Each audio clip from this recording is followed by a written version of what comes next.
Who the heck is PepTalks? I'm not gay, but I fantasize about Marco Rubio. PepTalks. PepTalks. PepTalks. Let's eradicate the Kung flu. I'm literally coming. PepTalks. PepTalks. Who the heck is PepTalk? They want our women. They want our children. PepTalks. Sometimes no means yes. Grab them by the PepTalk. Grab them by the Marco Rubio. Obama is a racist. PepTalks. I'm literally coming. I'm literally coming. PepTalks. We found weapons of mass PepTalks. destruction. My fellow Americans, it has been confirmed today from PepTalks that we are indeed all high on politics. Good afternoon, everybody. Welcome to the Friday edition of High on Politics. I appreciate y'all being here. Welcome to the show. Yes, I had to take the day off yesterday, and what is going on here? What's up? Okay. Seems like something is going on here. Yeah, everybody, welcome to the show. Appreciate you being here. You can see me. Hell yes. All right, cool. Well, I'll be honest. We did have some technical difficulties because it wouldn't be a pep talk show if there wasn't. But I got them all ironed out before I started the show. So, as I said, welcome. Double tap that screen, hit that like button, sub to the channel if you have not already. And hello, Anna. Anna, hi, Ramirez. How you doing? Welcome to the show. Appreciate you being here. It seemed like a first timer. I appreciate you checking out this show. Yeah, we do some news, politics, all that kind of stuff, but it's also a chill stream. I try to cultivate a very nice area where we can all kind of discuss the news of the day and also try to understand where, some of our opposition is, no matter what side we're on. So, hey, what's up, Dennis? How's it going? Hope your wife is better. Okay, so yeah, I'll go through that in a little bit here. If you are just joining us, my wife just got back home from surgery. This is the reason I had to take the day off yesterday. She is doing well. She is healing up. The surgery itself didn't go exactly the way that we wanted it to. There were, when they said worst, like kind of worst case scenario type of things, as far as just like if the tumor were to, be zapped and get taken out, what would be behind it, if there would be tissue. It turns out that there is no tissue. So, yeah, she is on a ostomy bag or a colostomy bag. But, yeah, she's home. She's healing. She's doing, she's eating. She's doing well. Getting her exercise. The incisions are what really are killing her right now. Man, she has 5 incisions all across her her abdomen, and it hurts to do she kind of mentioned that you'd never think about how much you use your abdomen and just how everything it tenses when you do pretty much anything. Like we were driving home, it was almost every bump I had to just be very, very careful with. So but yes, thank you, Natch. I appreciate that. How the heck is PepTalks? PepTalks is okay. I'm okay. My cat's being a douche. Hey, excuse me. Excuse me. Hey.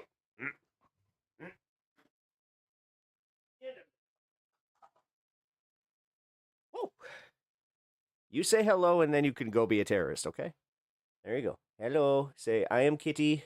I'm a terror. I.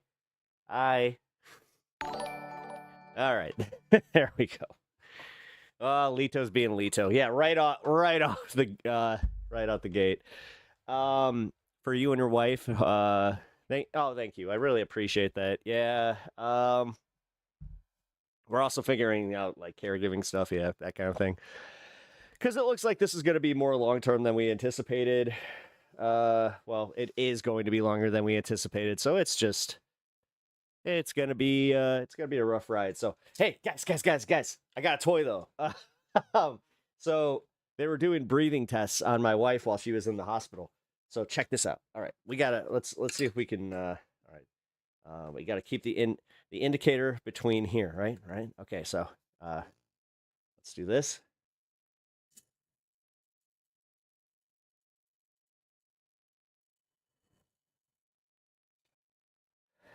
Hell yeah. We're doing pretty good, right? You see that? You see that? Got to the 2 there. We got a goal of 15 hundo. Yeah, yeah. How's this guy's lung capacity? Let's find out one more time. Can I maintain?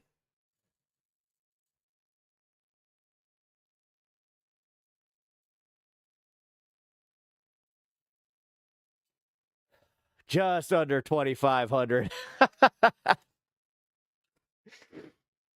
So, I call it his hookah. Yeah, dude, it was so funny. I was sitting here, I was sitting there just for a few days staring at this thing. And I'm like, I really want to smoke that, and I don't know why.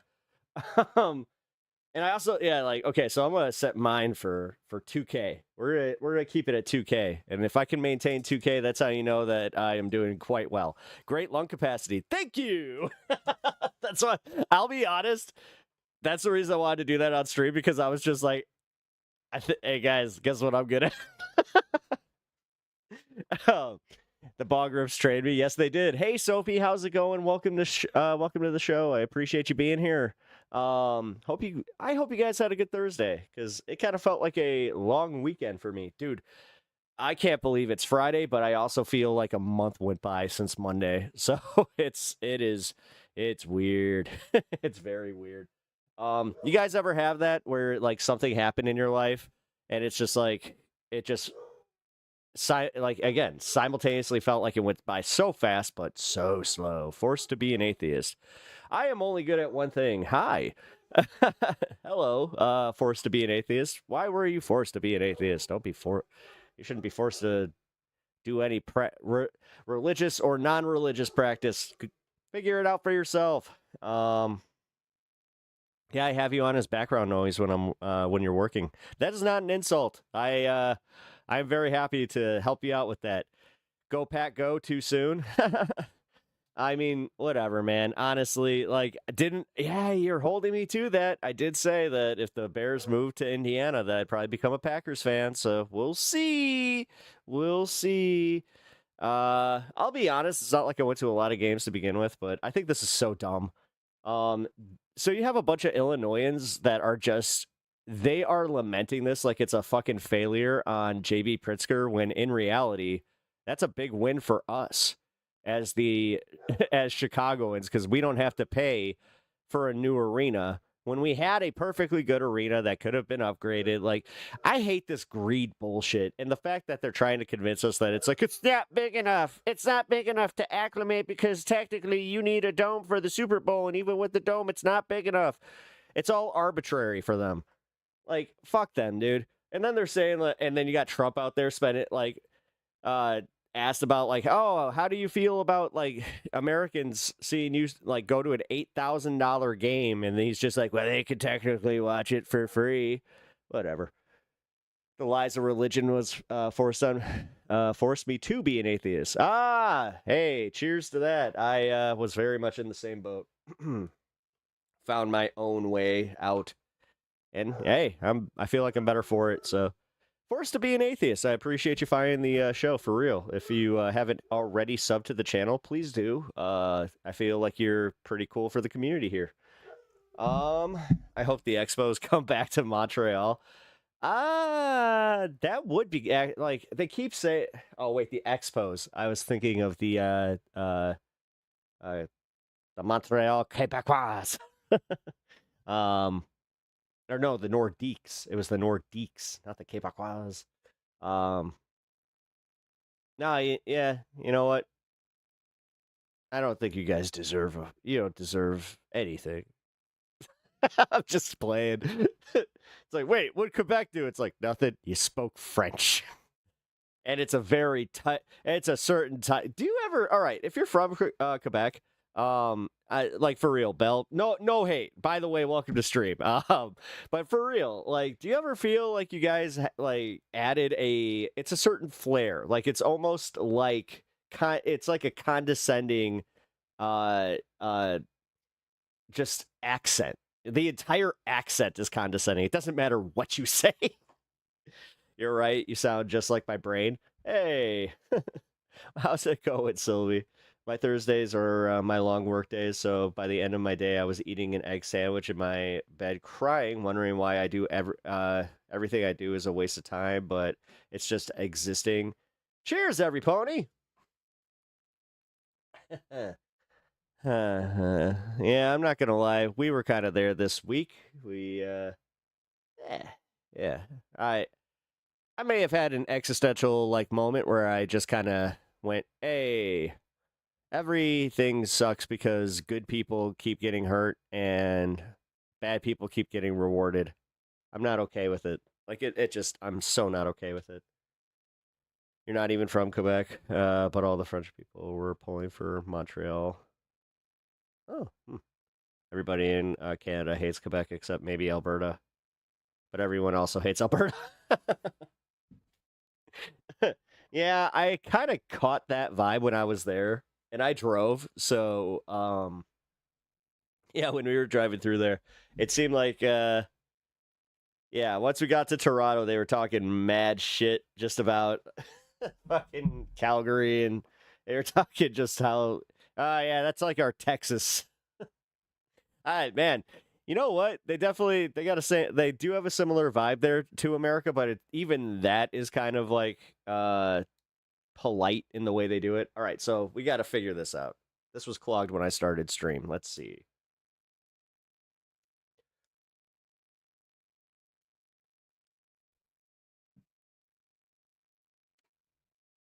Ruh-roh. This is not good. This is not good. This is brand new too. Oh man. All right, let's clean this up and see if this has anything to do with it, and then let's also clear out the tube. Yeah, you guys are doing this with me. Fuck it.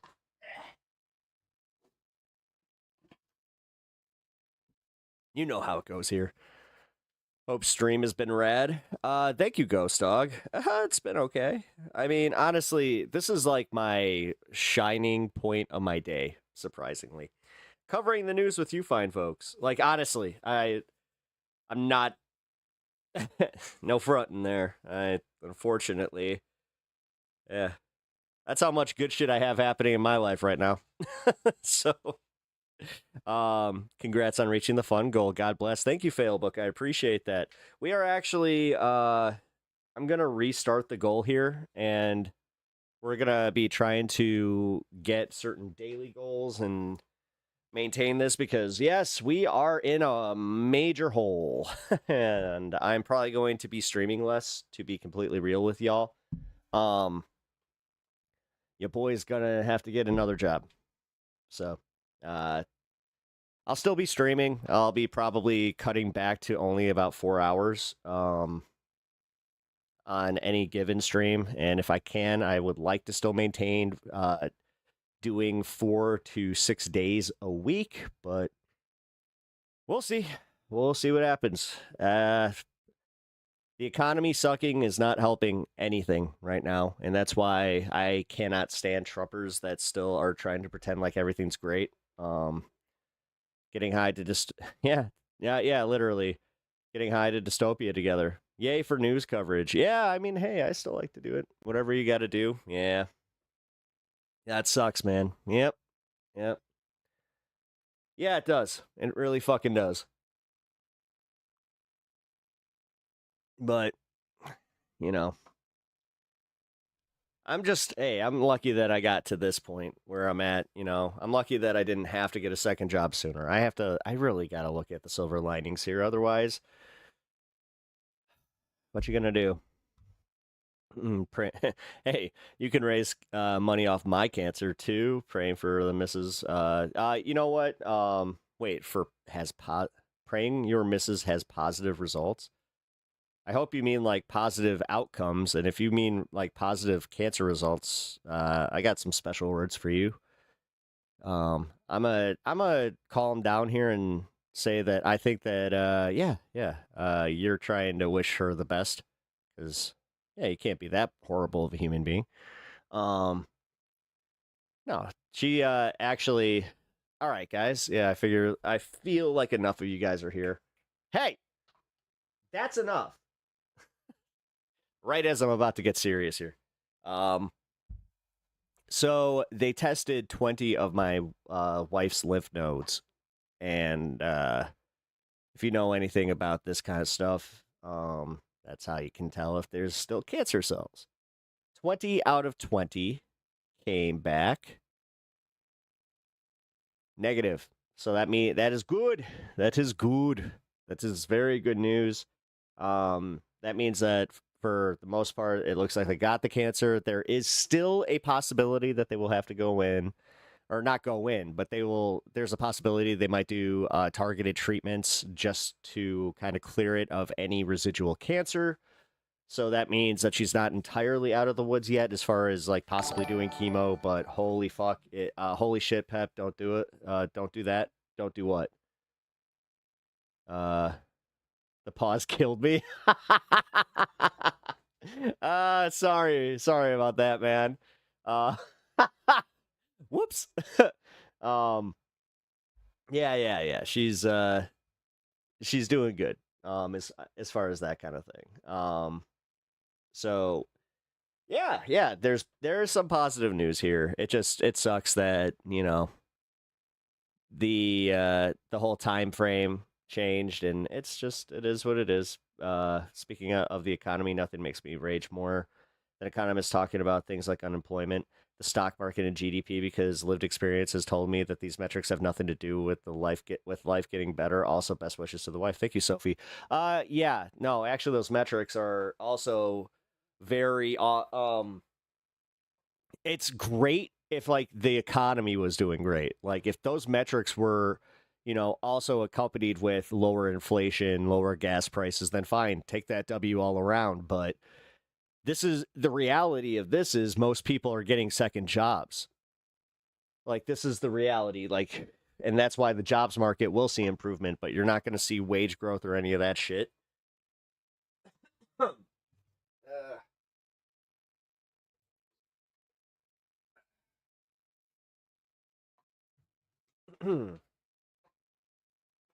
Yeah, we've seen really bad unemployment.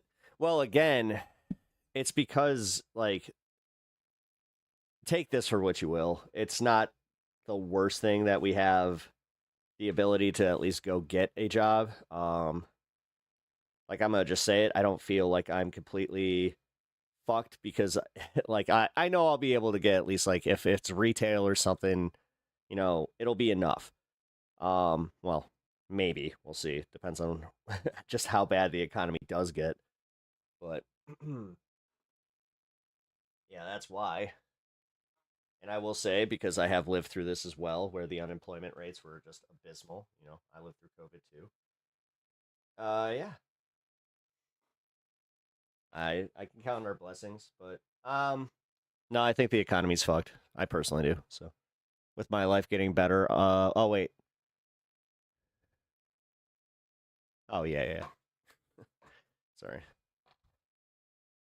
Unemployment matters though, so that one actually does matter, and we've seen really bad unemployment. Any economist worth their salt will tell you right now that the unemployment is actually way bigger than the number that it says because of the gig economy. Well, good for you. There's a lot of people who will apply to hundreds of jobs and not hear back. Like, it's really bad right now. Oh yeah. Oh yeah. If you're saying, well, good for me, no, I'm just saying I have a little bit of. Like, I know I have a worst case scenario where I have a friend that is in a position that he would be able to help me. Now, that gig would require me to probably stop streaming all but one day a week, because that one would be full. Like, I would have to essentially change careers. But hey, gotta do what I gotta do. Hopefully, we'll make the magic happen here. Wait, whatever. That sounded better in my head. But we will. We'll make it. You know what? No, I'm gonna keep positive, and I'm gonna keep working, and we're gonna do this. We're gonna fucking do this. I'm gonna succeed at being a streamer. And yeah, positivity, guys. Honestly, I already have. Like, that's the weirdest part, is to not, like, I have to recognize, based on just, like, YouTube metrics all around, I'm doing all right. Hmm. 420. Let's see if this works. God damn it, it's not going to work.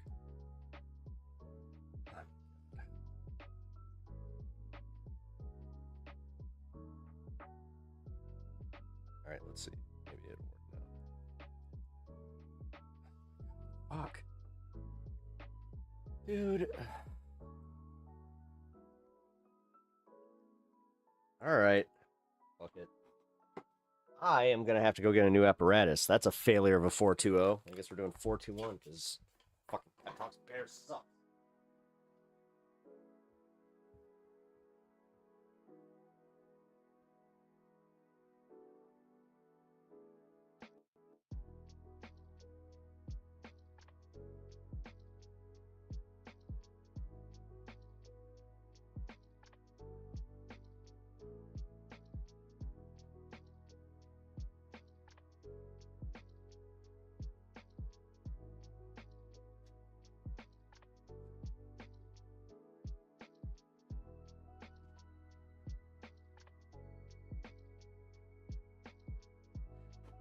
Success. Bears clogged. That was the problem. Oh,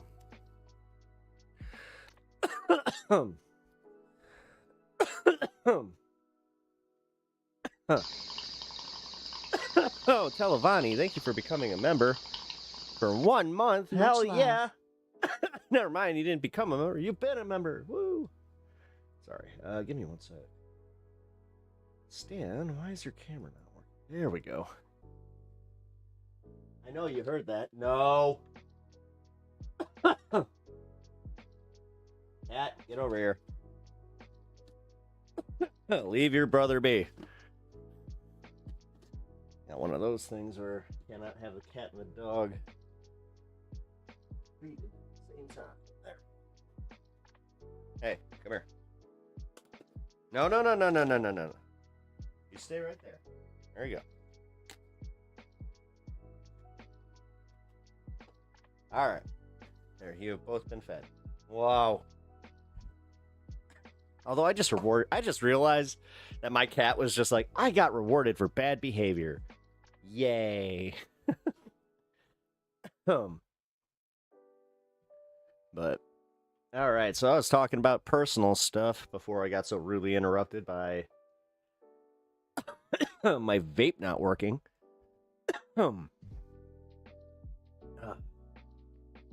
Okay. Yeah, so fuck the American healthcare system. I want to just also preface with that as well. It's just, yeah. No, it's not good. Not good at all.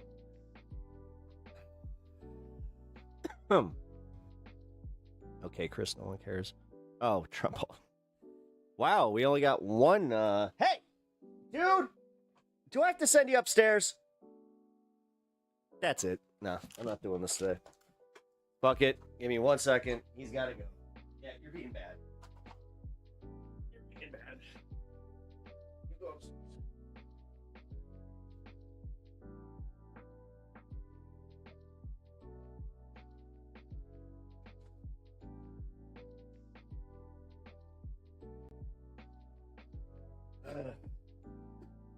Okay. This fucking cat.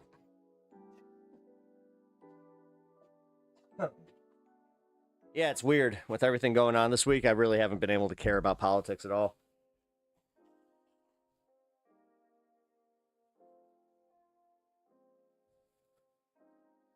What?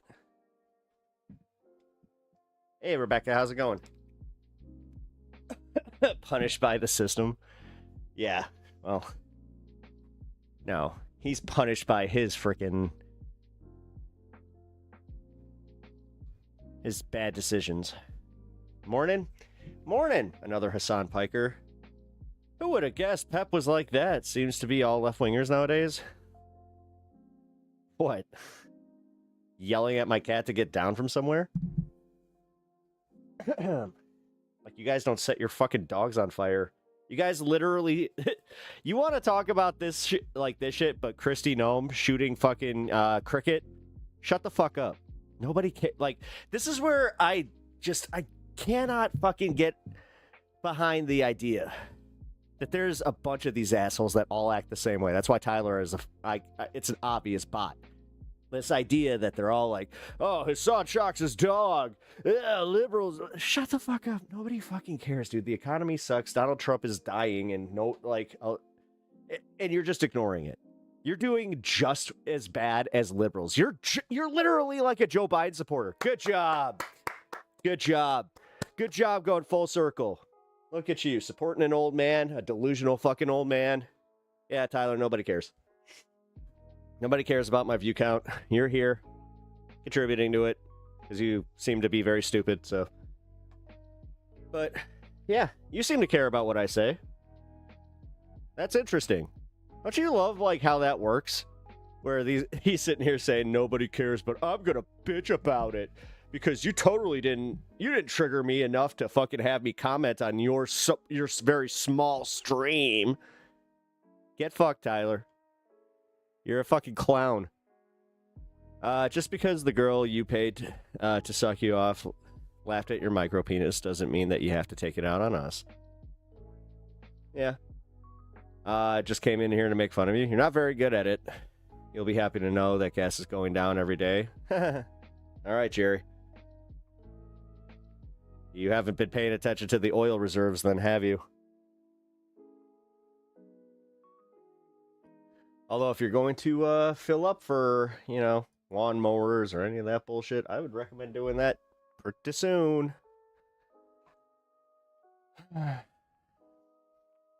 That deal that was supposed to be made never got made.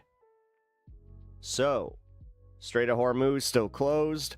World economy still teetering, but hey, stock market's still... Oh, no, it's not. The stock market's starting to catch up. That's funny. Wall Street just started catching up. So, hey, you know what? Fuck it. We're at this point now. That's it. I gotta get it. I have got to get an allergen expert out here.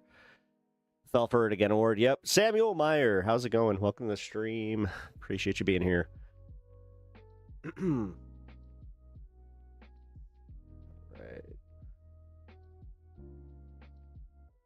What is this? Hold on, guys.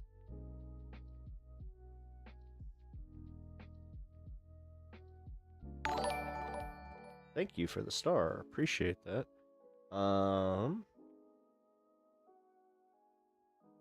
So apparently Wall Street Journal just really screwed up my my file here. You gotta be kidding me. Yeah, let's do this.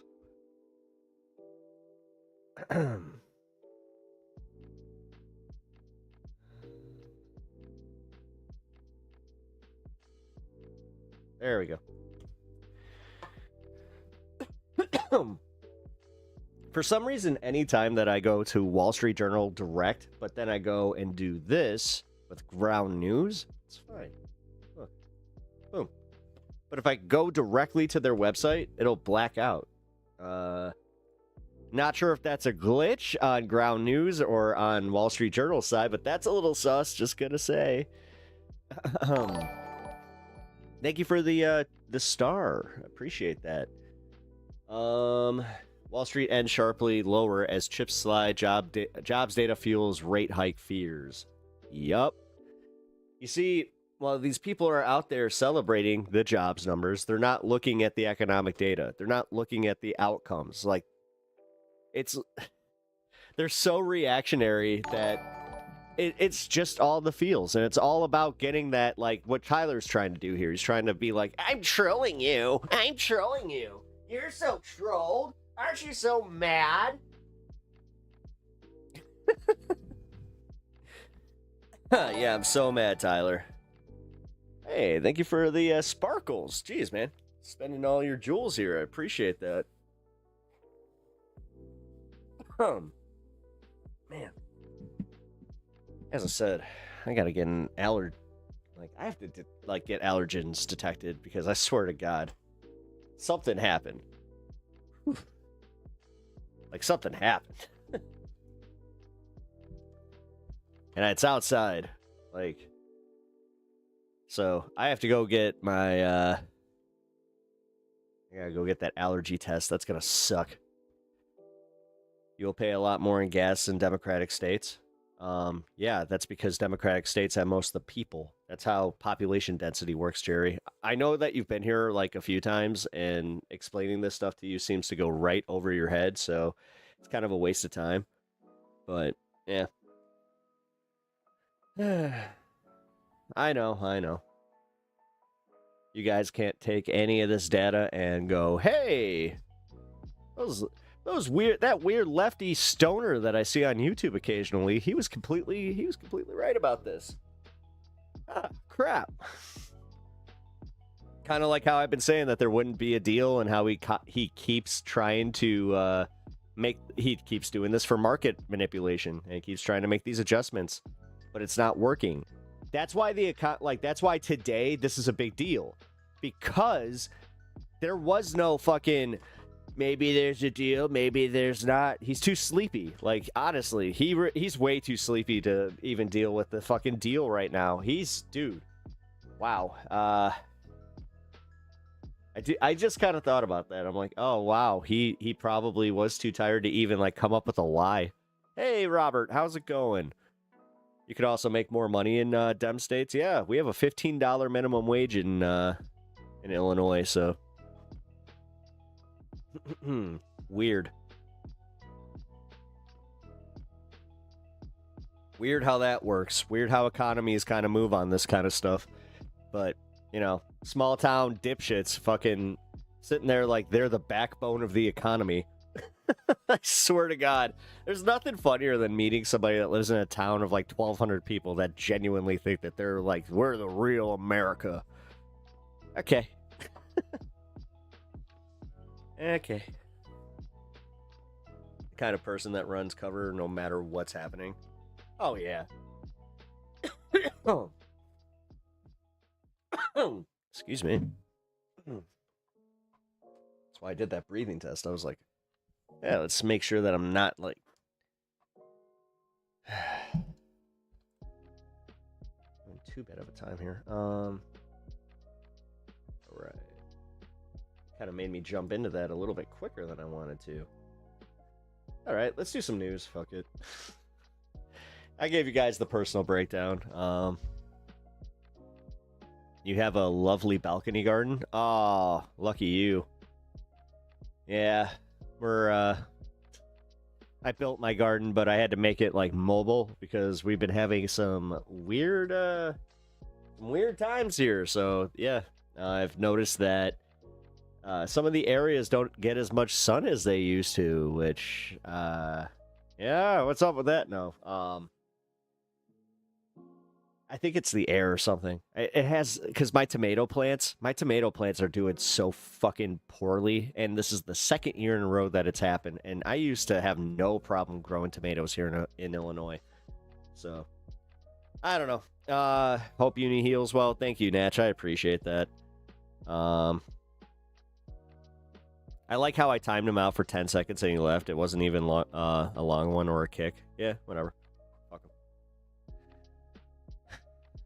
Honestly, I'll let them kind of have their like fun for a little bit, but it's not fun for me, so I don't really want to engage with them anymore. I don't give a shit. It's not as fun when, you know, the world is kind of taking a massive dump. You know, hey, what's up, Hermit? How's it going? My tomatoes are doing great in Indiana. Uh-huh. Sure, Jerry. Or should I say Bob? You see that woman in Terre Haute? There's a woman that went famous or went viral in Terre Haute for falling face first off of her front porch. Because that's what you got in Terre Haute. That's all you got. Bunch of losers. You can have the Bears, honestly. I am calling it right now. I have a feeling that they're going to back out. Because, if you ever been to Hammond, I've been to Hammond. You don't want to go to Hammond. There's people that live in Indiana that don't want to go to Hammond. So, Sylvie being spicy. I'm just as bad. I wanted to play with my food a little bit more. Oh, geez, yeah. Spicy Sylvie coming out today. I just want to eat roasted sunflowers. That's my goal. You mean like the sunflower seeds? Oh, man. I love sunflower seeds. They're so tasty. That's my problem. Sunflowers don't make it into the ground for me because I roast up the seeds and I eat them. This isn't even as spicy as I can be. There are things I can say. Oh, yeah. Oh, yeah. Oh, there's plenty. Yeah, trust me. I keep a lot kind of bottled up, if you know. Didn't know that, then I'm actually genuinely surprised by that.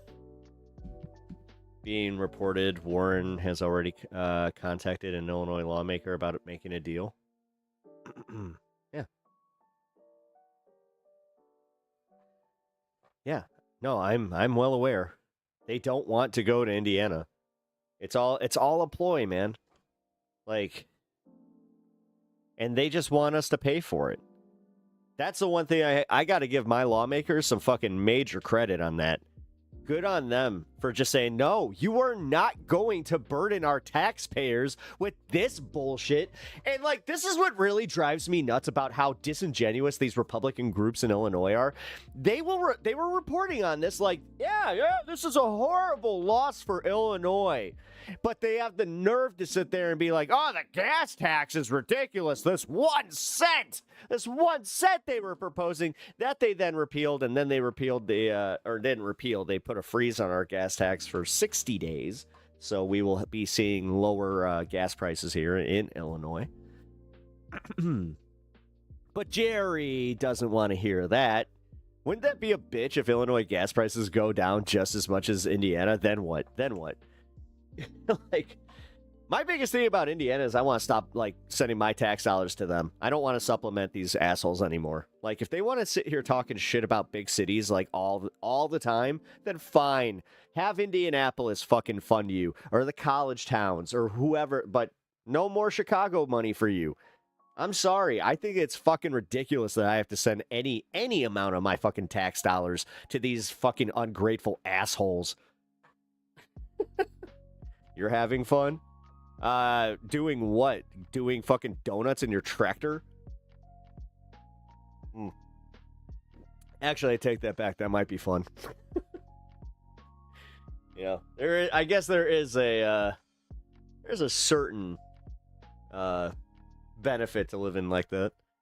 But realistically, right now, that tractor, probably running on diesel, costing you a whole lot of money to even do that. Because diesel's still fucking high as shit. Ugly what? What? Ugly what? Ugly what? Oh, Jerry actually has a PFP. Let's see. Jerry, you look exactly like I would think you do. Fuck. This guy has he has a certification in like one thing, and he's just like, "Yep, I'm happy. Woo!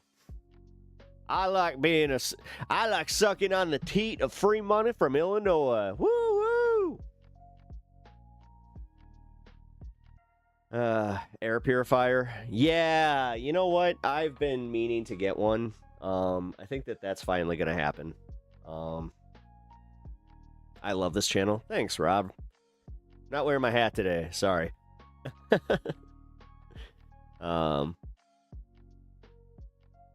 Jerry, are you medically stupid? See, this is why sometimes I just want to say it. I just want to say the thing. All right, guys. So this was ridiculous. So this happened here in Chicago. I had heard about it because I got a traffic alert, specifically because of where this happened. Now, mind you, I was not like going to be taking a route that, would have been affected by this, but still get the traffic alerts anyway. Wanted to preface that because, yeah, had that happened, that would have been a whole different story. Somehow, some way, there was like a bomb threat.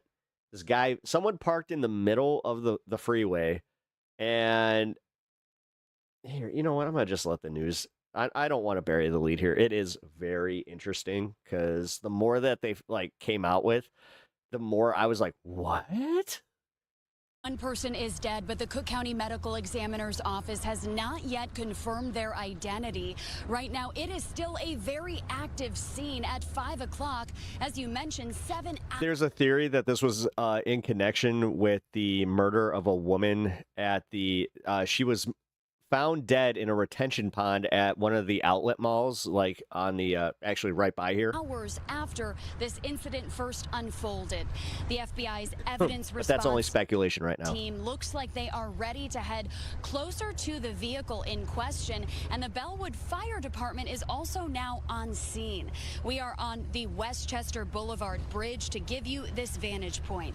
Now, taking you back to 10 this morning, local, state, and federal officials have been focusing their investigation around this SUV.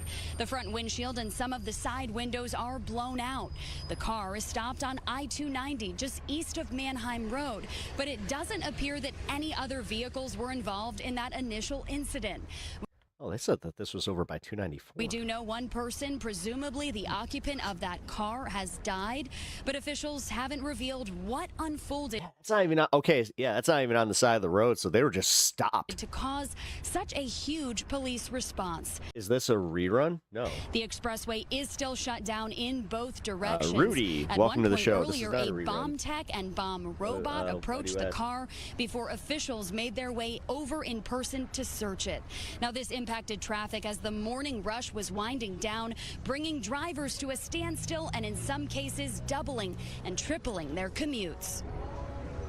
I live in Elgin. Usually it's like around like a 48-minute commute, but today it was like a 58. Thought it was construction, but then it just kept piling up, and then Manheim Road was closed, so I had to take a detour, and then it was just turned into an hour and 20-minute commute. All the lanes were but that's the problem is for anybody that was stopped right there, it was really hard to get them anywhere because this was like nowhere near where they have like an access place for anybody to turn around. People were actually coming out of their cars because they couldn't move, and then I saw like at least 3 helicopters like swarming around. So I was like, you know, some people are just like, I want to see what the hell's going on. That's all I've been saying because we usually don't have that in this area too much. So it kind of put a little spook on me. There are also dozens of evidence markers strewn across the expressway in all lanes of traffic. You are encouraged to avoid this area if you do need to drive through. You're asked to take alternate routes. Illinois State Police, which is leading this investigation, tells us to expect extended closures. Dawn. That horn right there. Hey, welcome to Chicago. What is happening with the people stuck in the traffic? Are they being directed off? That's right. The Illinois Department of Transportation has done a great job today of diverting traffic pretty far away from this incident so that people are not stuck with nowhere to go, as was the case earlier today when this first unfolded. Some folks were turning around, driving the wrong way down the expressway just to make their way off of it. You're so upset. I was having such a good day, and then I looked up, and fucking Trump is down the street from my house. Isn't he supposed to be? As you heard the one woman we interview mention, they were getting out just to stretch their legs. Live in Westchester, Casey Cronus, Fox. All right, then we got an update. Stuck in it, you probably saw it on your feeds, that big mess yesterday here on I-290. What happened? Well, here's the best we've been able to piece together. This all started around 10:05 when a car had some kind of incident, perhaps an explosion inside. The car was a Volkswagen Atlas SUV. It came to a stop there, but after that, the investigation totally messed up the highway. Authorities blocked everything. Wait, so they think, wait a minute, so the driver was killed by something that exploded in their car? From Manheim Road all the way back to Whoa, 25th Street. If you whoa. were caught in that, you could have been stuck in your car for up to 2.5 hours. Now, the investigation grew into a federal matter because of the allegations, or at least the reports, of there being some kind of explosion on board the vehicle. A bomb squad was sent out. The ATF was sent out. A robot, a remote-controlled robot, came just in case it was needed. Why do you dislike Trump? Affordability? I'm not American. I've always thought that he was just a corrupt motherfucker that, you know, anybody that has half a brain could have seen that. But I'll be completely real. Yeah, he tanked our economy, and I hate the fact that people are still being gaslit by that shit. Investigation closed down both sides of the highway. Now, we do know that the ATF was involved, the FBI was involved, and the DEA was involved, along with the Illinois State Police. We also know that one man inside the vehicle, a 40-year-old, was killed. His identity has not yet been released. Now, what he was doing here, what could have led to an explosion inside the car, that is all an unknown factor at this point. Makes me wonder if it was a phone. Investigation is continuing, and that's something everyone is still looking into. But right now, here on Friday, both sides of the highway are open, and that's good news for anybody who uses this very busy. But do you dislike the person, or do you dislike his policies? I dislike both. Stretch of highway. He's a bad person, and his policies are shit. Charlie Wojciechowski. Same as the Republican Party is in general. Like I've lived long enough and voted long enough in America to understand like who's technically better just through trial and error. If you weren't, like most of the time, they have to fucking go to a Democrat just to clean this shit up. Are Democrats feckless? Yes. Do they come across as weak? Yes. That's why I'm not exactly a fan, and I do think this is what stokes America's whole, like, they're all just, they're two wings on the same bird. Like, yeah, we get it, man. But realistically, I know this is like an unpopular opinion, but I was doing much better under Biden. It's not even an opinion. It's a fact. At the end of Biden's term, I was doing a whole lot better. And it's not just like personal stuff. I'm talking about like, cost of living, all of it. It has all gone up. Did you see that the House passed the resolution to fund Department of Homeland Security? And also, the Democrats didn't fight to make sure that $1.8 billion payout doesn't go out. Huh, weird. Weird how federal judges are doing more than the fucking Democrats. Odd. This bill, as amended, is passed. In a late-night session Friday, the Senate passed legislation to fund President Donald Trump's immigration enforcement agencies. It comes after weeks of delays and fierce backlash to an unrelated fund that threatened to derail the bill. Senators voted 52 to 47 to pass the $70 billion legislation to fund immigration and customs enforcement and border patrol for the next 3 years. Right in time for summer. What we're about to do is fund the Border Patrol and ICE through the entire Trump term because you wouldn't help us. America will be safer. Republicans narrowly defeated multiple attempts by members of both parties to add language to the bill that would permanently ban Trump's settlement fund for allies who believe they've been politically persecuted. Republicans cleared the last major hurdle overnight when they defeated an amendment proposed by one of their own members, Louisiana Senator Bill Cassidy. It would have redirected payments from the settlement to members of law enforcement who were injured on January 6, 2021, when a mob of Trump supporters stormed the U.S. Capitol. The amendments were a test of party unity that complicated what should have been an easy vote for Republicans who wanted to keep the focus on immigration enforcement in an election year. The Senate rejected several other Democratic efforts to either block or limit the fund. Enactment of the bill would end the blockade by Democrats, who demanded policy changes after the fatal shootings of 2 protesters by federal agents in January. Republicans fought like hell to fuck off. Please Donald Trump and his slush fund, but didn't lift a finger. Hate this guy just as much as Trump at this point. To help working Americans lower their costs. The bill will now head to the House, which is expected to take it up next week. Interesting.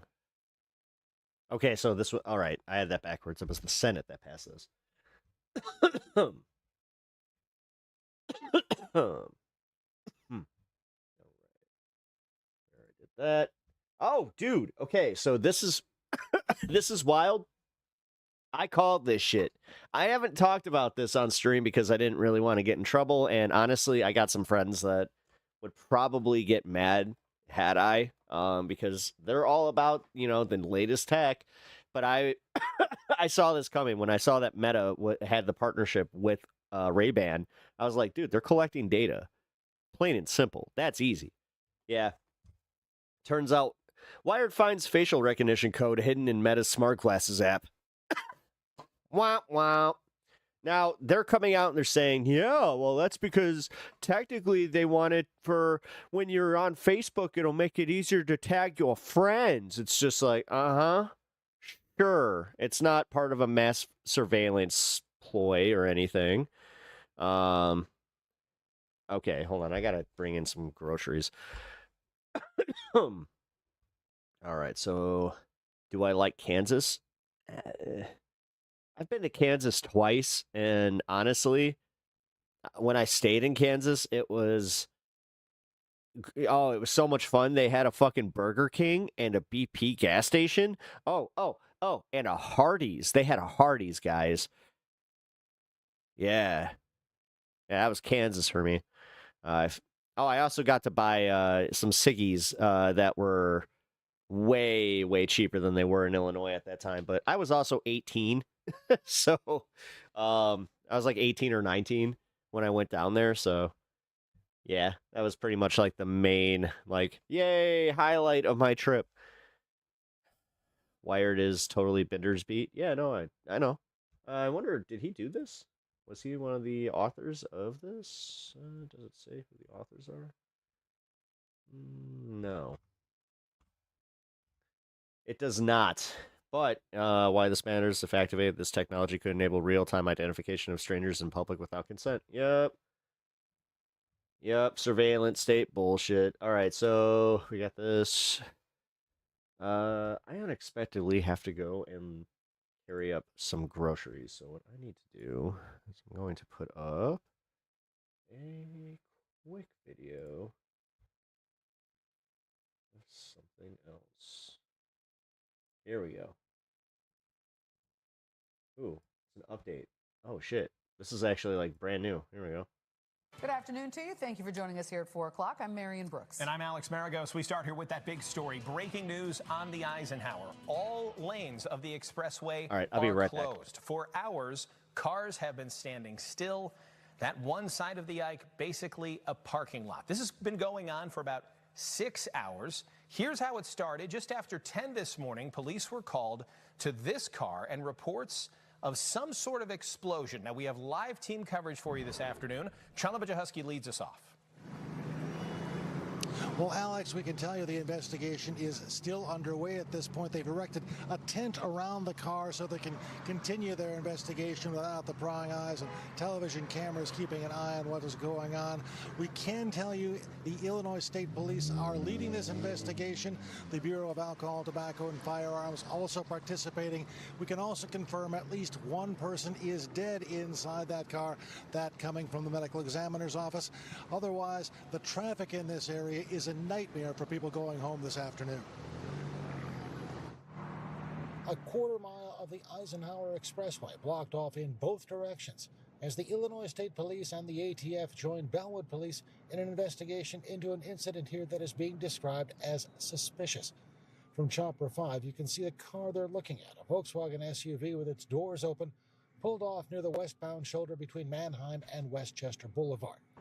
ISP says the incident started just after 10 a.m., but by 11:30, what are you doing down here? Closed off and cars are being taken off the highway at 25th Street. Many of them had been stuck there a while. How long were you stuck? Over an hour. How long has it been? 2 hours? Yeah, at least an hour. I don't know. We've lost track of time. Oh, it's terrible. Very frustrating. Very frustrating. I don't know. I just see helicopters up there. GPS says there's a crash, accident somewhere. Is this your first chance to get off? Yep. That's my first chance. So you're behind schedule? I'm behind schedule. I was supposed to be at 11:30 over there. Hours later, investigators were still That on sucks. the scene. Remote Being a control trucker robot and was getting brought stuck in as that shit has to precaution. just be The the next step worst. was for troopers and others to form a line, Hey. shoulder to shoulder, so they could go out and check the pavement looking for evidence. we counted at least 11 markers placed in the area in and around the car. This trucker described the scene as chaotic. They lose too much time in the traffic over here. The big question, what happened, is still unanswered at this point. ISP, we did reach out to them just a few moments ago. We still not have heard back. This is a situation that is impacting traffic. Police are telling people to avoid this entire area, and it's a very complex area because it's where a number of expressways come together. I-88, the Eisenhower, even 294 kind of intersect in this area behind me. All of those are closed at this hour. One alternative if you're going west, try Roosevelt Road. Reporting live from Westchester. 38.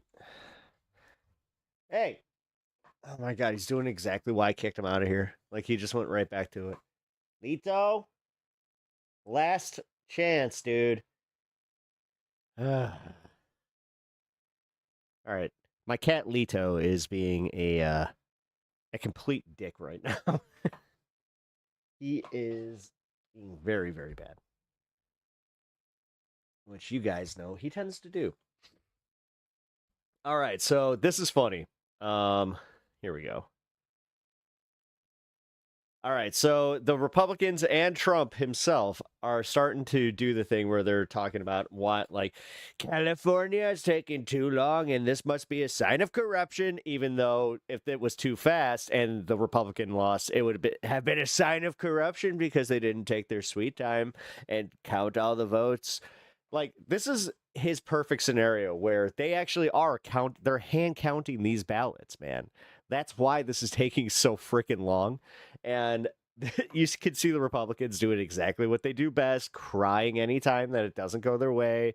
Also conflating the whole, well, the early totals were in his favor. And it's the same thing that like Trump pulled during the 2020 election, where it's like at 3:00 a.m. it was totally in my favor. And then 1 hour later, all of these votes just came out of nowhere. They completely blindsided us. They were all fake. Like, dude.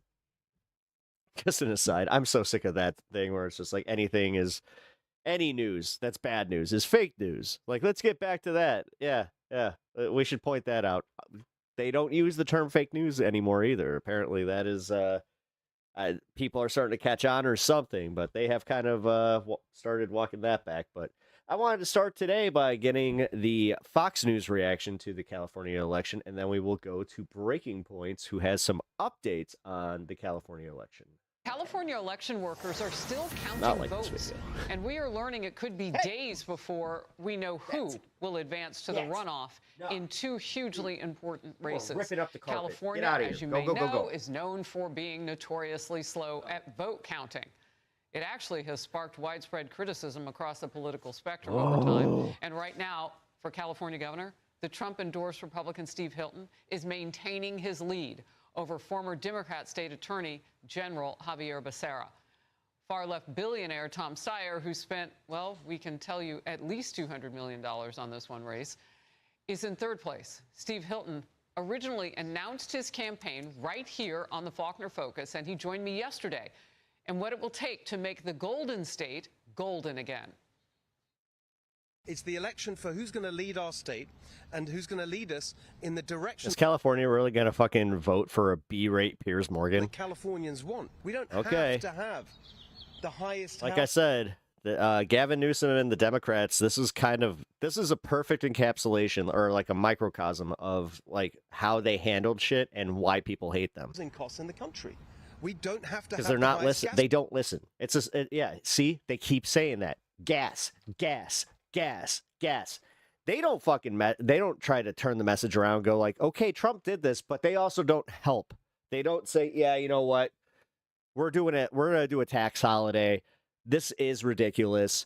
We get it. Okay. Thank you for the kind $10 donation. I appreciate that, Rebecca. Love to you and Uni. Thank you so much. Also, hello, Kathy. How you doing? Welcome to the show.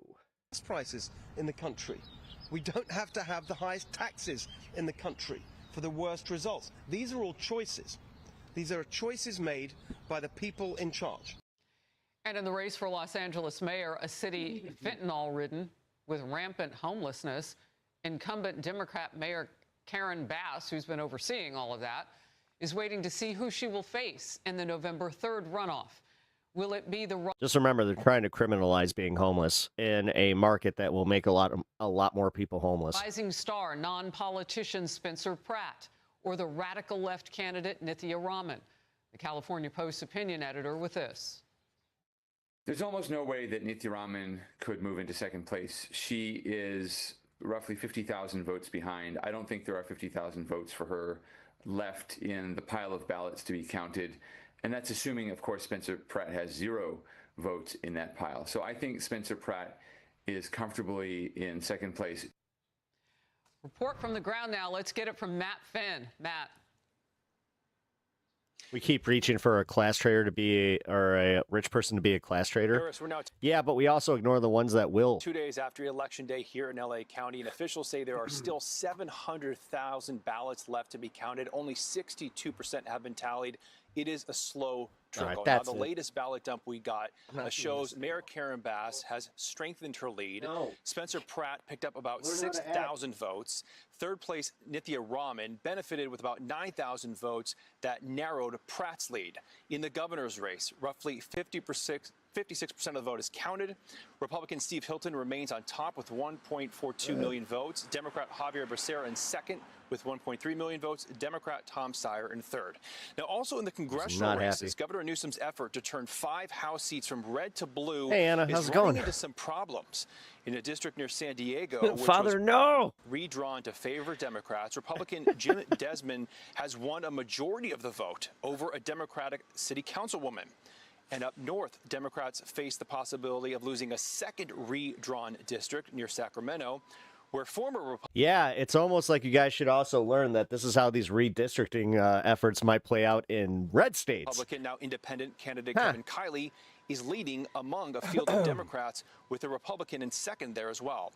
Now, California says its vote counting system takes so long, in part because every voter gets a mail-in ballot that doesn't have to be postmarked until the final voting day and then signature verified.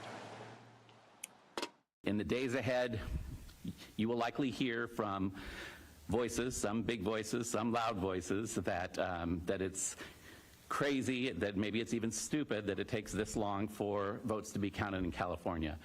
I want to emphasize it's not stupid, it's not crazy, it's actually the law in California. And in some of these statewide races, only about 50% of the vote has been tallied, so we could you imagine how much longer this would take if you had the ID? be looking at this for days, maybe even weeks. We've been here before, Harris. Well, I'm telling you what, if it doesn't go the Democrats' way, those man's words are going to be twisted. I guarantee you'll hear Democrats saying, well, even the law can be stupid, because this jungle primary has yielded this for them, a fight that they never thought they'd see in that cobalt blue state and city of Los Angeles, particularly. It's really blue. All right, Matt, thank you. Be sure to... Did you hear that, guys? It's really blue. It's as blue as PepTalks sweater. It's so blue. It has a blue face and a blue window. Quick update on the California results. You see what I did there? I like that. Now do the same for me.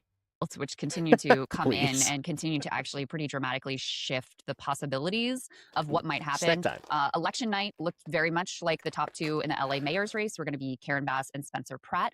In the California governor's race, it looked very much like it was going to be Javier Becerra and Steve Hilton, the Republican, with Tom Steyer coming in third. Nothing is certain yet. Well, I shouldn't say that. Actually, two things are certain. Karen Bass will make it through in the LA mayor's race, and Javier Becerra will make it through in the California governor's race. But the top two slots are now significantly up for grabs because, as predicted, as more ballots are counted, the later ballots are favoring the left-wing Democrats. So Steyer is closing the gap on Hilton, and Nithya Raman is closing the gap on Spencer Pratt. Let's go ahead and put this analysis up on the screen just so you guys can see the numbers here. This is from Zachary Domini, who's been tracking all of this, or Domini, for Vote Hub. And this is the LA mayor's race. So in the late mail, you can see that Nithya Raman is performing quite well. In fact, she's very close to Karen Bass in terms of her position. Isn't that like a total contrast to what Fox News was just saying? In some of this late mail. And his analysis here is that Rahman is hitting her benchmark to overtake Pratt. At this point, it's fair to say she is favored, though outstanding turnout remains uncertain. The race is still tracking toward a very close finish. And Ryan, my understanding is part of what has shifted the analysis too is that they underestimated the number of ballots that remain to be counted here. And the more ballots that are left, the better that is obviously for Nithya Rahman in LA, and also the better it is for Tom Steyer statewide. Yeah. Yes. And credit to Dave Dayen, who warned us on Monday. No, I put this at 1.25 because it's Ryan Grimm. Said, be careful. Like there's going to be an enormous amount of Democratic vote share that is outstanding. It's going to be counted over the coming days. And on election night, it's going to look like the Republicans are doing much better than they will end up doing. Credit to me. I think I said if I would rather be Rahman than Pratt on Tuesday. Did you? Even as really impressive. At me. Good job, big guy. There you go. The governor's race, I'm like, I feel like such a East Coast chauvinist, and I apologize to. I think we have a huge audience in California. There's that state just politically frustrates me. Yeah, I know. This one party state which is dominated by corporate interests, and doesn't have the same kind of urban cores that allow like a DSA style movement that you have in like a Philadelphia or a New York to take hold. Like the DSAs in California. I think car culture, damages them, and the NIMBYism that comes along with, having such, having the kinds of cities that they have there. I think also then, poisons the ability to kind of organize in the same way that you get in like a Chicago too, for instance. Yeah, I mean, yeah. Except, hold on.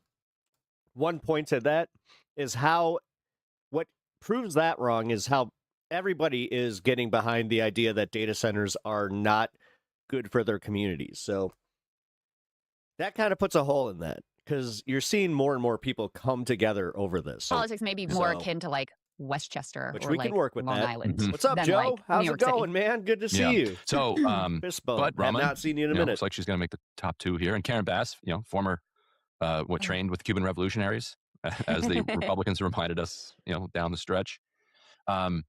But the implication for the billionaire tax are significant. Yeah.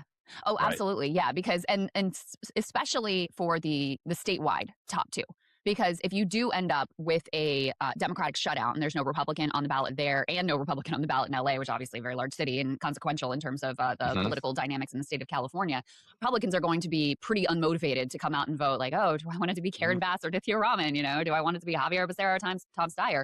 And so you would expect that disproportionately Republicans would be the ones voting against the billionaire tax. And I think there are a number of other ballot initiatives where this could be consequential, also can be very consequential for the congressional races, because just like the statewide, it's this jumbo primary system. So there, you're going to have a sort of lack of motivation to come out at all and vote for Republican candidates who are down ballot too. My understanding is that based on the numbers, and Mac, maybe you can put this next element up on the screen here, that Steyer is gaining on Hilton, and exactly what he needs to happen is happening, which is that the longer the count goes on, the closer they get to, the latest ballots that came in, the more the shift is going towards Steyer. And this other Republican candidate, Chad Bianco, who, is kind of, you can imagine, is taking votes away from Hilton, seems to be hanging in there more or less with his vote total, because that was another danger that if he just totally collapsed in the final days and everybody voted for Hilton, who was a Republican, that would make it more difficult for Steyer to catch up. However, based on the analyses that I'm seeing, it is more likely that Rahman ends up in the top two in LA than it is that Steyer ends up in the top two statewide, although that is also appears to be basically a coin flip at this point. It's going to be very close based on everything I've seen. Well, I guess for the political consultants out in California, we hope that and for the influencers and the TikTokers, the Instagrammers, all the paid influencers, the tweeters, like we can root for Steyer's many millions to continue to flood our social media feeds if he wins. Wasn't Becerra also caught doing that too, though? Absolutely. Yeah, he had a whole AstroTurf to social media campaign that as soon as Swalwell was out, all of a sudden it's like Becerra-mentum. To me as a foreigner, it's always super interesting to hear about America. Hey, I appreciate that, and I hope that I can give you a good insight into this. And then, people are like, who? I'm sorry, what? I asked this is the guy. Javier's Hellraisers, and then watch both, all of a sudden it just vanishes. Sourcing, where did Javier's Hellraisers go? Just left with Steyer's influencers here. It's even though Steyer says everything I kind of agree with generally, I'm like, he's still a billionaire, and it's better, I guess, that a billionaire buys it than other billionaires buy it on their behalf. But good Lord, is this what we have to deal with? Speaking of billionaires, though, trying to buy stuff, let me put up Ro Khanna's district real quick. How much did these all-in goons and the rest of these, I don't know about the all-in guys specifically, but how much they put in a lot of money behind an opponent to Ro Khanna, who doesn't even show up there in that you graph have to click because he view all scored candidates so to see him. Ethan Agarwal. Really?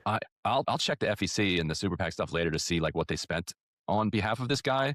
Mhm. But at 4,000 so far, 4,896 votes. That seems like a waste like of money. You could have paid everybody $1,000 or something. Yeah. To vote for your guy Ethan, and done better maybe than what they spent so far. And so it Funny looks how like as we got closer to this contest, I heard less and less from them about They did. They this, were like, this candidate. Suddenly it got very quiet from them on this front. they're data-driven gentlemen in the end. Yes, they saw that saw the data not going their way. But now, speaking of wasting enormous amounts of money, I remember we had Randy Viegas on the show, community college professor, auto shop owner from Bakersfield, who had the support of like Justice Democrats, I think Working Families Party, Bernie Sanders, AOC, like that whole Congressional Progressive Caucus. I think even the Congressional Hispanic Caucus, because it's a Hispanic district, like got behind him. And the DCCC and DMFI, Democratic Majority for Israel, came in and dropped like more than $5 million on his for his opponent, and coming after him with millions of dollars of attack ads, basically calling him like a child sex abuser in like incredibly gross ways. You know, none of it true, but like the kind of like 30-second ads where you're like, wow, that's awful. And so they spent millions, and look at him. He's up right now, 2,100 votes, 5%, as the votes keep coming in. So it's hard to see how Jasmine Baines overcomes this. Jasmine Baines, you guys may remember, she's the one who said, well, she sponsored a resolution in the California legislature condemning a genocide of between 30 and 50,000 Sikhs in India. So she understands how to condemn a genocide. She was asked at a forum if she thinks that Israel is committing a genocide in Gaza. She said yes. Then DMFI and DCCC get behind her, and she said, oh, no, I misheard the question. I don't think it is. And here she is now, may fail to make the top two. And in the process, all Democrats will have done is spend millions of dollars of Democratic money damaging their own candidate. Yeah. David Vallado is the Republican incumbent here, and this is, to me, a super important race because it's an attempt by like Bernie to show, like, I'm not just Vermont. You know, he loves doing that, like going to Montana, like where they got behind the Union smoke jumper out there who won, and saying like, no, my stuff can work in Bakersfield. A smoke jumper too. Yeah, I think that's never been more true than this moment as well. You know, I think there were other times when maybe that was more of a stretch, but now for sure, he has that appeal, and his style of politics have that broad-ranging appeal. There's no doubt about it. What do you think in terms of, let's say that it does end up Bass and Rahman in the LA mayoral race? You'd have to think that Bass is favored in that circumstance, right? Do you think Nithya Rahman has any shot? And just for people to know, she is not backed by the DSA, but she is, you know, certainly seen as more left-wing than Karen Bass had. Right there, though. Why? Why is she not backed by the DSA? Is it because the DSA is stepping back and saying like, technically we might hurt more than we help here, or what? Relatively unimpressive campaign, struggled in debates, etc. But obviously, it looks like it's going to be enough to knock Spencer Pratt, online phenom, out of the top two. But in any case, do you think she has any shot in the general, or do you think that in either case, Karen Bass kind of has this thing locked up? I don't quite know enough about. You know, people there seem to think that Karen Bass, like, I would trust people there more than my own instincts on this. It's hard to knock out an incumbent. You know, the fact that it even went to a runoff, that she didn't get the 50% on night one, is very unusual. And I think Pratt voters, even though a lot of them are like upset the apple cart. I have a Hassan moment here. This is more of a bug bite. Kinds of voters, like, they don't want to upset the apple cart with a DSA member. Right. Probably just stay home. Now, an interesting one. Unfolding in was it California? I think this is 7. Where we covered the Doris Matsui May Vang race, where Doris Matsui's in her 80s and has spent her and her husband for more than 40 years have had this seat. She spent and her backers put together a super PAC to lift up like a Republican college kid to try to get him into the top 2, and they're close to getting there. I don't think they're going to make it. But so this kid Zach Wooden is currently ahead by just 200 votes or so over May Vang, who's I think she had Justice Democrats, basically the whole left wing. I think you're right. Apparatus. We had her on the program. She seemed really impressive, and Matsui agrees. Like, that's why Matsui has desperately spent and loaned her campaign tons of money to try to keep May Vang from making the top 2. And the fact that he's only up Catching any movies tonight? Backroom scary movie. Heard good 100 things. votes with like half the votes still to go, and all of the Democratic votes are the ones that are outstanding. Suggest that maybe if there's anything like new to streaming, Sui's probably going to lose. Like I think in a general. So that'll be. I'm likely going to end stream and go right to bed because my sleep schedule has been so messed up from being in and out of a hospital. I had to get up at like 5 a.m. each day that I was doing that. So that actually gets knocked off, and she's. You also did you see the Jimmy Gomez scandal? Speaking of sex scandals, no, I don't think I did. So, and it consensual stuff. A little bit of whatever. People can decide what they want. Jimmy Gomez. Can we just get to the point where we just go, like you point to a picture of Trump and be like, "That's our president. Move on." The New York Daily News or is it the Post? We're past the days of being like, "Oh my God, this person had sex with someone that wasn't their wife." The Post now has like an LA tabloid. Okay. Unless if we're gonna play that game and then just notice how Ken Paxton is not gonna have any of that fucking smoke from his own party, then yes, maybe we should all just shut the fuck up. And Dave Doesn't the Daily News like not exist anymore? Right, Didn't Kushner like buy it and kill it or something like that? Anyway, I think there's like 4 reporters there left. But they're going hard at Gomez because he got caught making out with Eric Swalwell's chief of staff a couple of years ago at some party in California, and it turned out they were in a long-term thing. While he was the chair of the Dad's Caucus and like doing this whole "I'm such a great dad" and blah blah. So he's getting busted. He's getting busted for that. Now it's all no abuse alleged. It's all consensual stuff. That's between him and the Lord and his wife and his mistress or whatever. But he has a Justice Democrat opponent who did make it into the runoff. Oh, interesting. Angela Gonzalez Torres, and they waited. It seems like the Los Angeles Post or whatever this New York Post knockoff in Kyle, LA is, what's up? Waited until the primary was over to like start dropping this, and they're probably just gonna like they've been putting him on the cover and like it's gonna get ugly. I think they're just gonna dog him, throughout the summer and fall. And AIPAC in the past has spent millions to kind of bail him out from progressive challenges, but a lot of people think that this is the year that he goes down. So that's at least that could be 2 incumbents that get knocked off. But we miss it because it happens on election day in November. And everybody's focused on like the general election stuff versus like the primary. Is there a Dempsey party? Yeah. Well, we'll see. I mean, this is kind of nice that I got Fox News and Breaking Points on this one because, like I said earlier, they are totally saying the opposite thing. And they reported on this at the same time. Another question for you: what is statewide? I don't think anyone thinks that Steve Hilton is going to be governor. You, so it's Lisa. pretty clear if it's Appreciate Hilton that. versus Becerra. Becerra is going to be the next governor of California. Yeah. Lisa Ann says she says, "Hello, everyone, and please leave a like." If it's Becerra versus Steyer, though, you think Steyer has a shot? Because I actually kind of do. Good advice.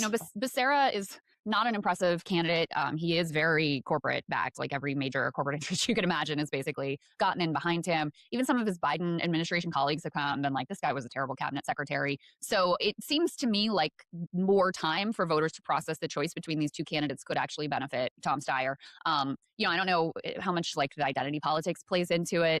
Obviously, there's a large Hispanic population in California. Does that make them more inclined to vote for Becerra? I don't know. I tend not to really buy into that line of thinking, but that is an argument that's out there. But what do you think? Yeah, I think Steyer has a real shot. Also, like the endless money is going to help. So yeah, I think I would put it at a toss up if it becomes Steyer and Becerra. I would say, yeah. The other fascinating statewide. I mean, that's who everybody thought it was going to be. Let's be real. Wide race is. Did you follow the Jane Kim insurance commissioner race? The Steve Hilton thing. That's why everybody is kind of shocked. They're just like, wait a minute. This isn't going to be blue versus blue. Like even Fox News was kind of like, California is like deep blue. But it seems to be happening at all. I did not. We should actually have her on next week.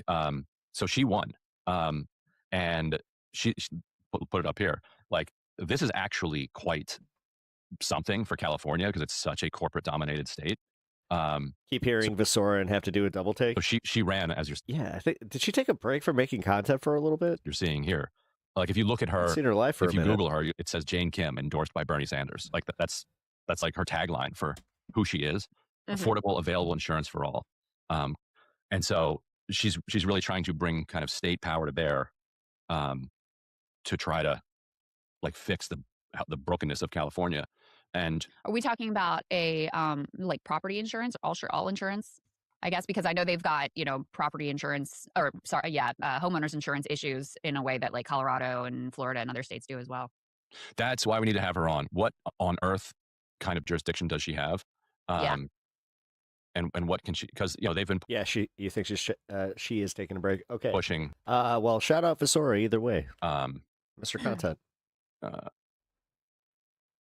Yeah, here's disaster insurance. Which disaster insurance is becoming like auto insurance. Yeah, it's becoming Medicare for kids, harder to get. Flood insurance, disaster insurance, all this earthquakes. Like this is all becoming with climate existential for way harder to places get, like Florida and California. This is actually something we have an interview with Oliver Larkin, who's challenging Jared Moskowitz in the Democratic primary. And first of all, Jared Moskowitz is such a villain. It's unbelievable. And when you learn all the things that he's done and said, and describing himself as a Ron DeSantis Democrat and all these things. But in any case, one of the things that Larkin was also highlighting is what a crisis this is in Florida as well. I think it's probably more of a crisis in Florida than anywhere else. And it's their real estate market is a mess right now, in part exactly because of this issue. So it's a increasingly major concern in a wide variety of states across the country. Yeah. And then the other thing, just to note, to go back to the Steyer-Becerra race, since you mentioned insurance, I mean, Steyer does support Medicare for All in the state of California. And you can imagine, because this is always one of the knocks on Medicare for All. It's like, well, no state has ever tried it. It's never been successful. No one can pull this off. It was they tried to do it in Vermont and they failed. And it basically got killed by Gavin Newsom without getting into the legislative weeds in California, even though it had a lot of momentum behind it. So if he was actually able to, successfully implement universal health care in the state of California, which already is pretty close to having universal coverage. It's one of the top states in the country in terms of healthcare coverage, but that would be an extraordinarily significant development that I just not a good time for small lefty creators. I think, a lot of people would take notice. And also if it didn't work out. It's not a great time for larger lefty creators. Actually, the next thing I'm going to cover is BTC is now getting the Hassan and overall the lefty creator treatment. And it had all kinds of problems. People would definitely take notice of that too. Probably more so than even if it's successful. Yes, indeed. Hey, if you like that video, hit the like button or leave a comment below. It really helps. All right. That was fun. Could Blanche. Here we go. We'll put that one back here. We'll cover that later. Okay. So like I said, if you are not aware of what's happening, so there is an obvious decline in algorithmic support for left-wing news commentators.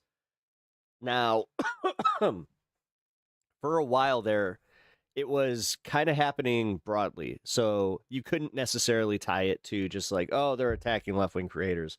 Well, they have adjusted that for the other side, but for some reason, left-wing creators are still struggling to get out there. They're not letting our audience know when we're live, even if you have the notification bells like selected to all. Like there's so much just really sus things kind of happening where it's like you have enough of us recognizing this, and then you have enough of these guys coming out finally making videos about it where it's just like, listen, because like you don't want to bitch about this. Like as a content creator, this is like this is kind of like the final thing that like you want to do. This is our trump card where you don't want to make this public. Like I would gladly keep this fucking private, but it got that bad to where even I was like, guys, something's happening here. And in my case, because I am smaller, it really could be it could be anything. But for the bigger guys to be dealing with this, I'm going to be completely real with y'all. It did kind of make it feel a little less lonely on my end. So, silver linings, but doesn't make the actual outcome any better and what we're dealing with. So here is BTC talking about how the Trump administration is targeting him and his channel. We have a predictable, albeit dangerous update here that actually concerns me specifically. The White House has officially added me to a short list of what they're calling, quote, media offenders, alongside other independent creator David Pakman. Now, I don't know what they plan on doing with this list, but I can tell you what they've done with other lists. I called this once. once they started talking about like, oh, well, yeah, we're making, we're kind of like looking at dissenters, and then not JCPOA, NSPM7. Donald Trump has engaged in a retribution tour against his other perceived enemies, which includes Letitia James, Adam Schiff, James Comey, John Bolton, Tim Walz, Jacob He's making Fry, a list of his political enemies, and he intends on executing arrests. Kelly, Alyssa Slotkin. Now, whether or not they will just be completely, thrown out in court, and then everybody gets a payout, because it's like, dude, he's the Oprah of fucking lawsuit payouts. News outlets. Because none of it actually, it doesn't hold up to scrutiny. Like, you either abandon the Constitution or you don't. He keeps doing this halfway thing. Including the Wall Street Journal, New York Times. The only way that this works is if he actually suspends the Constitution, but even he knows that will cause an actual revolt, not just one of them tiny ones. ABC, CBS, Disney, and the Washington Post, just to name a few. Which leads me to believe that they've now moved on to the next iteration of their plan, going after content creators. Yep. Now, first of all, I think it's worth noting the irony of a political movement that beat its chest about free speech for the last 4 years, now creating lists of people with dissenting opinions. Mm-hmm. These people... Yeah, and then there's another side that's going to get paid out because they got banned from Twitch or YouTube or Twitter for saying things that were against that TOS. So instead of acknowledging that they were breaking terms of service, they were saying that they were, having their First Amendment rights stifled, which, again, no First Amendment for left-wing creators. Are so fragile, so delicate, such little bitches that they are now going after content creators and comedians. Pep, I think you're seeing comments really late, FYI. For doing stuff like telling jokes that offend their frail sensibilities. And what's worse, they are using the federal government to do it. In fact, you don't even have to guess as much, because Donald Trump is so ham-handed himself that he comes out and just admits it. Mm-hmm. This is what he said immediately upon the FCC going after Kimmel. That's something that should be talked about for licensing, too. When you have a network and you have evening shows and all they do is hit Trump, that's all they do. If you go back, I guess they haven't had a conservative on in years or something, somebody said. But when you go back and take a look, all they do is hit Trump. They're licensed. They're not allowed to do that. They're an arm of the Democrat Party. In other words, it wasn't about Kimmel's comments, which, by the way, were completely innocuous, but rather that Trump has a broader agenda of suppressing any coverage critical of Trump. They will not make the distinction between pro-capitalist liberals and anti-capitalist socialists. We will all be in this, Quote, the same concentration camps. Yep. All they do is hit Trump. This is about heaping praise onto an aspiring autocrat, all because he's too fragile to shoulder any criticism.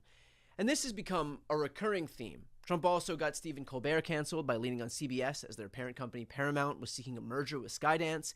He sued ABC News, which settled, sued 60 Minutes, which settled, installed Barry Weiss, by the way, who gutted the staff, including Scott Pelley just this week, sued Meta, which settled. He is currently suing the New York Times, the Wall Street Journal, Simon & Schuster. He barred the AP from the press briefing room. He even barred the Australian Broadcasting Company from his UK press conference a few months back because the reporter dared ask a critical question of him. Anyone who touted Trump or his MAGA movement as some champions of free speech is either a liar or a fool. In fact, it's not just Trump who is too ham-handed to understand how not to confess to the reality of what's happening here. His FCC chairman, Brendan Carr, has been beyond overt in giving the whole game away. This is what he said just prior to Kimmel's cancellation a few months back. But frankly, when you see stuff like this, I mean, look, we can do this the easy way or the hard way. These companies can find ways to change conduct, to take action, frankly, on Kimmel. Or, there's going to be additional work for the FCC. Again, there's actions that we can take on licensed broadcasters. And frankly... Yeah, it's true that conservatives have been pretending that they're the redheaded stepchild of the internet. Like, everyone is out to get them because they're conservative. Yeah.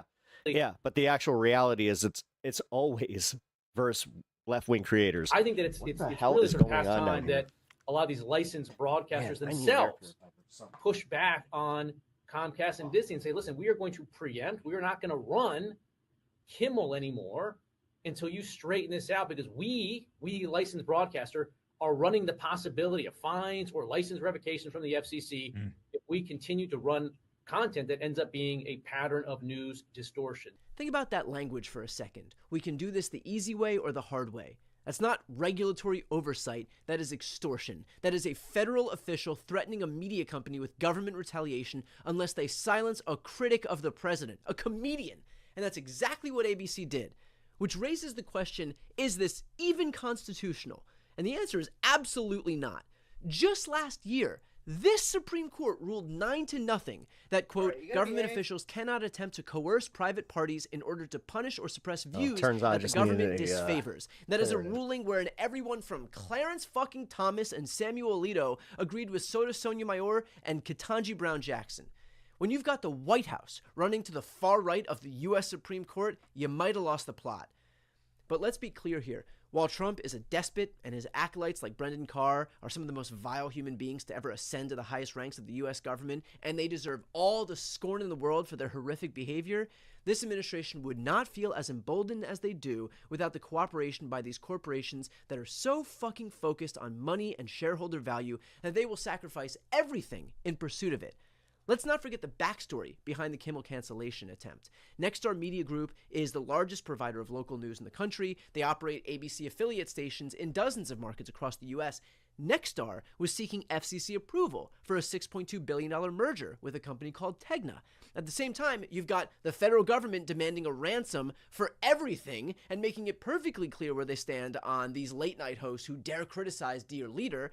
Trump himself literally posted on Truth Social, quote, I absolutely love that Colbert got fired. His talent was even less than his ratings. I hear Jimmy Kimmel is next. And guess what? That is exactly what happened. And because these companies like Nexstar and ABC and CBS and Paramount, Washington Post and Meta are all so over-leveraged and so desperate to grab more cash, they continue to capitulate to Trump. And the cost of that is that we all are less safe because we all now live in a country where the president feels emboldened to commit more of these acts. ABC's decision to even temporarily pull Kimmel's show doesn't just hurt Kimmel, it gives Trump carte blanche to feel that his autocratic behavior is acceptable. CBS's decision to cancel Colbert's show doesn't just hurt Colbert, it gives Trump the sense that he can pull these stunts even more. The fact that they didn't push back, like the fact that they didn't even try to make the First Amendment argument in court because they were just like, they could cost us a lot of money that we don't want to pay fighting for, a court case that would save us all. More with impunity. It's almost like it's part of the plan, and that's why they have all these sycophants installed. It's almost like he's the one being like, hey, you know what? You do this for me, I'll make sure that you guys have all the deals that you ever need. It hurts all of us. These outlets, desperate to curry favor with the God King, are hurting all of us. All because they need another buck. Because God... I am genuinely interested to see what's going to happen. Forbid. They didn't focus solely on more money, more growth, more shareholder value. God forbid. So look, again, I'm not surprised that it's looking like I and other creators are next on Trump's list. But I can promise you one thing from my part. I will never stop speaking out. I'm not owned by some money-grubbing corporate entity that needs something from the federal government. I am 100% independent. And independent media clearly has never been more important. That's why they're working so hard to silence our voices. So look, if you would like to support my work, I'll ask for one thing right now. I have a book coming out in just a few weeks. The single best way to support me, if you can, is to pre-order my book titled The Day After. It is a blueprint for how Democrats can and must fight back against this aspiring What Lego thing? Oh, man. autocrat. Maybe that's why Trump is targeting me, because I tried. Well, if you do not end up sticking around for the Lego thing, because I might not be able to get to it by the time that you usually have to depart. So it's a whole thing. It's a whole thing. You're right about I how can't to even relegate summarize his movement to the dustbin of history forever. I'm going to put a link to pre-order that book right here on the screen and in the post description and in the comments, or you can go to briantylercohen.com/book. I read his book Shameless. It was pretty good. Oh, really? On tour in mid-July. You can grab tour that out. tickets at that same link, and I would love to see you in person. Please help elevate my message in this ecosystem as we work together. Maybe they have that at my library. That the U.S. never experiences anyone like Trump again. And I hope that the rest of the media outlets understand that by capitulating to Trump, you are not placating him. You are just showing him that you're weak. You are showing him that you can be extorted. You're showing him that if and when he wants to do this again, that he'll be able to do it without a problem. I said this months ago, and I'll say it again right now. Trump is never going to stop trying to silence the voices that are rightfully calling him out. He won't stop with me. Just like he wasn't stopping with Kimmel, just like he wasn't stopping with Colbert, just like he wasn't stopping with ABC News and CBS and the New York Times and 60 Minutes.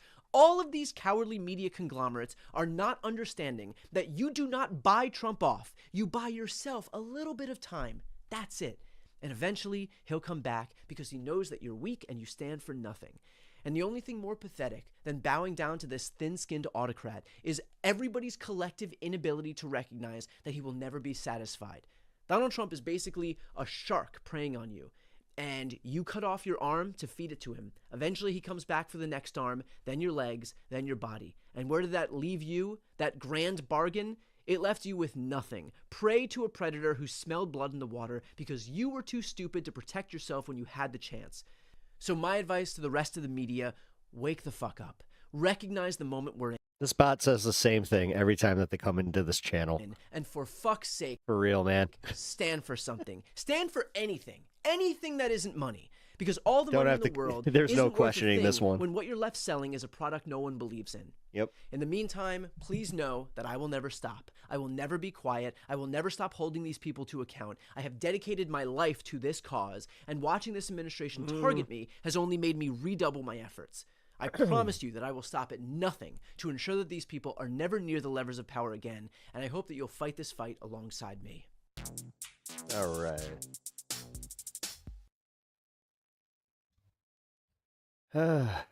I'll say this much.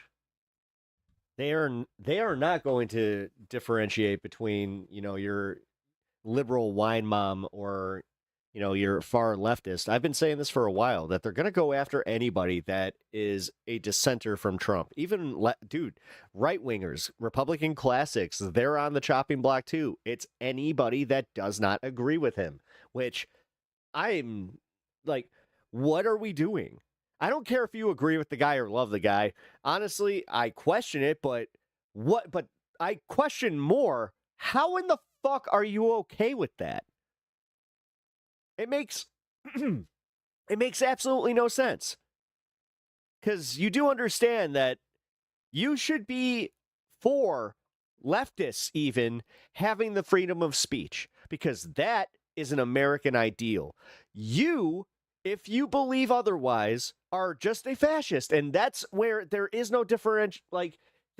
This isn't hyperbole. This isn't just, a bunch of whiny leftists. You are literally a fascist that just wants your dear leader to never have anybody question him. That's insane.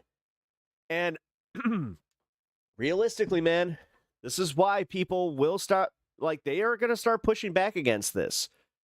Once it comes for them, guys, I'm telling you, now that it's hitting BTC, they started with the far left, they started with the smaller streamers, then they progressively got bigger and bigger. They finally made it to Pac-Man, and then BTC. It's all cascading. And then, as I said, man, you're going to see people like Candace Owens, Tucker Carlson. They're probably going to go harder after them. If they are, I would argue that they already are. They were the first ones. They would after them before Hassan. And I'm just saying, guys, Alex Jones is probably on that list even though he sucked his nuts. People who have sucked Trump's nuts for a long time are going to end up in the same camps because, you know what? They were liars, fake news. I'll be sitting next to fucking Jesse Waters because he fucked up one day. But whatever, man. America.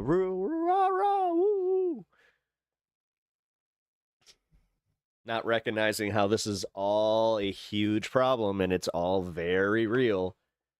For all the times that I've heard a Republican claiming to be a victim, it's always the same shit where it's like, oh, we're going to claim they're doing this to us, even though they're not, but we're going to do it to them when we're in power. It's almost like that projection thing where you just tell on yourselves. Oh, Democrat, you're very original. Did you have to literally wait for Trump to popularize it since he's the one who came up with it? Remember, he took the B out. I took the B out. Jesus. Ah, man. So original. Isn't it funny, though? How unoriginal they are. They go to Snowflake. They go to all the fucking, the classics. You just gotta love it. It is funny though, because they can't think for themselves. Which kind of speaks to the whole, like, yeah, they need him. Like, this is why they love him, like, to begin with. It's not there's a little bit of the trolling aspect, but it is also the fact that they think that, like, oh, he's just going to take care of it. I'm going to be taken care of because he said he would. My biggest thing is how they don't ever correlate how, like, things are more expensive and just the broken promises. They never listen to anything that he said on the campaign trails, apparently, because, yeah, he's broken almost every single one. But they can focus on when a Democrat says something and they're like, you guys remember when they said this and they didn't do this? Aren't you mad? And some left-wingers are dumb enough to take the bait. So, whatever, it's all class shit. They're trying to keep us fighting. They're pretty good at it. I think it's stupid. But we have got to get past this at some point. Let's put some music on, chill for a minute. What do we got? Hey, chat, how you doing? Barack Show, how you doing, man? They will slowly turn on the lame duck. Yeah, we'll see. MAGA's been reduced to name calling for months now. That's all they got.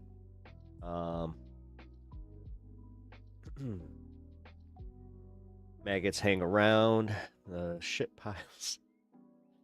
I'm not American, but I think Democrats have really problems. Oh, okay.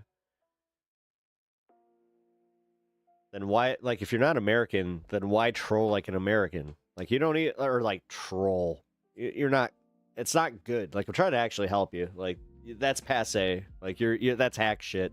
You can move on from that and do better. Like, what's my opinion on ICE? That we don't need them. We never did. We had custom enforcement. We already had national security. This is just blatant fucking, he wants a police state, and he's making sure that he has a bunch of people that are already sympathetic to his causes, and he just wants, like, trust me, he just wants this. Check my DMs.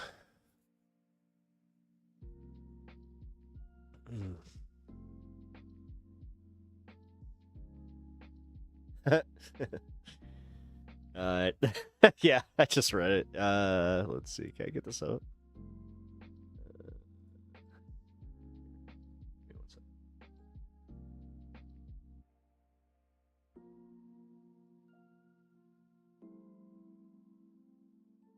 All right. What is going on? Newsweek. He likes to do the thing where I told his hold his scrotum and tell him to cough. Oz explained. He is always asking if he could do the cough test, so we do it once or twice per day. He says, I have very warm hands. I think it makes him feel safe, but I think it also makes him feel strong. I tell him he is very good at being the president. People always do the whole, I was just following orders thing, but I love my job, and I'm here to honor and serve. Dr. Oz says Trump is in spectacular health after Walter Reed checkup, saying he returns because he likes the results. That's pretty funny. Oh, man. Shit. Let's get this. Oh, come on. The fuck? Really? Okay. This screen's gonna be stupid. There we go.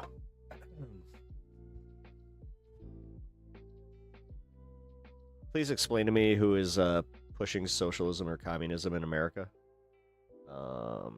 Technically, like, democratic socialists, I guess, would be the ones pushing socialism, even though it's technically capitalism mixed with socialism. Realistically, if you're talking like en masse, no, but like, it's not happening. Like, the way that they conflate Democrats pushing for socialism and like, that's kind of the thing. They're very good at the fear mongering and this, like, holding a narrative. They are very good at that. I'm gonna just say that much. Republicans, because I know that there's a bunch of people in my audience that are about to sigh very loudly, but I have a background in marketing, and I will just say this much, that they are very good with their marketing. Like, Trump is a very good communicator, despite the fact that he's an idiot. He makes you remember things. Like, he repeats. People, like, it literally becomes, like, almost part of, like, the cultural lexicon whenever he does that shit. Like, dude, fake news. Like, just, this is the stuff that I wish more people, not only on the left, but, like, Democrats, too. Like, they need to get better at that stuff. And then people, they also don't recognize things where it's, like, the Democrats specifically, and like what you guys would call like neoliberals, those are the ones that like they've really got to pull their heads out of their ass, because they already hold a lot of what they would consider socialist policies, but they're dumb. They believe in the Red Scare bullshit, and they believe the Republican narratives of just like, well, I'm not a socialist, I'm not that left. It's like, okay, do you believe in healthcare? Yes. Okay. Do you believe in expanding funding for, social programs? I guess you could include policing, but mostly fire. Like, I would say fire is a big one, especially in California. Do you agree with that? Yeah. Okay. Do you agree that we should probably tax, the higher income earners, and we should give lower taxes to lower income earners, and we should also expand things like the minimum wage? Most would probably say yes, but that's where you start to lose like a bunch of neolibs, is because it's a bunch of millionaire motherfuckers that already think their taxes are too high. So they're just going to go, well, I don't know, because technically that's when they start coming for me. Oh, no. Oh, shit. Well, I don't think so. And then they're perfectly fine just letting... Hey! Okay. That's it. He's going in kitty arm jail. We're going to hold him for a minute. Yep. No. You have been sentenced. You have been sentenced. You will be locked up. You got to be held and Hannibal Lectered. Because you are a naughty boy. You are a very naughty, naughty kitty. He has been very bad today. Say hello. Say, I am Lito. I am bad kitty. Yeah. Well, your ears are cold, dude. Okay. Keep an eye on that. Show us the cat. Show us the cat. This is the cat. He is not happy because he has been trapped, and he was in the middle of being a bad cat. Say hello, Lito. You are not pleased.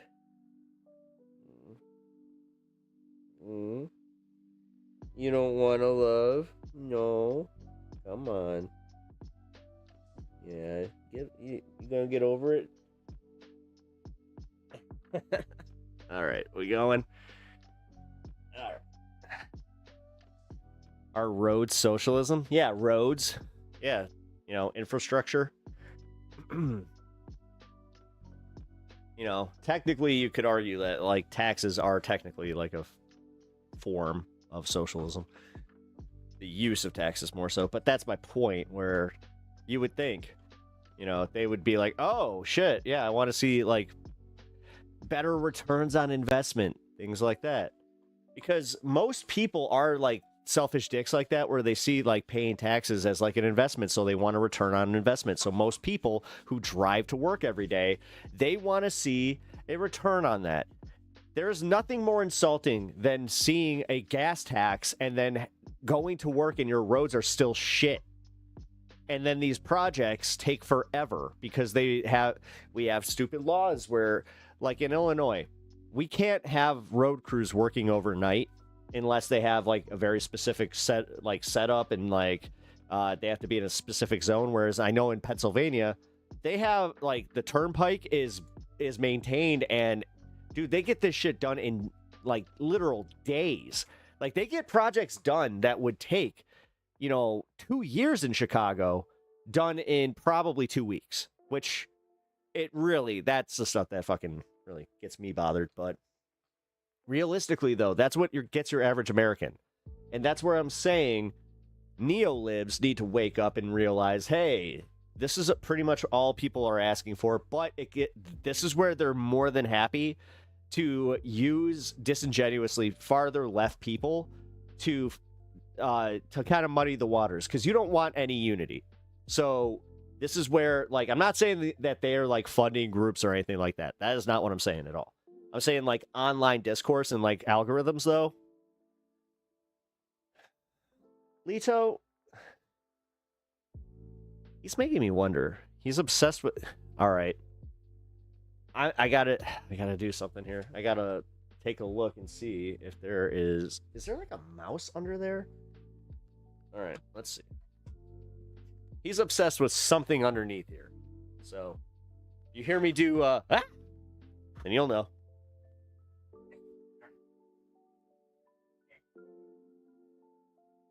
Oh, can't see shit. All right, hold on. I'm here. Cannot see me. I will narrate. I am now looking underneath. What are you looking? Oh, I see what. It's his toy. Here you. Here's your toy. Don't lose it. Man, that was way back there. Pikachu down.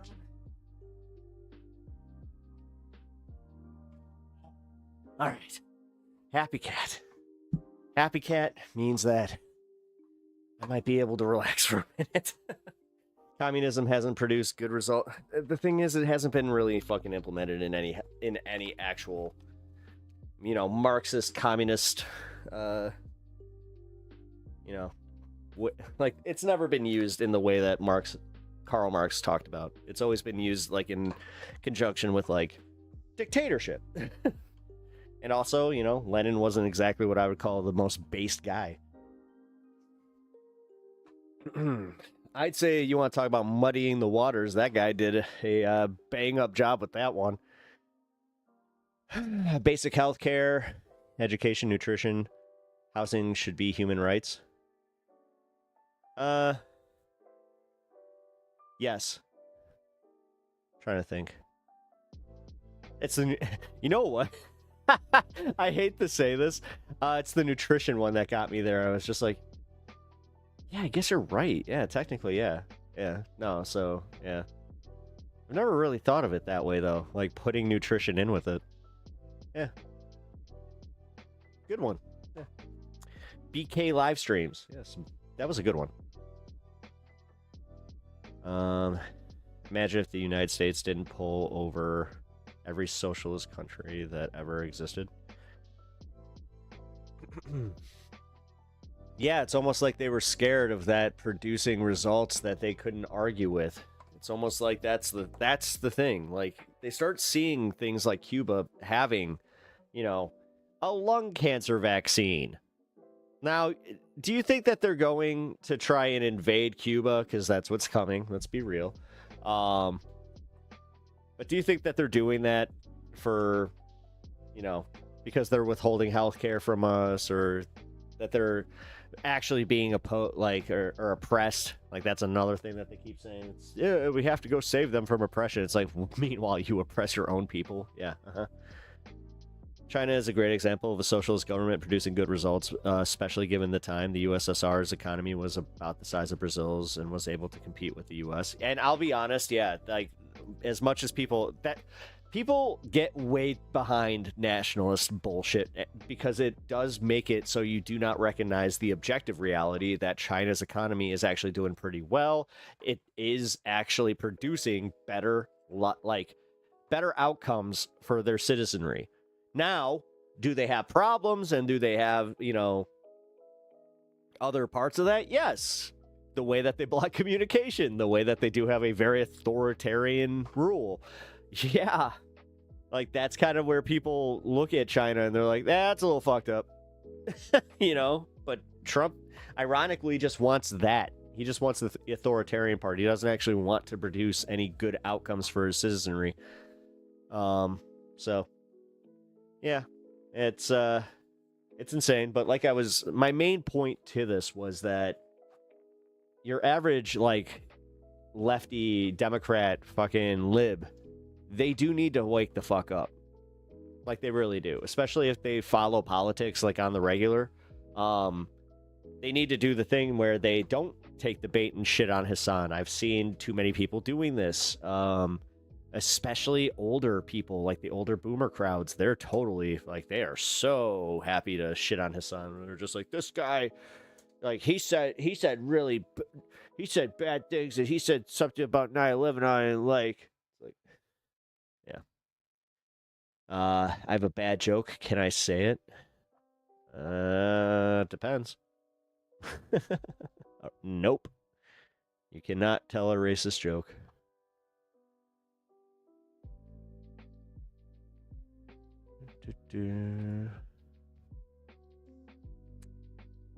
So, United States has ICE concentration camps, and highest percentage of incarceration. Yeah, and it's all to keep the money flowing. They have to justify having these camps, therefore, or you know, these prison facilities. And Jesus, they're concentration camps. Just call them what they are. Socialism really is good versus evil. It is. I mean, the other problem is, and this is where I have a bit of an issue, is like we need to get better at the whole selling this shit. That's where I was going at it with the marketing point of this, where it's just like, God damn it, dude. We are always so behind, and then on top of it, I don't like arguing the finer points of this. I really don't. The reality is socialism now, like, unless we can explain it in a way within like a few sentences where it's just like, no, socialism good, socialism means healthcare. Like that, then like, and they listen to you past that, great. But as I said, like, we have to take the L on some of it and recognize that unfortunately they are way better at this whole like, oh, communism equal bad person, and then that's also why they can conflate the like, oh, you guys call us Nazis, you're so like, you're just hyperbolic, you're just trying to fucking disingenuously, well, because they know big words, you're just trying to say that I'm a Nazi because you don't have a better argument, blah blah blah blah blah. Now, can we say that this is mainstream media, like, platforming?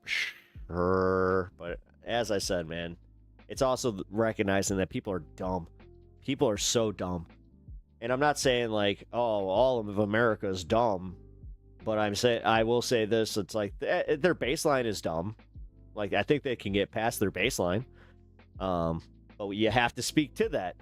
You know, there's a reason that, like, rainbows, sparkles, and flashy colors, and flashy thumbnails and things like that. There's a reason that, like, that kind of shit works. And this is where I was saying, I'm just like, dude, we need to that's what we need. We need better, like, thumbnails on the left. That's how we'll start our movement, is with more flashy thumbnails. I'm starting to push. If you have noticed, my thumbnails are pretty fucking badass. Let's see.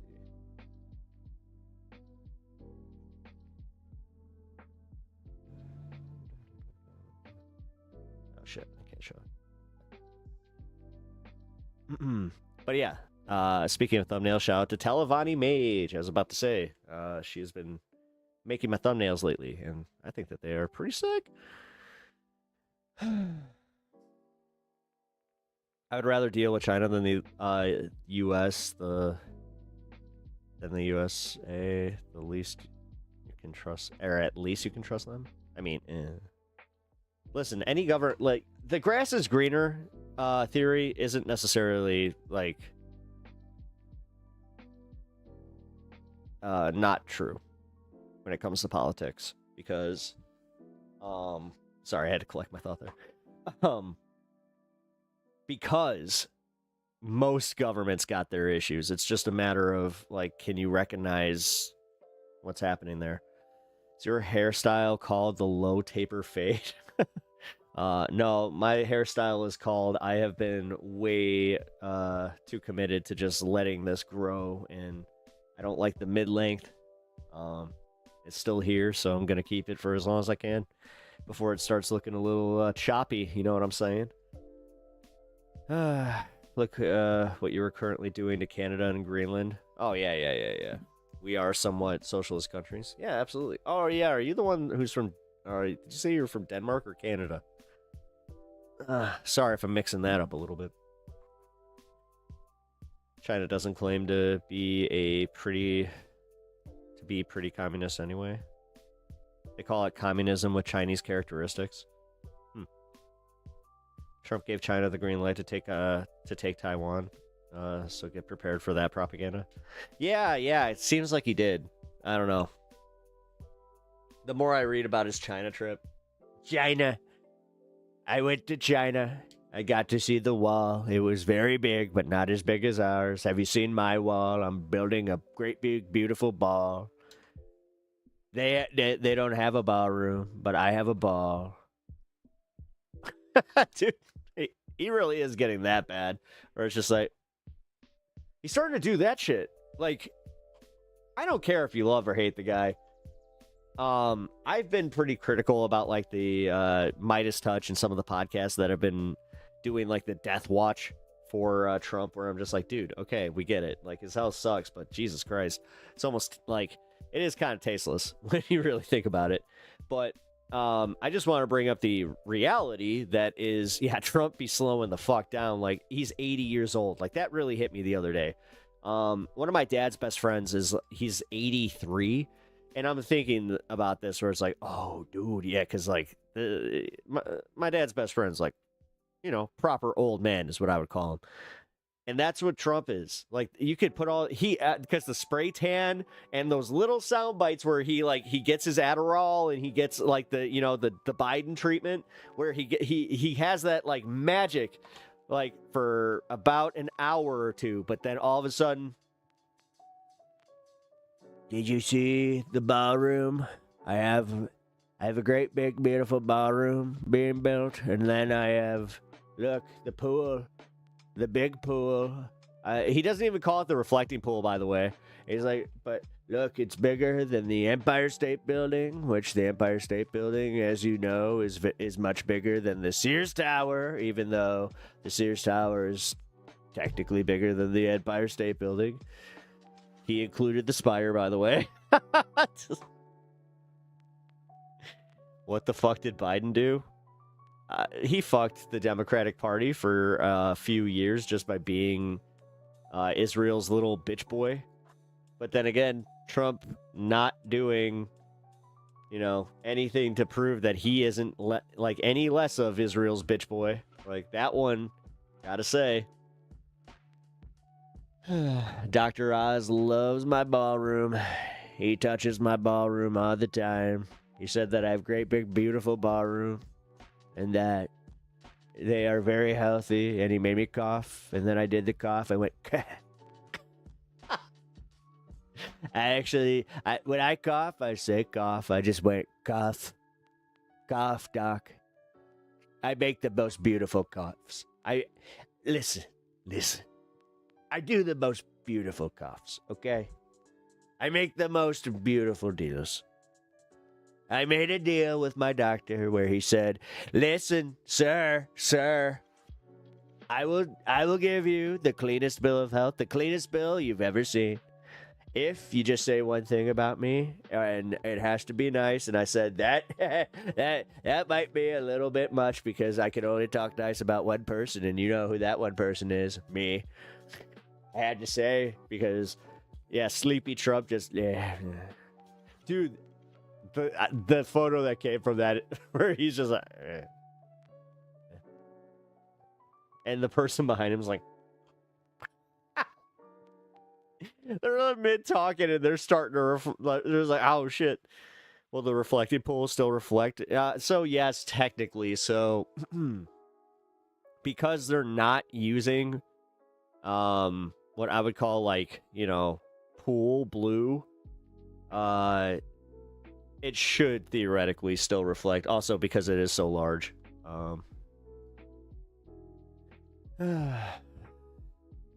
But who knows?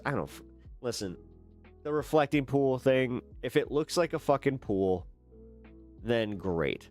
We can be outraged about it, but I'll be completely real. There's some things that we get outraged about everything. We take the bait on everything. Let him have his stupid fucking pool. Let him tear up the Rose Garden. Let him even have the goddamn ballroom if we didn't have to pay for it. We got to get better at being legitimately angry. Like, you understand that this is why Republicans don't listen to us in general? And, like, most fucking, like, Trumpers will never listen. And, like, even the left, even some of the left doesn't, like, or the liberals just don't listen. It's because it's always the same shit. Well, actually, no. The liberals are the ones responsible for this one. They're the ones responsible for the pool. So, no, the left. You know what? Yeah. Because realistically, the ones on the left that aren't listening, I'm going to just say it's because we are correct about this. We are just saying, yeah, you know what? I don't give a fuck about the pool. Gas prices are insane. He's at war. He keeps breaking his promises, and we can't stay on track here. We can't fucking just, like, have one message that we can really just hammer home to the American people to be like, hey, this guy's really fucking up. I mean, I don't know if the Democrats want to win in the midterms. Legitimately, I don't think they do. Because they don't want to be responsible for all this stuff. But if they do win, then okay, are we actually going to get, like, real investigations and get some, you know, the big thing's the committees, man, because, like, that's been some of the most effective ways that his administration has been called out is during these committee hearings where they are just, with basic questions, they fucking fall apart. And it's kind of, I hate to say it, like, that's what they need more of, like, and that's what they need, you know, if they had Democrat control of that, where they couldn't have every shithead just being like, okay, well, this committee is adjourned, and we are very sorry for taking up your time there, Mr. Patel. You have a very important job to do. Like, God, the way that, like, some of these committee, like, the chairmans of the committees, like, Jesus, they just suck their nuts. Never heard a Democrat president lying 30,000 times in one term. I mean, I thought that was kind of silly that I mean, publicly, sure, like, whatever. He was just say he was a liar. Just, we overcomplicate things way too often. All right. The DNC has been acquired by Republican donors and consolidated into the political establishment. I think a corporation. Yeah, it's very, very much like a corporation, but you could argue that it's mostly the AIPAC thing. Like, and then Democrats being unable to actually recognize the genocide until it was way too late. Because now they are realizing that AIPAC is poison, but they need that money anyway. It sucks. All right, let's keep going. Let's see, what do we got next? The Brian Tyler Cohen thing. Oh, we got Hassan Piker on Democracy Now! Let's leave a like on this one. All right, let's check this out, and then we will be getting to the Lego story here, which I haven't covered any of, so it's going to be pretty much like we are going to get a breakdown on everything, and then I think we're going to, my intent is to leave tonight as well updated on the Lego story as I possibly can be, because yeah, I have been interested in it, but with everything going on in my life, it's been a little difficult to pay attention to. And even like when I was in the hospital and I got that rare moment where I had good, like decent enough cell service, which very rarely happened. I don't know what the hell is up with that. Yeah, I got to watch like one of the Philip DeFranco breakdowns, but yeah. You should like the video if you have not. Thank you, Fish Guru. I did like the Democracy Now! Video. You guys should also like and subscribe to my channel and Democracy Now! If you have not already, because Amy Goodman's the GOAT. But with that being said, let's get her interview with Hassan. This is Democracy Now!, democracynow.org. I'm Amy Goodman with Juan Gonzalez. Earlier this week, the British government banned the progressive political commentators Hassan Piker and Cenk Uygur from entering the UK. They were scheduled to speak at the South by Southwest London Festival and the Oxford Union Society. The UK's Home Office said it was cancelling their travel permits, quote, on the grounds that their presence in the UK may not be conducive to the public good, unquote. Both Piker and Uygur are outspoken in their criticism of Israel. Recent comments from that have drawn scrutiny include Piker saying that as a, quote, lesser evil voter, he would vote for Hamas over Israel every single time, unquote. The week prior to their ban, British Labour MP David Taylor called for Piker to be barred, saying, quote, it's shocking that South by Southwest would invite someone who's openly supported a proscribed terrorist organization and spouted these kinds of vile anti-Semitic rants to speak at their festival. With the unacceptable rise in anti-Semitism on our streets, leaving British Jews in a constant state of anxiety, Hassan Piker is clearly not conducive to the public good, he said. So do you like Trump? Not really. The most prominent online exactly influencers on the left. He has millions of followers and subscribers across social What do media you mean? He's the biggest fan. He's the biggest fan of me ever. Wait a minute. Gotta get my hair. Recently, he's drawn the ire of the Democratic Party leadership for endorsing and campaigning on behalf of progressive candidates in primaries across the country. To talk more about his ban from the UK, his views on Israel, his critique of the Democratic Party, and more, we're joined by Hassan Piker from his home, where he streams in West Hollywood, California. Hassan, welcome to Democracy Now! Can you start off by responding to this ban on you? And Cenk is your uncle, is that right? Cenk Uygur, on what this means. In fact, you're going to virtually participate in the Oxford debate anyway, right? Same. Nice. Yeah. I was also supposed to, first of all, thank you for having me. It's a real honor to be on the show. I'm basically listening to the show a lot earlier than I normally would, because I usually do that in my morning routine. So Cenk and I were supposed to participate at the Oxford Union. We were supposed to do different panels at South by Southwest. I was also supposed to have a conversation with Jeremy Corbyn and Zach Polanski, the leader of the Green Party. And I also had another talk set up with You're Canadian? Oh, nice. Former Greek finance minister, Lucky Yanis Varoufakis. And then Cenk was supposed to travel to the UK with his family, and he was stopped at the airport, and he found out that his visa had been rescinded and that he could not get on the plane. So I ended up checking my visa as well and found out that my visa was also revoked. Now, I find what the British government did here to be objectionable. I find it to be disgusting. I also find it to be terrifying. I think it's a terrifying prospect for the future of Western liberal democracies. The fact that a country that has in the past harbored much more radical thinkers than myself Pat, to completely drop all Becca needs the Discord link. pretext that they care about free expression. Interested in joining the Discord is, I think, a sign of the times. I think it's a sign that we're moving down we're headed down a very different, dare I say, fascist direction in the Western world. And this is happening, Hassan, under a Labour government in Britain, especially given Britain's particular role when it comes to Israel and Palestine being the primary imperial power that allowed the creation or promoted the development of the state of Israel. Yeah, absolutely. There's definitely a lot of culpability.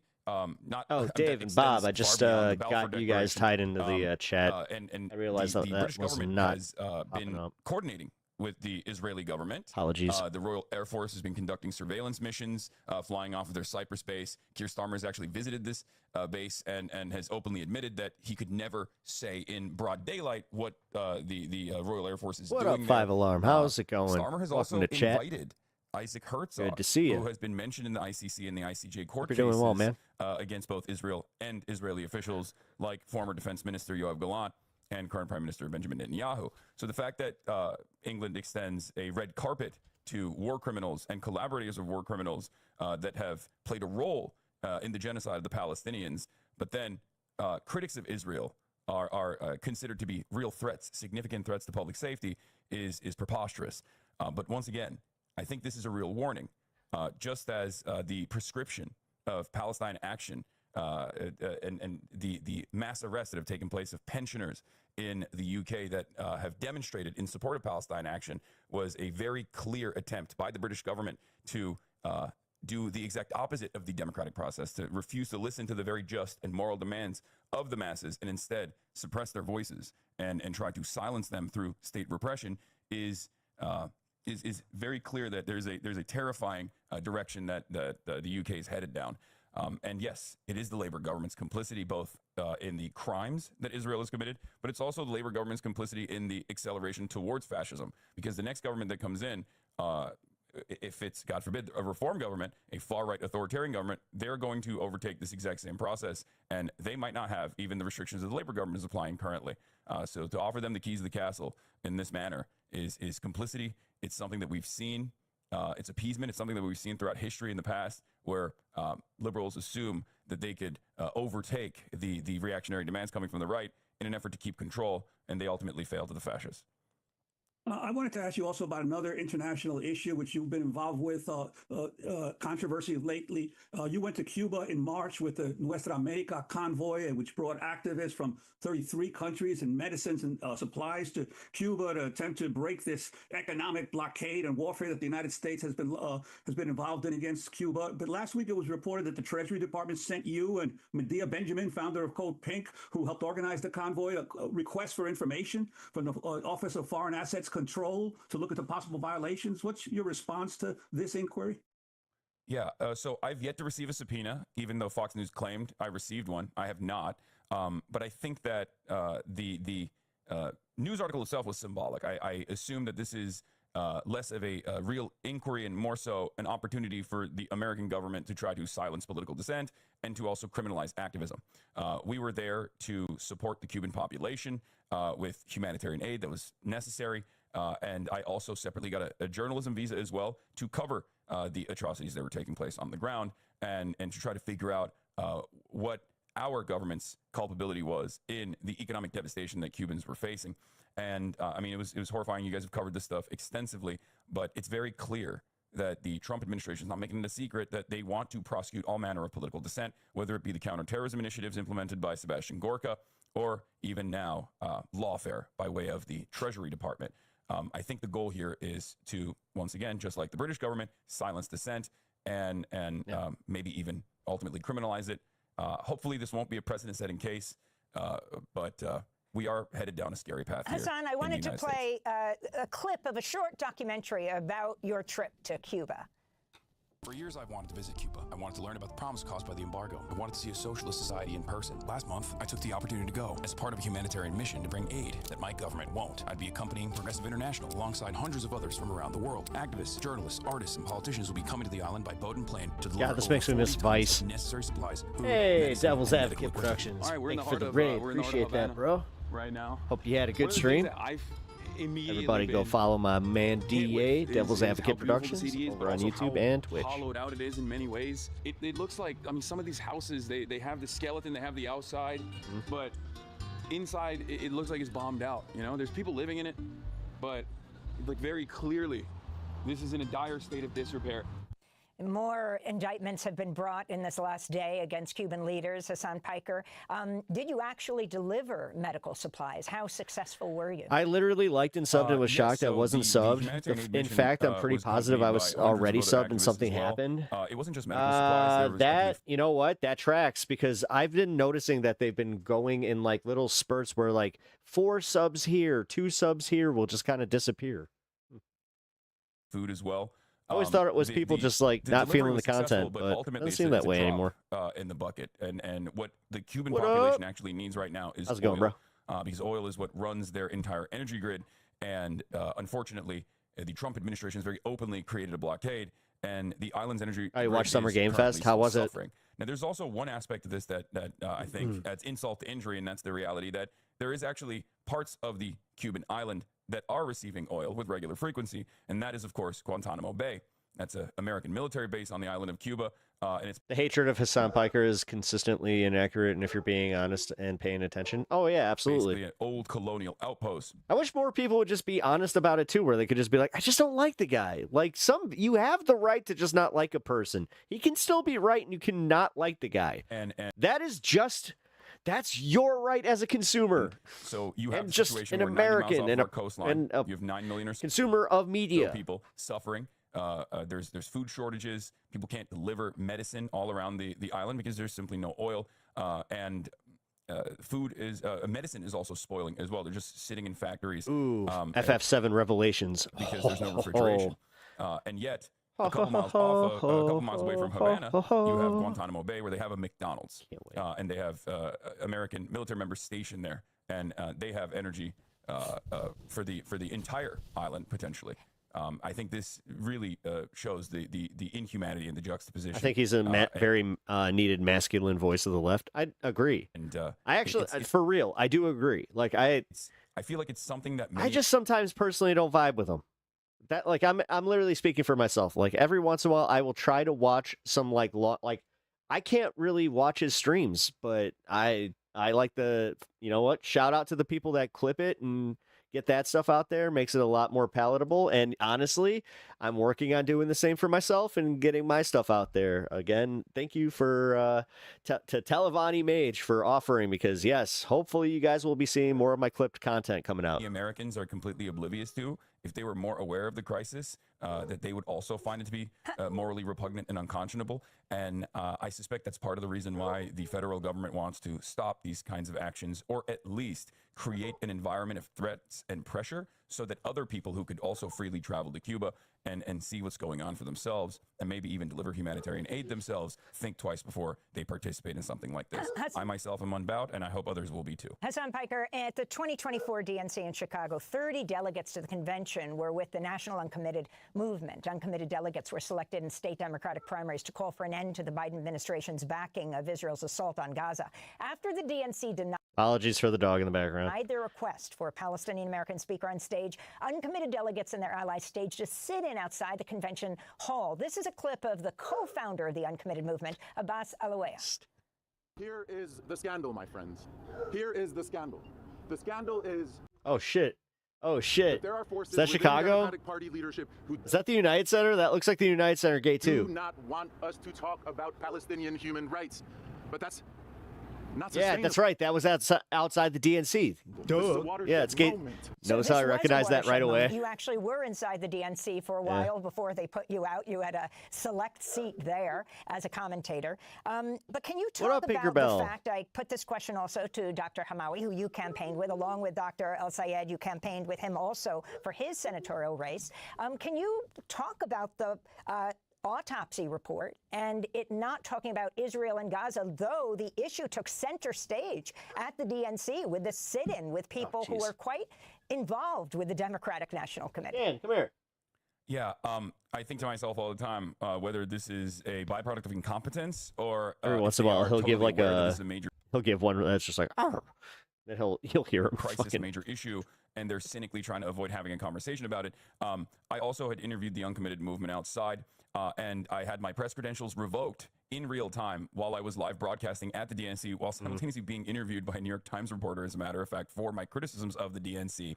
I was invited, but then I was, I guess, disinvited at the same time for these exact warnings that I was issuing to as many Democrats as I possibly could. It turned out those warnings were true, and yet the Democratic Party still has not learned a very important lesson, and still seemingly chooses not to listen to the demands of the masses. A similar pattern arises here that we just talked about with the United Kingdom.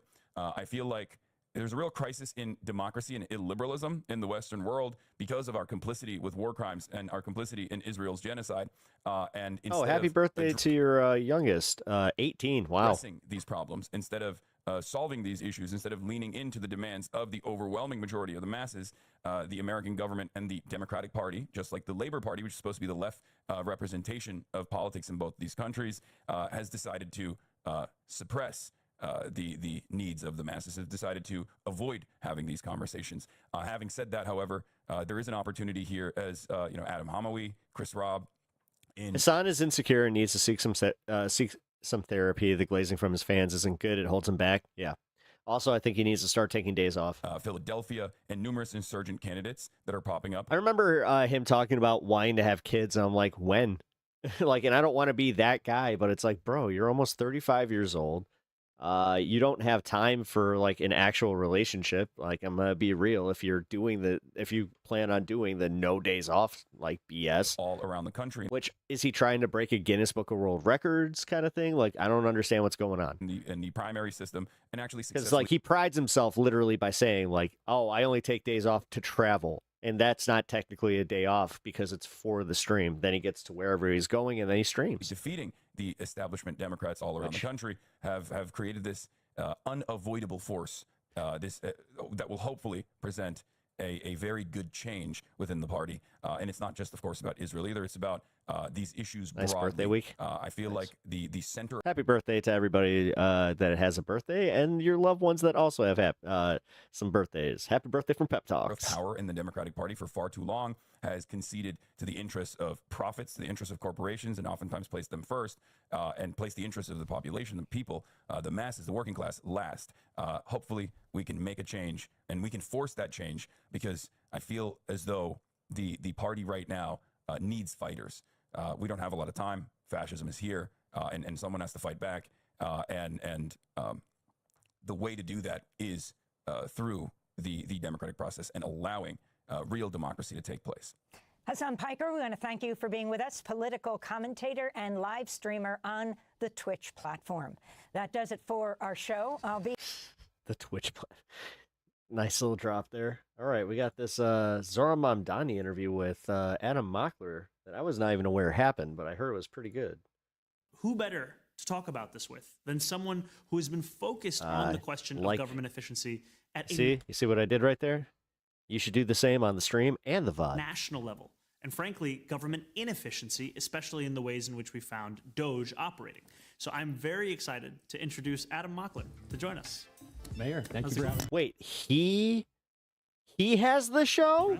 Thank you for coming. I want to start What off is going on here? saying congrats on the win Wait a last minute. night. Thank you very much. You know, it's been a few months since I've been to the city. I really like what you've done with the place. You think Wemby's going to show up next Wednesday? You know, as we say, inshallah. Inshallah. We're hoping he can pull up in that Eid fit that he had. the other day. It was a pretty great fit. But what you've done so far with this commission is really brilliant. I think that it's speaking to the apathy of a lot of young voters across not only New York, but across the country. Working New Yorkers, working Americans. Hey, By happy the way, West if you're Coast. in chat right now, whether you're watching on YouTube or TikTok, let us know your thoughts. Let us know ways that the government has been inefficient in your day-to-day life. The tiny, minute frictions that you feel when you're trying to operate on a day-to-day basis. The mayor and I are going to read off your thoughts and concerns in a real-time manner. So it's great. No, absolutely. And I think to your point, it's an opportunity for the very people who have lost faith in government to help us chart a course where we can win that faith back. Yeah. And we've been focused on the question of inefficiency There over we the go. course of our first 6 months. We had chief savings officers in every single city agency. Even in just that interim period of time, they found more than $94 million in just pursuing either better contract rates or coming to the realization that there were instances where city government could do a better job than those that we were contracting with. In one instance, we found that we were paying McKinsey $9 million for work that we could be doing with the staff we already had. And to me, this is an example of what you can find when you're willing to actually look for that inefficiency if your directive isn't using this as a smokescreen for cuts that hurt working people, but actually for delivering the best possible government for working You know, it's a perfect example of the stark contrast between what Doge tried and failed to do versus what you guys have already successfully done and will continue to do. When Elon Musk got into power, they immediately fired a bunch of inspectors general, the people who are responsible for finding waste, fraud, and abuse. The people who likely would have been skeptical of a lot of these contracts being kicked back to Elon Musk and Peter Thiel at this very moment. What you guys did, as you said, was appoint chief savings officers, and you gave them 45 days to go through and come back with real ways to make the government more efficient. And that is exactly what we need to be doing. The government needs to be working for the people. The government needs to be helping out people, not only of New York, but across the country. And I really appreciate you leading the way on this. Oh, you're very, very kind. And I think we just want to have a New Yorker be able to look at their city government and see something that's trying as hard as they are. We have some really good news. Let's go. Twitch is now live. If you guys are in Twitch chat, we had a little bit of technical difficulties, but if you guys are in Twitch chat, we have now made everything more efficient. We have now cleaned everything up. I want you to drop your concerns about the government Let us know in the comments ways that the government can be made more efficient in your daily life. Let us know. I was just going to say, I feel like I've reached the point in my life. So is this like going to be a regular thing then with these guys? I mean, not complaining. That's cool. For now, I'm my parents asking for help on how to use the remote, but here we are. With Twitch live, YouTube is live. Oh, by the way, comments, Televani, I just sent you a few messages in Discord. Chat, all the vocabulary of streaming is also active. We have a really good question right here already from Sam Blyberg, and we'll get back into the Doge of it all. I think it's a really important comparison to make, but this is a really good question. Mayor, what are your plans for improving the protected bike infrastructure? Sam says, for example, multiple cyclists have been killed on Union Ave in Williamsburg with no improvements to the bike lane. Great question, Sam. So thank you so much for your question, Sam. And that is something that means a lot to me, not just as the mayor of our city, but also as a cyclist myself. And when I lived in Astoria before I moved to Gracie Mansion, there were certain streets that I wouldn't bike on because I didn't feel as safe on them. I was looking for a protected bike lane. And frankly, that's too often the case where New Yorkers do not feel that they have the same level of safety. It's all dependent on their mode of transit. It should not be that way in our city. Or it depends, like in Chicago. So, like, I think it's like this way in New York for different boroughs. But like in Chicago, you'll have different areas of the city that do have protected bike lanes where it's got its own median. Now, a lot of this has to Like, do man, with when that thing ends, political will. Are we willing to build out the bike infrastructure that our city needs? That is something that we're already providing, whether you're looking at McGinnis Boulevard or you're looking even at 31st Street in Astoria. We are pursuing a more ambitious vision within our Department of Transportation. for some reason, I keep expecting Mockler to disappoint me somehow, but he just hasn't yet. We got to get better at like just enjoy. But to the conversation we were having around, Honestly, like if somebody comes out and like disappoints you, just remember that it's not on you. Like, dude, I remember when this happened with Illuminati, where if you don't know who I'm talking about, it's like the the coffee having eye in the pyramid fucking video essayist who she did some really good work. And she did really good essays on like multi-level marketing schemes and that kind of stuff, and then just cultural stuff overall. But then, yeah, I was disappointed to find out that she was a toxic person just in general. And she had an infamous downfall at this point. It turned out that she was also extorting people, like allegedly extorting people.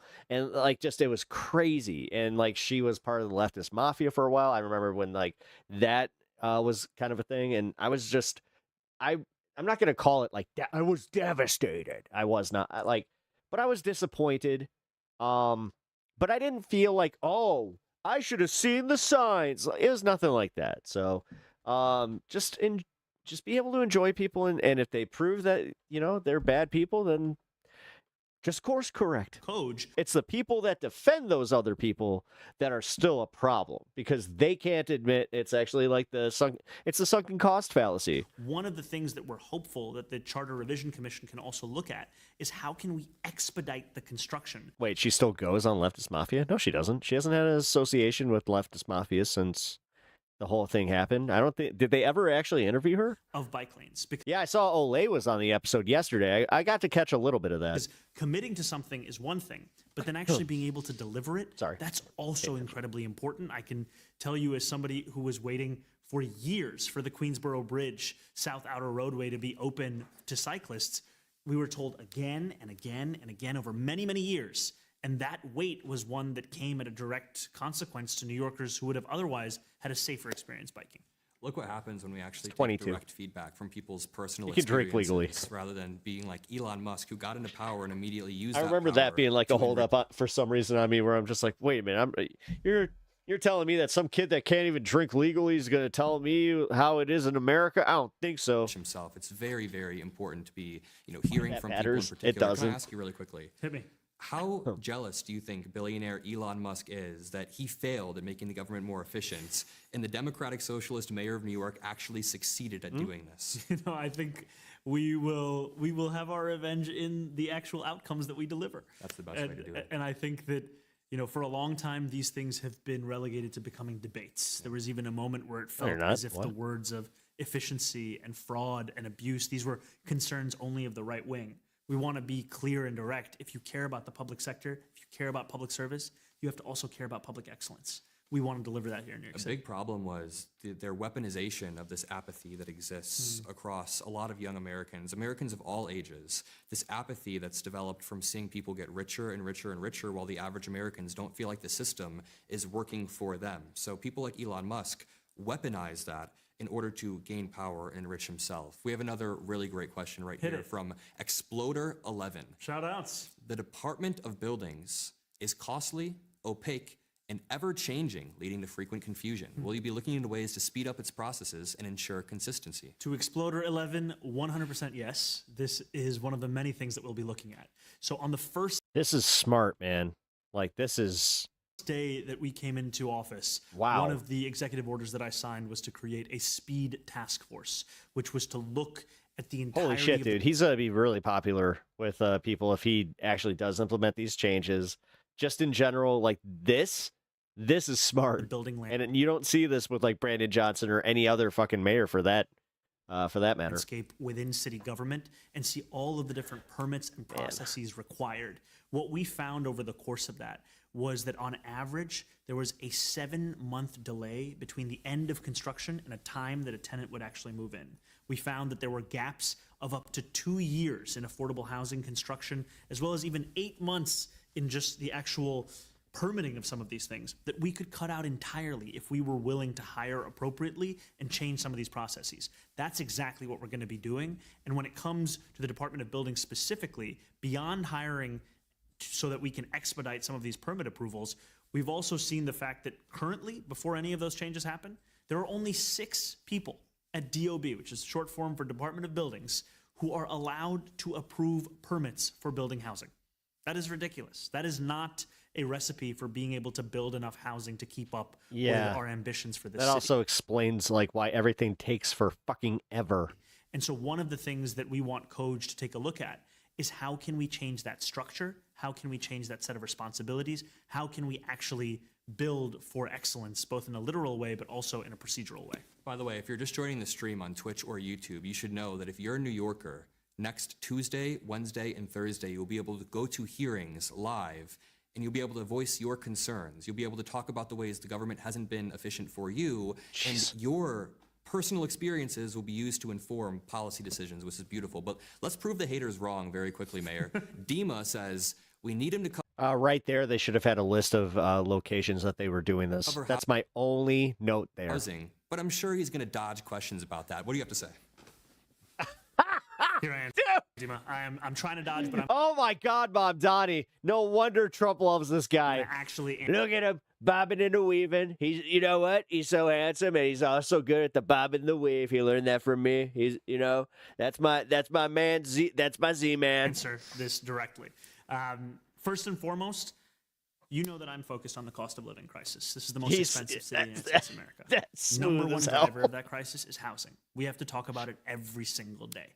We recently released a plan called Block by Block. I encourage everybody to check it out. It is a plan that commits our administration to the most ambitious vision of affordable housing in this city's history.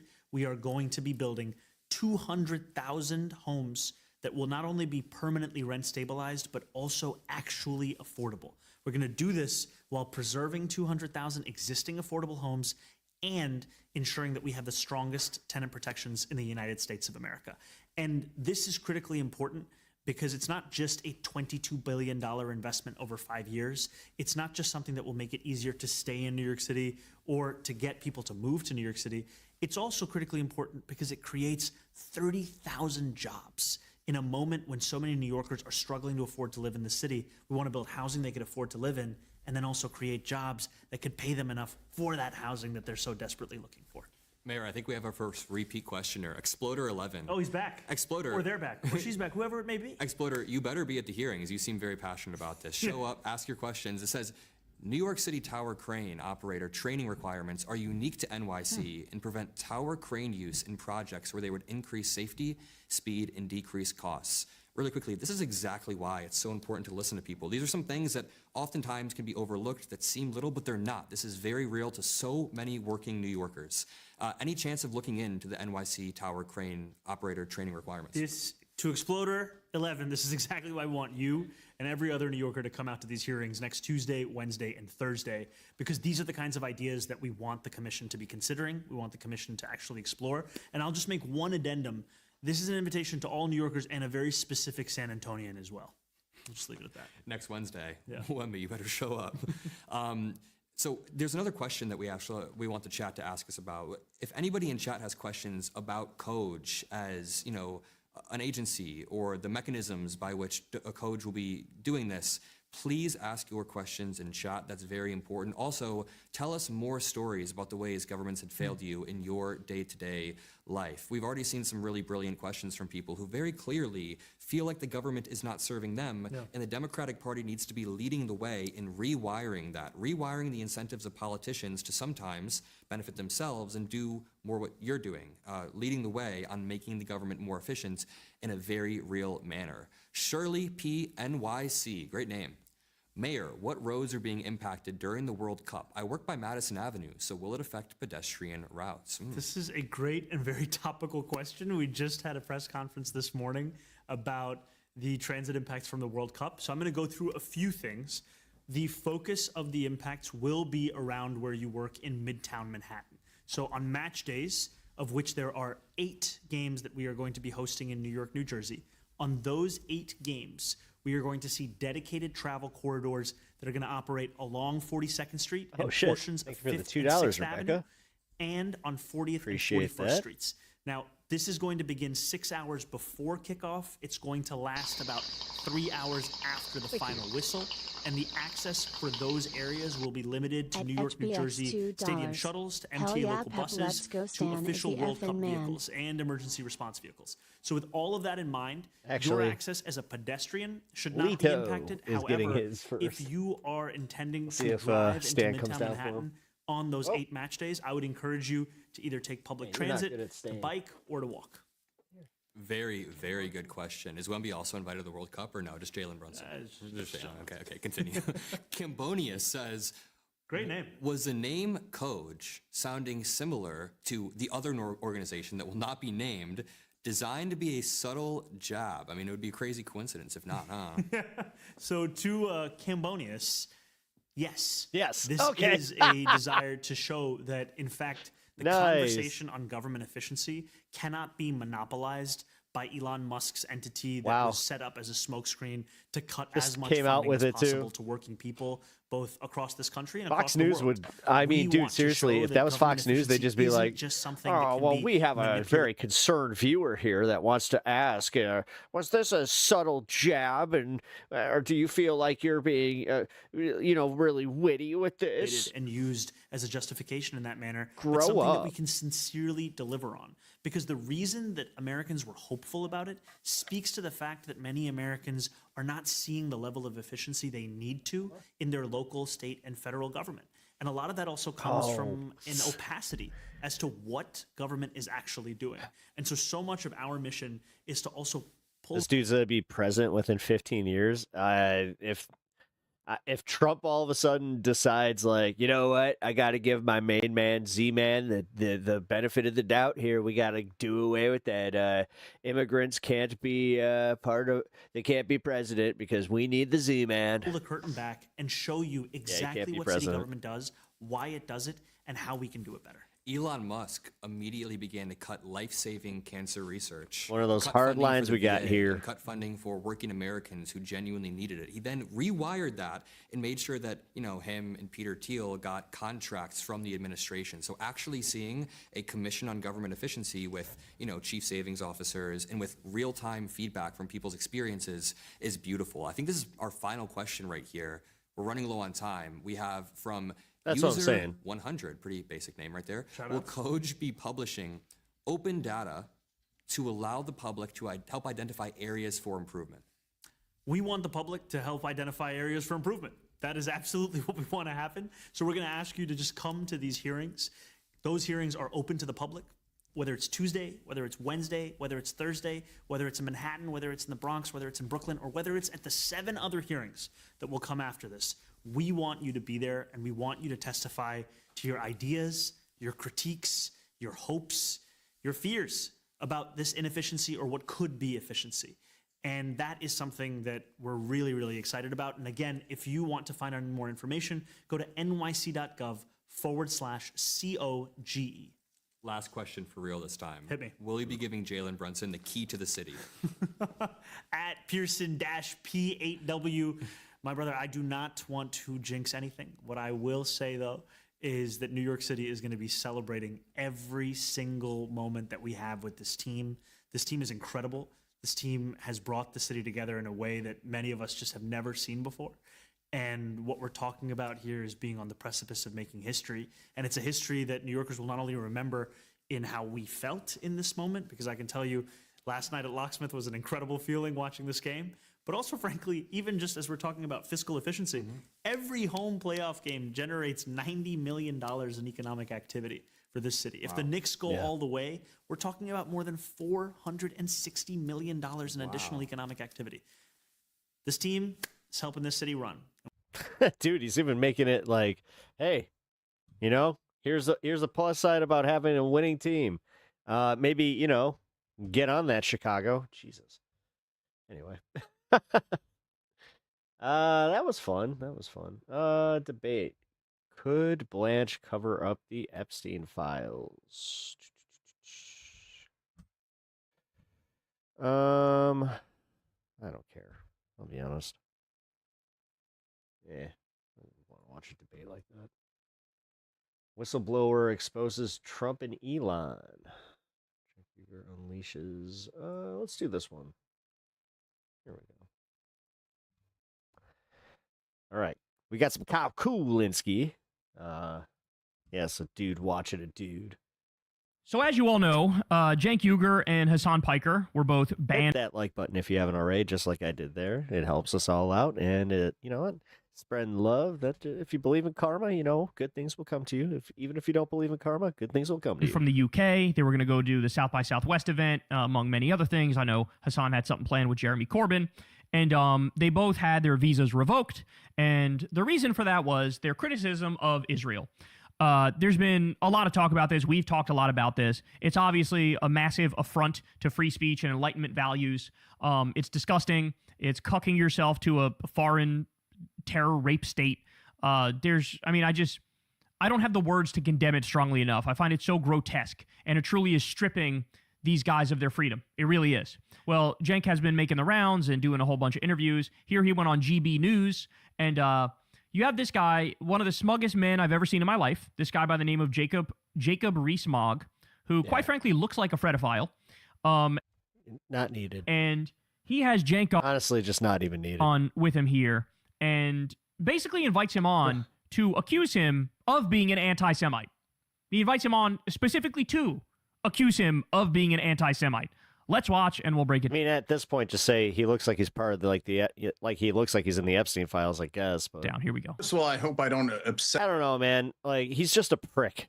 Like, I watched this interview too, and he just came off as a monumental prick. At the public order, because I'm sure that as soon as people hear me in the United Kingdom, mayhem will break out. That's according to the British government, which is hilarious and ridiculous. Second of all, I want to clarify on the grooming gangs that portion of what the British government said is a flat out lie.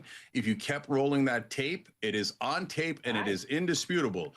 I said the grooming gangs definitely exist and they should definitely be prosecuted. So they just made that up, period. And probably they got it from the Israeli lobby. The Israeli lobby exists in America and the UK. And then people claim they don't have any power, which is hilarious. This is super important. There's a massive difference between Jewish people and the government of Israel. There's true. Oh, Stan, you told him. Of every single country, there's a difference between the British people and the British government, the Turkish people and the Turkish government, right? So now when you say that about the Turkish government or the Saudi government, everybody agrees. When you say it about the Israeli government, they weaponize charges of anti-Semitism in order to protect the government of Israel and the genocide they're committing. So I'm a fierce critic of Israel, but I never put it on Jewish people. In fact, I'm worried that Israel's defenders are using that in a callous way, and it endangers Jewish Americans and Jews in Britain and across the world because they keep saying all Jews want this genocide. That's not true. All right. None of the Jewish people I know want this genocide. Okay. But is it strictly true that you always differentiate between the Israeli government and the Jewish people? I believe you said Israel controls the American government through donations to 94% of Congress. But those donations aren't from the Israeli government. They're from individual Jewish people living in the United States. That is factually wrong. The number one contingent of Zionists in the U.S. are actually Christian. They're evangelical, fundamentalist, Christian Zionists, people like Mike Huckabee. There's way more of them in the U.S. than there are actual Jewish people. And they also are massively in favor of Israel, massively in favor of the Israel lobby. They donate, they give money. But really, the Israel lobby is representing the government of Israel, right? So even if that weren't the case, it's still the case that the Israel lobby is representing the government of Israel. They lie and they pretend like they're not. It's like, oh, no, this is just Jewish Americans representing. That's a lie. That's bullshit. That's not true. But here he's trying to say, since you criticize the Israel lobby, isn't that by definition anti-Semitic? Because, like, it's all Jews who fund it, which, again, as I said, is factually wrong. But that's the argument he's trying to make. Like, in other words, if you criticize the Israel lobby as aggressively as you do, that by its very nature is anti-Semitic. That's his argument. Think about, like, the implication of what he's saying. What he's saying... My cat is just staring at him. ...is... you're just simply not allowed to criticize this lobby, right? Lito. Which is crazy because, like, nobody says so this about mad. about Wall Street and their lobby. Nobody says this about the military-industrial complex. Nobody says this about Saudi Arabia. Nobody accused you of being an Islamophobe for criticizing the Saudi lobby. But for this one, he does. So it's just so fucking dishonest. And Cenk is about to crash out. You back? Hell yeah. Of Congress. But those donations aren't from the Israeli government. They're from individual Jewish people living in the United States. As I understand American election law, governments aren't allowed to donate to political parties. So yeah, but that's it's a lie, right? Like, that's a lie.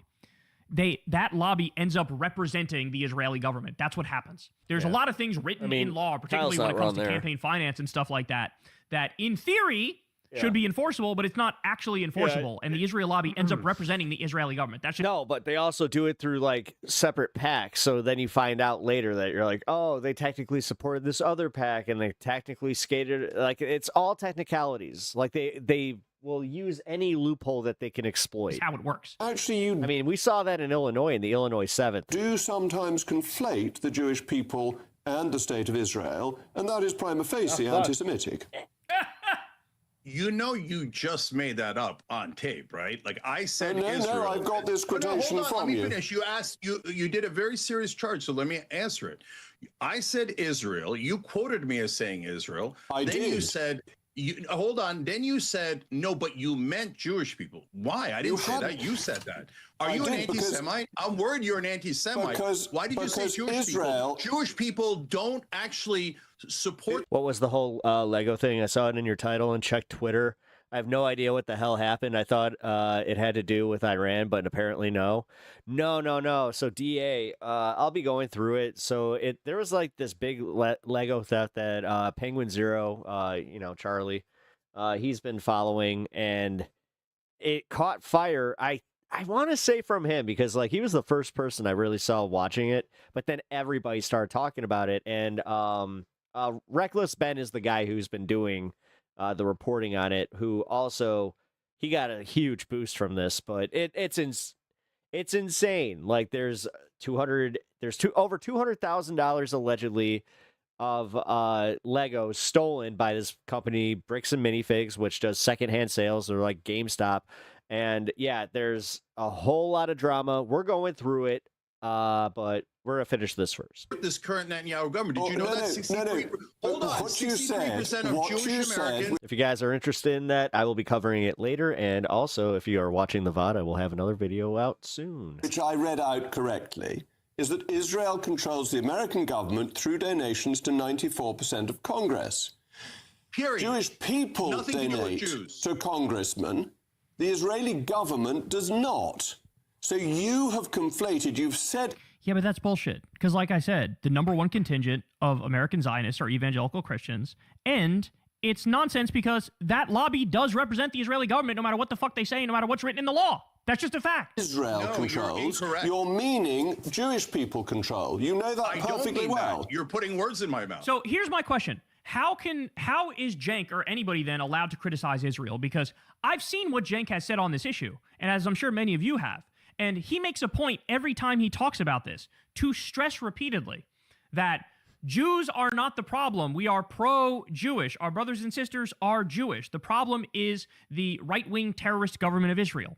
And if taking a solid 2 or 3 minutes aside every time you talk about this issue to make clear, let's not be bigoted, let's not be anti-Semitic, let's focus on the actual horrific government, the ethno-state committing the crimes, if that's not enough, then let's just be honest and say, there's literally no way you can criticize Israel where guys like this would admit it's not anti-Semitic. Let's just be honest about that. Yeah. That, like, I mean, we have, like, anti-BDS laws here in Chicago, and it's ridiculous. Actual position is just don't criticize that government at all. And that's the only way you Still can be one of my biggest, not like, sources of contention with one of our something that was voted on in our legislation. Anti-Semitic.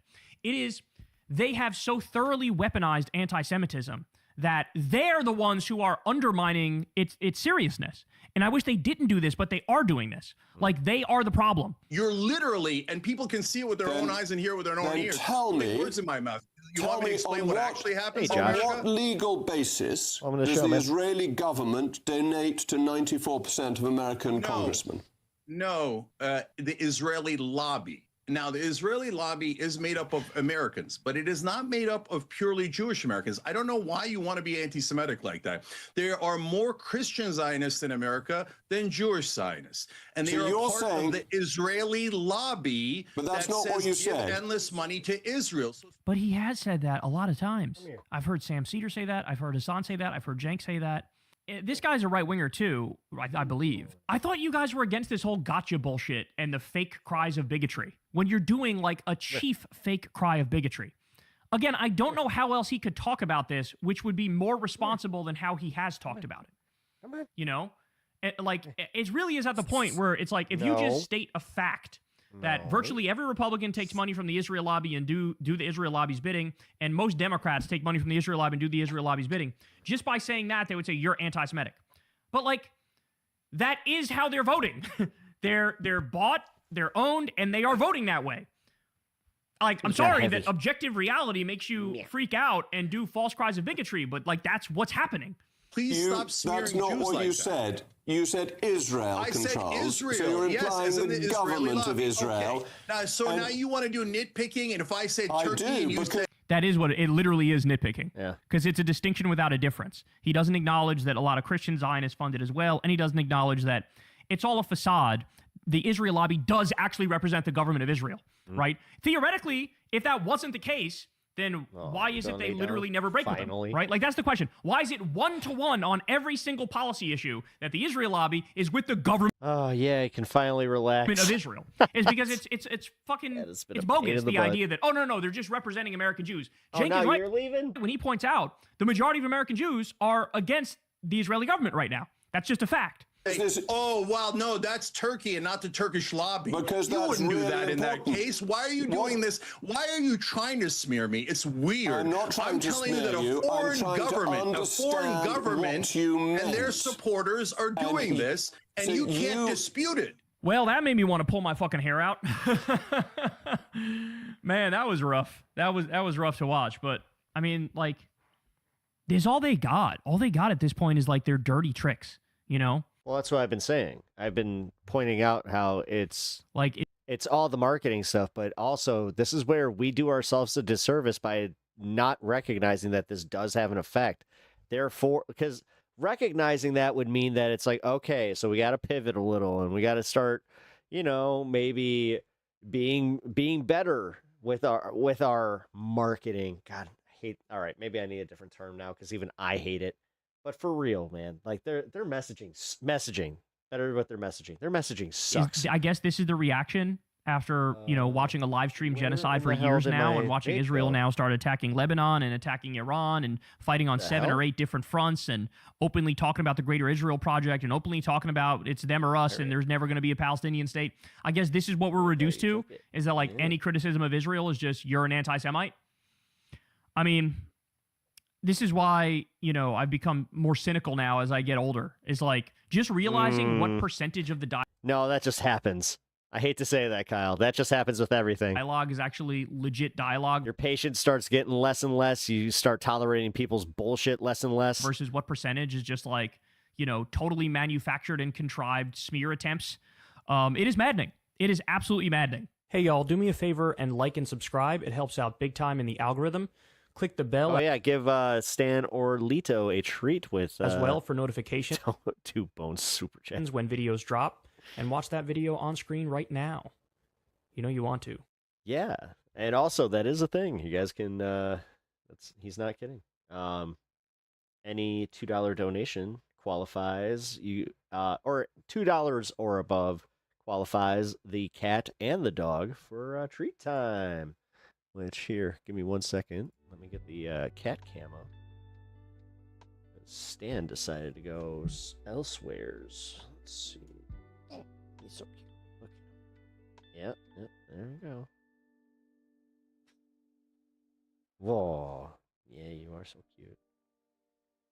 This is why you get away with everything, including the stuff that you were doing today. Freaking clawing all, like, what do you, I think I've told you guys, like, he's become obsessed with like clawing wood. And oh man, like I have this like the stand for all my comic boxes. He's been like kind of putting them like his claws into the bottom of it and like riding it. Where he's just like, it's cute, where he's essentially like doing like a reverse army crawl on his back. He got, but at the same time, yeah, that's an antique. It's not, What's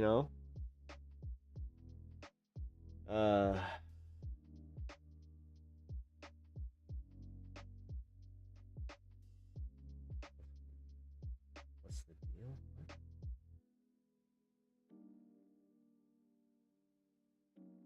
All right. I'm not dealing with that shit. I don't know why it's so much easier to ban people over on Twitch, where it's just like, I haven't... I have none of the patience that I do over on YouTube. For some reason, YouTube, I'll just like let it go until it hits that boiling point where it's just like, all right, finally, you pissed me off. Cats are therapy. You ain't kidding, man. Dude, dog therapy. I saw how powerful that is. My wife, if you guys are just joining us, my wife is going through treatment. She actually just had surgery, and they got the tumor out. But yeah, she was, healing up from the surgery, and they brought in a therapy dog, and holy crap, man, like that was insane. Just immediately how it changed things for her. I gotta say, like, seeing the power behind that was cool. That was really, really cool. That actually inspired me to, what I'm gonna do is, Stan does not qualify. He never will, unfortunately, because he does not have the temperament. Let's put it that way. Because, like, he's great with people. He just does not like other dogs. He is very much, like, territorial in that regard. And even with his people, that's what part of the problem. So, yeah. But my next dog will likely, I hope that they would qualify for that. Because I would love to volunteer and have a therapy animal. Or if this little guy, if they would let a therapy kitty, I know he would work. Like this dude, he loves everybody. That's one thing. I've never had a cat that loves people as much as this little guy. Say, yeah, Lito. Say, I love everybody. Veronica is the same. Yeah, look at you. Okay, why are you're... All right, he's doing... This is too much schmoozing from him. He's gearing up to do something bad. He's cleaning my fingers, yes, but he usually does this when he's either gonna like do kitty attacks or he's going to go after my headphone cords. Let's see. Either that or he's actually being, sincere. Sandpaper. Yeah, dude. Yeah, it's those little hooks. Dude, if you ever see like the microscopic picture of a cat's tongue, it will freak you out a little bit. You'll be like, oh my God. He's so evil, but I know we call him El Diablo. That's his nickname. He is El Diablo. Oh my God! Look at him! Look! Oh, he's so cute. I have to share. All right. What are we doing? Are we doing the thing? You gonna play or? Oh, okay. All right, do your own thing. I prefer that. Alrighty.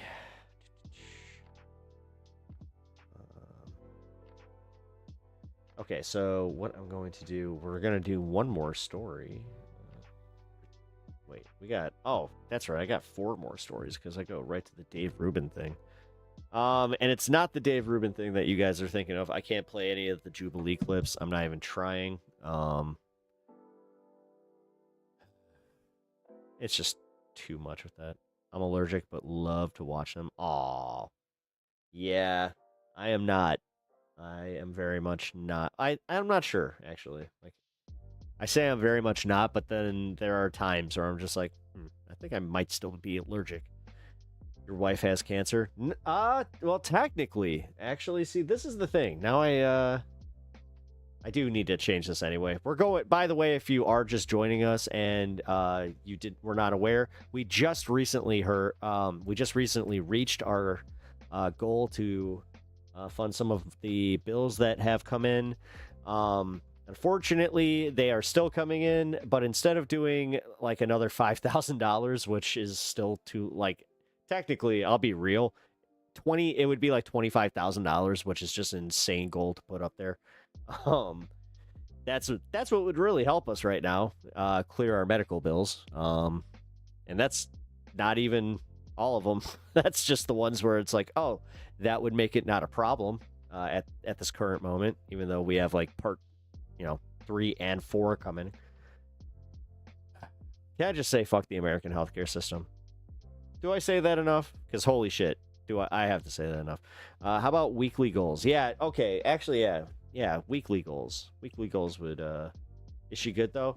So yeah, Perez, she just had surgery. So right now she has the all clear as far as 20 out of 20 lymph nodes that were tested came back negative for cancer. So good news. But I'm very cautious with the term cancer free right now. She's technically in remission. But because she just had the surgery and unfortunately the tumor perforated, so there is dead tissue like kind of still around from the tumor. We're being very cautious about this, so it sucks, man. I'm going to be honest. It's good to hear. Thank you. But it wasn't easy because this wasn't the outcome that we wanted the outcome from the 20 out of 20. Like, trust me on that one. But there were other complications here that sucked. Like, again, the fact that the tumor perforated, that sucked. Or technically it was her intestine that perforated. I think I got that right. It was either that or the bowel, but she's so much better at explaining this, but she's also very okay with me talking about this stuff. Otherwise, I'd probably keep this private, but the thing is, and I'm not trying to do the thing where I'm like, oh, this is our mission, but it's now become part of our, at least my content, where I want people to be aware of this. Colorectal cancer awareness is now like a big part of my life, where, yeah, get checked, people. Like, do not fuck around with any of these sicknesses. If you think that like and you have the ability to go do preventative medicine, get on that, because holy crap, it is just watching somebody you love go through cancer. Especially somebody like my wife is, so, we are young. Like, we were the youngest ones, really, pretty well. Actually, it's not fair, because there's, like, we met a 27-year-old that's going through it, which, yeah, young people are getting younger and younger with cancer, I'll tell you that much. So, but yeah, I will be doing weekly goals now, though. Like, I know I said daily, I actually meant weekly. And yeah, yeah, if I can reach these weekly goals, that actually would really help me maintain my streaming schedule. So, triggering all the snowflakes melt away those snowflakes. Trump said he was gonna be back, and he was honest. He came back, and liberals made liberals cry again. I don't know. This guy, like, he's so fucking like programmed. Like, it's an obvious bot, but it's funny. I have to say, make America straight again. We need to take the tampons out of the men's bathroom in colleges. The gays stole the rainbow like the Nazis stole the swastika and turned it into something that it's not. Trump said he would be back, and he was honest and came back to make you liberals cry. Jesus.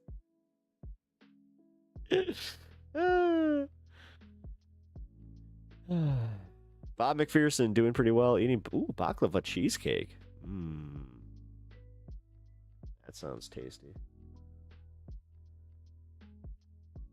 That sounds very tasty. Ooh, fuck! Especially if they got that like perfect flaky. Oh, now I want to try one. Sorry, I just should have seen that. I'm hungry. Sounds amazing. Yeah, that sounds good. That sounds really good. If you're just joining us, by the way, welcome to the stream. Welcome to show. I'm Pep. Nice to meet you. If this is your first time seeing any of my content, I do some news, politics, and just kind of do a chill hang. Do long form streams, and also am looking at finally cutting up my content. So appreciate you guys hanging out. Just want to say I also do chat interactions. If you guys do want to have instant chat interactions, consider super chatting. Every little bit helps, goes towards a great cause. Like I was just explaining, my wife is recovering from her treatment right now, and thank God she's in remission. Yeah, the one thing that sucks is, like, even though I'm being perfectly clear here, I am still over the fucking moon that she has the 20 out of 20 fucking clear, and that she is in remission. They still are talking about, like, if they need to clear the area, that means that she would have to go under chemo for an additional, like, few weeks or treatments, which just, my God, even having that as a possibility is terrifying. And just chemo just fucking wrecks the body, man. So cancer is scary. Yes, it is. Yes, it is. And there are many dude, that yeah, she, like, we were talking about just, like, you know, going back to normality, and there is no immediately going back because, yeah, we have so many follow-ups, we have so many doctor's appointments. We, like, the next few weeks to, like, the next month and a half for her and me are going to just be, you know, making sure that she gets to every single one of these appointments. So obviously, if there's any, like, you know, dips in my streaming schedule, that's also going to be because of that. And then, like I also said, you know, the future, we're figuring it out, folks. So if you guys do want to continue to see me as often as you do, consider donating or becoming a member to stream. Yeah, if I can maintain this, God damn it, it just sucks. It just sucks. All I can think about is just, like, oh, that next one's coming. Like, somebody joked about, like, another medical bill coming in, and I just kind of had that moment where I was like, yeah, I think we're gonna be in medical debt for the rest of our lives. But thank you. Oh, Reverend Veritas, thank you for becoming a oh my God, actually, for gifting a membership. Thank you. And congratulations to Octavius Prime. That's a dope name. Rebecca, thank you for the 5 gifted. I really appreciate that. Thank you for sharing the love. Also, for all the new members, yes, I do already have some members-only content. Check that out. And I also, just know that every bit goes a long way right now. And also, in general, I think that it's fucking awesome. I, myself, am a member of multiple programs that I really appreciate their coverage. So, it's raining members. Hey! Also, yes, that this is my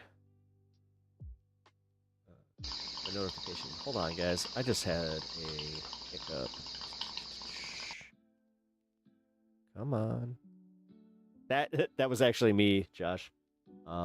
And hey, you know what? I'm glad that you recognize that it's a bub.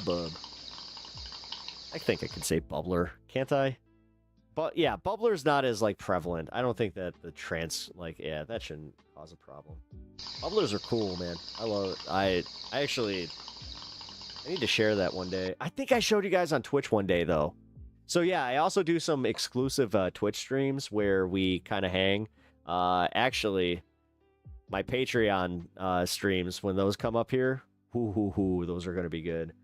Because then we can play whatever music and watch whatever we want and just kind of chill out and do whatever.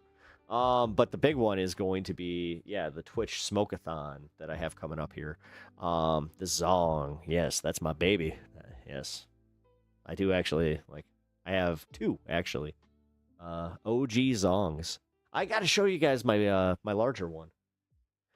I also got a 3-footer that I want to bring out. I have a 6-footer that I want to bring out that will actually be debuted at the Smokeathon. So, does your mom know you're gay? Mom is dead, and I am not gay. I just love. I'm just gonna ruin your jokes, or your jokes, your insults. Just by being factual about it. The bubbler sound sounds like a Batman villain. Does that thing have a pump? No, the 6-footer actually it's all glass too. It's a 6-footer glass tube. Likely I will actually have to bring Uni on stream to help me with that one. So I think for that stream she will even be here, and we will if I cover the comics, I might be able to do that down here.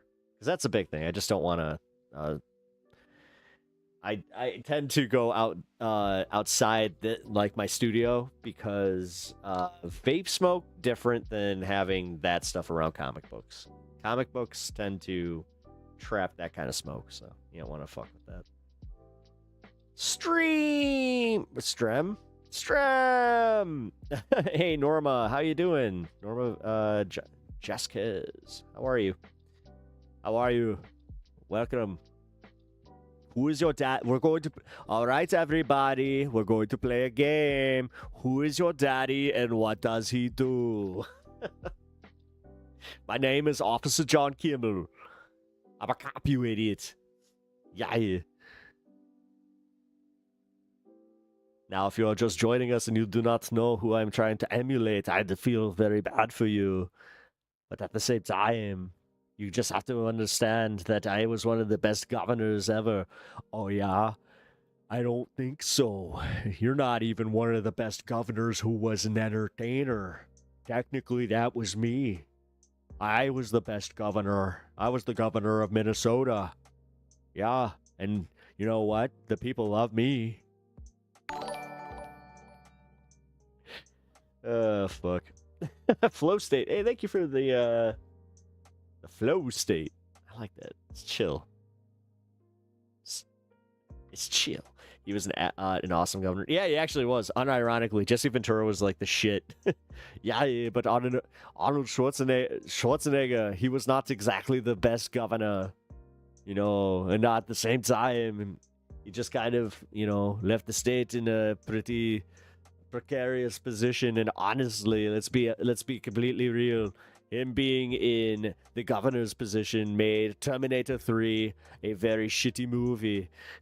And then we got 2 more shitty Terminators before we got the good one. Actually, I'm a hot take. Terminator Salvation director's cut, good movie. Anyway, Better in Twins. Twins is a good movie. I like that one. Yeah, Better in Twins. Hey, thank you for the jewels. I appreciate that, Bloodstone.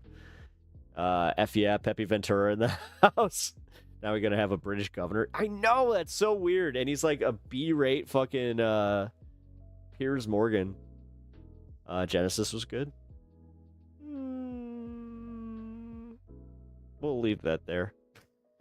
That's arguable. I didn't like Genesis. But, yeah, you know what? Art's, it's subjective. It's subjective. I mean, you know what? It's subjective. It's kind of like how I actually like Alien 3. Not the theatrical cut. The theatrical cut is hot garbage, but the assembly edition is, even though it's not technically a true director's cut, I like it. Which one? That one, Salvation. Chat stopped working for you. Yes, Sophie, I actually, ironically, had the same problem on my end.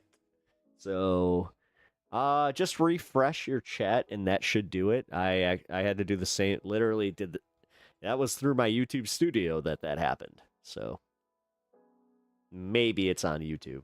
Didn't happen on my other end here, though. Oh, that movie, not bad. Oh, the movie, not the band. Yeah. She meant like, yeah, Terminator Genesis, the movie. Not great. I'm sorry. I just have to say it. I didn't like it. Wait. Was Genesis the newest one? Because the one with Linda Hamilton was not that bad. Spoiler alert for the last, I don't even know what it's called. But the newest Terminator movie that has Linda Hamilton in it, they killed John Connor like right at the beginning. And it was like, oh, so now there's a new savior and whatever. It made for a more interesting movie where I mean, the Terminator technically was Linda Hamilton, but not a Terminator. She was a human. I don't know. It was interesting. Yeah. And old Arnie fights new Arnie. Yeah, I didn't mind it. That last fight scene was okay. The thing is, I still hold that we never got a true turn. Like, if James Cameron came back and just did Terminator 3 and did what they've said they have done already, where like it's all alternate timeline bullshit, fine. I mean, I would very much like just a solid ending for that franchise, but it's not going to happen. They're going to milk that fucking cow until it is dry. Cheers, Blood, always looking out. Oh, yeah, shit.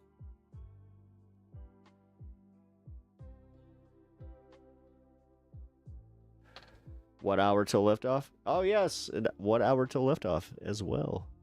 All right. Let's do this. We did Jank. I don't care about the bombshell report about that. CBS uploads. I don't care about that. All right. This is the last bit before we get to the Lego part, which I will make sure I lock that off as 2. Okay. Here we go. Thank you for whoever sent this in the Discord, because I got to get through a few minutes of it, and holy shit, this is gold. So I did what any good content creator should do. When you start sensing that this would be more fun to watch with an audience, you stop and you bring it to your audience. So guys, let's have some fun with this one. This is not the Dave Rubin clips that you have been seeing going around. This is him doing stand-up comedy, which I do have a little bit of a background in this, so I do have I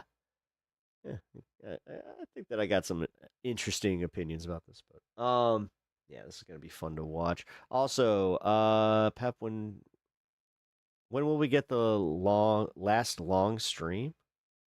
Last for now, OFC. Don't know. It's not official or anything. I'm just saying right now. I'm warning you guys that I'm at a point where I'm gonna probably like. But for now, until I make the official announcement, you just keep to the old schedule, and that will go from there. Okay. This is my impression. It's the only impression I do. I literally haven't done it for years. This is my impression of Yoda having sex. Pause it for 1 second. Yoda We should having say sex. he's saying then that he hadn't done it in years, and that clip has got to be 15 to 20 years old. Sam, it's Ronald Reagan. Oh, Ronald Reagan, you really wanted to be on today. Yeah, this is really important. Yesterday, Brian attacked Dave Rubin for his comedy. He said he must have been terrible because he lacked the sort of confidence. Bless you. Necessary, I think, is it. No, he had all the confidence and arrogance of every successful person, but yet still was unable to make it because of how unfunny he is. Right. Okay. Well, I thought that was unfair because I don't know if you've seen his stand-up. I have because I went to a show a few years ago. Remember that. Radioactive levels of cringe incoming. Ooh. I recorded the whole show, and I went back and I transcribed the section where he does his stand-up. He's like, now it's time for me to do some of my old stuff. Oh, and so I transcribed it, and I'm going to perform Dave's stand-up for you verbatim. This is word for word. Okay, hold on for 1 second. Let's get a picture of Dave up because we want to make it clear. And I also want to make it clear, this is a voice actor doing Dave. But be fair to him. Try to give some inflections. And... Oh, yeah. Okay, zoom in on this thing. Excuse me. Okay. Go ahead. I'm on the fence on whether I should do the voice. Should I do the voice? I don't think so. Yeah, you should definitely get off the fence and do the voice. Yeah. I thought I'd do some old stuff for you.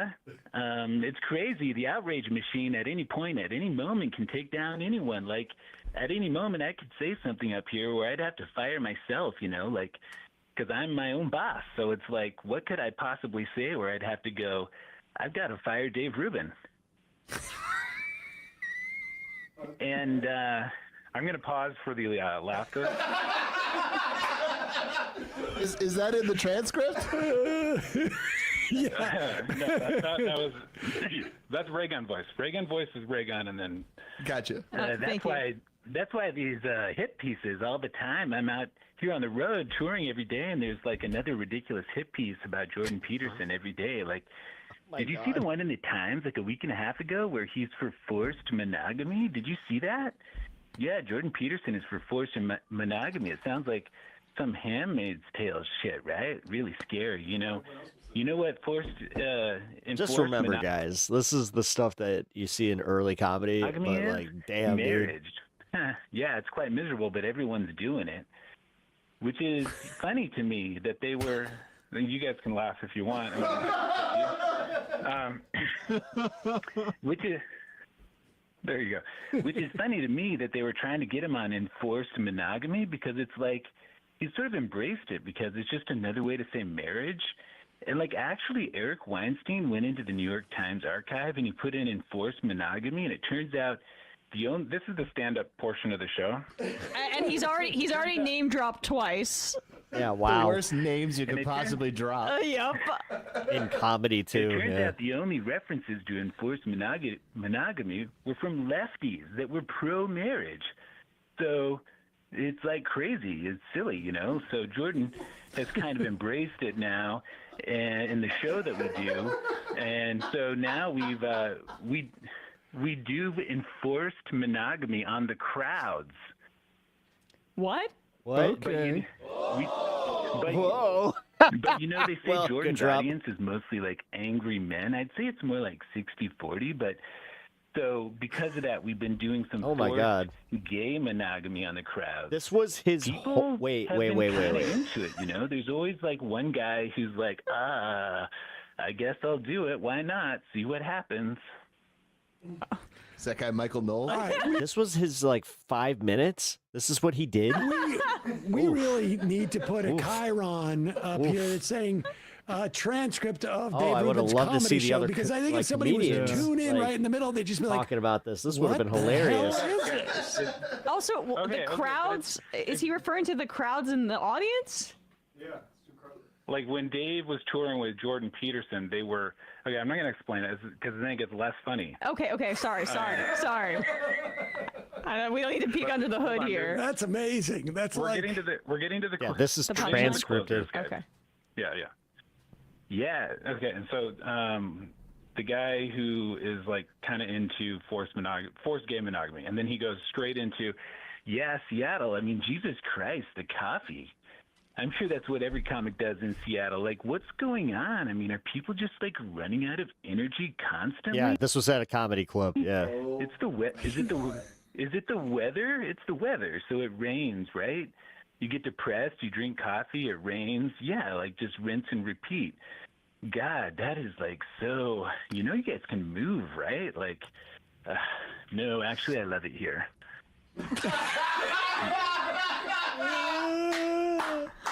Okay, and then so this is. It's been all building to this. It's all been building to this. Okay. And I have to be quiet. I'm kind of nervous about this part because I do have I'm in an office with other people. So here we go. Plus I gotta pull this off. I gotta really pull this off. So, yeah. So I thought I'd do an impression for you. I do a lot of impressions, but I feel like this is kind of like my best one. And I thought I'd bust it out for you. I know my friend over here is going to love it. And then he literally points at me because I've been arguing with him during the whole show.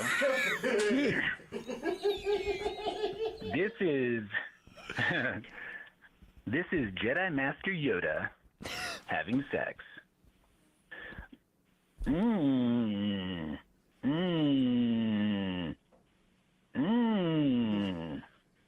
Going to come, I am. Oh my God. And then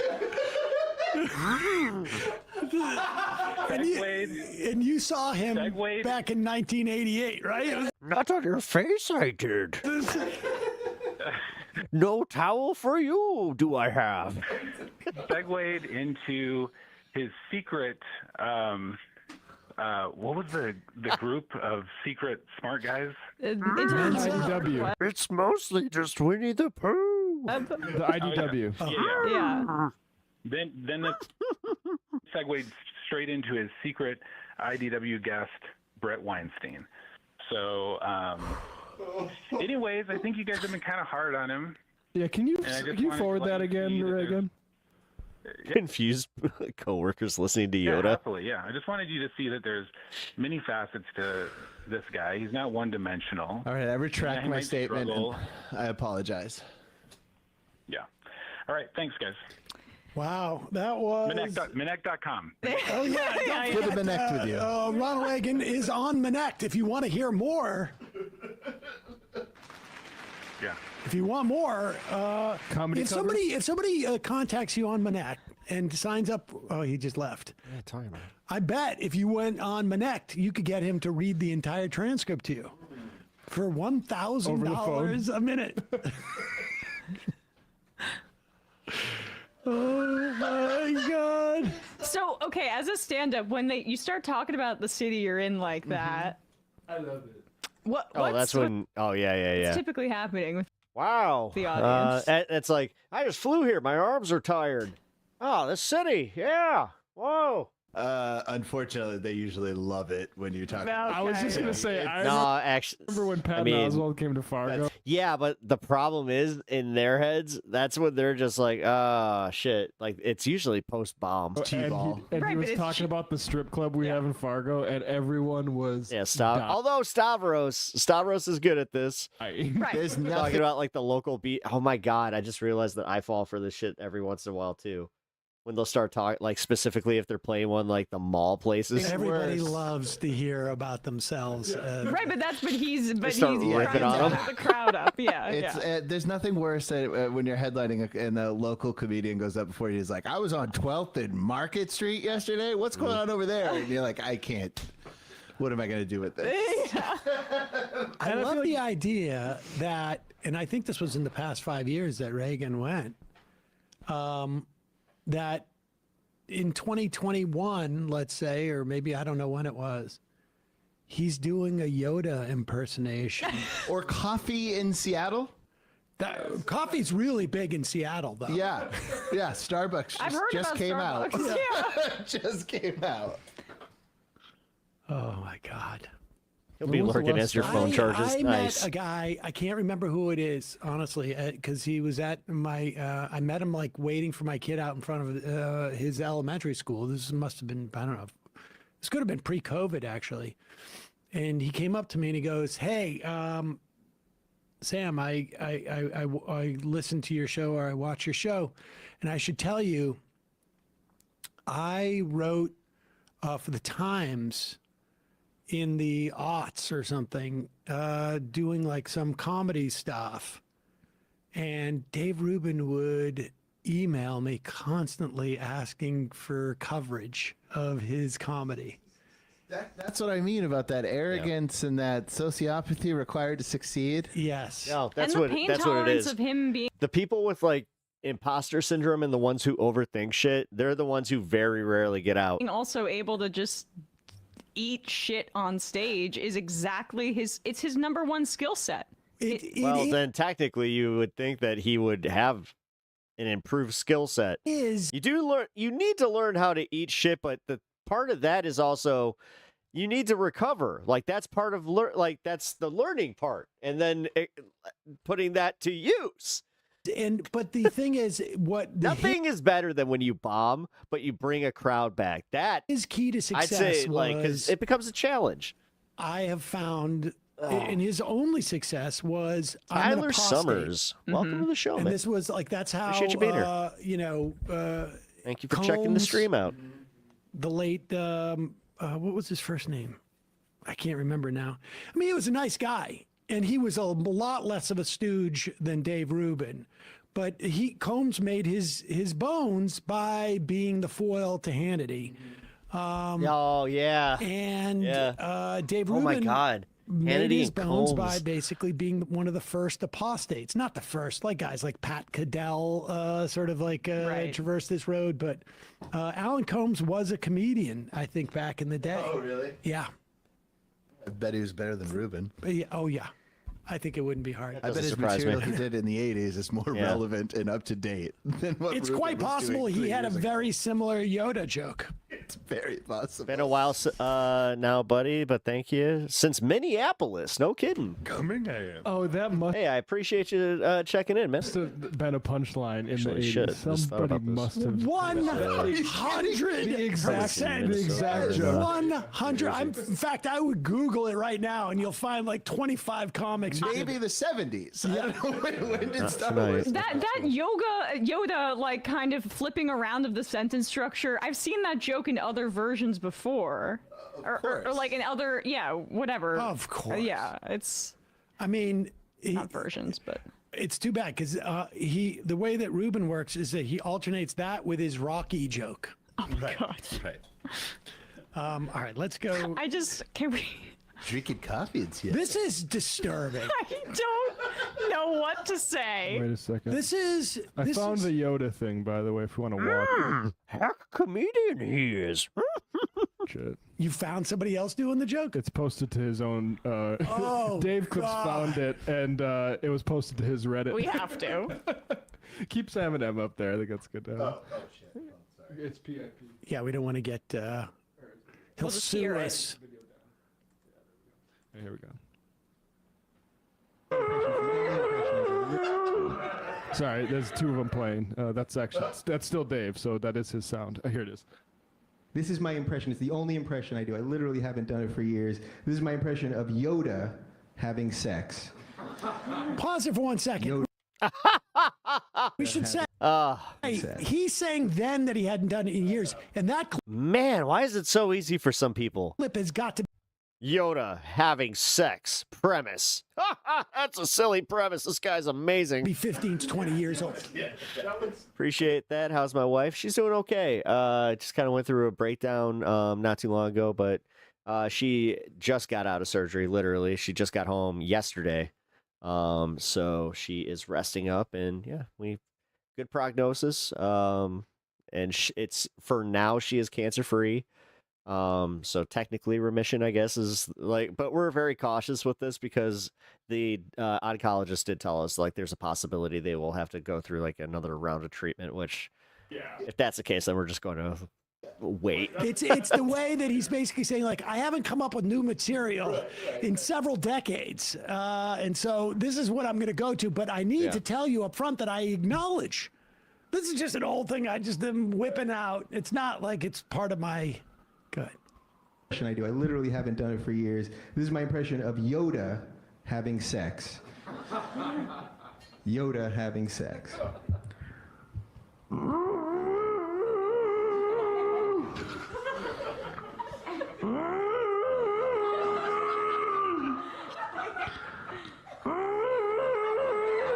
Unfortunately, he's getting laughs, which is pissing me off. Going to come, I am. Thank you. Mm-hmm. There it is.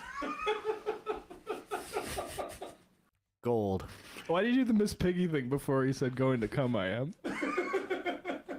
Oh, because Miss Piggy and the and Yoda's the exact same impression. Little do they know about impressions, yes. Frank Oz did us both. His hand was up both our asses. He's lucky because... Yes, he was also up mine, but for different reasons. As he's gotten older, his hairline's improved. I was going to say the same thing. That doesn't happen. His hair got darker. You got to get really... Yeah, that's lucky. Heck yeah, man. I'm 5 years out myself. Nice. Congrats on that. Actually, I'm going to pull it as a sound drop. Oh, did you come up with that too? Come up with that, I did.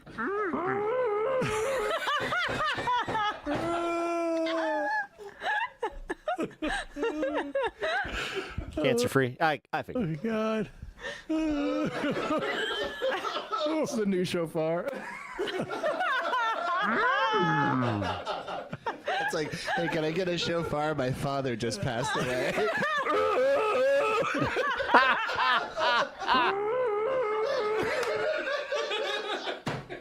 All right. Lito.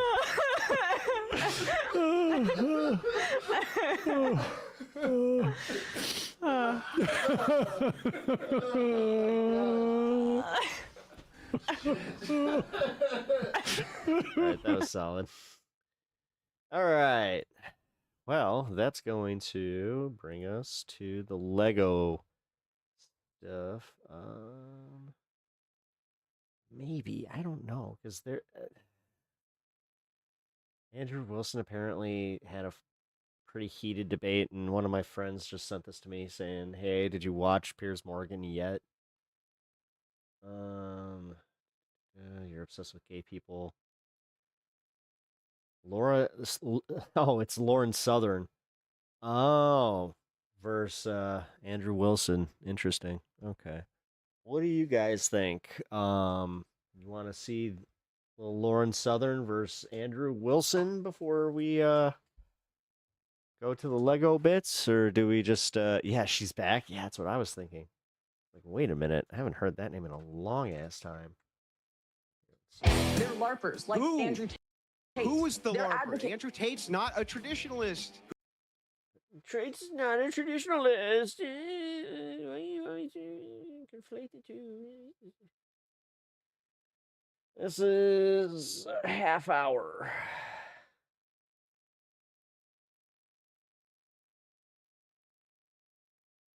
Okay, fuck it. This will take us right to 420. Fuck it. I'm so curious what the Lego deal is. Did Lauren get another check from Russia? Oh, shit. Oh, it seems like you guys might be, I don't know. All right. Actually, here we go. Do we want Lauren Southern on Piers Morgan with Andrew Wilson, or do you want Vosh reacting to FD Signifier's whole he hates the white left video? Because honestly, I already pre-watched the Vosh one. It was worth it.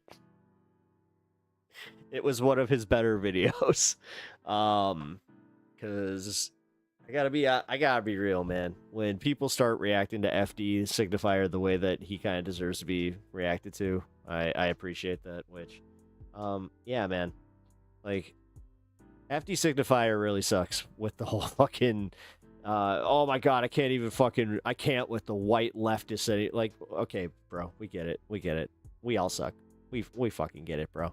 And you're like, I've had this thrown at me already from fucking that one dude in that came over from this space chat, and it's fucking insane when they.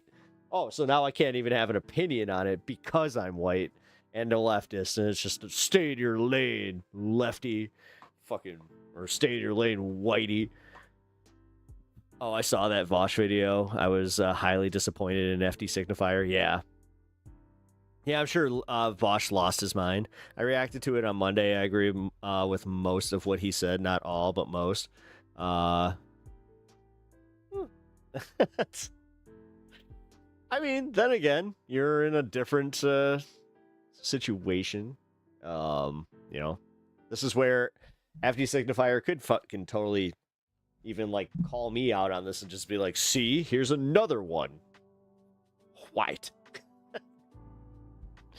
All right, fuck it. Let's go for it. I'd rather watch this than the fucking Andrew Wilson bit. Get enough of that asshole on here anyway. Or not asshole.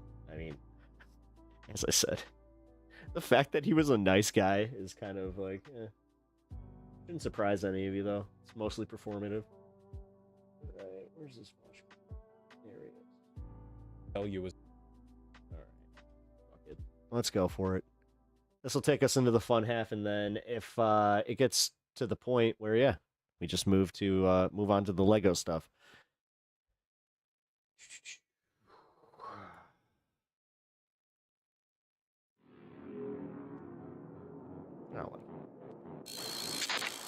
Yeah, okay. I'll look at the FD Signifier video, man. It's, again, like, my position, but my priors on this are... I love how his audience was pressuring him on it. Like, come on, Vosh. Come on, man. Pretty clear. Like, it just seems... It's like you and FD had that whole beef. Come on, man. We want to know what you think. Like, JD... sorry, I was about to say JD... The Lego stuff involving corrupt cops and the Mormons? Yep.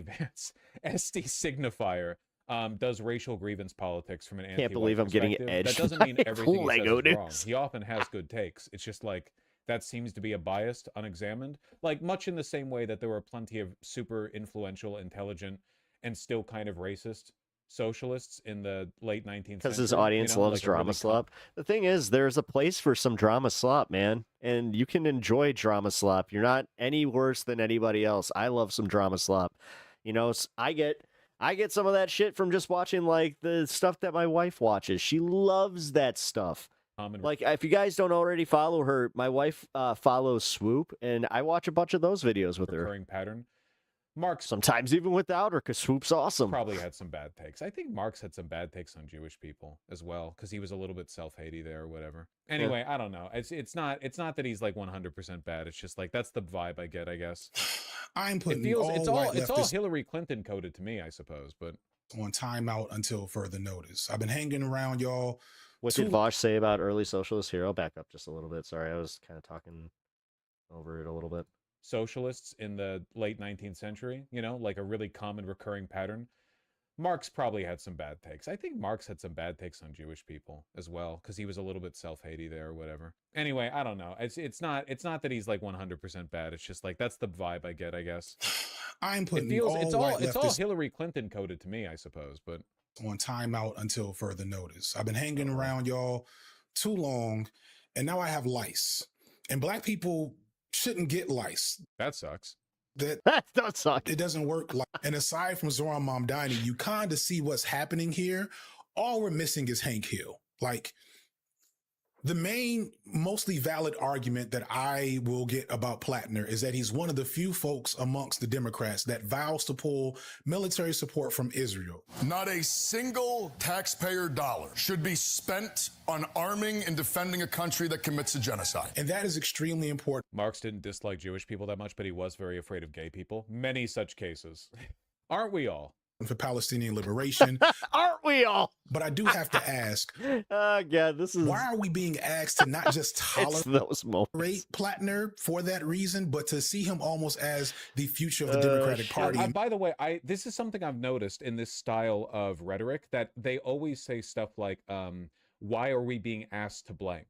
Like, I don't know who you're listening to or whatever, but I dislike it because it frames this as a personal grievance. Like, it's about your relationship to the discourse rather than about being about Plattner himself. You know what I mean? Like, if you have a position on Plattner, say the position on Plattner, but I like, how does one argue against or in favor of this nebulous, like, dialectic between people and the community? The community can be anything you want, man. The community, the community is an abstract enemy that can be reshaped to suit your rhetorical needs at any point. You can say the community is hyper woke or reactionary. You can say the community is overly deferential or under deferential to any group you want. It's millions of people, you know? Maybe even the left. Why has he become the darling of the online predominantly white left in this time frame? Why did the fight agency scout him in the first place? Well, because he's like a nobody proletarian who rose from obscurity to end up beating the corrupt Democrat former governor establishment pick Mills, and looks like he's also really good at communicating with the rural base. He's going to take a Senate seat. He reminds people of all the dudes that they've fucking met, whether it be on a snowmobile trip or whatever the hell it is. Republican. It's pretty exceptional. It's because the fight agency knows that this image of white American exceptionalism and especially masculinity is still highly valued amongst the white masses. It's so much. It's always race baiting. I don't even know. It's always race. It's never like. It is very woke one. It is very woke one. Doing a reskin of the Marlboro Man, or better yet, like Don Draper, Joel Miller from The Last of Us. Literally, he looks like Walter White. And I want you to... In what way is Plattner like Don Draper? Yeah, besides them both being white. This is just... Okay. Okay. Remember, all of these characters were villains. And his halfway decently developed racial analysis. And this is just... Capitalism, the Negro question is a grave one. And I'm bringing this up because I want to show that and isn't a very vulnerable out just for y'all. If you want to he's already skipping through vote it for Plattner as an odious candidate that will help end military support to Israel, go ahead. But it should be treated as a tainted compromise for the sake of a free Palestine, not a vision for the future of the left. But why doesn't he like Plattner? He should not be in our faces as much as he is. Like, I know I skipped a bunch there, but like, cut me some slack. Why doesn't he like Plattner? I just want to know. Like, it's fine to have reasons to not like Plattner. I just want to know like what the reasons are. No, seriously, how do you justify his invader past? What do you mean? The fact that Plattner served with the military and was a mercenary? That he was like a vet chud? I don't know what you mean. I don't justify it. It was bad. What? But even the framing there. No, the thing is that's lost on those idiots is like, okay, so Susan Collins, it is. It's weird to me. How do you justify? So we're not even going to try? I feel like that right, implies cool. something kind of weird about the relationship between me and... This is my problem with like the broader leftist experiment is as far as trying to get a Plattner out there who has socialist fucking policies. Still not good enough. It's always just still not perfect, not the person I wanted out there. I can't support this, even though most of these people don't probably even live in fucking Maine. Plattner's history, you know what I mean? Like, I'm trying to sell you as him as a morally pure candidate to you or whatever. Like, yeah, Graham Plattner doesn't try to justify it either. It's not like he's going up to the cameras and being like, nah, dog, the Iraq war was based. I love being a mercenary. No, he's actually done the opposite. Right. He actually, like... has been very apologetic towards his role in the Iraq war. He's been very honest about how that radicalized him going to war. You know what I mean? Like, and so I guess, like, in what context am I being asked to defend it? I think it's bad. I don't want to defend it. You got to go get on with your days. Much love. All right, Rebecca. Thanks for hanging. I appreciate it. You know, check out the VOD for the Lego story. Potentially went to Iraq and Afghanistan multiple times. Yeah, that's what professional soldiers do. They go to war multiple times and called it fun. Yeah, that's also something soldiers do. He's worse than Mills, and now you've lost me. Mills is openly and unambiguously in favor of a genocide. She has used her political power and will continue to use her political power to defend actual existing Nazism. She represents the rot in DC. She's also like 1 million years old. The fact that Plattner was like a chud military boy, but now regrets it, I just don't see. Again, it's the conflation of like lifelong moral purity with good positions. In a consequentialist sense, Plattner being in office as a senator is way better than Mills being in office as a senator. So I don't really. And it's not even Mills; it's Collins. Know what we're arguing about. Like the fact that they're still talking about this in the context of Mills. Like Mills didn't go to war, I guess. Yeah, I'm sure she's like an 80-year-old woman. I mean, I don't know. If she had gone to war, would that make a difference? You skipped the part where he talked about further left black politicians currently running that the online left aren't talking about as much. Okay, sorry, Tempest, I'm not going after you here. It's just that, like, it's such a non-discussable talking point. Like, why is... For one, I have no idea what the black population is in Maine. It's probably not huge. I could be wrong on that. But it's... This is a non-falsifiable complaint that you could always employ. You know what I mean? Like, what percentage of black politicians should I support? I don't know. You know what I mean? I don't really understand. Well, here's a good white politician, but here's a black... Like, why is it a tainted compromise to support Plattner because he's white? I guess. Because he's not, like, a black senatorial candidate. If there was a black senatorial candidate in Maine who had a shot of beating, like, Collins, I would also support them. If they were good, right? Like, if they had good politics like Platter does, not if they had bad politics like Mills. Just explain the part you skipped. Okay, so Tempest, did you see this video on your own? 3% of Maine is black? Okay, yeah. I watched the first part. Okay, gotcha. I just don't want to... It's just, would you vote for an ex-IDF soldier who committed war? Foch is just arguing with himself. This isn't even the argument. FD says in the video that Plattner is better than Collins. The end.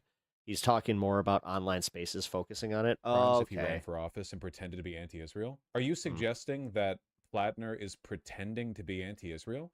I'll answer your question. I'll answer the good faith version of your question. If a former IDF soldier participated in like bad military conflicts or whatever, but then like had to come to Jesus. Well, okay, not come to Jesus. It's not about their faith. You know what I mean? Turned around and were like, hold on, Israel's actually a genocidal ethno-state and the stuff that I did was bad. Then yeah, of course I'd support them. Isn't that like, aren't those historically like the most politically powerful people anyway? I got the clog out.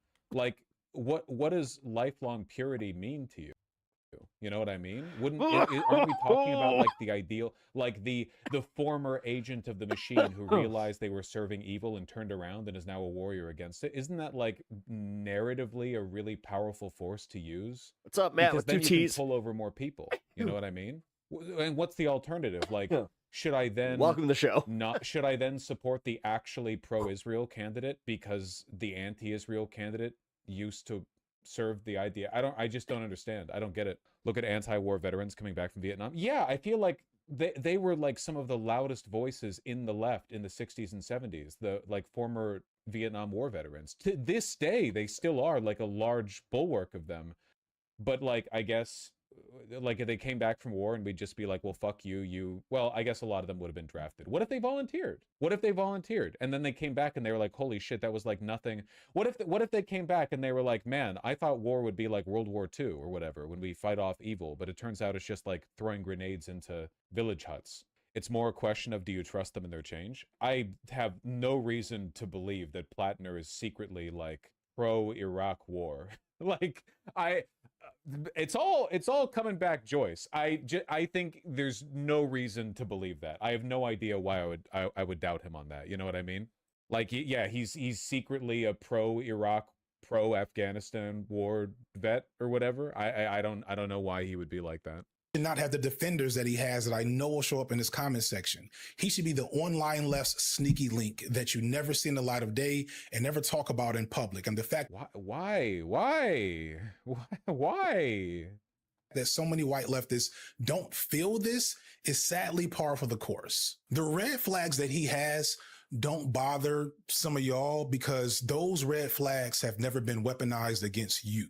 But when you're someone who's historically been It reminds me of how Contra talked about Gaza a little bit. targeted by this archetype, you pay attention to those patterns. You don't compromise with that.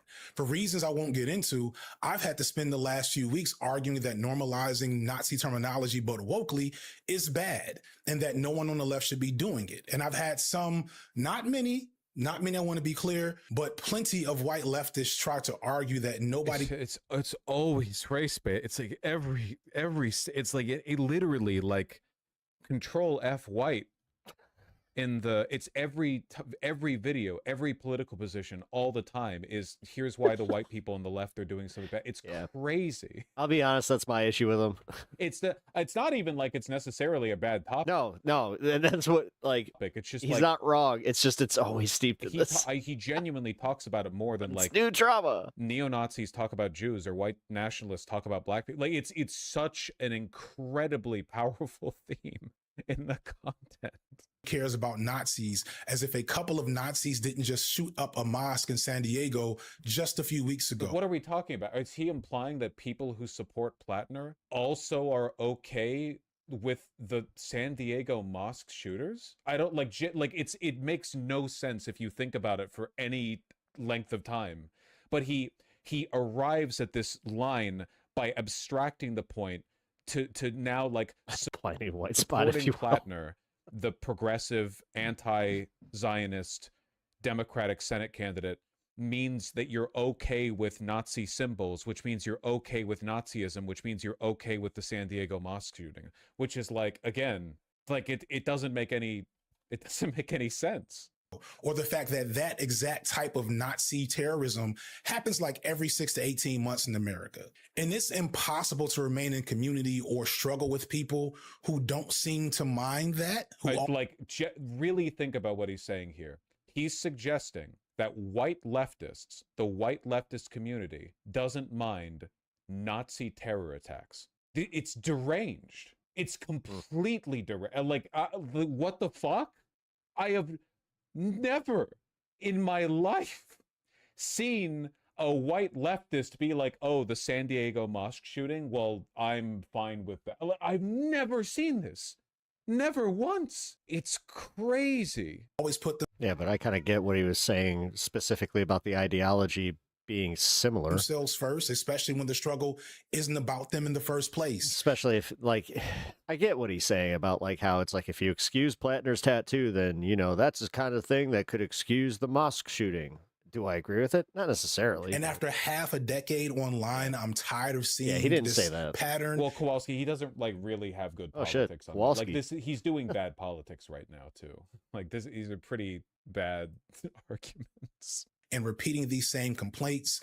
But the problem is that this entire space has always catered we got to get an FD Vosh debate 2.0 to a specific type of white guy online. And that's what it was built for and what it always probably will be. See, like the fucked up thing too is like he's right. Like there are some negative social consequences of the left in America being predominantly white. I mean, America's predominantly white, so the left in America is going to be predominantly white, which means there are going to be biases carried over. It's not fundamentally an illegitimate topic at all. There's like plenty of good, meat to that engagement or whatever, to that subject. No. FD's been under attack by Bad Empanada fans who downplay Nazism. Okay, then go after Bad Empanada. What the fuck does that have to do with white? Is Bad Empanada even white?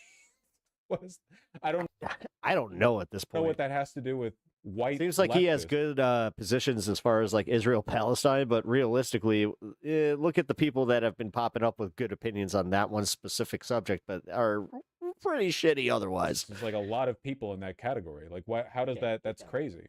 Would you accept that in any other context? Like if a nebulously black person was bad to me, then I made a bunch of takes about how I'm leaving the left because of black leftists or something. I don't know, man.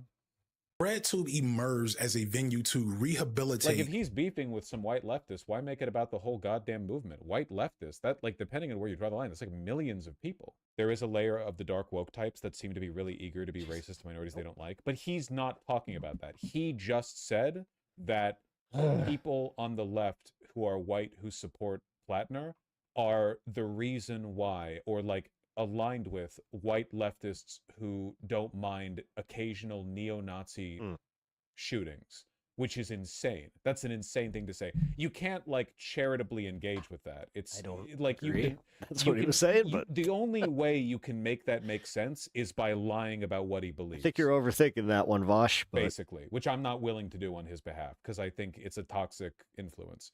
That's not what he said or meant. Ramsel? That's what most people are. Hey, I'm glad that his chat's piling on him. Ramsel, we're all watching the same video, Ramsel.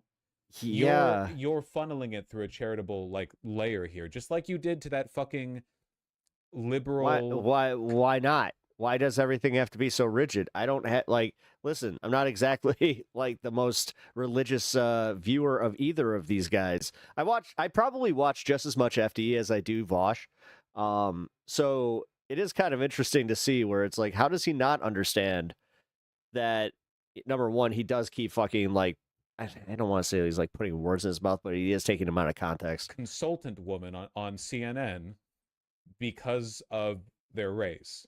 But I'm not racist. Now Vosh is gaslighting his audience. Oh yeah, he does. So I just take people at their word, you know. Someone's feeling spicy. That's the thing that I've never enjoyed about like the way that like you can't tell with his condescension whether or not he's actually genuinely that condescending or if he's joking. Can I be real with you? You need to have a tell. I actually don't think I've said anything even remotely spicy at all. And I don't want... I'm with Vosh on this one. I think y'all are being too charitable. At all. Because I don't care. The country is getting raped to death by... This is interesting. I don't usually see this type of agreement here. Let's be real here. Or this type of disagreement. White pedophiles. I'm not interested in like a protracted discourse on the... Like I'm very charitable, but I think Vosh is pretty correct with his analysis. Political biases of maybe too overly online...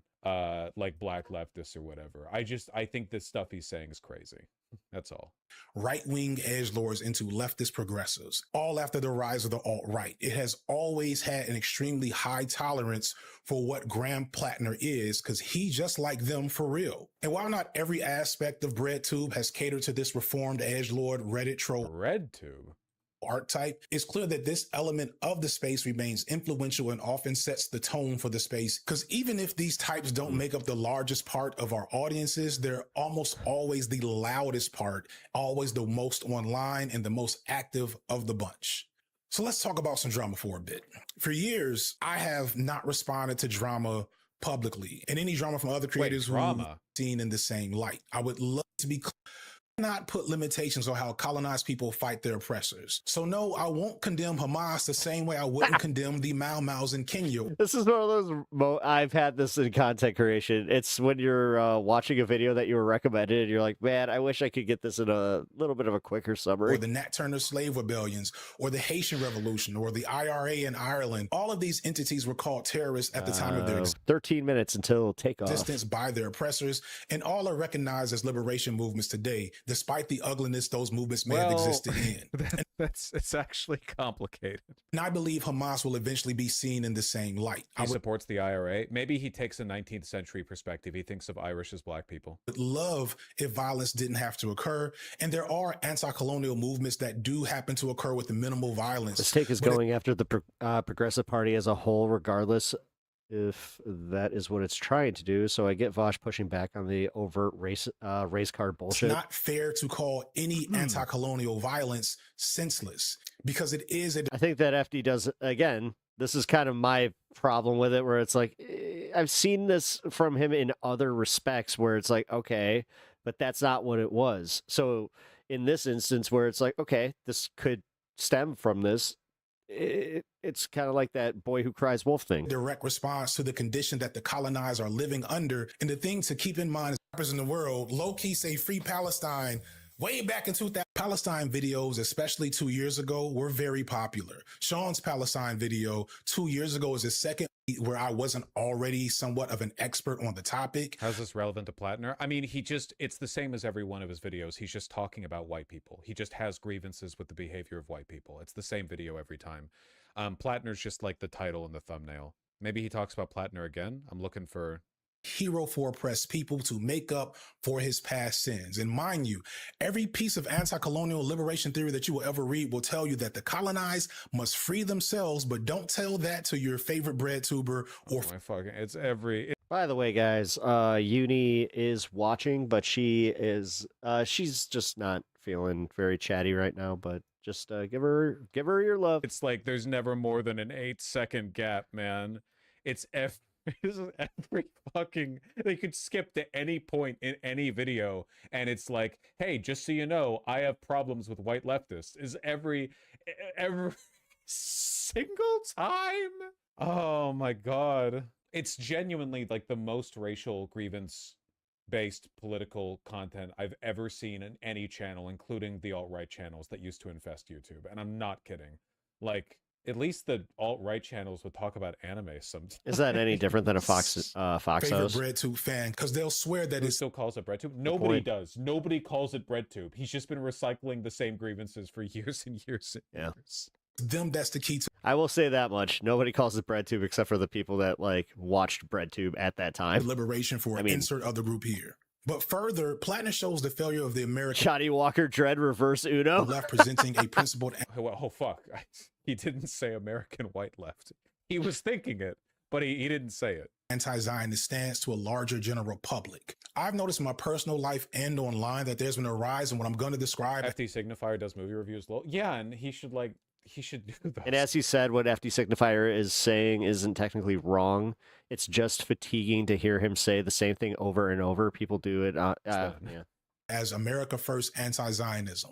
And normally when I make up a new term, I want credit for it, but please do not repeat. I'm positive there is somebody more worthy, some actual... I just hear it called LeftTube, not even BreadTube anymore. Palestinian scholar that is... Like BreadTube is, I feel like that's old, the old school stuff, but this is I could be wrong. Again, it's a non-talking point. Like if you don't have a criticism of a person, you can just be like, well, shouldn't you be talking about someone else? It doesn't mean anything. It's infinitely applicable. There's no ifs, ands, or buts about it. There's no way to engage with it. It's just like, do I think in the abstract we should all pay more attention to the to progressive non-white people in America? Yeah, fuck yeah, sure. I mean, I still like Plattner. I don't know. I don't know. You're not going to believe what he mentions in the movie reviews? Yeah, probably. I'm not going to tell you what race gets brought up in the FD Signifier movie reviews. It's the white race. It's the white race. It is. It is the white race. You know it. Saying the exact same thing I'm saying. So find them and give them credit for that term. Sorry, no, that was funny. But Plattner is a perfect example of what that is, because while he does claim to want to stop aid from Israel, he also wants to improve... FD is not conservative, you're nuts. He is reactionary, but no, he's not conservative. His politics seem to be at least heavily informed by racial animus, which is bad, but thankfully the racial animus that he's being informed by is the not harmful kind, or the relatively less harmful kind, right? Like, white supremacist racial animus is incredibly powerful and has tens of billions in capital backing it every election cycle, obscenely powerful, right? Whereas black supremacist or I guess anti-white racial animus is a relatively innocuous. It still doesn't lead to good analysis though, you know? That being said, you should always be suspicious of people who equivocate harm-wise, because obviously that's not holy shit, Vosh is straight up chauvinist. Very few people are being hurt in any material This is my surprised face. way by black supremacy in America. That's just not a powerful political force, you know? Military recruitment. So he is not against American imperialism like you might think, which undermines any anti-Israeli stance he holds. And that's... No? What? I just disagree, I guess. I don't know. I think you could argue it's hypocritical in a kind of general chud way. He's anti-military industrial complex. I don't know what statements he's made specifically on recruitment. Does anyone know? What has he said to that effect? Has Plattner said, I don't like going to war for Israel, but I do think you should enlist. He wants Maine to build more ships. Well, sure. I mean, American shipbuilding would be nice. It might be the shipbuilding thing. Is that it? But the shipbuilding thing is fine. I think he's spoken positively about a service. Yeah, I guess we're being very deliberately vague here. Typical of pretty much all the Democrats right now. The sad reality is that the Democratic Party and the alleged progressive leaders in America have allowed themselves to be outmaneuvered on Zionism by the likes of Tucker Carlson and This is just Republican propaganda. The idea that Tucker Carlson has outflanked the Democrats is true, but they have not outflanked the left flank of the Democrats. That's just a lie. The idea that Tucker... No, he's playing into what Anna Kasparian was saying about AOC and all that, Carlson or which is bullshit, and I'm still gonna fucking Marjorie Taylor Greene are outflanking He's right about this. progressivism is absolutely not true. Yeah. Marjorie Taylor Greene, Yeah, this is that who, TY. unlike This is literally that TYT bullshit. Zionists on the left are in fact obvious anti-Semites. Tucker Carlson is a crypto white supremacist who has spent years trying to normalize the Great Replacement theory, and Marjorie Taylor Greene is a former QAnon adherent who brought us Jewish space lasers and believes in blood light. Yet both are being mainstreamed in a way that I wouldn't have thought possible just a few years ago. People like Carlson and Greene have infinitely more reach and influence than any of your favorite bread tubers. Bread tubers, man. Yeah, that's true, because one of them was literally the top pundit at Fox News for decades, and the other one was a... All right, let's get to the fun half. We'll go to the fun half with this, but then I think... bread tube is an antiquated We've term got most of describing a it. bunch of YouTubers.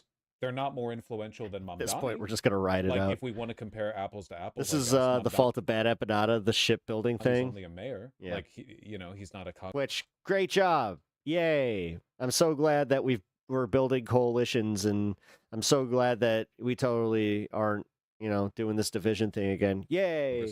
Or a top primetime news pundit, but he's pretty influential, right? And thus they have been able to frontline this American first anti-Zionism. You're really quiet compared to your... Oh, yeah, I have my PC audio turned up because when we were talking to Katie yesterday, I had to turn her up so far. Okay, I've normalized the audio now. It should sound a little bit more normal. And it's become a popular position. He has the same problem I do. However, this is a good thing. Gotta go back to work. Kids need jobs too. And I'll explain why in a second. Anti-Zionism is a take care, man. Thank you for hanging tonight. popular sentiment to hold. But anti-Zionism that is America first is letting America off the hook for its role in that genocide.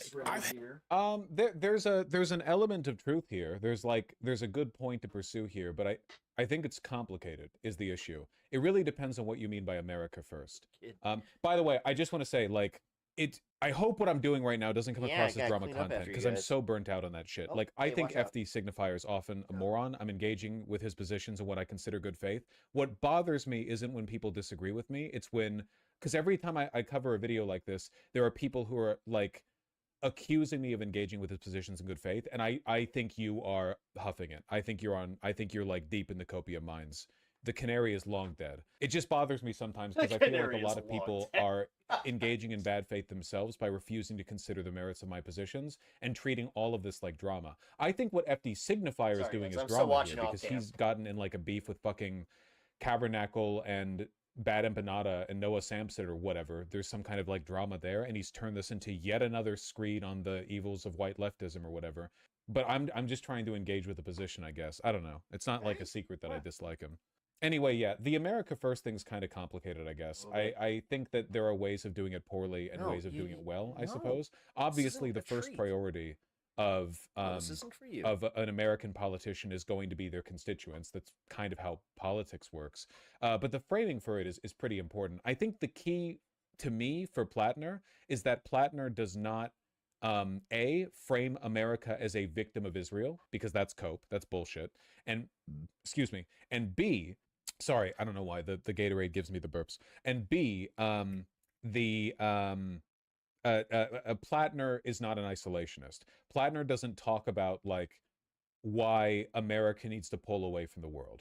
You know what I mean? I think leftists should be in favor of U.S. aid. I think that the fact that Elon directly killed millions of people by cutting that aid is bad. I think it's bad when millions die for no reason, I guess, in my opinion. Yeah, I don't know. I Oy don't vey, Vosh is worse than I thought. Plattner doesn't give me like the warning signs of an American chauvinist. It's kind of interesting to me to find like people that don't know a lot of his content. So I He always does have that enjoy this. military bent to him, and I think that there is an element of hypocrisy there. But I also think it's take it or leave it. It is a component of an authentic, messy personality. You know what I mean? It's an expression of his identity, which is often riddled with inconsistency. Not like a consultant or means tested Minutes still left position. off? Yep. He seems 1 authentic minute. to me. Not to interrupt, but Jasmine Crockett just endorsed Xavier Becerra because of course she did. Yeah, makes sense. Unsurprising. Had a lot of people, both online and in my encounters in real life, smart people say something along the lines of Israel is controlling America. And no, the tail does not wag the dog. Israel is a settler colonial project built on genocide and mass murder. America is a settler colonial project built on genocide and mass murder among. I think that conflating Israel and America in this regard is stupid and anti-intellectual, but obviously, yeah, America is doing what it's doing because it wants to do it. It's not doing it because it's a victim of Israeli occupation or whatever. America is not a current settler colonial project. We did it. We settled. We colonized. The American political and economic sort of bent is no longer committed towards those projects because we won. In Israel, it's like 100% Lift off, and then we're gonna move on to the next subject here. I haven't seen anything from Vosh. This video has plenty of Zionists who are at the helm really? of powerful American institutions. And our current president does seem uniquely compromised in his ability to not be influenced, not just by Israel, but everyone. Like it's everybody. Trump is extremely susceptible to everyone around him. He's incredibly easy to influence. He has a big ego and he's difficult to manage because he forget, but he's like super, he literally like sells pardons. Netanyahu gets him to, it's a weird MAGA talking point. Gets a piece of our president, but please believe that confluence of power between Israel and Zionists in America is not some secret, mystical thing. That's just how power and capitalists have always worked. One example of this America First anti-Zionism is people often say America was forced or tricked into a war with Iran due to Israel, but this ignores the history of hostility that America has had with Iran. Iran, as a sovereign, strong nation, has been able to withstand American influence and thus impede on America's dominance of that region and the resources that Iran controls, even with Israel sitting at Iran's doorstep. And Israel, because of its Zionist nature, has always wanted to attack Iran, along with everyone else in that region for years. But for the longest, America has not allowed this is almost done, so most American I think we'll wrap presidents fully understood this video and then go to the Lego thing. Is completely correct. Yeah.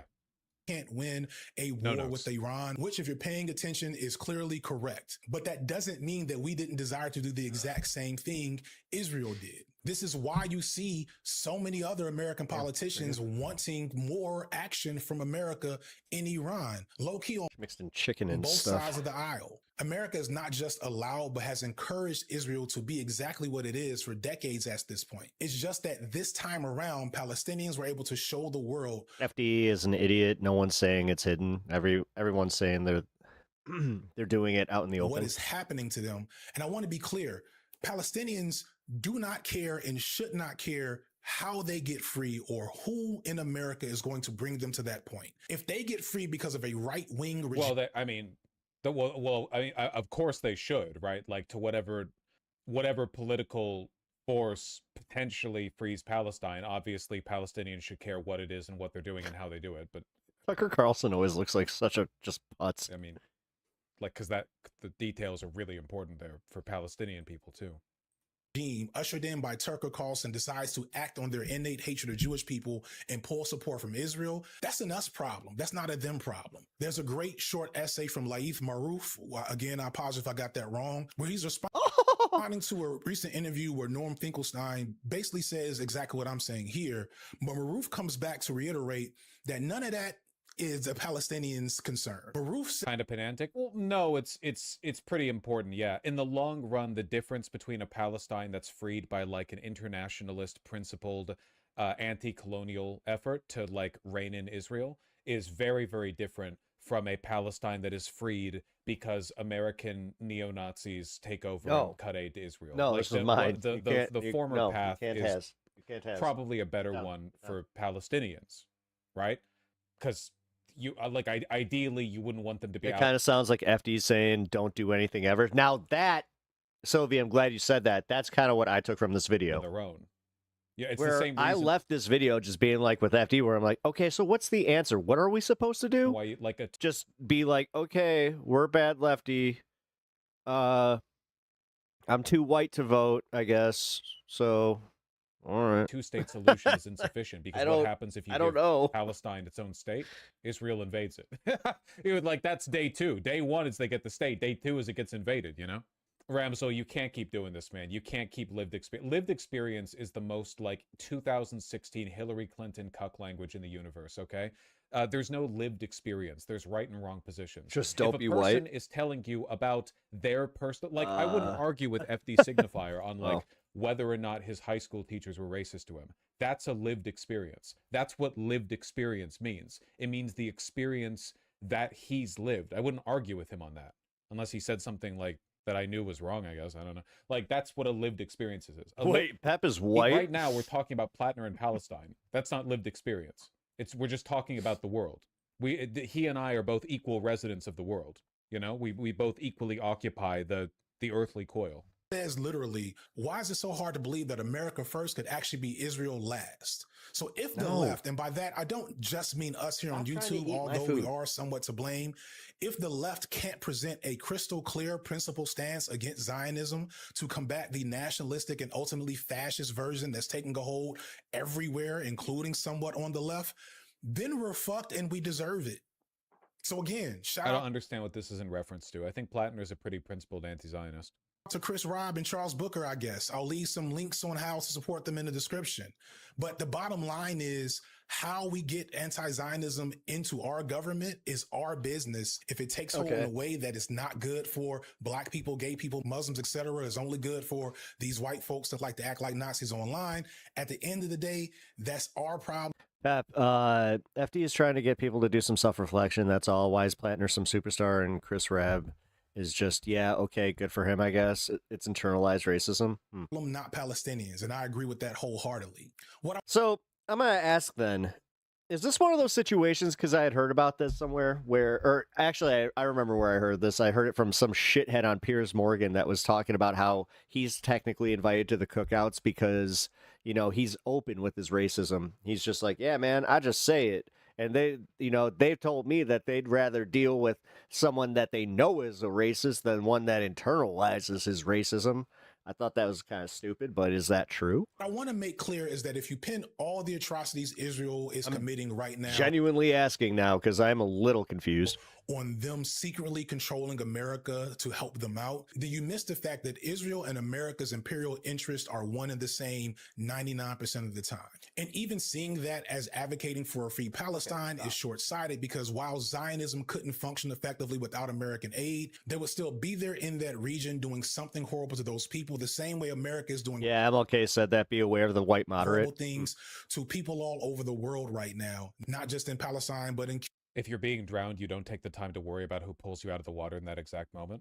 I just don't understand what bearing this has in reality. That's not a bad like, analogy. These aphorisms are cute. They're great on a bumper sticker. But like in reality, in the long run, when we talk about Palestinian liberation or just like preventing Israel from starting World War III in the Middle East, obviously like there's a lot of nuance and tact with regard to how exactly you would advance that, you know? Israel is a powerful, wealthy, nuclear-armed nation with incredibly close ties to American industry, politics, and you know, just society broadly.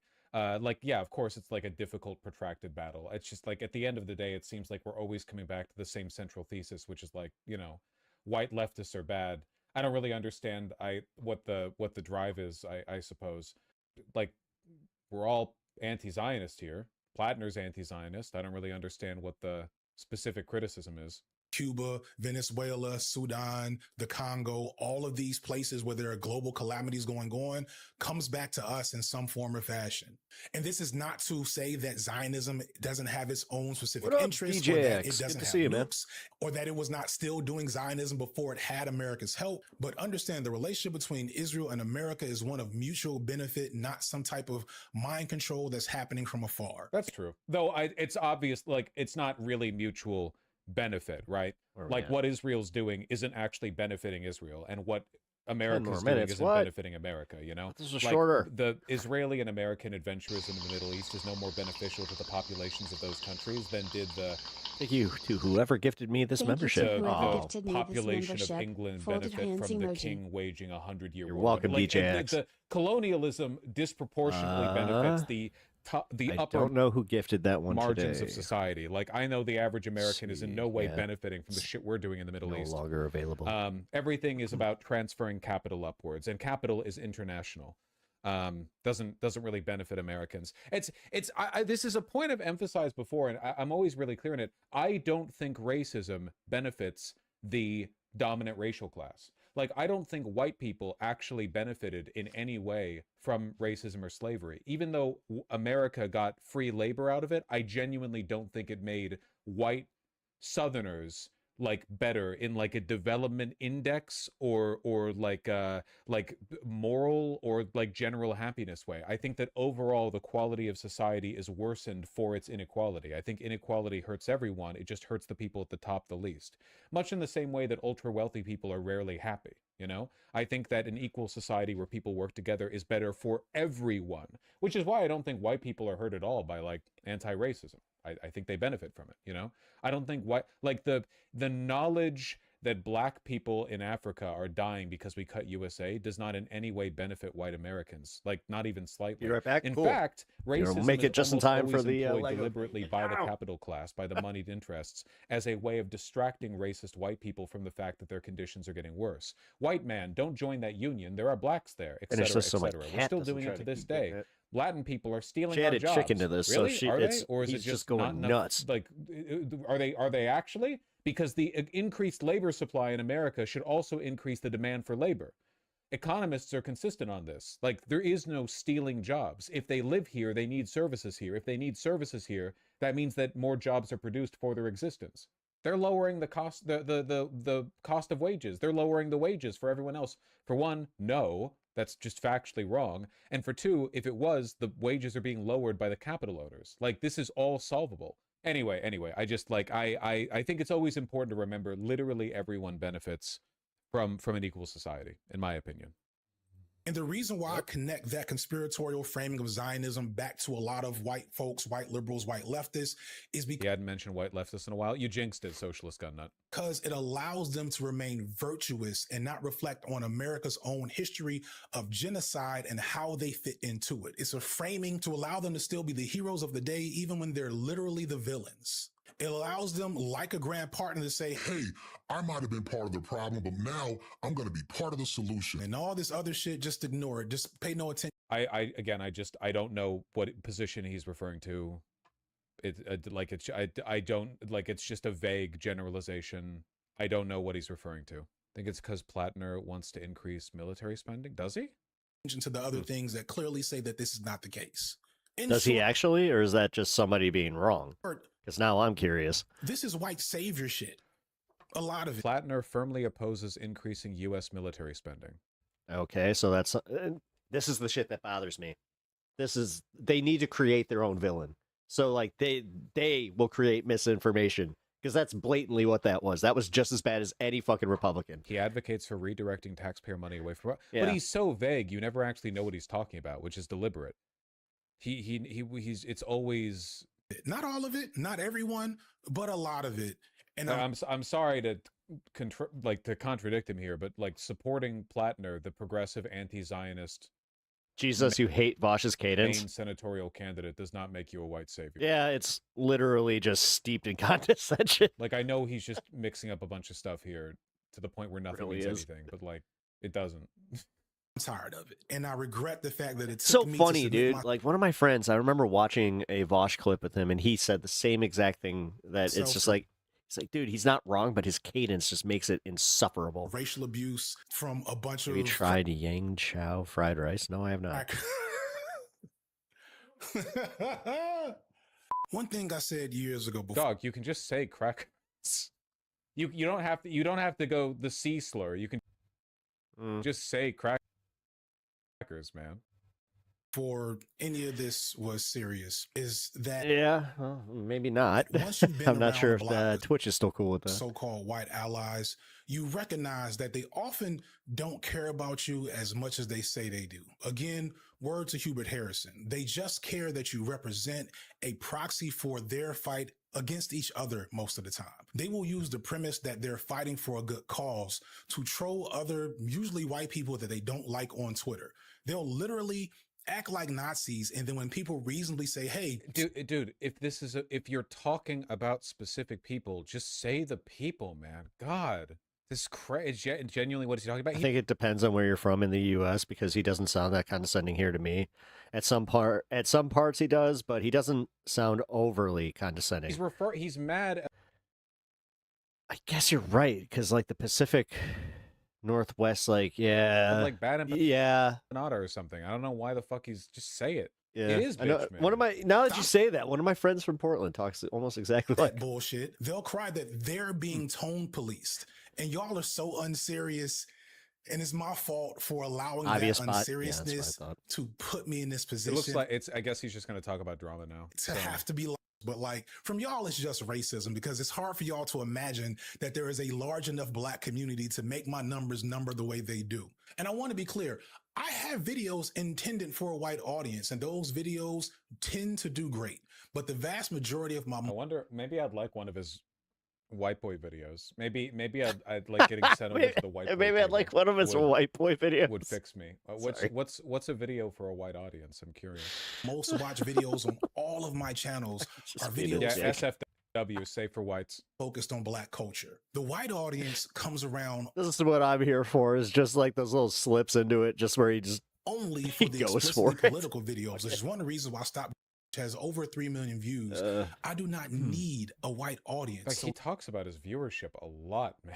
He does. Don't mistake my cordiality and your presence for thinking you run shit. I've noticed that. He did that with so if you watched it, because he did I watched his retort to Bad Empanada. It's another one, believe it or not. It's about 45 minutes long. It was very similar. A commonly held notion amongst longtime FD signifier viewers that white people run the channel. Just really getting at the core of the issue here, you know? Has been me trying to be a positive force in the space as much as I can manage to. For those who don't know... Nebula. Okay, yeah, gotcha. All right. Damn, man, he is really insufferable.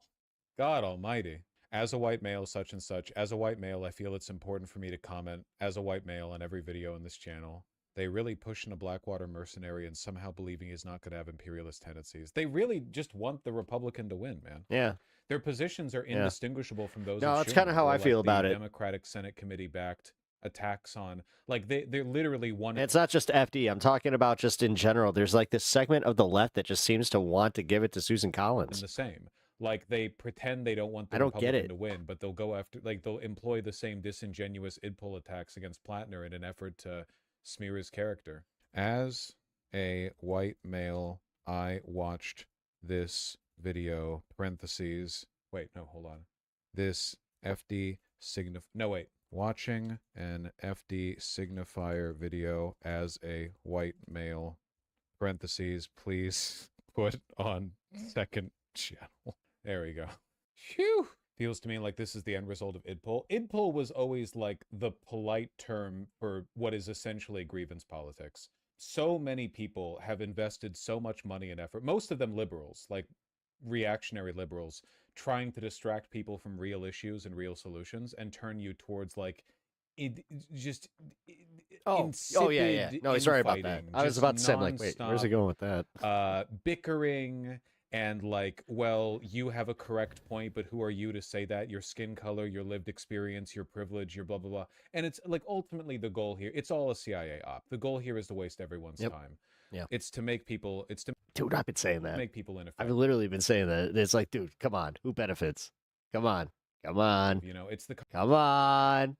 Come on. Who's the people that benefit the most from all of us fucking being upset at our own people and doing the purity politics all the time to the point where we literally will be instrumental in getting the fucking opposition to win, and then the opposition turns out to be like the worst corporate fucking candidate ever, a la Trump. Shit that leads to like Twitter hate mobs over white women writing cookbooks involving noodles. It's not real. I am not and never have been a class reductionist, but like this is not progressivism. FD Signifier is one of those lefties who still talks about debate bros. Dog, he says the word bread to multiple times per video. Oh God. Is this what happens? It's like we're cringe now because like we were a little older when we saw this stuff and we were just like, oh, okay, this is what the kids are saying. It's crazy. It's crazy. All right. FD edit. Yeah, we're done. The debate with Bad Empanada, you know? Yeah, I hear they took turns calling each other me. Okay, that did end on a banger line. Oh, shit. He's a nihilist. My spelling sucks. It's okay. No. Oh, he's a nihilist, yeah. You know what we say about the nihilists here? Yeah, we have another nihilist here named Peter. Eric, I love that you bring me in. It's okay, Peter. Now, we need you to just recognize that you are down with the nihilists. You are black-pilled, yeah. God damn it. Welcome to Pep Talks. We are in the fun half. I missed you, Peter. Peter missed you too. Yeah, it makes the nips very, very hard. Is it cold in here, or is Nachikit getting free with the compliments? Yeah. The compliments make us. They make us so happy. Yeah, Eric's. Pep, they're anti-pragmatists. I get that. I mean, I get it. You got people that think that the lesser of two evils thing is just like, oh, I'm sick, but whatever. It's the reality we live in. I would just appreciate if the left, like the lesser of two evils, happens to be a progressive candidate that can move us very, like, not just close. I want them to move us to socialized medicine. I want somebody that can take the floor and make a convincing argument to the American people that this is ridiculous and that voting against this would be detrimental to your political future. The fact that nobody can frame it that way, on the, like, literally just with any of these fucking votes is kind of beyond me, man. Bosch is basically Tim Dillon without the charisma of a comedian. Yes. Yeah. Actually, it was funny. DA, I was watching Story Wars last night with Tim Dillon and Dan Soder on it, and Dillon definitely had that issue. It was kind of funny. Where people could like tell his story like it was his story just because it's like that's Tim Dillon, and they were right. The one with Steve-O was fucking hilarious, by the way. If you guys don't know what I'm talking about, the show Story Wars is a bunch of comedians run by Louis J. Gomez and Big J. Okerson. They get together, tell some stories, and you have to guess who told the story, and based on and the panel has to guess. And it's funny because you know, it depends on how well you know a person, whether or not they're going to be right or wrong, and it's just it's a lot of fun to watch. So check it out. Am I from the USA? Oscar Fuertes. Yes, I am from the USA. Welcome to the show. Appreciate having you here. If you have not already this goes for all of you. If you have not already, double tap the screen, hit the like, and also sub to the channel. I would really appreciate it if you did so. Helps all of us smaller creators, and yeah, you guys can join this awesome community, because I do have a fucking awesome community. I would like someone to explain to me why BreadTube isn't the proper term anymore, because even Google has it and explains the use of it. Because we're old heads, duh, and Vosh just turned 30, bro, so he wants to still be, you know, hip and relevant to them fucking youngins or whatever. Where we chill here. Sorry if there were any misfires. Yeah, it's alright. What do we do if we've already liked and subbed? Share the stream on your Twitch or your Twitter. I don't agree with all your politics, but you seem like a pretty cool dude. Oh, thank you for that. I appreciate that. I try to be, even if I'm disagreeable in some of my politics, I try to be just a cool dude. I don't know, man. I got a lot of different types of people in my life. Like, dude, I hope you understand that I would have to genuinely hate, like, I'll just say it, I got one of my sisters that is pretty hardcore right winger. She's an idiot.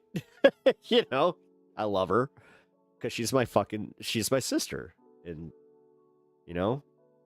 I've known the little brat her whole life. And just because she's a brat doesn't mean that, this isn't like that, oh, yeah, you should disconnect kind of thing. No, fuck. I don't know, man. Yeah, Vosh doesn't want to embarrass the high school girls he's trying to date. I actually think that, I'm going to get all serious and all that now, but I think that he is gay, if I am not mistaken. And he is with a partner, so, I don't know. I don't know. I don't agree with all your parents. Oh, it's because I'm going back. I just inverted chat. My bad. That's hilarious. Okay. No, the guy you are watching in this one. Bosch is... Okay, there we go. Now I can get it back. Hype the VODs. Oh, yeah. Definitely hype the VODs. Also, yes. I appreciate everybody watching today. As I said, definitely hit that like button. Not going anywhere, just saying. Actually, I do have to go pee, so... sorry if I went off a little hard. That was infuriating to listen to. Well, if it invoked emotion, that is good content. Plain and simple, according to YouTube analytics. Alright. Are you a gamer? Kinda. I mean, not like not here.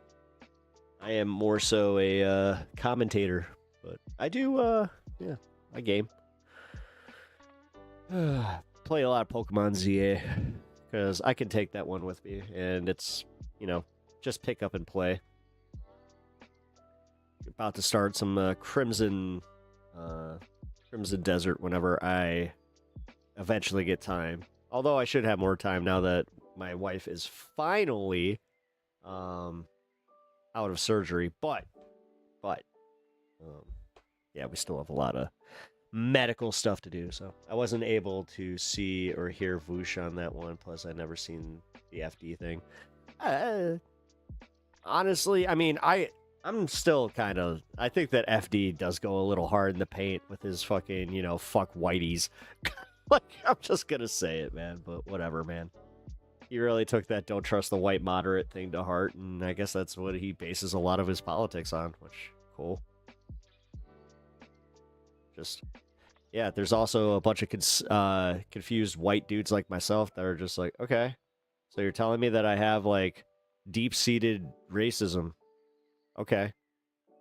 So you're saying that I should just be more open about the fact that I have this weird deep-seated racism that I don't even really know about because I don't feel it, but okay, you're telling me how I feel. That's great. Cool. What are we yapping about? Stuff. Just wrapping up a video that I just watched, and yeah. I think that, yeah. Cool. Like, whatever. I get what he was saying about, like, how it can be annoying, too, but realistically, yeah. Never been one to, do the opposite, like the, opposition thing. You know, grew up in a pretty diverse school, and believe it or not, that's such a disingenuous take. What?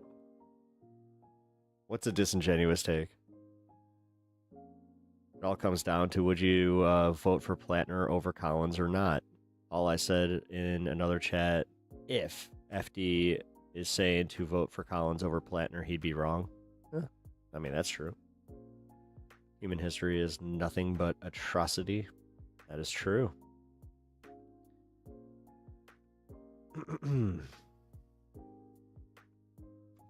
That is true. My take on it is if you're out here disagreeing with like history and things because it makes you uncomfortable that white people, you know, were the people that were doing it, then yeah, that's kind of like one of those things where it's like, yeah, that's racist. I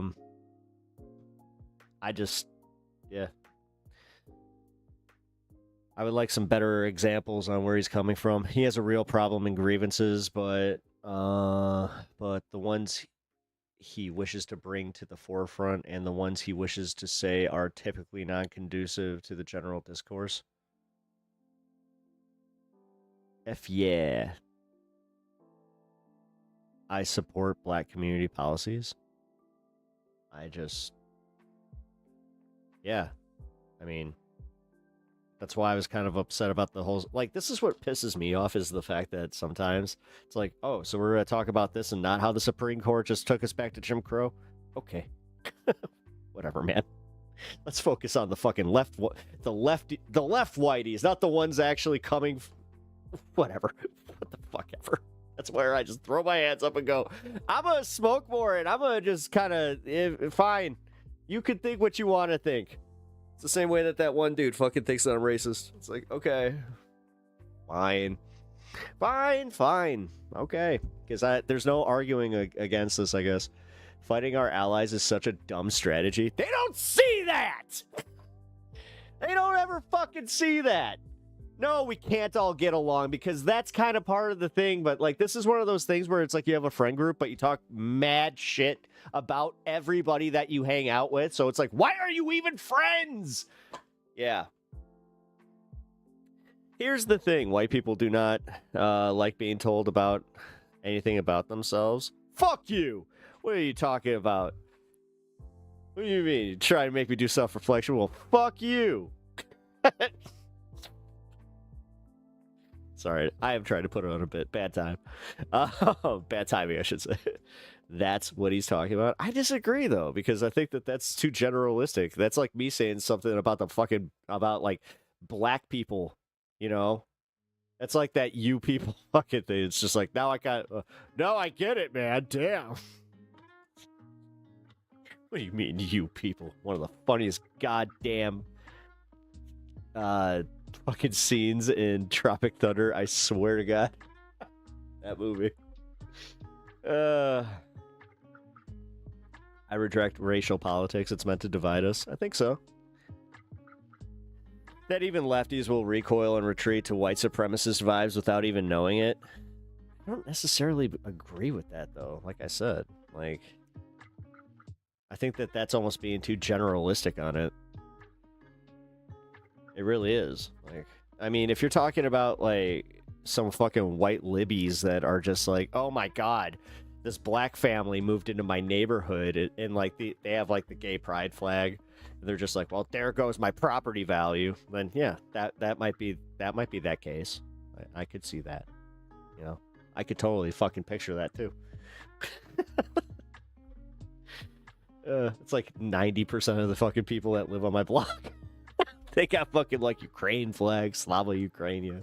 Fucking in this house we say gay, trans, and we love everybody, blah blah blah blah blah. But you hear that shit, you're just like, motherfucker. That's just plain old racism. Yeah. Trust me. You do see some of that shit. There's nothing. It's actually funny. I'm not sure. Actually, Alex, you ever dealt with this? Like, cause one of my favorite things that happens is when, like, I have a white passing Mexican friend. Well, actually, he's... See, now that's me being racist. I say Mexican because I fucking forget where the fuck he's actually from. Jesus Christ, one of those South American countries. Peru! He's Peruvian. All right, but he's Peruvian, totally white passing, but he speaks perfect Spanish. And like you meet the rest of his family, and for some reason, it's almost like he should be albino, but he's not. So it's like weird because he's had. He explained to me how he has like this thing where like people will fucking be super racist against Spanish speaking people. Stop, you're digging a hole. I know. But no, it's really funny because this guy, he told me a story about how he works in a kitchen, and these guys, like, he had this one dude just like straight up come up to him and just be like, he was like the owner of the restaurant, just fucking be super racist, and then he started speaking Spanish to him, and the guy fucking kind of freaked out a little bit. Yeah. Now that is a level of racist versus embarrassment that kind of, worked out. He kept that job for a while too, so I was wondering, I'm like, did you use that as leverage? Oh shit. Hey, what's up? Yo, what up? Sorry, did you see the thing? Am I on the stream now? Yeah, you're on stream. Yeah, you're live. All right. Hey, folks. I it's too much to type, and thank you for letting me pop on for a minute here. Yeah, no worries, man. Literally like 5 minutes. Yeah, you're good. Okay. So hey, folks. I'm Devil's Advocate Productions. I'm on Twitch and YouTube. I just covered Summer Games Fest. I got a bunch of trailers on my channel. Go check it out.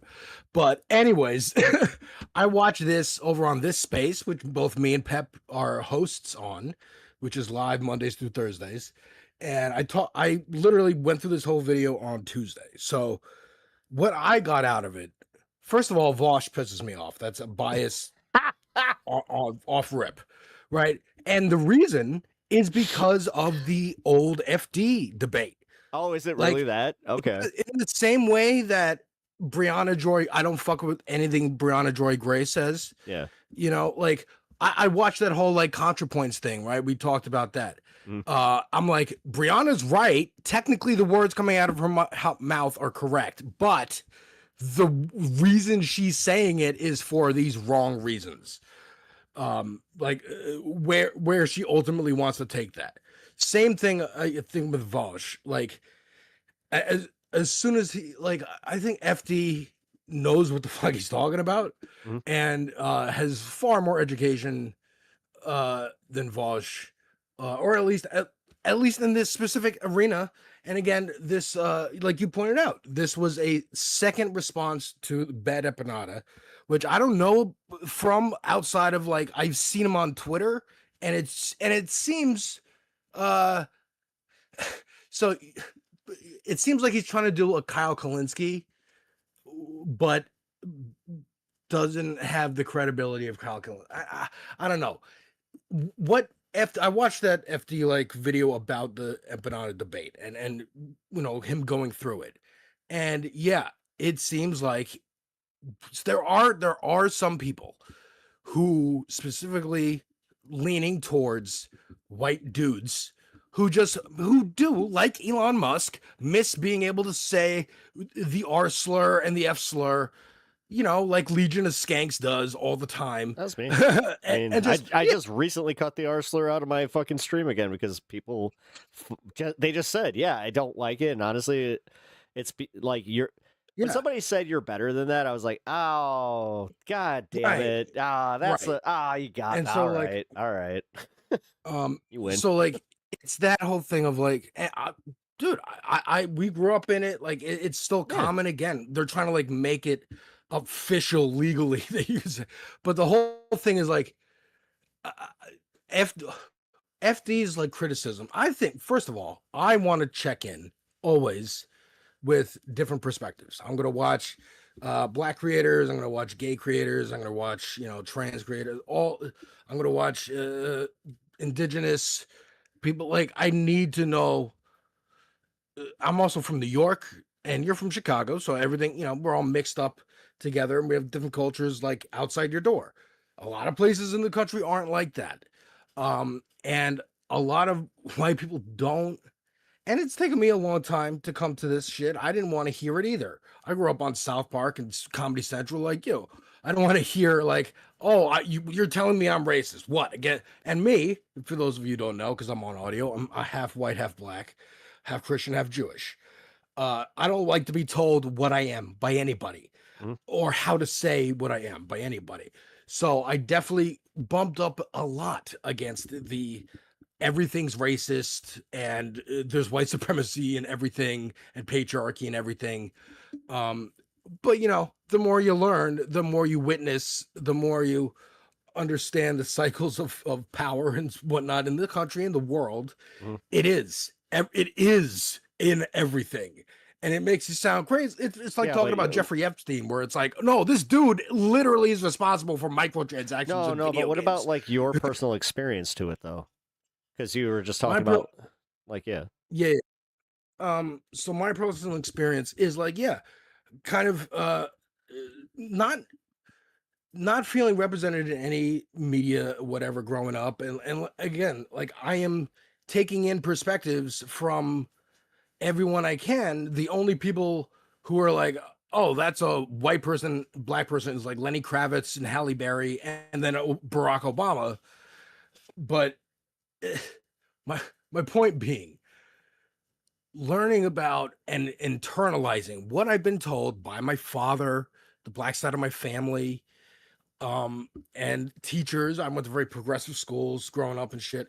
I would rebel against those teachers. I hated those teachers. I hated that shit, dude. But eventually you're like, damn it, they were right.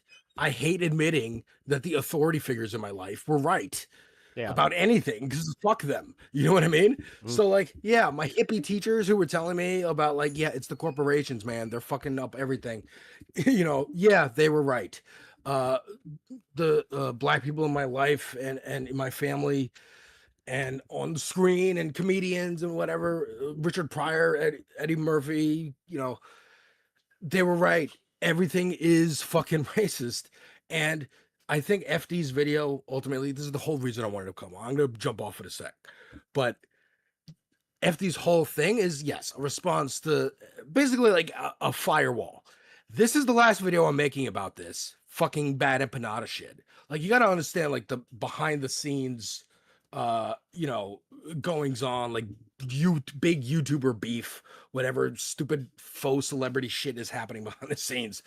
And just knowing the metrics of like, oh, now his audience is gonna flood my fucking videos for months, and it's gonna take forever. You know, like again, who knows what he's trying to make deals with of making bigger productions. And hey, here's my YouTube page. Oh, it's brigaded with like trolls from some other guy. We don't want to work with you as a brand deal. You know, I get how like those dynamics are playing out, like Hollywood kind of shit. But on a much more micro and pathetic level. But so this video being like both a firewall of like, this is the last thing I'm saying about Bad Empanada without mentioning him. That's why Vosh being like, just say it, dude. It's like, well, you would do that because of course you would, because you're Vosh, because you want to fucking get attention and swim in the muck with like, you know, Jeffree Star and David Dobrik and these other like lunatics YouTubers who just like, this is my life and this is all I think about all the time. Whereas FD's trying to like accomplish stuff and like move a conversation forward that needs to be moved forward. And really the crux of it is the last thing he said. And you can watch my reaction on from this space. But the crux of what he said towards the end was, it's the white savior complex. Why is like, sure, Graham Plattner, anyone running against Susan Collins, who is been in that seat forever, is always the Republican. Oh, I'm the moderate Republican. I'm the example that there are moderate Republicans because I disagree with Trump and then I vote for whatever he does anyway, but I vocally disagree. Fine. That is a national story. Anybody going up against her, because that's a challenge. But why is Plattner in particular getting so much outsized spotlight? And it's because of the shit that I've been talking about. I've been excited about him since I found out. Holy shit, this guy, he sounds like Ron Swanson. He's muscular. He's from the fucking army. He could speak to these guys, these chuds that were he could speak to the chuds. He's the chud voice. And, you know, the idea of like... Well, it's not, I wouldn't say chuds, though. Like, that's the thing. That's where it kind of... It almost... You're taking away the fact that this is middle America, man. This is where I talk about, like, I work with these assholes. Like, I literally work with, like, these everyday, fucking like they play hockey at night, or they fucking, got intramural baseball. They got their 2 kids, they got their wife, they're very proud, of what they do. But they're also, some of them are idiots where they're just like, yeah, if they tax the billionaires, they're coming for us. They're totally those fuckers. So this is where I would totally say that get he it. speaks to those guys. I totally, and I agree. And that's why I'm still like, I think it's good. Like, I think it's a good thing that he's in the running. I hope he wins. And even FD doesn't say like, I hope he loses and Susan Collins. He's like, no, it's a net benefit. That's why he's saying like, it should be like a sneaky link. Like you shouldn't really put this much national attention on him. But first of all, it's not in anyone's control. It's the media. They want to fucking do it because they want to, like they did with AOC. Here's the warning. We're worried. They're worried. The right wing is worried. They're making a story about him. The left wing is excited because, oh shit, how are you going to call this guy weak or whatever? Because we're talking about like 5-year-old fucking mentality of this guy has muscles, therefore he's strong, therefore he's smart, therefore I follow, like dumbass shit, So yes, like, is it beneficial overall? I guess yes. I agree, and that's why I'm like, supportive of it. But I think, but when like FD's like wise- referring to like these types of white leftists, like, I mean, be honest with me. Do you think he's referring to someone like me? Because now I am kind of like, Maybe. okay, maybe a little, okay, maybe a little big. Well, in as much as like, the feeling of like, you're telling me I'm racist even though I don't feel it inside. Like, I understand that exactly. I went through that in my schools. All this like critical race theory that they were talking about being taught this in is where schools and all like, that no, shit. dude, you remember not like- even critical race theory. Sorry to cut you off, but for real, like this No, is sorry. where I remember like back in high school, they were talking about how like you had racist, where it's like you were a hateful asshole. But then you had racial, where it's like, yeah, you just talked to like this is. It's like you could. There was this nuance where you recognize the difference. It wasn't about being a white savior. It was just about understanding at some point and just being like, okay, well, there are some just lines I can't cross, I guess, or like just not even lines you can't cross, but just like there are some things you just will never understand. But it's the same. Like you could say that about any given culture to be completely real. And I agree. And yes, absolutely, dude, absolutely. There are things about every culture that someone not of that culture just isn't gonna get. And that goes down to like neighborhood, where you grew up, in location. But and me being told like you don't know that you're doing this, it immediately makes anyone defensive, because what do you mean I don't know myself? You know what I mean? It's Like, also, but it's not like it's not like that's not the. I'm gonna sound condescending here. I know I am, but No, it's it's all right. not the way you should say that, because like immediately it is kind of it's almost inviting them to be defensive. At that Yes, point you and- could just be and like, I you're not get thinking, that. you're not being, you're not thinking of this with like a certain racial side to it, or like just there. Yeah, but I don't have the Pep, perfect way of Pep. saying it, but Here's the thing: can you see it from the other way of like, yeah, I have to tell a white person who, by all accounts, like when he's talking about white leftists, he's talking about people who think they have everyone's best interest at heart. That's what we're all trying to do here, is like get to fucking, free healthcare, socialism, whatever. Good shit for most people. The most good shit for the most people. The end. That's the equation. yeah. People who think they're trying to do that, but are blind to, and in some cases don't want to recognize how initially what the thing was FD was criticizing Bad Empanada for calling someone a Zog slave, a black person, a Zog slave on Twitter. Yeah, I kind of And remember that. Zog, Zionist or occupied government, is a term that was coined in the Turner Diaries, which is a neo-Nazi like the neo-Nazi literature. And that's where it comes from. So using, again, it's the Kyle Kalinske thing of like, oh, I'm gonna call you gay, or I'm gonna whatever. Or even like I even said it on this space, like Mike Figueredo, when he uses the F slur, but he's gay, he can kind of do that. But like Kyle Kalinske is not gay, so why is he calling people gay other than he wants to be like Eminem? Like he dyed his fucking hair and he wants to feel that way of like he wants to feel unleashed, and I get that. I feel like that's the crux of Anna Kasparian and actually, Cenk Uygur. Like, Alex, this is like annoyed. No, because I think you get this because like this is gonna sound lame as shit, but it is because like you mentioned Eminem. It's because we grew up in that time, and a lot of us were just like. Yeah, man, we just kind of understand that this is, it may be cringe to you, but it's not hateful. That's the difference. Right. But first of all, now, people, not everyone is educated enough to understand that it's not hateful. And a lot of people liked Eminem, who, I mean, Tom McDonald exists. You know what I mean? Like, Kid Rock, a contemporary of Eminem, exists and doesn't understand that, like, Eminem identified with black people because he grew up with black people and recognized that we're all poor regardless of color, and he was a minority. Where I was going with a lot of this too, where I was just like, I mean, but like, okay, so like FD explaining, and it makes someone defensive because yes, I could see that, but from his perspective, or it's like, why should I have to cater to your fucking insecurities? That's what it is. It's insecurities of like, maybe I'm not as pure as I think I am. Maybe I'm not as woke as I think I am. Maybe I'm not as leftist as I think I am. If I'm bristling up at the idea that maybe Graham Plattner does have too many red flags. And like, that's not to say don't vote for him if you're in Maine. Yes, if he's the candidate, vote for him. It's blue no matter who, whatever. You know what I mean?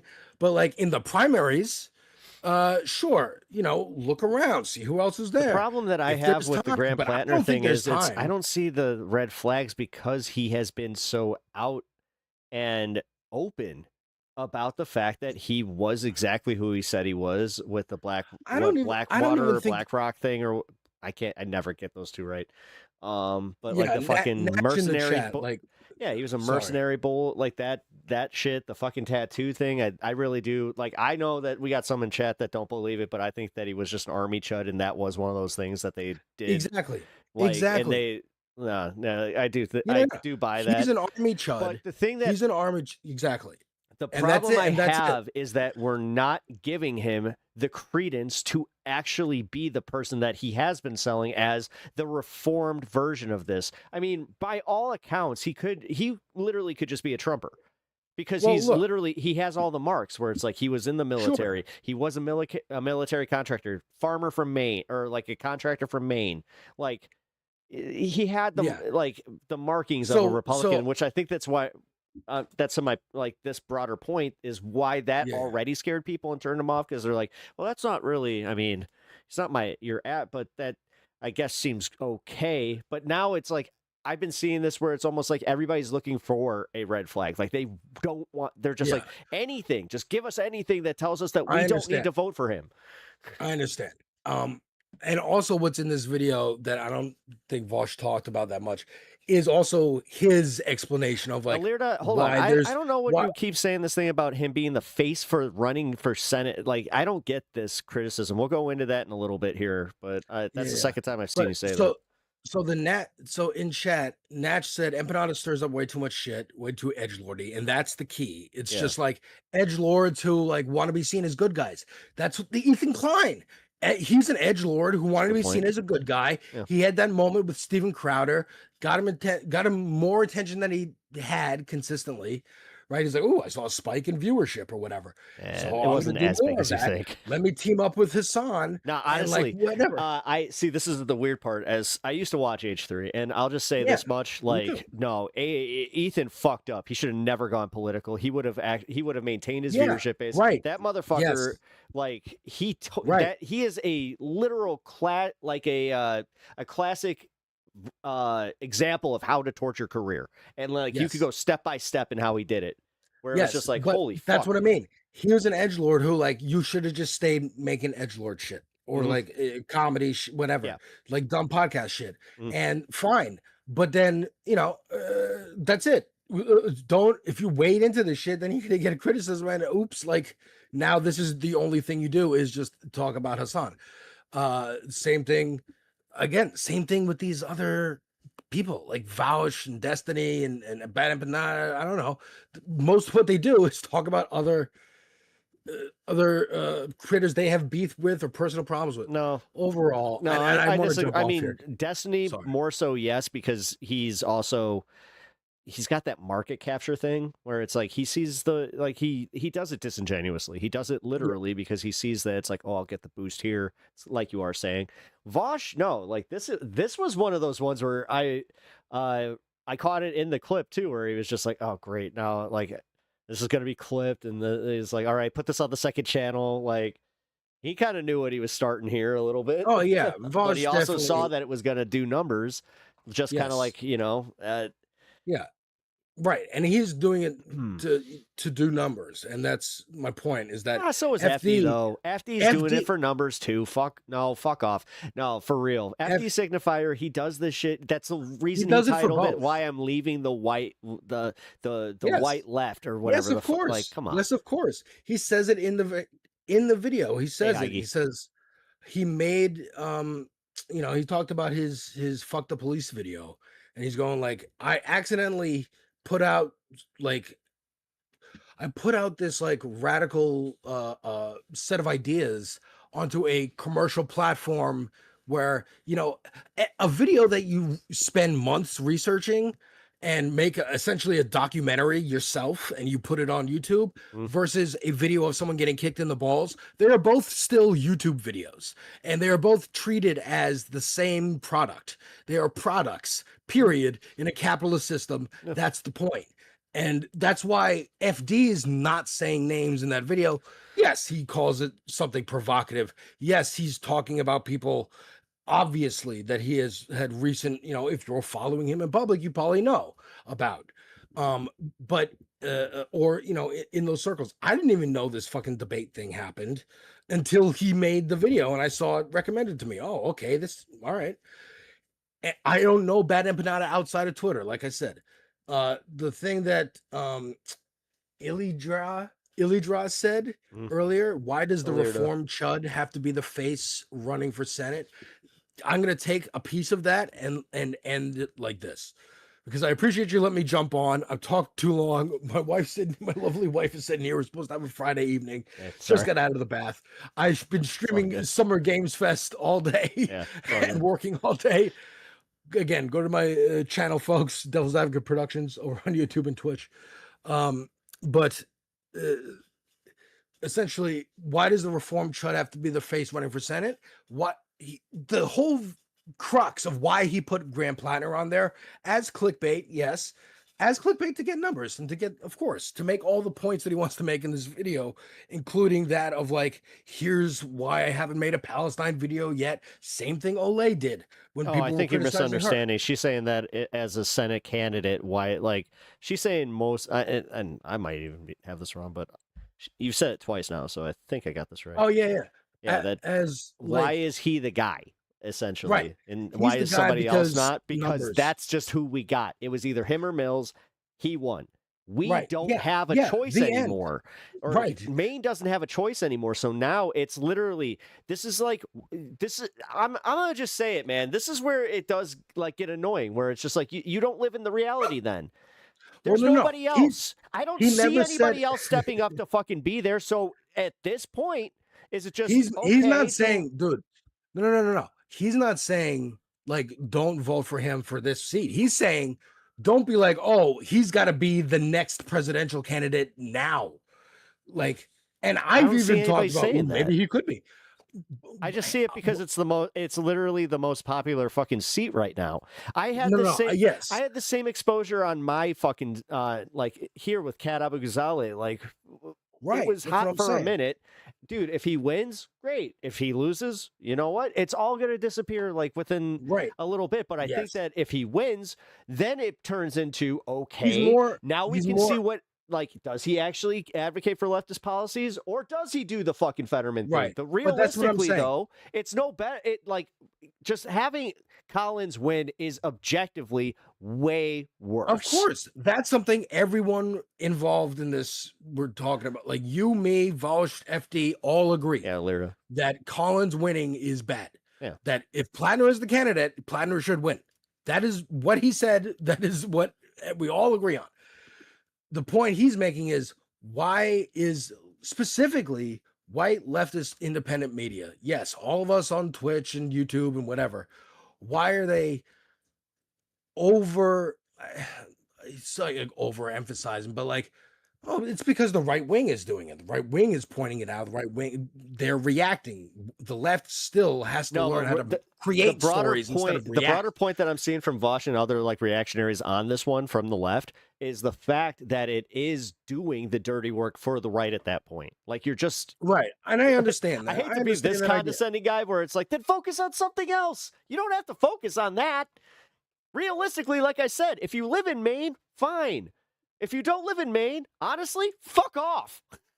Yeah, and that's yes, and it's also something to talk about. The right wing loves pointing at anything that's not the blatant corruption that they're doing and blah blah blah. No, but this is why they're good at it. Angry Ginger said this shit about how they are very good at pushing a narrative and getting the left wing to fight themselves on it. And again, I think that's mostly what FD is trying to say. Yeah, get good.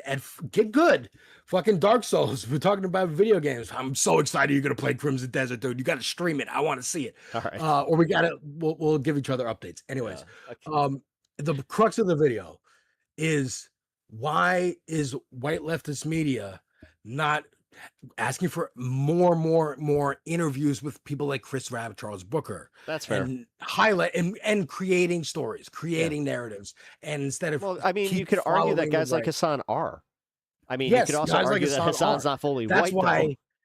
That's why FD is like Hassan.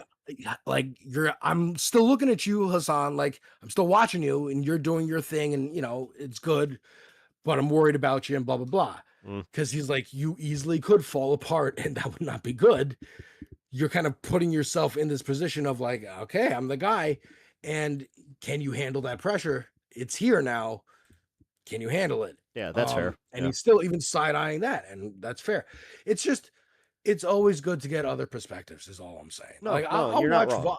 I watch Vosh clips. I watch fucking like Destiny just to see what they're saying. Tim Cast, Candace Owens, these lunatics. I watch them all. I watch them all just to see what they're saying. And checking in with BlackTube or whatever you want to call it. RedTube is too old to call it BlackTube. I don't know. Olay, Foreign Man in Foreign Land, Kenny JD, fucking Jesse Wu. Y'all don't know about Jesse Wu. I guarantee you. Hey. But like Joe Budden podcast, like all this shit. Mark Lamont Hill, Jamel Bowie, like this is Cam it's James. good to check in. You forgot one. Cam James. Good. Yeah, Cam James. Oh my God, Cam James. Good to check in what's going on in all corners of the left in this big ass tent that we have. Good to check out what everybody's saying and do some spring cleaning here and there. And again, just keep your eyes open. Is all he's saying. And again, why not more highlights on the things Chris Rabb is doing and fucking Charles Booker and Ilhan Omar. Like again, she's a black woman. Ilhan Omar is a black woman, but everyone just sees her as Arab because of what? Internalized white supremacy, bro. You could argue that like BlackTube or like fucking black commentators aren't really focusing on her as much, unless especially if they don't have like if them themselves are not Muslims. Like sure. Yeah, I could think argue Ilhan that they Omar, fucking do the same thing, but I that's think why Ilhan I'm saying, Omar man, should like have a much bigger platform for sure. I think she should get do a lot more, and I think she is. She has been starting to. She's gone. She's been on Song. She's doing more, just kind of like regular media. I don't know if she's done hot ones yet, but she should. I don't know. Make her a star. Yeah. Fucking come on, left. Fucking do shit. Move. Anyways, folks, thank you so much. Pep, thank you so much for letting me hop on. I will catch you later. Good night. Good night, guys. Sorry. That's too funny. Yeah, that was completely unplanned, by the way. He wanted to jump on. He had a lot to say tonight. So here, let's just turn this.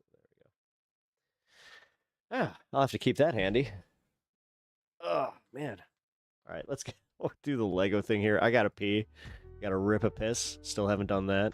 Good discussion. No, and like, dude, listen.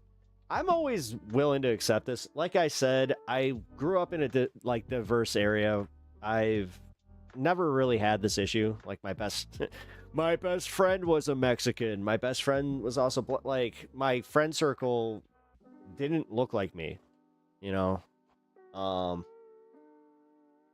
Nice of you to let him in. What up, Coys? How you doing? But that's where I don't know. I'm not even trying to do the pushback because it's almost lame to do that. I'll just accept it where it's like, all right, if I'm a fucking lame ass white dude that's fucking trying to speak to issues that I shouldn't be, all right. Okay. This is why I don't want to be an expert on this shit. But yeah, here, Anna, Devil's Advocate Productions, no worries. I appreciate you articulating my position. I was getting hot-headed. It's okay. Hey, no need to get hot-headed. We can agree to disagree on this one. Like I can most of the time. You don't know it, but one night I hopped into the Discord on my drive to work, but couldn't tell you, but you never noticed, so not your fault. Wait, what? Oh. Wait, really? Oh. I didn't know that. Say whatever you want. Well, that's what I want to say. I am saying what I want. Wait a minute, now you're confusing me. Wait. Now you're making me wonder, am I self-censoring?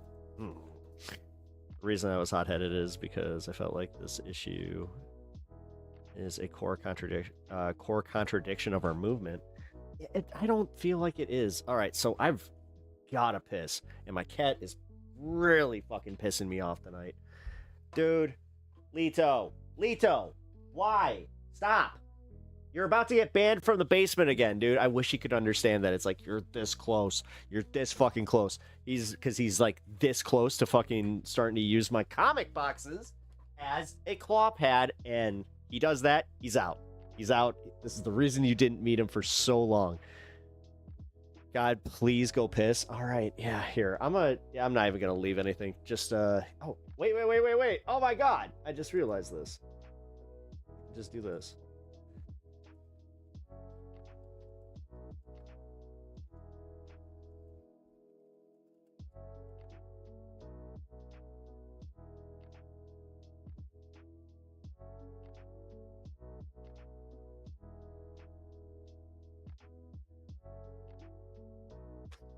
There we go. Holy shit, why does this like have, hey, you can make it small or huge or small or huge? What the fuck is with this?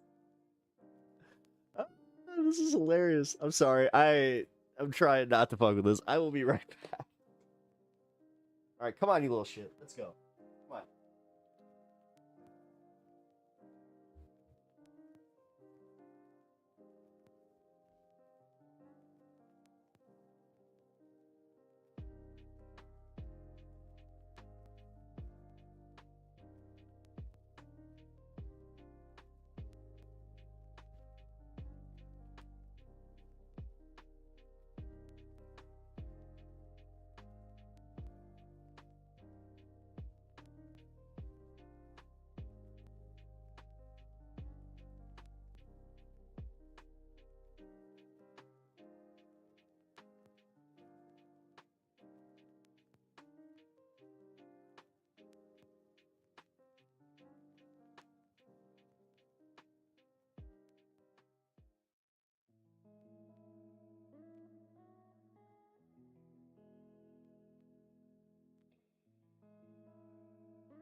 actually gonna stop being a pain in the ass?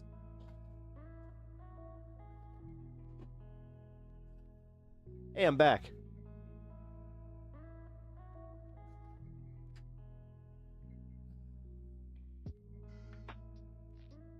You don't...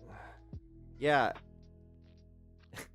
Anna, the problem is it's gonna be you and like fucking 3,000 people, if that, in any random localized area. It's just, it's impossible on the scale that you're thinking.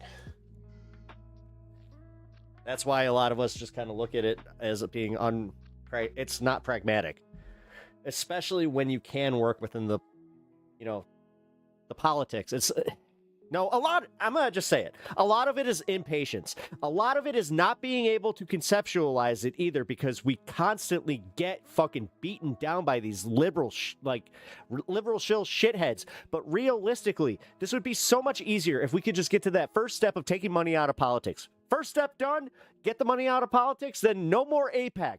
Then we can actually stand a chance. But right now, we are fighting such a goddamn uphill battle that it fucking sucks that we always get bogged down in this bullshit.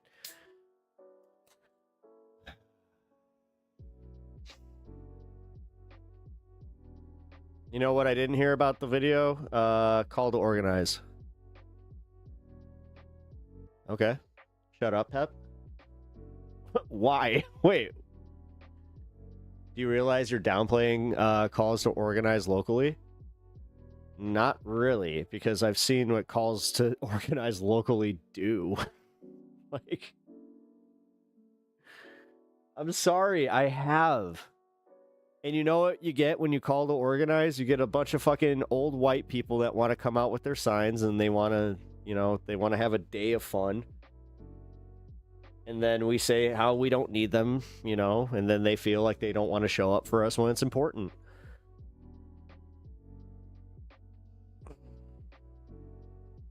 The impatience isn't coming from the person spending years to build an organization. I mean, then ban the parties? What do you mean ban the parties? Hello, everyone in the house. Hello.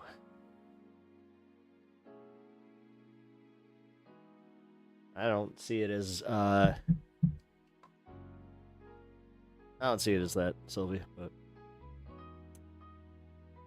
yeah, can agree to disagree. I'm gonna keep saying that, because realistically, that's what it is. I mean... then who's alright. I'm gonna ask some hard questions then. Who's organizing it? What are we doing?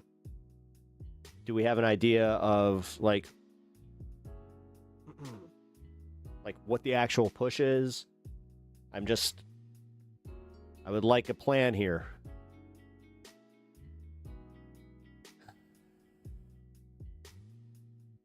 I wasn't saying don't help your... now you're putting words in my mouth. I didn't say that shit. Got it. Don't organize locally. Don't help your local community. That's not what I was saying. I was saying about calls to, like, fucking revolt. It's a little different. That's what it comes off to me as. You harp on everyone that says to do that. What do you mean? How am I fucking harping on people that, like, I'm talking about political organizing, like specific. I'm not talking about fucking mutual aid or any of that bullshit. I'm talking specifically about organizing the vote or organizing the electorate to actually care.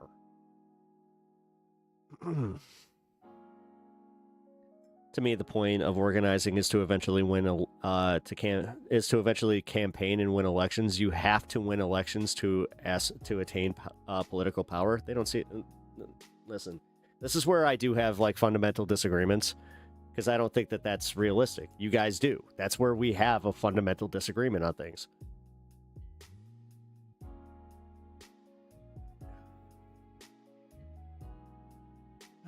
Hey, LibFem, how are you? Been a minute. Hope you're doing well.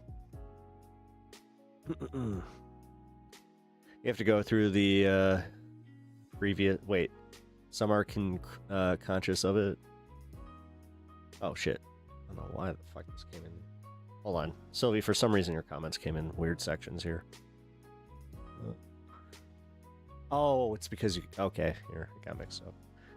All right, there's a lot of orgs that are doing that with doing this without even knowing it. Oh well, that wasn't obvious to me. I didn't hear you say anything about a revolt. I literally... Okay. And you have to go through the previous stages. I know you're going by history, I understand that, but we live in modern times where whoever controls government controls the enforcement. That is true. That is very true. I mean, I don't know. This is where, like I said, we have fundamental disagreement on this. I think that this is where my hopium, and I could be wrong about this. Listen, I could be totally wrong about it. So far, I have been wrong about it. Bernie proved me a little bit wrong about this. A little bit. I just saw that as the first step because it's the first time it's ever happened. In my lifetime, and I think anybody's lifetime, really. Outside of Ross Perot, but he wasn't even like a true progressive. Like, dude, this is the first time a progressive really got that fucking close because people saw through the bullshit of the establishment. They saw that he was consistent in his morals and his in his political standings because he'd been advocating for this shit since the 60s. So I don't know, but that also, outside of the negatives of what happened to Bernie, it also gave me positives because it showed me that this could happen. It showed me that we got that close. It showed me that, you know, had we just been able to overcome one specific hurdle, and that's Citizens United, which you do have precedent now with, with Hawaii coming out and being like, hey, no more of this bullshit, but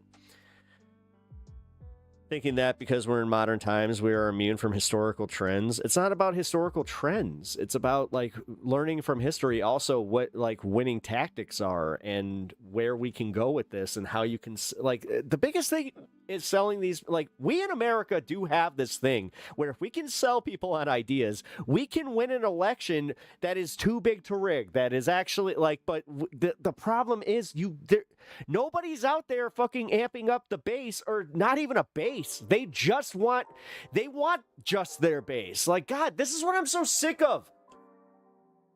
Like, I don't know. I learned this in fucking elementary school when I was doing the fucking, the student government bullshit. And I know that I've made this, I have already made this comparative where it's like, yes, but it's classroom politics. The fucking person that's, you know, knows how to, like, actually communicate. Like, all right, we had this kid, Sean. Oh, God, no, fuck it. No. His name was Sean T. Because there is another Sean in this. So, Sean T.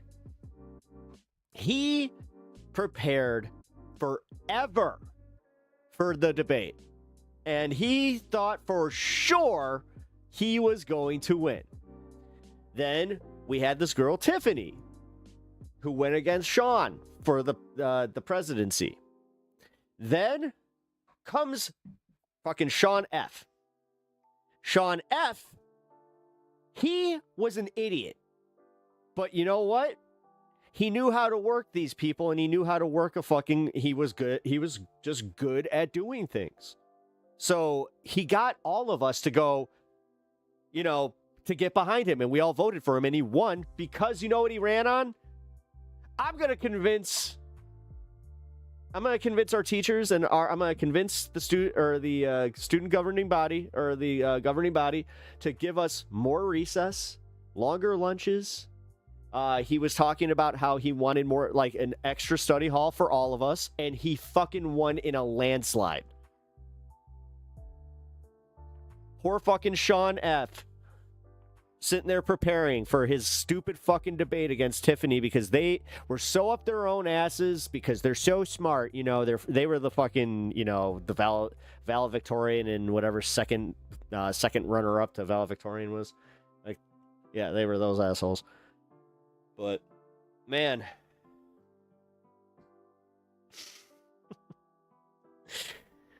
but yes, that's what works when you can amp up a fucking populace.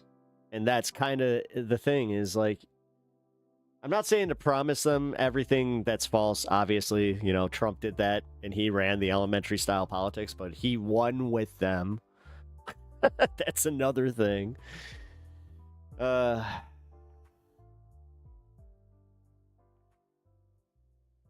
Anyway. All right, I've been promising this. Let's do this Lego thing. All right. Ooh. All right, that is going to hurt my computer. There we go. I just realized that this VOD is going to be brutal. The oppressor always chooses the tools of liberation. All right, yep, Lego, Lego, Lego. Alrighty, let's do this. Finally. Fucking Natch is just like, I have been waiting for this for 5.5 hours. I mean, do we have to cover the Lego? That's all right. Let's do the Lego thing. The Lego thing. The Lego thing.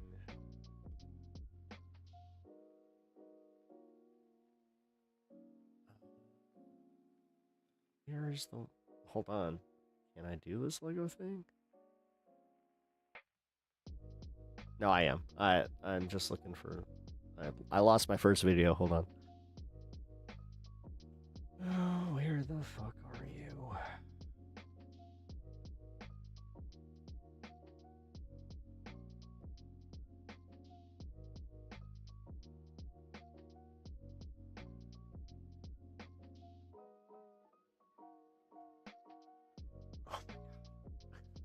Dude, where is this? They didn't remove it. There's no way they removed this. It was fucking incredibly viral. What are you doing? All right. Ah, found it. Okay. All right, let's get Philly D. He does a good breakdown of the beginning of this, and then we will go into the updates. All right, so here we go.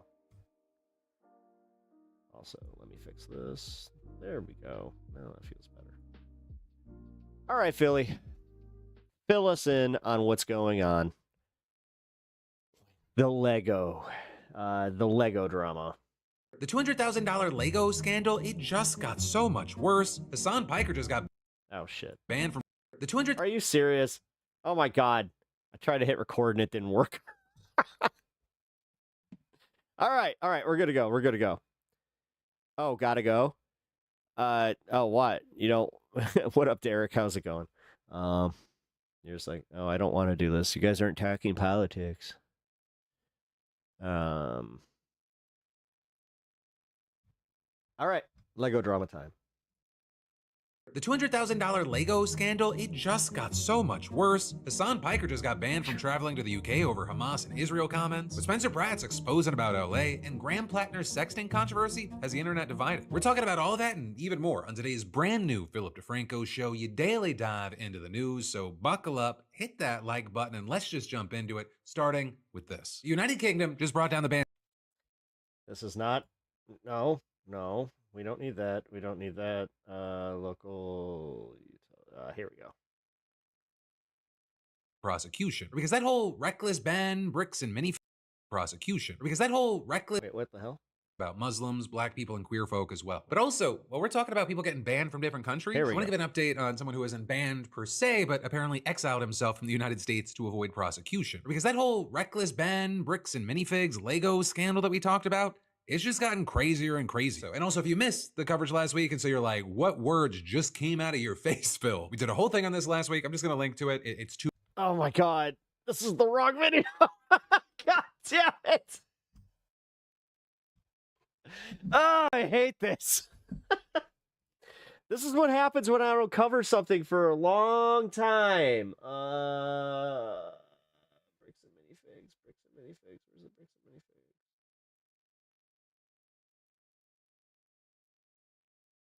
Okay. This $200,000 Lego scandal is literally one of the craziest things I've ever seen. The Nazi misogyny situation that you might not be aware of is getting even worse. And we've got huge news on Trump's gerrymandering wars. We're talking about all this is it. Of that on today's brand new Philip DeFranco show. You daily dive into the news, so buckle up. This is officially The Lego drama. Hit that like button and let's just jump into it, starting with this. Because we have got to talk about what may be the greatest YouTube conspiracy of the decade. You've got corporate Lego thieves, vigilante YouTubers, legal battles, police raids, even the Mormon church is involved. And it all starts with one of the biggest Lego collections in You the heard entire that, right? world. We're to meet the main guy behind this story, Brian Manzel. And Brian says that his dad, he began collecting Star Wars Lego sets in the early 2000s. He's been racking them up for some 20 years until he had a collection worth up to $200,000. But then in November of 2023, with his dad suffering from health complications, Brian decides, hey, it's time to sell the Legos. And so he goes to a franchise Lego store in Salem, Kaiser, Oregon. It's called Bricks and Minifigs, and he signs a consignment agreement with its owner, Crystal Law Gorman. And according to the contract, and this was reviewed by the Salem Business Journal, while Brian would retain full ownership over the Lego sets, Bricks and Minifigs, they'd sell them out of its store, giving Brian 65% of the proceeds. So then here's where it gets complicated, right? Because 1 year later, Gorman was planning to leave the country, so she reached out to Bricks and Minifigs' corporate office. And both sides of that exchange, they have wildly different accounts of what happened next. Corporate's chief executive, Amin McNeff, he claims that Gorman wanted to close the store, but he told her that wasn't an option. She then becomes uncooperative and he terminates the franchise agreement. And since according to him, Gorman owed corporate some $200,000, that allowed him to seize the store's assets to pay off her debts. But in Gorman's telling of the story, she says she wanted to sell the store, not just close it, but corporate seized it immediately, then threatened her, wouldn't let her conduct an inventory, and then forced her out the same night. And she also disputes that $200,000 debt and argues that corporate used it as a pretext to take the entire store. Okay, By the way, that's what for I Brian, he says that the issue for him was that all the Lego sets that he legally owned were still lining the store's Yeah. shelves. And Yeah. so then with all this, you had Gorman. This was all consignment. So we have a Legal Eagle video that ties into this, the breakdowns that breaks down all of the legality here. Gorman releasing what she claims is video footage from the store in which you can hear her telling a corporate representative about Brian's agreement, and you have the rep replying that the store's new owners will take it over. These are ones that he has not been paid his percentage yet. And if I don't have the tickets, I won't know how much I need to pay him. Right. That's a business thing and not necessarily yours. He's taking on the business, he takes on all that consignment. So Brian, he then reportedly sends a letter to the store's new owners, canceling the agreement, demanding the money that he was owed, and asking for any unsold Lego sets back. Right. According to Brian, Which under their contract, he was totally in the right to do. the new owners denied any knowledge of that agreement, and And corporate this is told where him it to gets take it up hairy. with Gorman. But of course, he was like, what are you talking about? Gorman doesn't own the store anymore. You guys own it, and you have my Legos. But I'm also claiming that this is what happened when he argued with a corporate rep about it. The guy just looks at me, crosses his arms, and goes, "Let me tell you what's going to happen if we go to court." And so that is where YouTuber Ben Schneider, also known as Reckless Ben, comes in. And Ben's known for these investigative projects where he puts on spy glasses and goes into place like the Church of Scientology or McCamey Manor, right? That haunted house attraction accused of abuse that Hulu turned into a documentary. And well, his latest project is actually to get Brian his Legos back. But that turned out to be so much more complicated than he ever could have imagined. And I want to preface here just by saying so much of this story that we have is only through Ben's point of view up to this point. So just keep that in mind. But first, he went to the local Bricks and Minifigs store, but the manager there told him to go to corporate. So then he goes to corporate headquarters, but they tell him to talk to the local store owners. So he then goes back to the store and he tells them what corporate said. But the manager accuses him of harassment, calls the police, and trespassed him for life. And at this point, he wants to talk to the store's owner, Josh Johnson, directly, but he doesn't have the guy's phone number. So he gets a little creative, right? Because in Ben's mind, the Bricks and Minifigs employees were brainwashed. So he decided to create what he called his own Lego cult by brainwashing an employee to join his side. And to pull this off, he had his friend Victor pose as a famous YouTuber who was filming a big video at the store. My name's Victor. We're going to Bricks and Minifigs. Let's go. So Victor set up a fake competition, then invited the employee who won it to accept her award. You're the Lego Queen. Yes, she's the Lego Queen. Lego Queen. Lego Queen. Lego Queen. Then, after gaining her trust, they asked her about Brian's Legos. I know some of it. They were going to reimburse him for everything, and then I think they did, and he's still upset about everything, which I get. They reimbursed him for everything? Yeah. Yeah, we don't have any of his stuff on the shelves. Really? Yeah, we don't have any of it. We think they've been lying to you. So these were all the sets in the store, and they're all metadata timestamped. Wait, we do have these ones. Yeah, those are all his. No, some of them I think we do still have. Yeah, I know you guys do. You showed me one of them when I asked. Did I? Yeah. Wait. I thought it's called on you? Yeah, all I did was... Oh my god. You know what's really funny is after you left, I got a call from my boss, and it was like, how do we get them arrested? How do Dang. we get them arrested? And lastly, she apparently gave him the owner Josh's phone number, so they called him up. But he denied having any knowledge of the Legos. Yeah, and she argued got with worse. timing contract had nothing to do with him because he wasn't the one who signed it. Gotta So feel Ben's bad next for her, move but was at the to same take bricks time, and minifigs to court. But he says that doing it the normal Blair way would Witch have been Wives, yeah. prohibitively expensive. So instead, he did it the abnormal way, baiting bricks and minifigs. I mean, just so you know that those guys, if anything happens to her, they're going to be haunted by a woman in the woods that literally shouts, "Lego Queen, Lego Queen," into suing him so that the company would cover the upfront cost of going to court. And his method was to create his own business, steal their brand name, and make it seem like he changed the tagline to "We steal from old people." But is where I'm going to make my grand reveal. You see, this entire time, my company name was actually called We Steal From Old People. Yeah, the words bricks and minifigs, that's just the company tagline. In America, there's no specific law that says whether the tagline has to be above or beneath the company name, so I'm just allowed to do this. So people are just assuming that the name is bricks and minifigs, when that's really just the tagline of our company, and our company name is actually We Steal From Old People. Except bricks and minifigs, they don't take the bait. So over the course of this video, he comes up with a number of schemes to try and take this company to court, including creating a lottery to give away some of Brian's Legos, planning to vandalize a store with fake signs and banners, tricking the manager into a contract that says she owes him $5,000 for each time she called the cops on him, which is 8 times by this point, deep faking a fake apology video of Brian, and exploiting a legal loophole by having Brian split the ownership of the Legos 10 different ways so that the store can be taken to a small claims court 10 different times. And actually that last trick is what finally worked. The store seems to do everything in its power to dodge getting served, but once it does, they just don't respond to the lawsuits. And it looks like that results in a bunch of summary judgments, but when they go to collect, the store's been closed down. At which point, Ben claims that this is just the latest scheme by the owners to avoid liability and keep the Legos. And that is where the first video ends. And after all of this, Ben claims that he was swatted by police, and if everything up until now already did not sound like a spy movie, brace yourself, because he posted part 2 on his Patreon where he claims that the police and the Mormon church are essentially colluding with one another to protect each other. And so we bought it to see what he's actually claiming went down here. And again, and I stress this, keep this in mind, that all of this is Ben's presentation of the events. But it begins with him trying to personally sue Josh and Brandon Best, the other owner of that franchise bricks and minifigs location. And to do that, the court tells Ben that he needs to first demonstrate a good faith effort to resolve the dispute prior to filing. And so they first track down Josh at his house, they stake it out, they monitor him before then confronting him. So they go to the corporate office and they say they kind of want to give him one last chance to make everything right, but the employees, they call the cops. Ben and his team leave, they then drive back to Josh's house, except footage shows cops arriving there too. And so suddenly they find themselves stopped by the cops again, and the cops claim that they didn't fully stop at a stop sign, but Ben says that's a complete lie. He even plays footage that he later obtained from the police dash cam that seems to show them coming to a full stop. But also, either way, this interaction, it goes kind of how you think it would by this point. It devolves into him talking about the Lego situation before the cops let the group go. And at this point, Ben really starts hammering in this idea that whatever the cops are doing here, it's meant to protect these men. But that also does not appear to stop him. Ben then tracks down Brandon next, and Brandon also calls the cops, who hand Ben a trespass notice, but again, let him go. And then this is where the whole Mormon aspect of it apparently comes into play, with Ben saying that he discovers both Josh and Brandon are Mormon, so he ropes in members of their church to talk to them. Right after that, they're stopped by the cops again. And according to Ben, someone reported them for having heroin. With police searching the car for 2 hours, Ben saying he has to undergo multiple drug searches, but ultimately, the cops don't find anything. They are eventually let go, and long story short, their lawsuits are approved, so they go to serve the papers. Except, the cops are called again.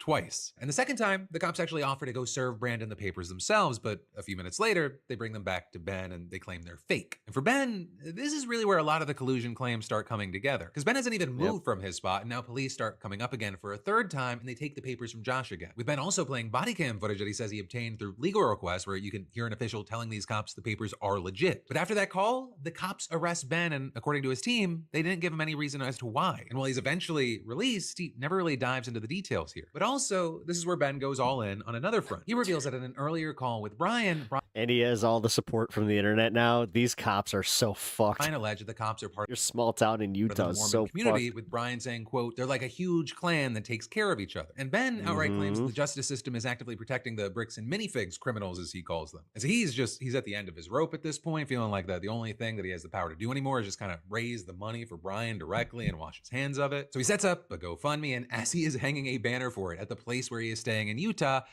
guess who shows up? And it ain't Joseph Smith, Surprise, surprise, it is the cops. They ask one of Ben's team to hand over his phone. He hands it to the officer. And according to Ben in the footage in the video, as that team member goes to lock it, the cops try to snatch it from him before he can. And that's also when the officer starts cuffing and arresting that team member. He's then taken away, interrogated, and as the team's waiting to see what happens next, police then descend on the house where they're staying, guns drawn. The cops yelling at Ben, don't move like that, but the footage appears to show Ben standing pretty still when he's grabbed, and Ben here actually claims that his shoulder got dislocated by that whole maneuver. And as for how the police were able to enter the house, they obtained a warrant to search for stolen Legos, with Ben noting that at one point previously, Josh has even threatened to accuse him of this. And since this is his second arrest, the cops request that Ben be held without bail until days later, a judge dismisses that request. But then as soon as he's released, he realizes that there's another warrant out for his arrest, and he's been listed as a physical threat to Josh. And so I kid you not, this guy ends the video by saying that he's fled to Mexico so the Utah police cannot get him because otherwise he could face up to 5 years behind bars. So after all of that crazy, this is where we are right now. You have a lot of online outrage over this whole thing.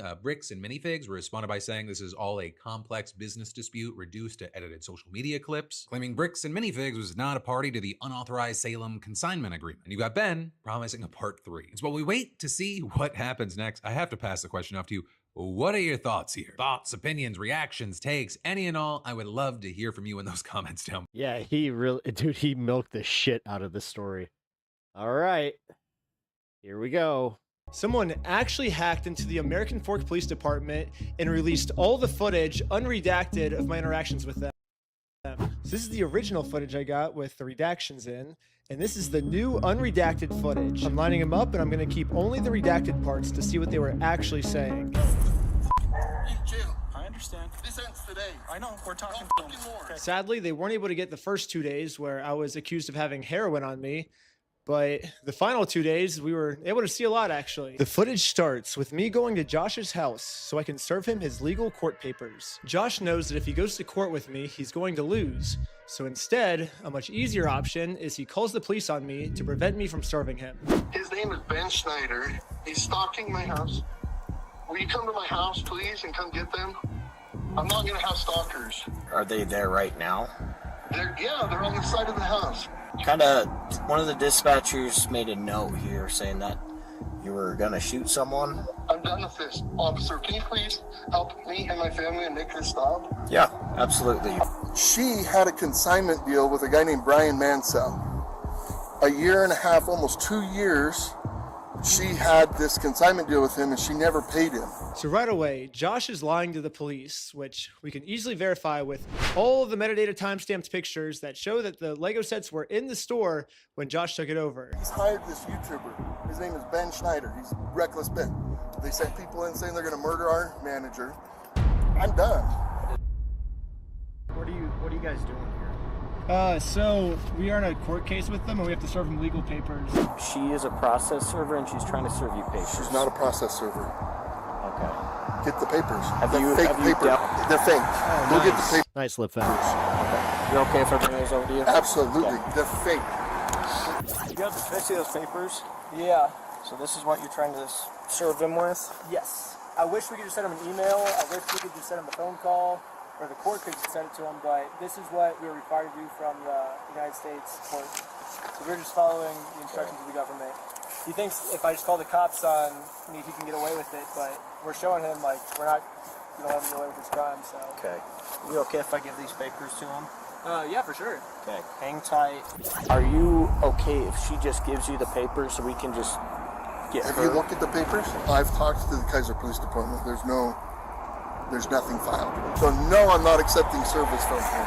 Okay. Absolutely not. It's fake. Okay. It's not real. That's completely fine. You have that right? Yeah. Yeah, I'm glad that these guys are getting exposed for just being fucking bullying pieces of shit. But just remember, these are the guys that get away with this shit. These are the guys that have the cops behind them. Literally, all this police officer has to do is be like, you are served.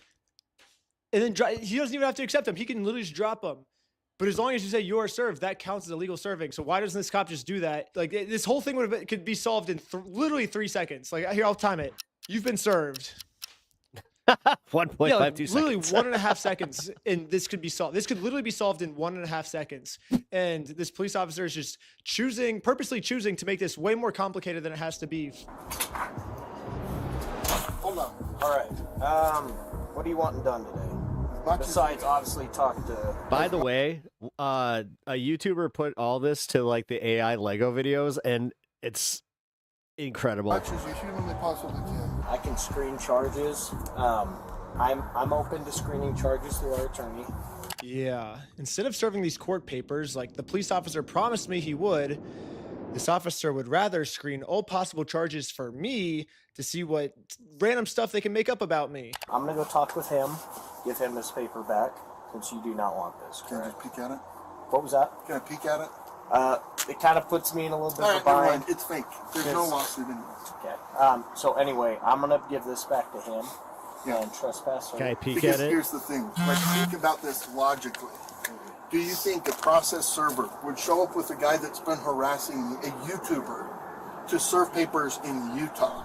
Josh knows that if he gets served these papers, it's Yeah, going to then be he's really legally bad bound, for him. yeah. And at this point, it seems like he's willing to make up any story he can to get us arrested before he gets served these papers. They sent a lady in, and the lady's like, "Oh, I'm going to murder you," to Amanda, the manager. And now Josh has just He committed a felony. That's a felony. That's a fucking felony. Lying to the police. Oh, dude. The fact that this is going viral on YouTube is both going to be good and bad for a case against us, but goddamn, the fact that he just did that. Officers about a false threat I made to get me arrested is super duper illegal. He called the store a billion times, threatened the employees. He does not want the paper. So He's not want the papers? here's that back for you. Okay. Not sure what this is. I've never seen something like that. To be honest with you. Well, these are court papers. Okay. Yeah, I'm gonna erase your dick. Okay, see ya.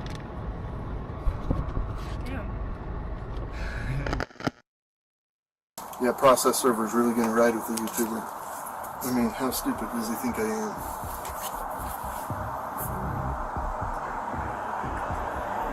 They have fake service papers. And the girl is like, she's like, "Oh no, I got to serve him these papers." Like they printed up a fake lawsuit, you know? And I'm like, "Oh yeah, do you think the process server would really be riding with the YouTube guy to deliver papers to a guy that he's been harassing?" I'm like, "Do you think I'm stupid?" I don't know what to do, man. So, did you call the police again? I just don't know what to do, man. I'm done with these guys.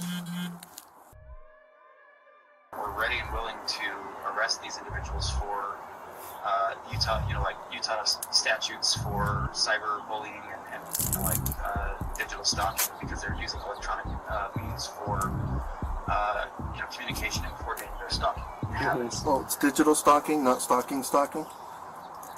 It's all of the above. Okay, got it. But because they're continuing to use, additional tactics and other things like that, thinking that they're being cute and whatnot, can't continue. So somebody has to be arrested to show that they can't continue to do this. No, we're just kind of wanting to know what you want done on this. As much as we humanly possibly can. He's going to submit, have it screened for charges with our prosecutors, right, with our city prosecutors. That's awesome. Literally fucking. He's very adamant that he wants to serve you with papers. Okay. That's fake. It That's doesn't illegal. matter. You can't pretend to be a process server. So you can't. It's illegal. Why not? In the state of Utah, to be a process server, all you have to do is be over the age of 18 years old. You got to be not affiliated with the case, and you can't be an attorney. And this girl meets all three. She is over 18 years old. I literally met her like 10 minutes before we showed up here, and she's not an attorney. So legally, in the state of Utah, this woman is a process server. And I already explained this to the police. So anyone can be a process server. You have to be 18 years old, and you have to be not affiliated with the case. So she is not affiliated with the case. She's over 18 years old. That qualifies as a process server. Okay. Well, maybe just have someone not affiliated with you. That's her. Yeah, she's. Yeah, we have I no just relationship. That's barely why met she's here. her. Yeah. That's I why mean, she's here. the We fact have no that you're sitting in the relationship, car and with that her, is that doesn't who, help. She is the exact person. I'm gonna be that you're honest. That's fake. It is a lie. She's impersonating a process server. So for this girl to be impersonating a process server in the state of Utah, she must either be under 18, which the cops took her ID and verified she's not under 18. Do you have an ID or anything like that on you? She has to be related to this case, which Josh says he's never seen her before, so she can't be related to this case. Josh has verified that. And so the only option left is Josh must assume that she's an attorney. But if Josh has never heard of her before, how does he know she's an attorney? And spoiler alert, she's not an attorney. But so I don't know what Josh means when he says she's pretending to be a process server, because it seems like he's verified that she meets all the requirements to be a process server. So basically what Josh is saying is, even though she meets all these requirements. I'll be completely real. What's annoying me is that he's saying this with a degree of certainty that it's like, dude, if you're wrong, then honestly, you do look like an asshole here. I acknowledge she meets these requirements. She still doesn't meet these requirements. You're making no sense, Josh. Impersonating an officer of the court, that carries some, it's pretty significant, you know, like... Yeah, you can't pretend to be a process server. Sorry. Yeah, you can't. That's got to be illegal. And that's, like I say, he's getting combining charges. It's a Class A misdemeanor to impersonate a process server in the state of Utah. So right now, I want her arrested for impersonating a process server. So right now, I can't just go and pretend. I can't go print up fake documents and go try to process serve people. That's illegal. So these papers that he printed up are fake. Yes, 1 billion, trillion, gazillion %. Okay, so now serve him with those papers since they're so fake. Again, this is Ammon. I'm with the corporate office. He's the CEO. Oh, hi. So what's happened is we had a former franchisee. Mr. Schneider is just a YouTuber that got a hold of the story and then went to this guy and said, hey, if I can harass these guys and if I can do some stuff and get some money out of them, will you pay me some of that? Reckless Ben. Here. And that's what they're trying to do, is the individual who actually owes the money left the United States. And now Eamon has just committed obstruction by lying to the police officers. He created a fake contract, forged a manager's signature up there, threatened to kill her. The thing is, now they're out here saying that the CEO of Bricks and Minifigs, like they had nothing to do with this. This proves otherwise. Stupid again. And then they're trying to say, "Oh, Bricks and Minifigs is like it's like a franchise thing. Like you don't not shop at Bricks and Minifigs." It's like, no, they have proven that even if the franchise were to have something legal happen, where they have to, oh my God, they have to liquidate the business. I couldn't think of the word.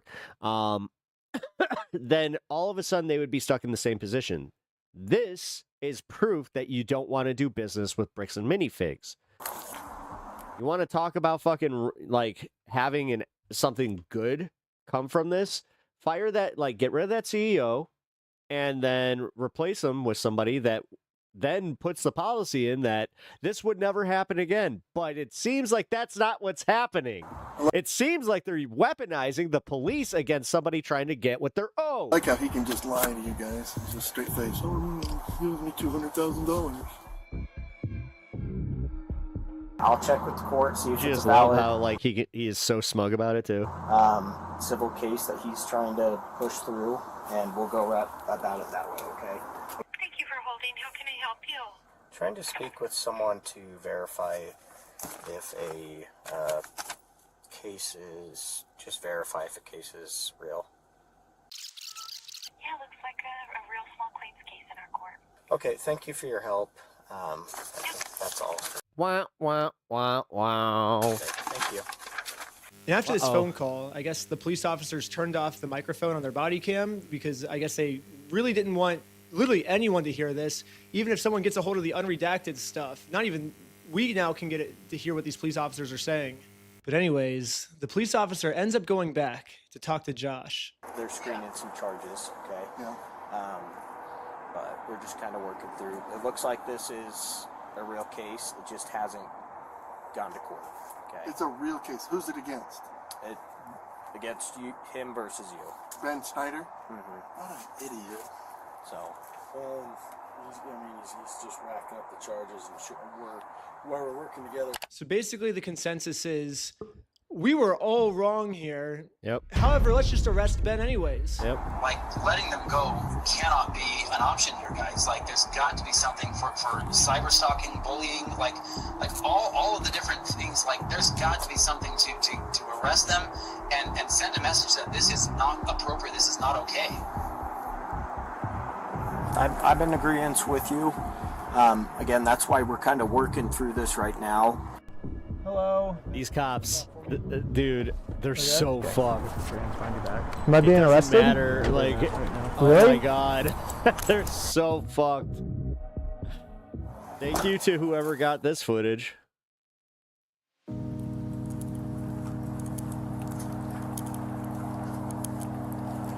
I love you. I love you. Hello, officer. There we go. I love you. Okay, I love you. I love you. We're police department. So now let's get to the search warrant, where the cops raid my house because they heard that I was the one that stole the Legos from Brian. So I might have found out an answer of why this cop was so rough with me and threw my arm back. Before we enter the property, the cop warns all the other police officers to make sure we are not filming. Hey, they're probably going to be quick to film. They're probably going to be quick to pull their phones out, so just be aware of that. However, when we got raided, I instantly pressed the record button on my phone because I was terrified these police officers were going to do something and try and hide it from the public. But I guess the police officer sees that I'm filming, and once he sees I'm filming, I think he was like, as punishment for filming me, I'm going to bend your arm back upwards and injure you, is my guess of what happened, because afterwards he says this. The main kid had his phone recording, so I shut it off. But The other kid had a GoPro. How many did you get? You got banned? we got 5 right now. Mormon gangs. Including Ben Mormon Lego gangs. Schneider? Yes. Yeah. Sweet, that's good. Next, we got some unredacted footage of me using the bathroom.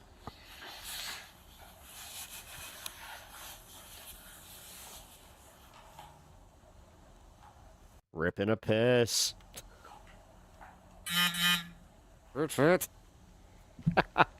Another thing about this unredacted footage is we get to see the police's entire office building. We get to see their detective board of us. We get to see that they're actually a member of the Church of Scientology Sucks. All my old school fans will know this, but basically I made a religion called Scientology Sucks, and it legally got approved by the IRS, and Scientology Sucks worships a gold plunger as their god.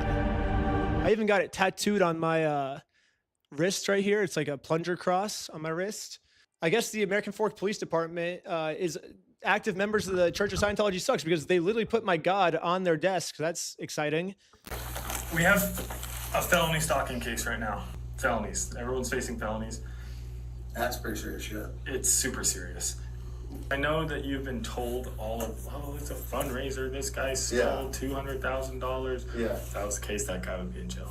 Yeah. So No, 'cause let's when I use, went back we're to going to the- use By critical the way, I thinking. had Anyways, we're going to fast forward a bunch. So this is basically a spoiler for episode 3, but basically this Bricks and Minifigs company has non-stop been making fake bomb threats, fake fire threats, fake murder threats in my name that I'm going to murder them. The only problem is obviously these are all fake threats. I would never do something like that. But the police think that these are real threats. So now the police from Los Angeles, from Utah, they're all working together now to catch me.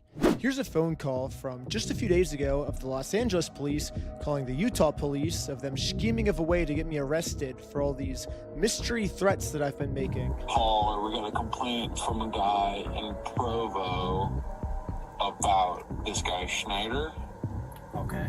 And so it seems like I talked to the guys in Sandy police too, and then trying to get a hold of Provo police. So it seems like, yeah, Schneider's kind of all over the place. Yeah. Basically, so he called me and he's just like, this guy's crazy. He's like making threats against us, my employees, our business, et cetera, et cetera. It seems like this guy might live in LA, or his last known address is in LA. So I guess I'm just trying to track down like what you guys are doing, if anything. I know, like, at least I've been told that there's technically like a couple open cases. This guy's already being charged in Utah by 3 different places. Like, what are we doing? Mm-hmm. Any idea where he actually is? No idea. I know we had asked to hold him until we had further, but I'm guessing they just let him bond out, so. Okay. The only problem is I'm in a place the American police have no jurisdiction over, so they're never gonna catch me here. Yeah, no American police in sight. Good luck finding me. You are never gonna find me, police officers. So he's in Mexico. This is fucking insane. Okay, so we have, all right, we already got this. All right, here we go. This is the big one. Did Bricks and Minifigs steal $200,000 worth of Star Wars Legos from an 83-year-old man?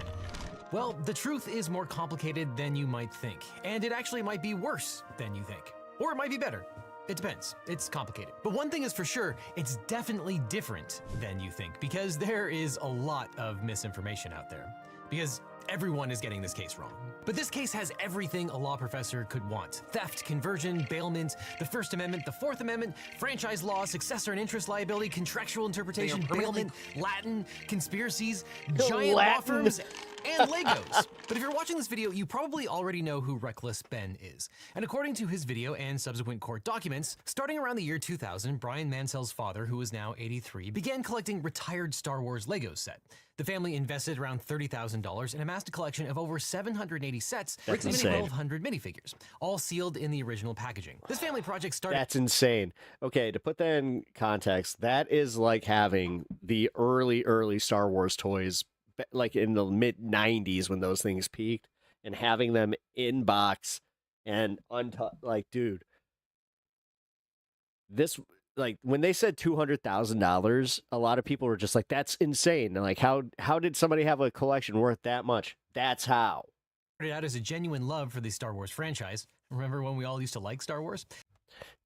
Yeah. But it turned out to be a great investment as well. By the time Brian was an adult, the value of the Star Wars collectibles had skyrocketed. As the police report put it, quote, he and his father own a large collection of Lego sets valued at a significant amount of money. Many of these sets are vintage and difficult to find. Now, I'm not telling you to drain your 401k and put it into Legos. Ask the Beanie Baby collectors how that worked out. But some single sets like the legendary Cloud City are worth more than $10,000 a piece. The solid chrome Darth Vader minifigure is going for over $1,300 a pop. And Mansell estimated the value of the collection at approximately $200,000. But also, it may not have been worth anywhere near that. Some estimates peg the value of this extensive collection more at $60,000. The truth is probably somewhere in the middle. Now, the plan had always been to sell it to fund college for their grandkids. But as his father's health declined, Brian decided to act and consigned the collection to Bricks and Minifigs, a chain where collectors trade in used or unbuilt Legos for cash or store credit. Now, a consignment is a contract where you, the consignor, gives something to a third party, the consignee, to sell that thing for you. Generally, you retain the ownership of that item until the store sells it. And when it sells, you get paid and the store gets a commission. Or as Reckless Ben explained it, so I wrote up a contract. In the contract, it says that these are still the family's Lego sets, but every time one gets sold, the store gets to keep a small percentage of each sale. This was a store. I've got my Lego Piranha plant back there. Of inventory. So that store that day was nothing but my dad's collection. Like, all the shelves filled. They had to bring in extra shelves and fill. They had the original X-Wing party room with shelves.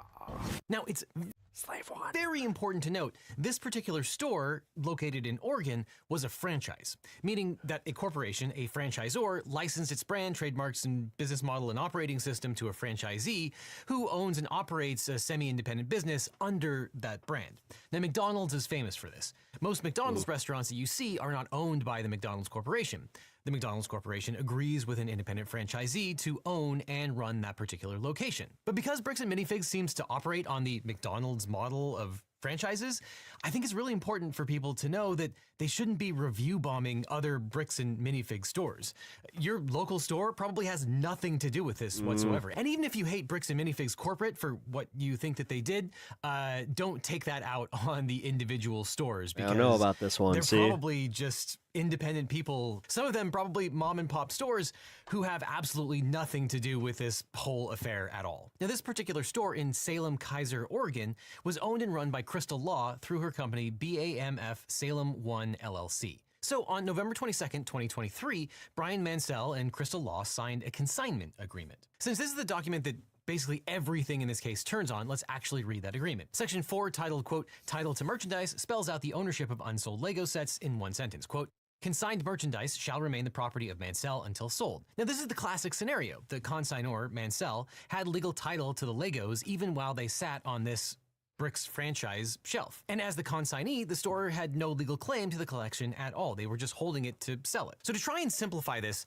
we're really talking about 3 different buckets of stuff. The first bucket are Legos that were sold and the proceeds of which were returned to Mansell, or Lego sets that were not sold and given back to him.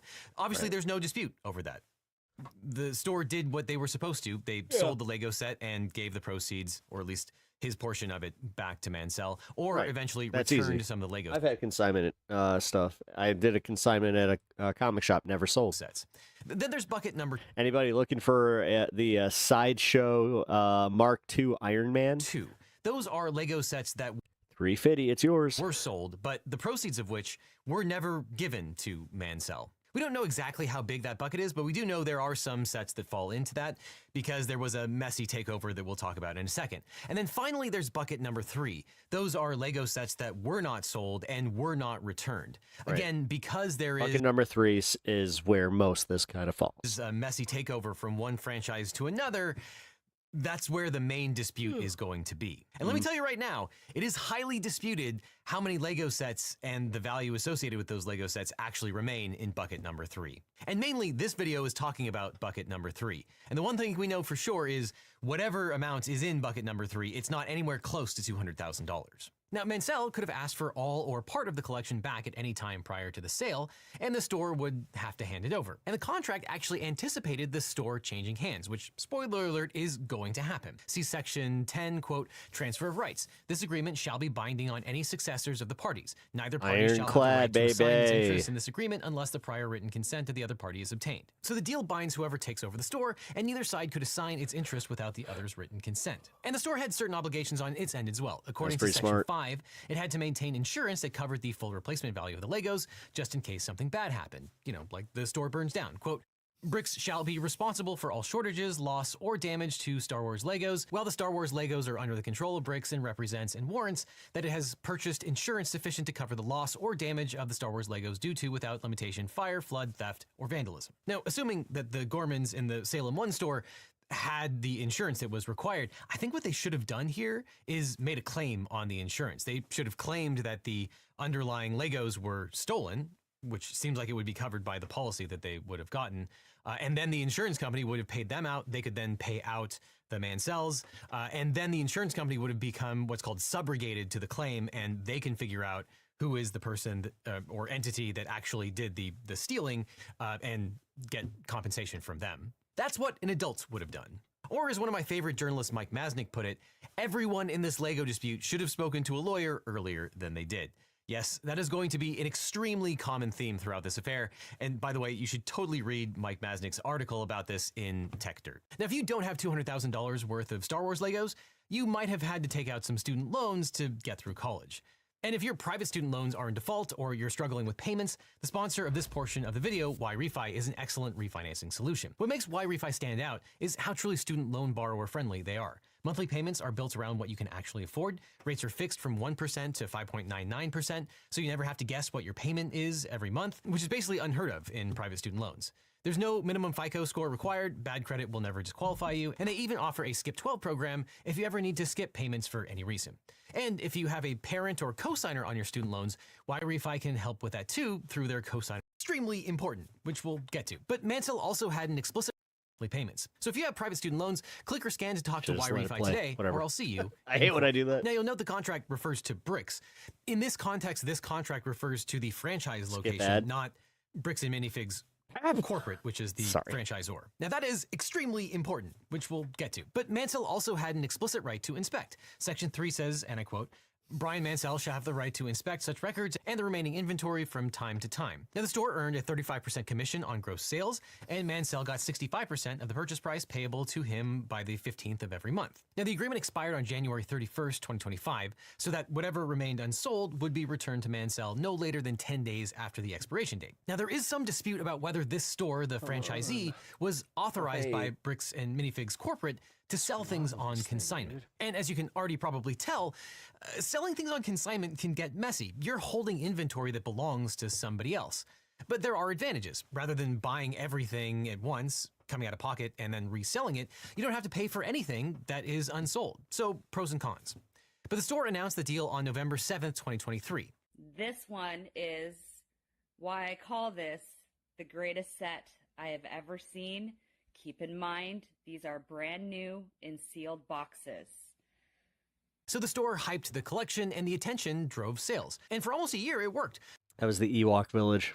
That one was a good one. The store sold sets, Mansell collected his cut, everything tracked on a spreadsheet and backed by receipts. And this particular store in Salem, Keizer, Oregon was owned and run by Crystal Law and her partner Benjamin Gorman through their company named BAMF Salem One LLC. So Bricks and Minifig Salem One LLC. So to try to avoid confusion, I'm going to refer to the original owners of this particular franchise as the Gormans. Not to be confused with Bricks and Minifig Corporate, that is the franchisor. And by the Gormans' own account, about half the collection had sold by early November 2024. Then everything fell apart. In early November 2024, Crystal Law, the Gormans, contacted BAM Franchising, the company that franchises Bricks and Minifigs, because she and her partner Benjamin Gorman were considering moving abroad, and she asked generally about selling the store or having Bricks and Minifig buy it back. And again, the franchisor owns the brand, the logos, the trademark, manuals, training, marketing, and licenses that to franchisees who pay an upfront fee and ongoing royalties. And they generally have a say in the Ewok Village Lego set? Yeah, it came with like 9 fucking Ewoks, Chewie, C-3PO, Luke Skywalker, Leia, Han. Shutting down of any particular It had franchise. so many damn The two minifigs. sides tell very different stories. According to BAM Franchising CEO Eamon McNeff, the Gormans contacted corporate after receiving a job offer overseas and asked how to shut down the store. McNeff says that BAM informed them that closure was not an option. By that point, he says the Gormans owed roughly $200,000 in unpaid obligations, including the original purchase price of the business and accrued franchise royalties. Now, there is a discrepancy in the amount the company later claimed that she owed, because BAM would later tell police that the Gormans, quote, currently owe the company over $100,000 in royalties. Now, it's undisputed that the Gormans wanted to shut down their franchise, the Salem One franchise, and reached out to Bricks and Minifigs Corporate to do so. It's also undisputed that the Gormans Salem One LLC owed Bricks and Minifigs money. Now, how much is in dispute? The Gormans also claim that they were unable to pay because of Bricks and Minifigs practices. Now, it seems that Crystal Law Gorman was the former manager and that she purchased the franchise. And she claims, and we'll talk about this later, that BAM Corporate refused to turn over the lease for the store or the bank account, which made it impossible to effectively operate. And she claims that it was Bricks and Minifigs Corporate, their failures that caused any breaches of the franchise agreement that eventually led to her unpaid debts. Now, Bricks and Minifig Corporate says that Crystal was way behind on her bills and was the one that had refused to pay out the Mansells for the stuff that they had actually sold. That the Gormans knew that they were going to abandon the store, so they stopped paying on their debts, which required Bricks and Minifigs Corporate to act. Bricks and Minifigs Corporate alleges that Crystal basically ransacked the store and failed to pay out creditors, including the Mansells, knowing that she and Gorman were leaving the country and abandoning the store to move abroad. Again, those are the allegations. I don't know who's telling the truth. Yeah, so this is bucket 2 stuff that was sold, but not paid out to Mansell. You'd so watch a movie about this, there's going to be. I guarantee it. And to the extent that there were sets that were sold but not paid out, Mansell would probably have a claim against the original franchise, the Gormans, and perhaps, depending on how this ends, bricks and murder. become a creditor to the new franchise. And that is complicated in ways that I don't even want to go into, but that is different from a consignor bailment relationship. And it wouldn't surprise me that if a store that is behind on its debts and doesn't pay out what call it shit and bricks it owes to creditors also doesn't pay out some of its debts to the consignor also, especially if it's being taken over by the corporate mothership. Shit and bricks, the brick. Or if it's the Lego scandal that shook the world. It's being ambushed and taken over, which we'll talk about in a second. But as a franchisor, Bricks and Minifigs Corporate does have a right to take over a store that is in breach of the franchise agreement or is going to be abandoned, and it looks like it did have a security interest in the assets that the franchise owned. Now, there's obviously a lot that's going on here in this one particular event. I don't know that it's especially clear whether it is Bricks and Minifig Corporate that is taking over this franchise, whether it is the new franchise owner, the new franchisee owned by Best and Johnson, or whether it is Minifigs Corporate taking it over for the benefit of the new franchise owner. And BAM's own termination letter, quoted in the Gorman's lawsuit, lists the alleged debts as $25,000 in royalties, $23,000 in unpaid rent, and a $48,000 purchase balance. And those alleged debts only add up to about $97,000, which BAM offered to waive if the Gormans surrendered everything and released their claims. But here's the thing. How much the Gormans owed is probably legally irrelevant to who owned Mansell's collection. And we'll come back to that in a few minutes. But McNeff said that the contract permitted BAM to offset store assets against the outstanding debt, which he described as, quote, similar to an asset seizure in a bankruptcy sale. Now that makes sense, but McNeff's analogy is inapt because bankruptcy does not magically convert someone else's property into the debtor's estate. In both bankruptcy law and secured transactions, a creditor can ordinarily reach only the debtor's interest in property, not assets the debtor merely possesses but does not own. Now, that distinction is especially important especially for consignment. Because if Mansell retained the title to the unsold Legos, I'm sorry, the plural of Lego is Lego. So dumb. But under the agreement, then the franchisee possessed at most a limited right to display and sell the collection for commission, not ownership of the collection itself. So a franchisor exercising contractual offset rights could therefore seize only whatever interest the franchisee actually had. So if those are the underlying facts, the better bankruptcy analogy actually cuts the other way. Trustees routinely distinguish between estate property and third-party property held by the debtor, because property belonging to someone else must generally be returned, not liquidated to satisfy some other person's debts.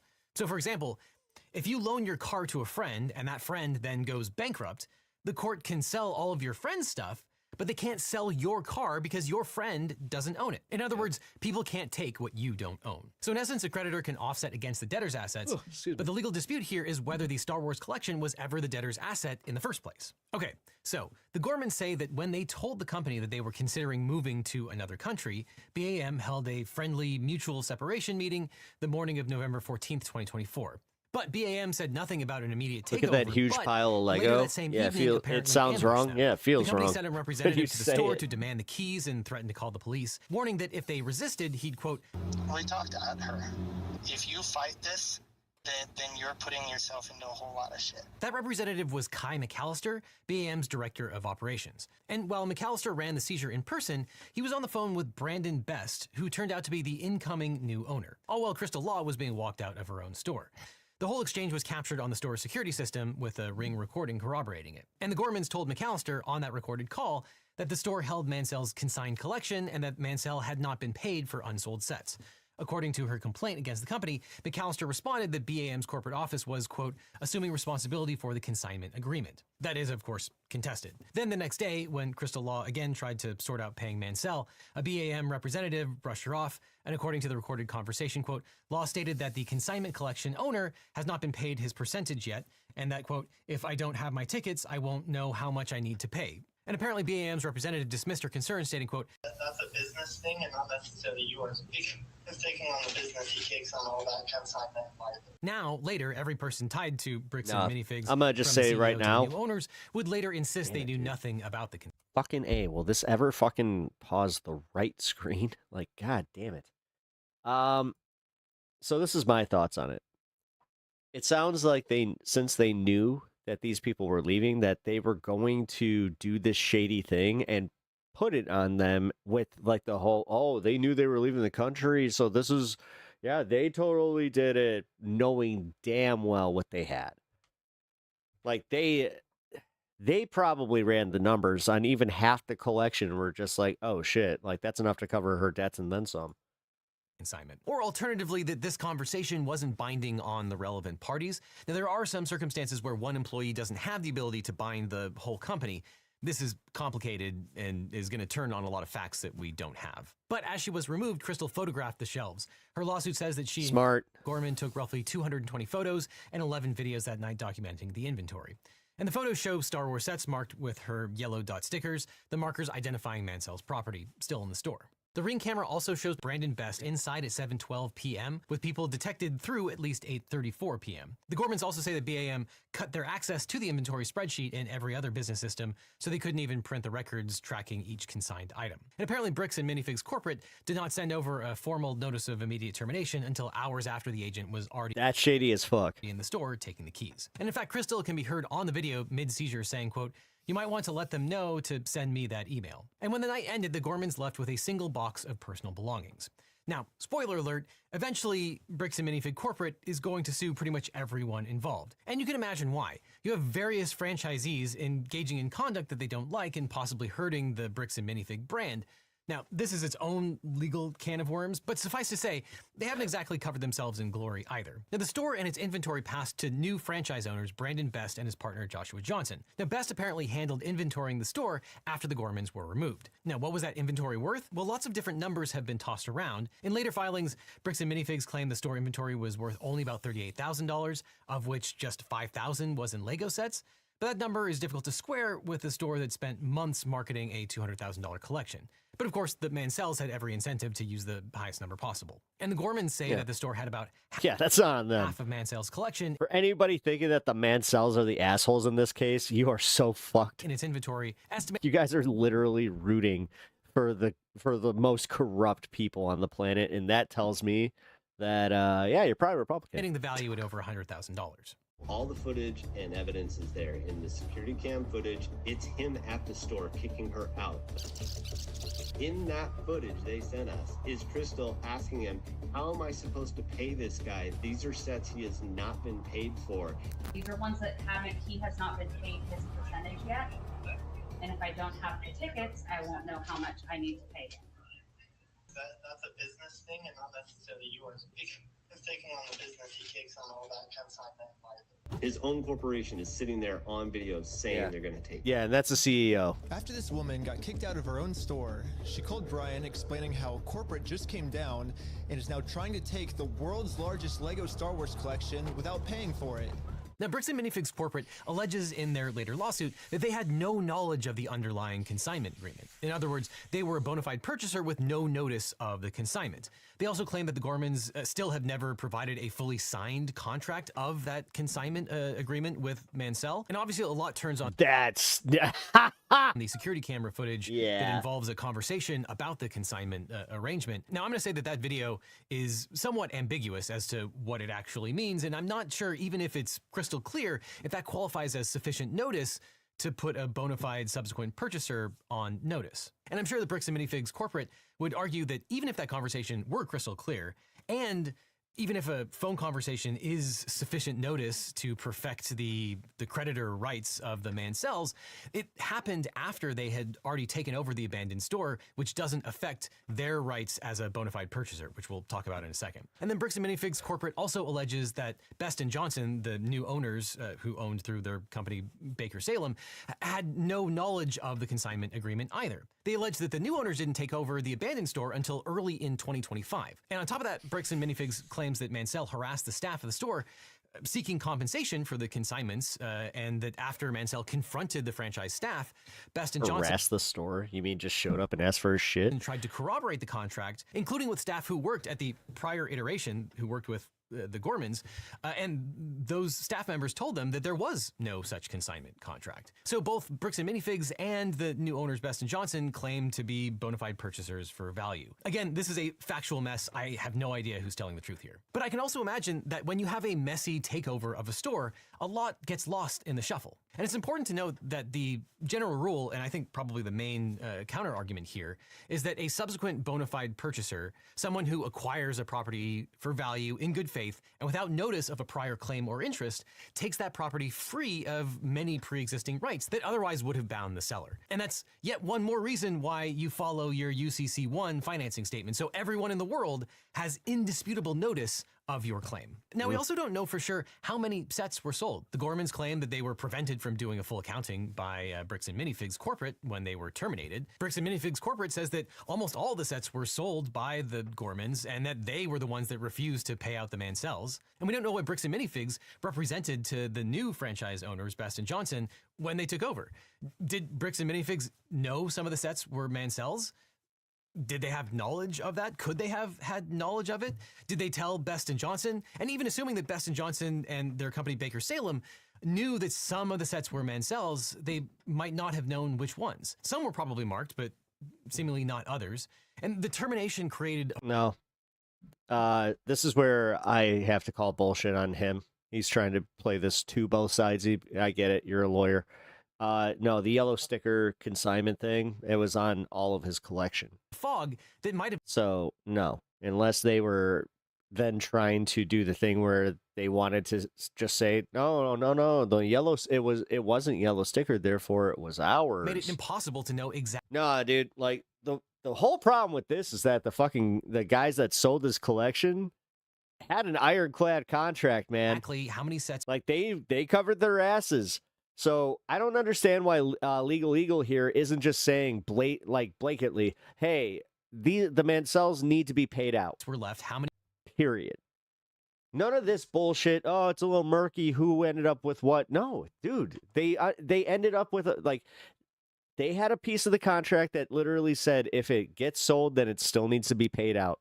Period. And the person that takes over the business is then taking on that contract. Period.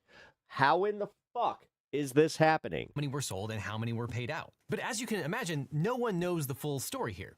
And some of that might have been intentional, some of it might have been negligent, and some of it might have just been a byproduct of an emergency situation. So what happened to the Lego sets?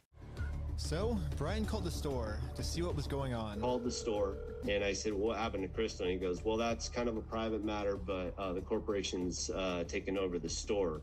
There's something I can do to help you with. I said, well, yeah. I am the owner of about half your store's inventory.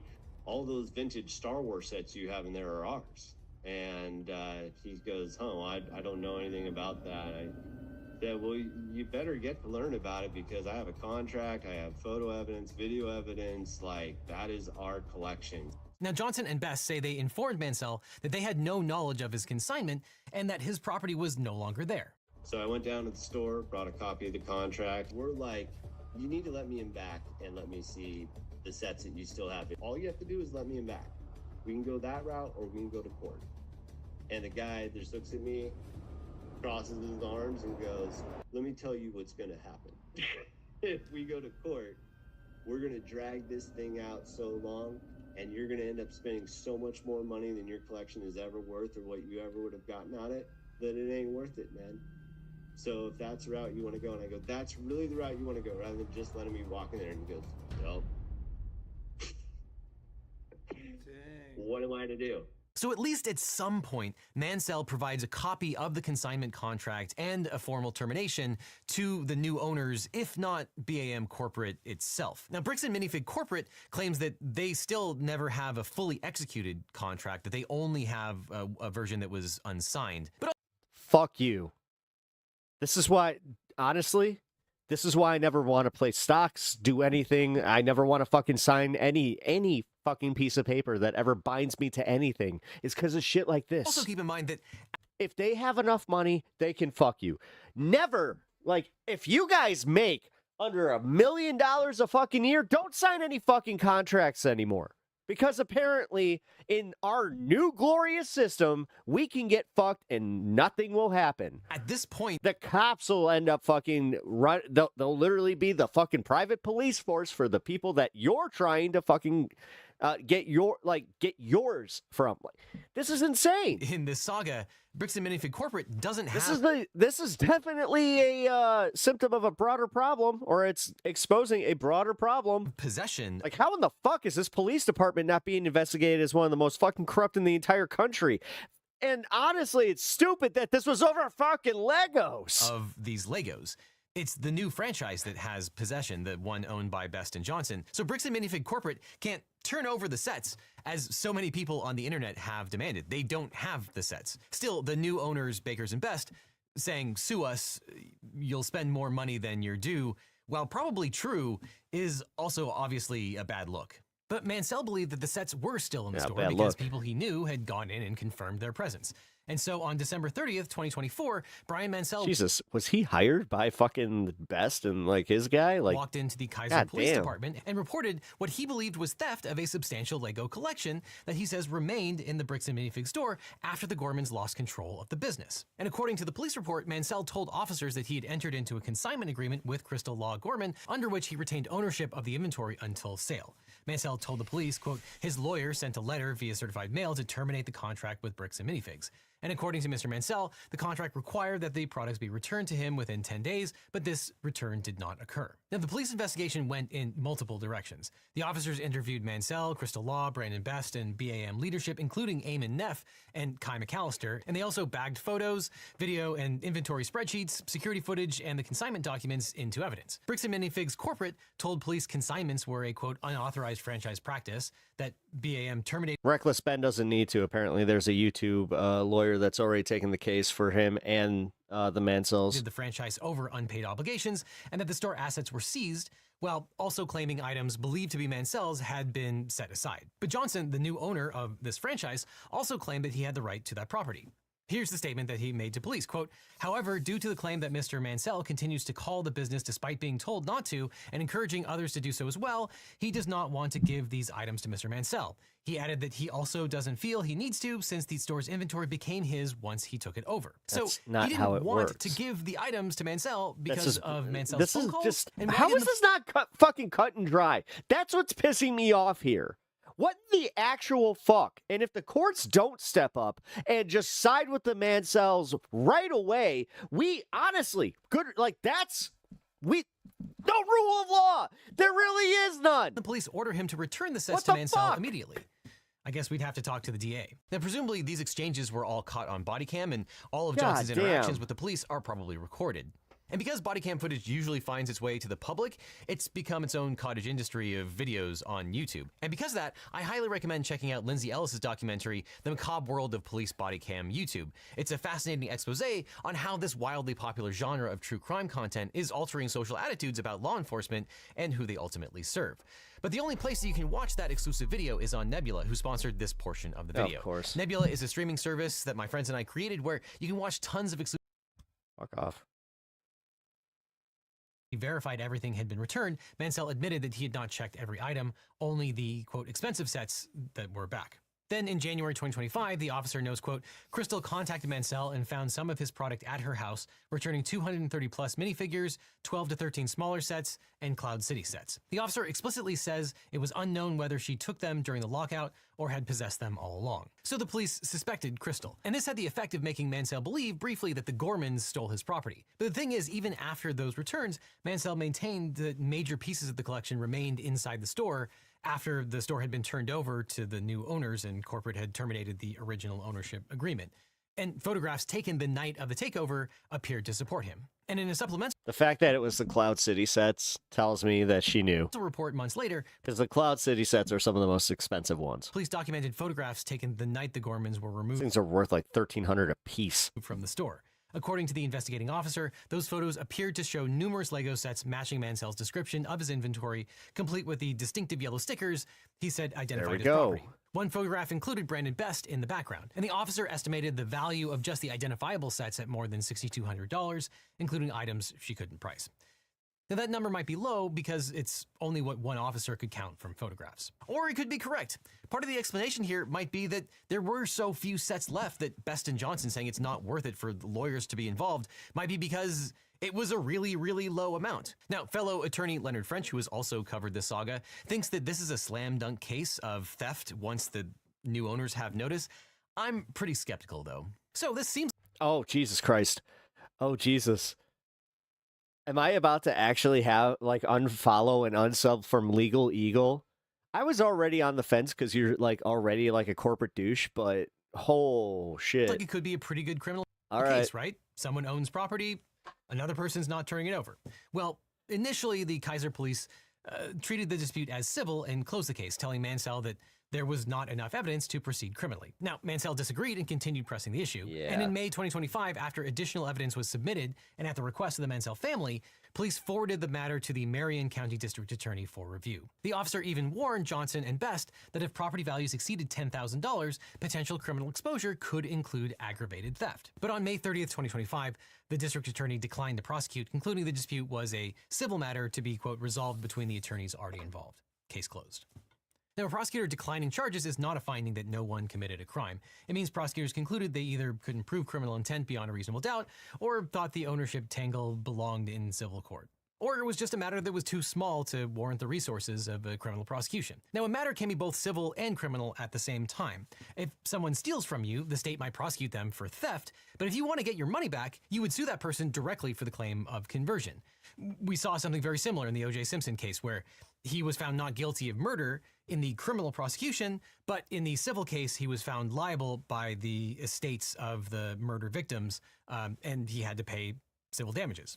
But you don't need to, say, try to run a fake lottery to convert something into a criminal matter. It already is or is not a criminal matter, and it can be both at the same time. But that leaves the central question hanging: when a franchise collapses, who owns the third party's property that's sitting inside that store? Now, when BAM Franchising terminated the Bricks and Minifigs Kaiser franchise owned by the Gormans in November of 2024 and assumed control of the store and its contents, did ownership of Brian Mansell's unsold Star Wars Lego collection transfer to BAM Corporate or the successor franchise operators, or did ownership remain with Mansell under Oregon law? Well, under ordinary Oregon property law and the Uniform Commercial Code as adopted in Oregon, ownership of the unsold Lego collection likely remained with Brian Mansell. Note, however, that when you sell things via consignment... Again, dude, this is why, honestly, fuck you. This is why everybody fucking hates lawyers. Assholes like you. You really should file the UCC1 financing statement. So he missed that one thing, so it wasn't as ironclad. Get fucked. Leonard Friend. But the guy standing at the, I don't need those pieces of paper. That's not even a real case. That's the guy that I unironically, like, you're putting in with here. Because that's how this works, dude. I mean, you are kind of siding with the fucking dipshits that stole this. Your favorite... It's a they're claiming abandonment. Copyright lawyer did a really great video on the various legal liabilities of this case, which you should definitely check out after you finish this one. But Leonard has this to say.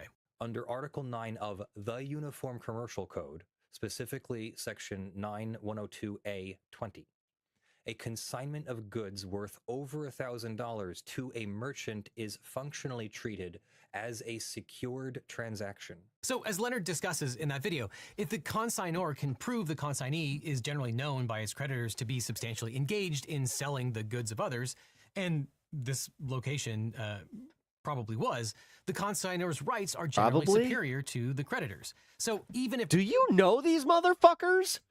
Or the lawyers that are representing them? Which one is it? Like, goddamn, dude. Now I'm just like, anyone else getting that feeling? Brian Mansell didn't fill out that notice, he still can win. And here, the Kaiser store advertised the Mansell collection. It was on their social media accounts, and the store sold over $100,000 worth of Mansell's collection. So arguably, the creditors had to have known what the store was selling, and that exception probably applies. But like Leonard says, if you're ever in this situation, file the UCC1 notice. Now, regardless, a successor operator or franchisor taking possession of a retail store ordinarily acquires only those ownership rights held by the franchisee. And because the consignment agreement expressly provided that title to unsold sets remained with Mansell until they were sold, the franchisee possessed only a contractual right to market and sell the goods. It did not have ownership of the goods themselves. And the seizure of the store by either BAM Corporate or the next owner transferred the possession of that collection, but probably not the title. Now, the starting point is the written consignment agreement executed on November 22nd, 2023 between Brian Mansell and the Gormans.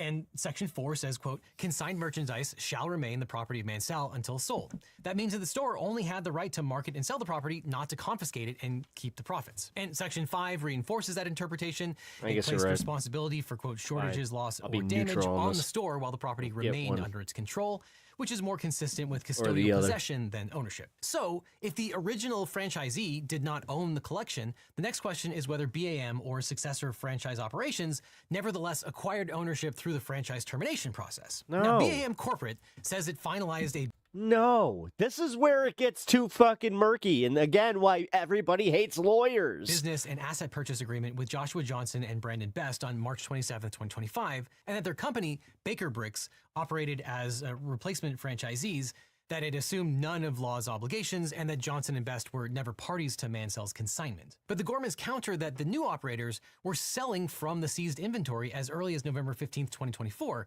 which is more than 4 months before the asset purchase. And they say that corporate transferred the store inventory and goodwill without ever providing them with an inventory appraisal or accounting. Reckless That's Ben insane. later asked Johnson about this, and here's what he said. I didn't sign a contract. I didn't sign that agreement. I didn't agree to anything in that. And now I finally understand the legal loophole that Josh is using to get away with this. It's probably the stupidest loophole I've ever heard in my entire life. Josh is claiming that it's not his name on the contract, it's the previous owner's, which makes no sense because in the security camera footage, he tells the previous owner that he's going to be the one taking over the contract now. He's taking on the business, he takes on all that consignment liability. And I guess this is some sort of just contract loophole he's trying to use to steal the world's largest Lego Star Wars collection. In order for me to be under contract, I have to sign something. Or you had to take it over from the previous owner, right? Nope, that's not how the law works. Yeah, it is. Now, there are several yeah, it is. points to make here. If Best and Johnson were selling Mansell's consigned sets from November 15, 2024, if they were doing so before any asset purchase existed, they probably have no colorable claim of ownership at all. And even after they signed a franchise agreement with Bricks and Minifigs Corporate on March 27, 2025, BAM Corporate still could not convey title to property that it never had. No. And an asset purchase doesn't necessarily cure that problem. It documents the disposition of No, property. it was never part of the assets. That's the main problem. It was consignment. And under the fucking law, and under the fucking fact that they did have a contract that this was consignment, it wasn't their property. So if they didn't want to deal with this, they would have to listen to the last fucking owner, which she was trying in good faith to let them know, hey, this isn't ours. This isn't yours. This is consignment. That was like, what are we doing? Never BAM's to sell. And the assertion that they assume no obligations contradicts their other claims. BAM and its operators cannot simultaneously disclaim the all this over. The thing is, it's not just Legos.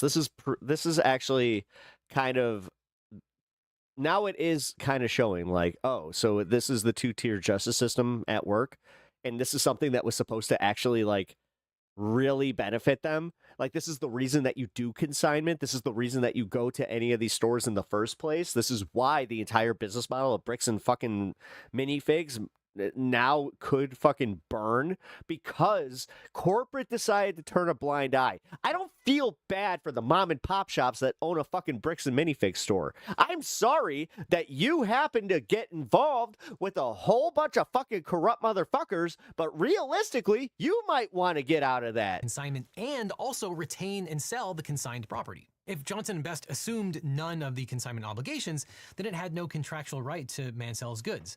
And yet they may have continued to sell Mansell's goods. Now, knowledge is also an important issue here, but it definitely seems okay, what are you marketing towards us now? like everyone involved had actual knowledge of the fact that someone else owned these sets. And if you want more knowledge, get fucking Alpha Brain or whatever the fuck. And generally, a transferee cannot receive greater ownership rights than the transferor possessed. And this is summed up in one of those Latin phrases you learn in law school, nemo dat quoed non habet, or one cannot give what one does not have. And applied here, BAM Corporate and its new franchise owners could only seize or receive those rights that actually belonged to the Gormans. So if the franchisee owned fixtures, inventory, goodwill, or contractual rights, those assets could transfer upon termination. But if the franchisee merely possessed third-party property under consignment agreement, seizure of those premises would not ordinarily It was extinguish void. It was never even part of the contract. The thing is, if they wanted to have this ironclad on their side, they would have had to have a new contract with the Mansells. Original owner's title. So in practical no, this is fucked up. What I don't like is the fact that there's so much legal jargon from his side that kind of is showing like, oh no, they might get away with this. Terms, taking control of a building. Which that means genuinely don't fucking ever go into a contract with anybody, because they could find some jackass like this to find a loophole. Containing someone else's property. All it is, oh, well, our lawyer's better and he found something in some law that doesn't even really matter. That's not common, but it's better than yours. Property does not automatically transform that Brings all the boys to the yard. Property into the successor's assets. And a landlord who retakes leased premises does not become the owner of the tenant's belongings merely because those belongings remain inside. And similarly, a warehouse purchaser ordinarily does not acquire title to goods owned by warehouse customers simply because those goods remain in storage, because a contract for storage is a bailment rather than a sale. Okay, so In sum, the takeover likely only transferred possession of the collection, not ownership. But the other question is, what legal obligations did BAM corporate or Your milkshake goes. successor operators assume when they took possession of the store and its contents? Well, Oregon recognizes principles of bailment. For example, a party entrusted with possession of another's property assumes duties of reasonable care and return. And that means that if the new operators, Johnson and Best, inherited the Mansell collection, they likely stepped into at least a custodial role. That means that once they had notice of competing ownership claims, treating the property as unquestionably their own became legally riskier. And the concept of notice is particularly important here because BAM Corporate and its successor operators allegedly received multiple forms of notice about the consignment agreement, including statements from Crystal Law on the night of the seizure, identifying yellow stickers marking certain sets, inventory spreadsheets, direct communications from Mansell, a formal demand letter from Mansell's attorney, and photographic evidence of Oh, is this the Lego thing? Yeah. specific inventory. And if proof Dude, yeah. Alex, I'm kind of losing my shit here because this is... I shouldn't be getting this genuinely mad at, like, Lego drama. Such facts could... Oh, shit. This did it, man. Tend to support the argument that BAM Corporate and the new operators knew shit or is had wild. reason to know that at least some disputed property may have belonged to Mansell. And it's likely at that... Most! No! The disputed property was Mansell's! It's not like he's going in trying to get all of the fucking inventory! This is fucked up! At that point, they had the legal obligation to take care of that property, insure it, and probably return it to Mansell when he asked them to. And yeah, probably. I like how it's always probably, not like they should have. Under those circumstances, God, who do you know in this case? Continuing to sell, withhold, or transfer the Star Wars sets is a serious problem. And so, now we get to the first lawsuit. And no, it's not by the Mansells. Actually, Law and Gorman, the original franchise owners, filed a lawsuit with 12 causes of action. And as we talked about, this lawsuit alleges that Bricks and Minifig Corporate did not turn over the lease or bank account, making it impossible for the Gormans to effectively operate. Oh, it's Friday night. Buckle in, folks. Their franchise, and thus they claim that they are absolved from any debts or infractions that they incurred because the corporate made it impossible for them to comply.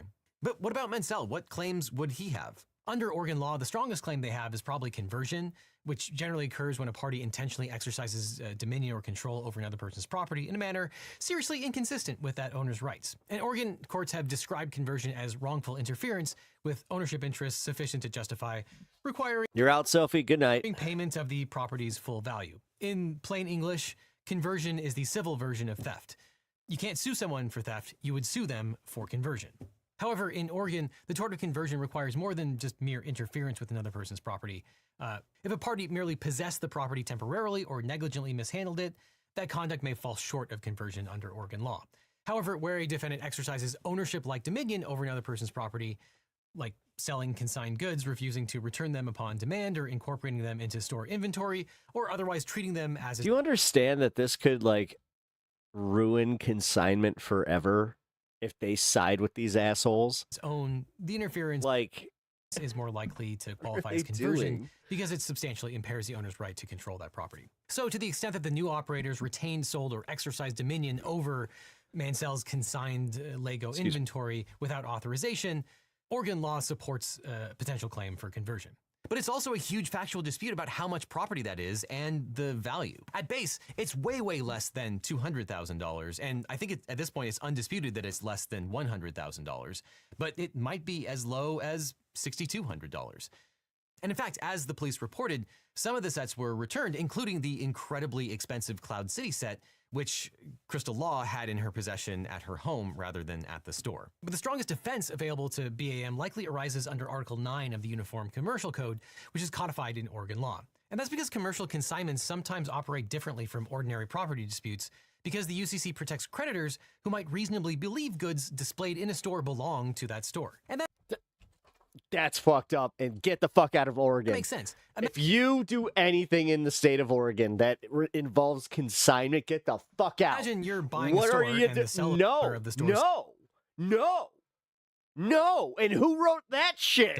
What are we doing? Inside of that store as part of the sale, you as the buyer This would shit's assume insane. that they have title to everything that's in that store. Oh, fuck you. then never do business with a consignment shop because they might sell tomorrow and then you have no right to your property because under the law, apparently, they can just sell it to whoever the fuck they want, then never pay you for it because it's technically under a new owner and they didn't technically buy the property, they bought the business. So if a consignor fails, get fucked, double fucked, deuces fucked.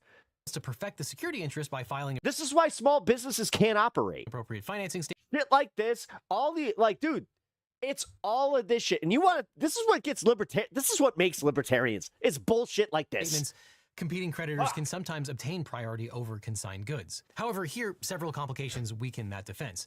First, Oregon's version of the UCC contains exceptions where the merchant is generally known by creditors to substantially engage in selling of the goods of others. And whether Bricks and Minifigs generally or this particular store qualifies would probably be a factual question. But here, the franchise's business model of acquiring, trading, and reselling third-party Lego collections would probably it's literally their fucking business model! Complicate the BAM corporate reliance on creditor protection principles. And second, these rules generally protect creditors who are misled about ownership.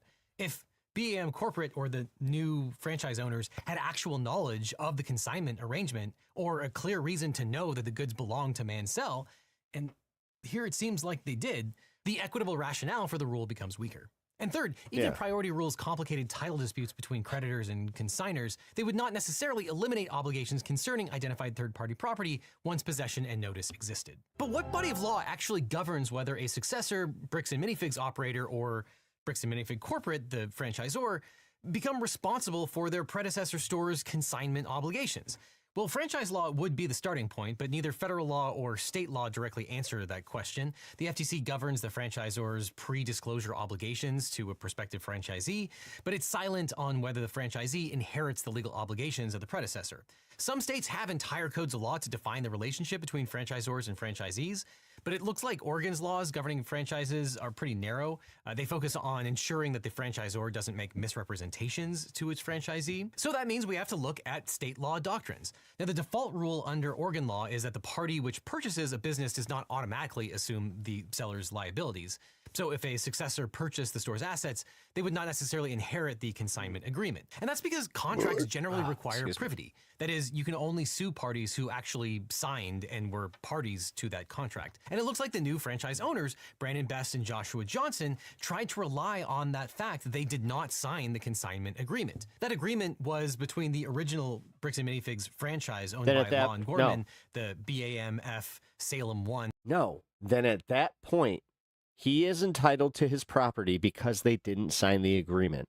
So all they had to do was release the property back to the original holder or the original franchise owner. LLC on the one hand and Mansell on... Because it was never their inventory. Just because it was in their inventory doesn't mean it was theirs to begin with. The other. But that doesn't mean that That's what they're trying to conflate here, is that because it was part of their inventory, Oregon state law can then conflate whether or not it was reasonably expected to be part of their fucking inventory upon a purchase. Get fucked, Oregon. The new owner gets to seize Mansell's property. Just another example of them fucking the little guy. Either, because there are, of course, exceptions to this rule. For example, if the successors, Johnson and Best, or the franchisor... I mean, God, the fact that the guy's dad, he did this, with the intention of paying for...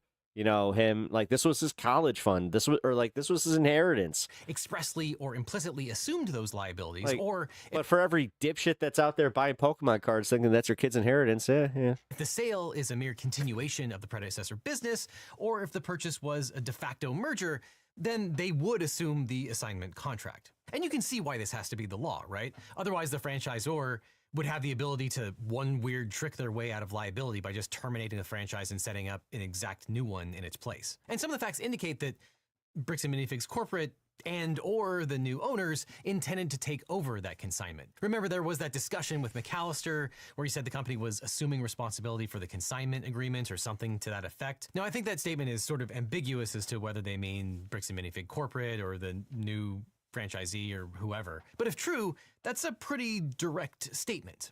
And if a court found that Bricks and Minifigs corporate or the new franchise assumed responsibility for the consignment agreement, then of course they must live up to those obligations. They have to insure the Star Wars sets, pay Brian his cut, allow him to inspect, and return the sets to him upon his request. But even if a court found that they didn't assume all of the Gormans' underlying legal obligations, then the successors still don't arguably have title to the Mansell's collection. Even if they close tomorrow, which we'll get to this. Unless you get yeah, they still have to pay out the Mansells into one of those exceptions to the exception. They still have to give him back his Legos. That's part of the original contract that, God damn it, if they do not honor that, and any business can just willy-nilly sell to void a contract in a consignment deal, I'm telling you right now, man, exception situation. This is going to become a much bigger problem. Consignment shops will essentially become fucking a thing of the past. Where GameStop will go out of business. A bona fide successor. Although GameStop isn't even consignment. GameStop is pushing itself out of business by fucking trying to outscalp the scalpers with fucking Pokemon cards. Does not have knowledge of the underlying Their obligations. last thing keeping them in business. Have to assume them. But Bricks and Minifigs Corporate has argued that consignments violated franchise policy or were unauthorized under the franchise agreement. So we took a look at the Bricks and Minifigs 2003 franchise agreement, which does not say that stores can't use consignment. Quote, subject to our standards, specifications, and approval, if we so require, you may also offer the following products and services. Consignment services. And that's just on the first page. And the franchise agreement template reiterates that on the first page, quote, additionally, franchisees may also offer consignment services. And Reckless Ben states in an update that Crystal Law provided the actual franchise agreement that she signed, which explicitly allows consignment agreements. Now, additionally, there are 4 references to consignment in these documents, and none of them are an outright prohibition. And even if Bricks and Minifigs Corporate outlawed consignment agreements, that agreement only addresses the relationship between Bricks and Minifigs and the Gormans, not the ownership of the Star Wars collection. The franchise agreement was a contract between Bricks and Minifigs Corporate and the franchisee. But it's also possible that both the Gormans and Bricks and Minifigs are telling the truth. It's entirely possible that the Gormans signed a franchise agreement that allowed them to engage in consignments, but then it's also possible that a later franchise agreement that corporate would have required them to sign outlawed that particular practice. But I don't think that would be controlling here, because either way, whatever franchise agreement is no, because that means that sure, the Gormans are going to be held to that, but the people that they got to sign that, not necessarily. Either that or they have to pay out. Either way, why are the Mansells the ones in all of this that are they are literally primed to just get fucked? Operable. And it's all because of legal bullshit. That's a contract. I gotta be completely real. When they talk about waste, fraud, and abuse, this is what your average American thinks about. Is the fact that everything is too goddamn complicated. Bricks and Minifigs. The fact that the law is too goddamn complicated. That these these articles under section 10.A, section 3.4, and the franchisee. Mansell was not a party to it. That and bullshit. His property rights are independent of the consignment agreement and relate to the underlying ownership of the collection. A franchise rule prohibiting consignments might justify terminating. Just another version of proof that we are all being ruled by a system that doesn't make any goddamn sense, and it's designed that way. Franchise relationship, but it still doesn't mean that corporate gets to own. Just stuff to benefit the rich. The franchise doesn't own. I'm not passing judgment on that. That's just an issue that will probably be settled by a court or an arbitrator at a later date.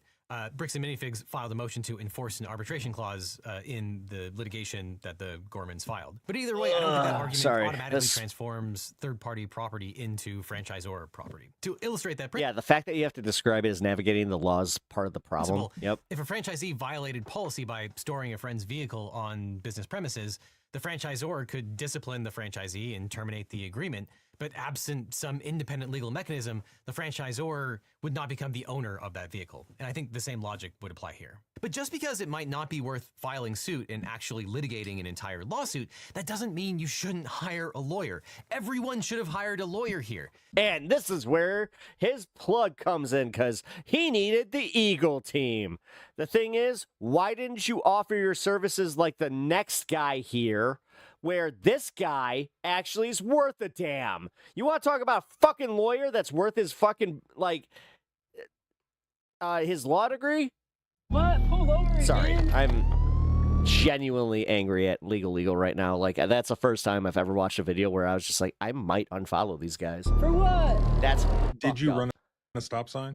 I mean, that's up to you to see. I played the dash cam footage in the video. So from my point of view, it looks like we stopped for at least like 2 seconds. We made sure to follow every law.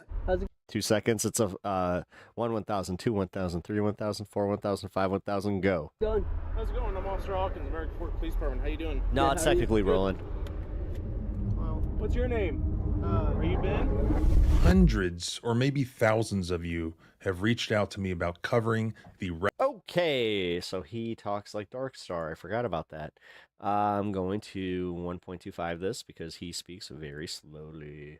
Reckless Ben Lego videos. Basically, he's a YouTuber who made a video about I hate that AI image of him with the Millennium Falcon. Stolen Lego collection that ended with a bunch of crazy police interactions in this small town in Utah where the American Fork Police From what I've heard, Legal was in contact with him. Department did some pretty wild things. Third floor. Head up. Step outside, everybody. No, don't move. This is the story of how I got swatted, all because of Legos. The whole thing started with me investigating a Lego company called Bricks and Minifigs. The company sent 2 guys to steal the world's largest Star Wars Lego collection worth around $200,000. And for some reason, the police are helping them get away with it. The family reached out to me saying that I'm their last hope to get them their life savings back. Just gonna scare them a little bit and let them go is all I really was gonna do. We have charges, or are we just tired of them being annoying? Ben, how's Utah? It's good? Like it? Instead of helping to get justice for the rightful owners of this stolen Lego collection, this police department instead helped protect the company accused of stealing the collection. And by protect, I'm talking about illegal traffic stops, illegal searches, illegal seizures, false arrests, malicious prosecutions, and more. We play differently here. Does that make sense? Yeah. Don't move like that. You understand me? Don't move like that. All against Ben and his friends. He's like if 2 of my friends did a fusion, huh?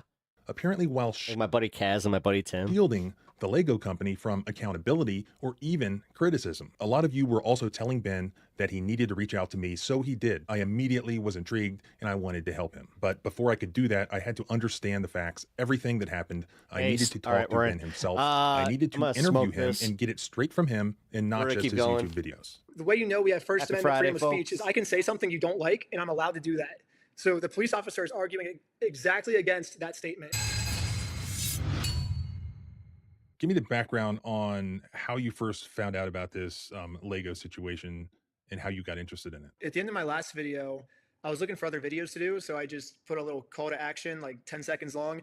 Hey, if you have a problem the police can't solve, email me at this email. And then I just like set up a little email, just got literally probably 10,000 emails the next like 2 days. And I was actually in line for Burning Man. It was, I think, a 22-hour line because it started raining at Burning Man. So me and like my 3 friends just all like went through and were like just starring everyone that could like maybe be a cool video idea. And we were looking for a video that was more family friendly because a lot of my videos get taken down or shadow banned and like age restricted because we're talking about like, we're trying to take down people that like torture people or that like abuse people, you know, like really kind of not YouTube friendly stuff. So then we see this insane story and it's about Legos and we're like, oh, that's family friendly. This is crazy. It seemed like there was such an easy solution. Just give the Legos back. And it's like very easy to understand. This company stole the little guy's Legos, but they're coming up with legal loopholes in order to like keep it, I guess. And in a lot of my videos, I've always come up with like legal loopholes to do good things. And it seems like this company was using legal loopholes to do bad things. So I was like, this is kind of like the perfect like battle, you know, like legal loopholes for good versus legal loopholes for bad. That'll make an interesting video. And it's about something family friendly, Lego, something everyone can understand. Like, seems like the perfect video, you know? So I just got on a call with them and that was like the first 5 minutes of the video was that Zoom call. Like that was my first time talking to them. And all those vintage Star Wars sets you have in there are ours. I have a contract, I have photo evidence, video evidence, like that is our collection. Just told me the story and I was like, this is insane. Like, let's do it. And so I just drove up like the next week and I mean, you saw the rest of the video, I guess. What was the underlying story about how this Lego collection was stolen? Basically in the email, he says, my dad invested basically his life savings and a good portion of his life into collecting what's now known as the world's biggest Star Wars Lego collection.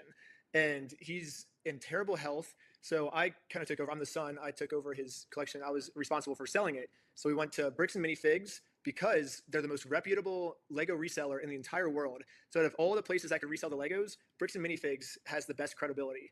So he's like, let's take it there. Like, let's do it. And he said at first it actually went pretty well. they were doing a sale, like a split. So every time a Lego set gets sold, he gets a percentage, or the store gets a percentage, but then he gets a bigger percentage. And in the contract, you can see that the Legos are still his. So they're not the store's Legos, they're his Legos. But for thank you for like selling them for him, he gives the store a percentage for doing the sale. So he's like, then all of a sudden these corporate people come over, and he didn't really know why they took over the store. We know now, which is they just lied, I guess, and said that she wasn't allowed to do consignments, which actually is a couple of days ago, the franchise document leaked that said they are allowed to do consignments. So what it really seems like is corporate saw that the world's largest Star Wars Lego set was in the store. What? And they wanted to make up some reason to take over the store so they could have access to this Star Wars Lego set. And obviously that's me like speculating, but I haven't heard of a better reason of why corporate could have taken over the store, because they were saying it's because she's breaking the rules doing these consignments and stuff, but it says in the contract consignments are allowed, so it seems like they're just making something up in order to take over the store. They now claim ownership. They claim that the Star Wars Lego sets are their inventory now, and so Brian goes back and is like, hey, can I have these sets? And that's when the guy crosses his arms and he's like, we're going to drag this out. Like, if you want to sue us, that's the only way you're going to get these sets back. But if you do sue us, we're going to drag it out where it's worth way more money than what your collection's worth. Yeah. Like, you might as well. I'm going to be honest. The reason that I have a fucking stick up my ass about this is because I've had this done to me. In the business that I can't really talk about, for legal reasons, we dealt with a client that pulled the exact same thing. The difference is I didn't even deal with I didn't get to talk to the client. He sent his lawyer over to tell us, well, you could try to take us to court. Just understand that it's going to be dragged out. He didn't say quite like that. It was like we would be out more than what we were, owed. But he did say it's just like there's no guarantee you'd win. It was a threat. But the difference is my pops, who I guess had already dealt with stuff like this. He told me he was just like, just give up. And that's why I'm so disheartened here, because I've already seen this. The rich always win with this shit. Just forget about these and just let us Careful. It's all right. It'll Don't be worry about much easier for you if you do that. We're going to drag this thing out so long, and you're going to end up spending so much more money than your collection is ever. Like this guy, the redheaded Lego guy. Worth or what you ever would have gotten on it. Once I can tell the stories. It ain't worth it, man. Brian was like, what the heck do I do now? And he couldn't go on the news because his dad watches the news. And so he's like, I'm going to go to YouTubers. So I think he went to another YouTube channel and they started it, but then they got hit with lawsuits. They were threatening legal action against us. Bricks and Minifigs, which is a pretty big company who probably has way more resources than we can, really put up a fight against. I get sued every single series I do. There was one series where I infiltrated a cult and they were like, well, I guess God is going to punish him. We don't have to sue him. They don't believe in the government and stuff. So that was the only time I haven't been sued. But I guess Brian saw that I get through all these lawsuits magically somehow. So he was like, I think Ben's the one for the job. And yeah, it's because when it actually comes time to litigate it, they find out that it's like, well, technically there's no guarantee we're going to win this. I'm the one for the job, and then ended up taking it on. What did you end up doing that brought you into some interaction with the police? I walked in and I said, hey, I think, my friend said that he has some Legos in your store, but he just is having trouble picking them up. He was wondering if I could pick them up for him. And she's like, whose sets are these? I'm like, I think Brian Mansell. And I'm like, I think it's like a Lego Star Wars collection. She's like, you can leave, get out of here. And she's like, and then she calls the cops. She's like, I think she calls the owner first. And she's like, watch the cameras. I'm being harassed. She's like, you're harassing me right now. And I'm like, figure it out by yourself. It's pretty good. So basically my friend said that you guys have some of his Legos, I think, and he told me to come here and see if I could pick them up. Who's your friend? I think they're Brian's Legos. It's like a big Star Wars collection set, I think. You could go ahead and leave now. Really? So you could go ahead and leave now, or I will call the police for harassment. I'm here for a legal business reason. This isn't Wow. harassment. We're doing business right now. That's telling. $200,000 of our inventory. And, yeah, this story is awesome, and the cops are dirty But as fuck. Yeah. Obviously, hey, Spectre. it turns out how's it going, she was man? just using that as an excuse not Welcome to talk to to us. stream. And then I call corporate and the owner, and Doing the owner's well. like, because I'm like, hey, I have a contract here. Because I knew that Brian kind of gave me some foreshadowing. He's like, this is what they're going to say. They're going to claim you're harassing them. You're going to claim this. So if you say you're here for a business reason, have the contract, have all the sets. So I had all the paperwork and evidence ready for me that first day when I went in there. And I was trying to get her to look at it. She's like, I can't look at it. I can't look at it. I'm like, here, just look at this. She's like, I can't see it. I can't, basically one of those things. And finally she calls the police on me, and then the police come, and I don't know why the police were acting like this. Like, I've had a lot of interactions with the police, and like 95% of the time it goes like super well. I was caught so off guard because I'm used to like kind of being buddies with the police. You know, I'm like, oh, like I'm under the assumption of like, oh, the police are here to like protect us, keep us safe and stuff. But they come here and they're like, hey, they don't want you in the store. You got to leave. And I'm like, yeah, but I'm Welcome to reality. here for a business reason. Like, I came here because they have a bunch of sets that we just want. It's like they're keeping our inventory and we just want it back. And they're like, yeah, well, you just got to leave. I think he even said something like, we already talked about this. And I'm like, we didn't talk about this. Like, you said I'm not allowed here. That's all we, like, you talked to me. I didn't talk to you, you know? And I don't know if he was having a bad day or if you ever told not to read something, you're breaking the law. Yep. They think that like, oh, like we have to support small business. Maybe I've tried thinking about it so many times. And I have no clue why the police were protecting this company because it makes no sense to me. I've tried putting like my brain in the police officer's He'll brain, learn. and I feel like there's no scenario where I would act the way that police officer acted. Where is this taking place, and what is the police department? It's in Kaiser, Oregon, the Kaiser Police Department, and it's about 15-20 minutes north of Wait, Salem, how did Utah Oregon, get which is involved? the capital of Oregon. So just some super small town where probably everyone knows each other in Oregon. You know what I mean? So it's like, okay, the police comes to this business that's a business of their town that they're trying to protect, and some out-of-state YouTube. Well, they don't know I'm a YouTuber, but they know I'm from California, so they don't really find I'm a YouTuber until part 2. But so I come up and they're like, okay, so some out-of-state person is coming up, which they're getting a harassment phone call to harass this company. And it sounds crazy. Like, oh, basically their entire store is my inventory is what I'm claiming. You know, like all of the sets in their store are mine pretty much. Is what I'm claiming. It just sounds crazy. So they probably just think I'm lying. I tried to like say the facts, like, here's the facts, here's the evidence to support the facts that I'm saying. But it's even with that, it just sounds so crazy. I think the police just can't believe it, you know? At least if I was a police officer, I'd be like, okay, let's look at the evidence now, you know? Like, but the police would never do that. How is it different than stolen items ending up in a pawn shop? I mean, right. The cops don't say, well, That's there's nothing what we can I've do been about wondering. That. No, they go and they get the stolen items from Thank the pawn you. shop. Did anyone make the claim to the cops that, look, these belong to somebody else, not this store? No, I said that, and he's like, okay. That's his response. Okay, time to leave. So he's like, they tell you to leave, and you really, and you leave, but you still have additional interactions with them, right? What Brian was saying, when he originally first contacted the police, they did do a police investigation on it. I was actually able to get the police report, and there's a lot of false information on the police report. So basically, they were lying to the police, and the police were taking the store's word over Brian's word. Basically, what they end up saying is it's a civil matter. So that's kind of what the whole point, right? It's like, hey, you can sue me, but it's going to cost way more than what this collection's worth. It's not worth it. Just give up now. That's their whole strategy. And there's been multiple phone leaks of that. Actually, as of like yesterday, I think the owner leaked corporate saying that to them. So it's on video of that is their strategy now. I was just looking, I'm like, okay, so if we can't sue them, how do we get it back to criminal? So I'm just going through a list of all of the criminal laws that can be like, because when I first started this, I had no clue what civil and criminal meant. I knew that they were legal terms, but if you told me like, what's a civil law? I'd be like, I don't know. Like, I'm not like really that into the law, I guess. So I started looking it up and I'm like, okay, so I saw that stealing from a lottery in Oregon is actually I really am overqualified for this. a criminal law. So I was like, what? This drives me insane that I'm one of the only guys that does this, that I got 12 people watching me right now. And it's like, yeah, I actually know what I can and can't say and what media law and the difference between civil, criminal. Why don't we just like, come on, lottery one of these items off, I and then don't want if it Brits anymore. steals the prize by keeping it in their store, not giving it to the owner, that's technically stealing the prize. That's stealing from a lottery, which is now criminal. So I'm like, okay, that's something the police have to investigate. So in the back of my mind, I kind of knew they were going to come up with something, but I tried to do everything I could to make the police do it. So I got a copy of the Oregon law book. It was really hard to get that, but I was able to get it, and I highlighted all of the sections where it says stealing from a lottery is a criminal offense that the police have to get involved in. Welcome to the show. So I highlighted that in the Oregon law book. So when the police came, Look at that orange star. You realize you've been here over a year? That's opened the law awesome. book, I said, hey, look at this. And the police officer actually is like, hey, he's reading all the highlighted parts. He's like, we do have to do something about You guys this. should This all is strive for criminal. one And then that's when the for police your officer own whispers to the orange other stars police officer's here, ear. like Kenzie. Because he was helping us for probably 15 minutes, and he seemed like he was on our side. He was taking notes, like, okay, we're doing an investigation on this. We're going to take this company down, you know? And then the second the police officer whispers in the other police officer's ear. Did I see that Ethan lost his lawsuit? Yes, I did. I didn't really get to talk about that today, but yeah, I saw they lost the lawsuit against Denims, and they cited his own fucking original court case against Texas. Hey! Like, nope, we can't talk to you guys anymore. You guys are trespassed. Oh, you have evidence that you guys did a lottery? We can't look at that evidence. We can't Pretty do happy anything. about that. Get out or you're getting in handcuffs is what they would say. You're trespassing the property for life, okay? Come back.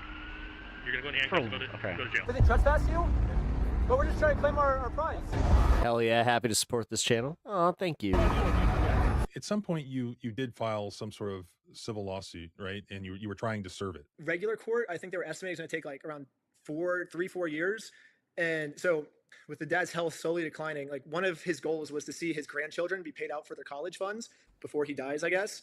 So if you have a 4-year lawsuit, that kind of doesn't like, it's a little scary there, I guess. And then also it's going to cost him like $200,000-$300,000. So why would you pay $300,000 for a lawsuit that you're only going to get not even $200,000 back? You know, it makes absolutely no sense, because even if you win, you still lose. I was looking up just everything I could look up, you know, like I was just going through every single like possibility. And I look up small claims court and I'm like, it costs $100 per law. It's $104 exactly per lawsuit. And it takes, I think, like 3 months or something like less than 3 months. So we're like, why don't we just do that 10 times, you know, and get $100,000 for them? Because you can only sue for 10,000 in Oregon. So we're like, let's just do it 10 times. Yeah, so I was about to say, there's a cap. Said they were down to sue. Yeah. And I ordered so many credit cards. I still have credit cards coming in the mail. I just had one come 2 days ago because I just ordered like 30 credit cards, you know, and I actually went to the bank. I pulled out $10,000 for each one, and then we paid them the money. And so now it was a legal transaction. I didn't want Bricks and Minifigs to say, oh, this wasn't a legal transaction. So we had a public notary there. So if Bricks and Minifigs ever says, was this a legal transaction? They can contact our public notary, who's the official person who basically approves purchases. You can say, hey, I saw the money. Go to Brian. I saw Brian give him the ownership of these sets. So that was legal. Not only are we claiming it's official, but an official person claims it's official. It's official. We have a public notary approving it. Notary public. We have a notary public approving it. Now that we own the sets, if I get my set stolen, that's a completely separate crime than if my friend gets his set stolen. You know, like if one robber robs 10 houses, like 10 houses in a neighborhood, all 10 people can sue for the same crime of robbery because it happened to 10 different people. You know, it's 10 separate crimes. Even though it's the same crime, it's still 10 separate crimes were committed against 10 separate people. So they could all individually sue that robber, you know? So it's the same thing here. We all individually, separately got robbed, and we can all sue for the same crime, but it's still 10 separate crimes. It just all happens to be the same crime, you know? How do we get from Oregon to Utah? So they closed down the store in Oregon because this whole situation was getting so bad. I'm pretty sure it was 1 day after we filed motion for default judgment. So we didn't win motion for default judgment yet. We just filed for it. And then I guess they got the paperwork and they were like, dude, we got to close this store down. You know, like we're going to just lose just by default, I guess. So they closed the store down. I'm like, well, because we were thinking about suing them personally at first, but then we were like, it's actually a little bit more credible if we sue the business, because the business is kind of the one that stole, not them personally. So then what I was telling all my friends the whole time is like, hey, if for whatever reason we happen to lose, we can always just do the whole thing again, but sue them personally. And so we're like, okay, they closed down the store, let's sue them personally, you know? So the only problem was the court cases kept getting rejected because we weren't like, it's like, what did you do to resolve the dispute prior to filing? You know, it's like, you have to have a good faith conversation with them. And they basically want to, it's kind of like mediation, you know, like they want to see that, like, because they probably get so many court cases that they're like, okay, like we can probably cut these court cases in half if we can get proof of them trying to resolve this first. So, and I think every state does it differently, but this is how the Marion County Court District works. That's just their rules that they set up for their court. So I was like, okay. So I called Josh. I think at this point, this is when he found out I'm a YouTuber, because they probably looked at the paperwork and he's like, who is this guy? He actually went through with a lawsuit. I'm going to do some research on who this guy is. So at this point, I get blocked when I call Josh. And I think it's because this is the point where he finds out I'm a YouTuber now. Because before this, he would always talk to me because he just thought I was some stupid kid. But now I think he realizes, like, this guy's serious about this, you know? So he blocks me, and so we're like, I had something similar happen when I was calling about the Trump store lady. I'll go into that in the actual piece that I'm doing, but only way to have this good faith conversation, show up to his house, which is not illegal, you know, like, and I did the same thing to Brandon too. I showed up to Brandon's No, it's not. With Brandon, you can actually see the interaction. I show up, I'm like, hey, we are planning to sue you, or we can settle it now if you want to open. I think I told him, like, hey, all the Star Wars sets are just sitting in the store right now. You're going to give them back to corporate. If you want to just unlock that door for us and we can just have the sets back, we won't sue you. We'll call it even, and you won't get hurt by it at all. Or we can do the court. Like, it's kind of your decision. He just stood there, like, he didn't say a single word. We were standing there for probably like 30, 40 minutes, and he just didn't say anything the whole time. Hello. Hey, how's it going? Hello? Hey, well, I was wondering if you'd be down to pay us for the lawsuit we won. Yeah, the cops come, and then I did the same thing with Josh, but Josh was already on the phone with corporate, which was crazy, because we were at corporate like that same day earlier, which corporate only lives like 15 minutes away from his house. So I think they knew we were in the area. So Josh is like outside, like pacing and stuff. Oh, corporate's in Oregon? And then the cops, And I thought it was gonna be kind of like rude to like interrupt his phone call because I wanted to catch Josh and like I actually want to have a productive conversation with him. I didn't want to just like talk to him. He's like, I'm on the phone, like, and be cranky, you know. So I was like, I actually want to have like a good conversation with him, you know. So I'll wait till his phone call is done and then I'll go talk to him. And while we're waiting for his phone call to be done, the cops come and they pull us over for running a stop sign. Obey every traffic law. Oh shoot. That's when they're like, is this reckless Ben? Like, how's Utah? And they're like, we're like, you came all the way here to harass this guy? Like, why are you here? Who's Ben? Me. Ben, how's Utah? It's good. You like it? The guy's like, Ben's lying to me about everything. Like, his exact wording was like, reckless Ben's just lying to me about everything. So I'm gonna tell this kid to get out of here or something, you know. And can you get the contact for reckless Ben? He said he didn't have his ID, but he's just straight lying to me about everything. To give the cops some credit, like, it is a crazy story, you know. Like, it is probably like a 1 in a million chance that I'm telling the truth, but it is that 1 in a million chance that I am telling the truth, you know. Like, did you run a stop sign? I mean, it's up to you to see in the video. I play the body cam footage I play the dash cam footage in the video. So from my point of view, it looked like we stopped for at least like 2 seconds. And right before we got to, I saw the cops were following us, and I literally tell my friend, I'm like, hey, do not break a single law. Go like 2 miles an hour under the speed limit. Stop at every stop sign. So we made sure to follow every law. And I mean, in the body cam footage, it looks like we stopped for like 2 seconds. So that's my opinion. Corporates in Utah. Yeah, I think we stopped. The reason I stopped it was the stop sign. I didn't? I thought I stopped. Yeah, you definitely stopped. Did you say you ran a stop sign? You said you ran a stop sign? I didn't see what happened. Yeah, I was like, because we definitely stopped at the stop sign. Stopped. Yeah. I was so sure that we stopped at the stop sign that I actually requested all the police footage of this. And as you can see, we didn't even do a rolling stop. We fully stopped at the stop sign. So this is an illegal traffic stop. What is the law enforcement agent? Yeah, if it's sped up, obviously it looks like they rolled it. That was involved in that. The American Fork Police Department. Did anything else happen during that interaction where they pulled you over for the alleged stop sign? Basically, I told him the whole story. I like ran through the story. Basically, this guy has his set stolen. Basically, they were like, he wants you trespass. We're going to issue a formal trespass. If you go back on his property, you'll be arrested. And this is when they told me, however, if you're on the sidewalks or the streets, you can still film there. It's public. Like, you pay taxes. That's fine. So as long as you stay there, you can't get in trouble and you'll be fine. When was it that they searched your car? Was that in Oregon or was that in Utah? That was Utah. Yeah, that was right after we sent the Mormon guy in to talk to him. We were trying to talk to Brother Johnson. I'm in the outer second ward. I was like, okay, if he's not going to listen to us, maybe he'll listen to someone from his own community, you know? So we just showed someone from his own community this audio of him swearing to God. He's like, I swear to God, I will give everything back. There's been an audio going around with the young command group. Okay. What's the audio that you wanted to play? Here's the audio. I'm not going to screw you. You have my word. That's not who I am. I promise you. I swear to God. And then he didn't. So, like, if I say, like, I swear on my mom's life that I'll do this, and I don't, then now my mom has to die, according to my words, right? So it sounds really bad if you say, I swear to God. If he actually believes this, that's, like, really bad for him to do. Like, he probably thinks he's going He's been a little shit here, but to hell, you know? So we were like, we think it would be a good thing to show the Mormon community what he's doing. That way the Mormons can maybe convince him to do the right thing, you know, because if he's not going to listen to me, I'm just some stupid YouTuber in his eyes. But he respects the Mormon community or he's a fake Mormon. So there's two options there. So he's either a fake Mormon just pretending, or he actually respects the Mormon community. And if they show him a way to improve his life, he'll probably listen to them. So that was our thought. And then as we were driving, American Fork is even smaller than Kaiser. It's like literally everyone knows each other in American Fork. So it's like just some small little neighborhood. So one of my fans, that house we were staying at, lives like right next to Josh. And so we were just driving back to my friend's house, who just happens to live next to Josh, and the police come and pull us over. And yeah, it was bad. Basically, they're like, we know there's heroin in your car. And we're like, what the heck? Search of your person because substances in the vehicle. Really? So he's gonna do that. I'm gonna put this way, and then we'll be right. Don't reach in your pocket. Okay.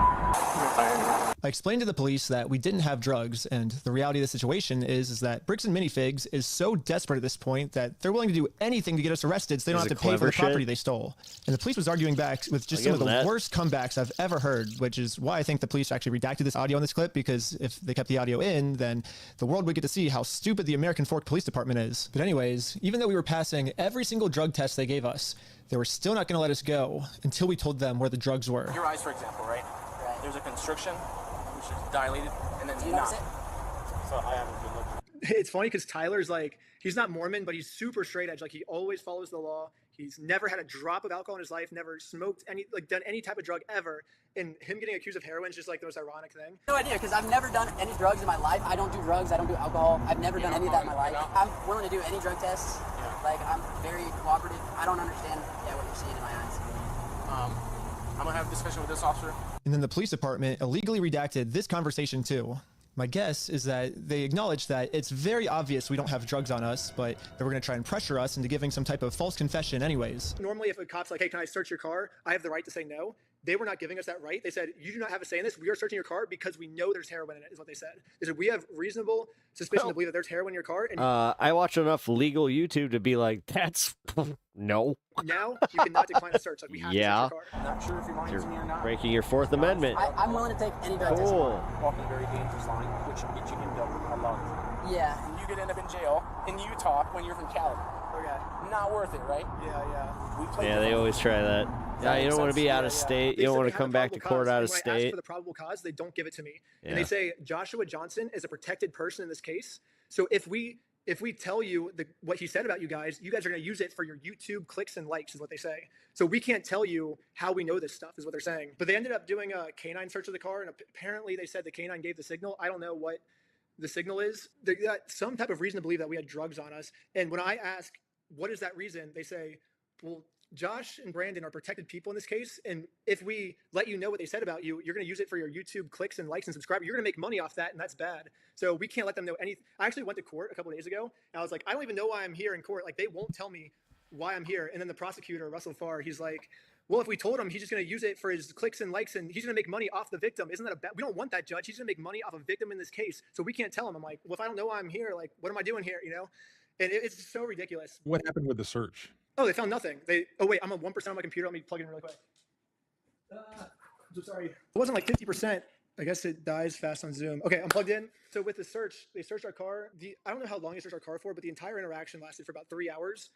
And which sucks because when I requested the body cam footage, like probably 60% of it is just all redacted audio. And they claim it's to protect the victims of the case. They're like, oh, well, the victim's Joshua Johnson, who's a victim in this case. That's who we're protecting. The canine gave the signal. This audio, but the audio they redacted. Like, I remember the conversations. It's me being like, woof. Like, there's nothing in our car, and then being like, they're 100% there's stuff in your car. Like, we know there's stuff in your car. And so I think they might have redacted that footage, not to protect the victims, but to make the police officers not look stupid, because if this footage gets out, then the police officers' jobs are now in danger. So the only way to save their jobs, I think, was to redact this footage. You said it took like 3 hours for them to search your car. Yeah, and we're just standing talking, like, just the police are just arguing with us the entire time. Like, dude, we know you guys are on drugs. Just admit it now. You know, like, you guys are going to jail for a long time. Eventually, do they let you go? Yeah, they let us go because they couldn't find anything, so they just let us go, yeah. But not for long, I take it. So that was the night that we did the, I think that was after we did the, what's it called? The good faith conversation, I think. So that was the day before I got arrested. Then the next day I get arrested, yeah. So the next day we're like, okay, let's go serve them papers. And we'll do exactly what the police told us. We'll stay on the street. I have a process server who's going to serve the papers, and I'm just going to be there, like, because she was like kind of scared. The server was kind of scared to go to his house alone because she's like, this guy's crazy. Like, I don't know what he's going to do. So it made her feel more comfortable if I was in the car with her, you know? We just go, and this is when probably, I don't know how many times we had the cops calling us. We were there for 3.5 hours, though, of constant talking to the cops. Yeah, you're on drugs. So we are in a court case with them, and we have to serve them legal papers. So I explained Hey, he's got the same hoodie. to the cops the entire situation. I'm not going on his property. Right, no, that's fine. Yeah. That's fine. The police Mine's a different color, but realized that we're not love breaking that any hoodie. laws. And they've been called here for a false reason, so they decided to leave. Awesome, thank you. Then we got the police calling us again. Hello. This man stole basically his family's life savings. But we got the police called on us again. Hello. Yep, can I see those papers?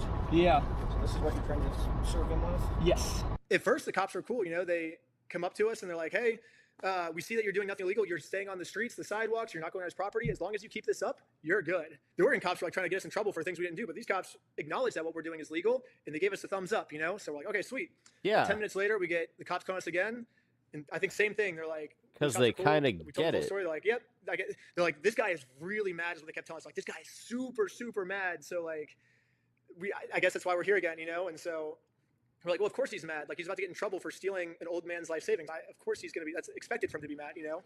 And then after that, then I think the cops the next time, what they say is they're like, okay, this guy is super mad. Like, this is starting to cause problems for us now because of how mad he's getting. Can we just serve the papers for you? And I'm like, that would be awesome. That would literally fulfill our goal if you serve the papers for us. So they are gone for like 20 minutes and he comes back and I'm like, yep, okay, we served the papers. Now we can leave. This is sick.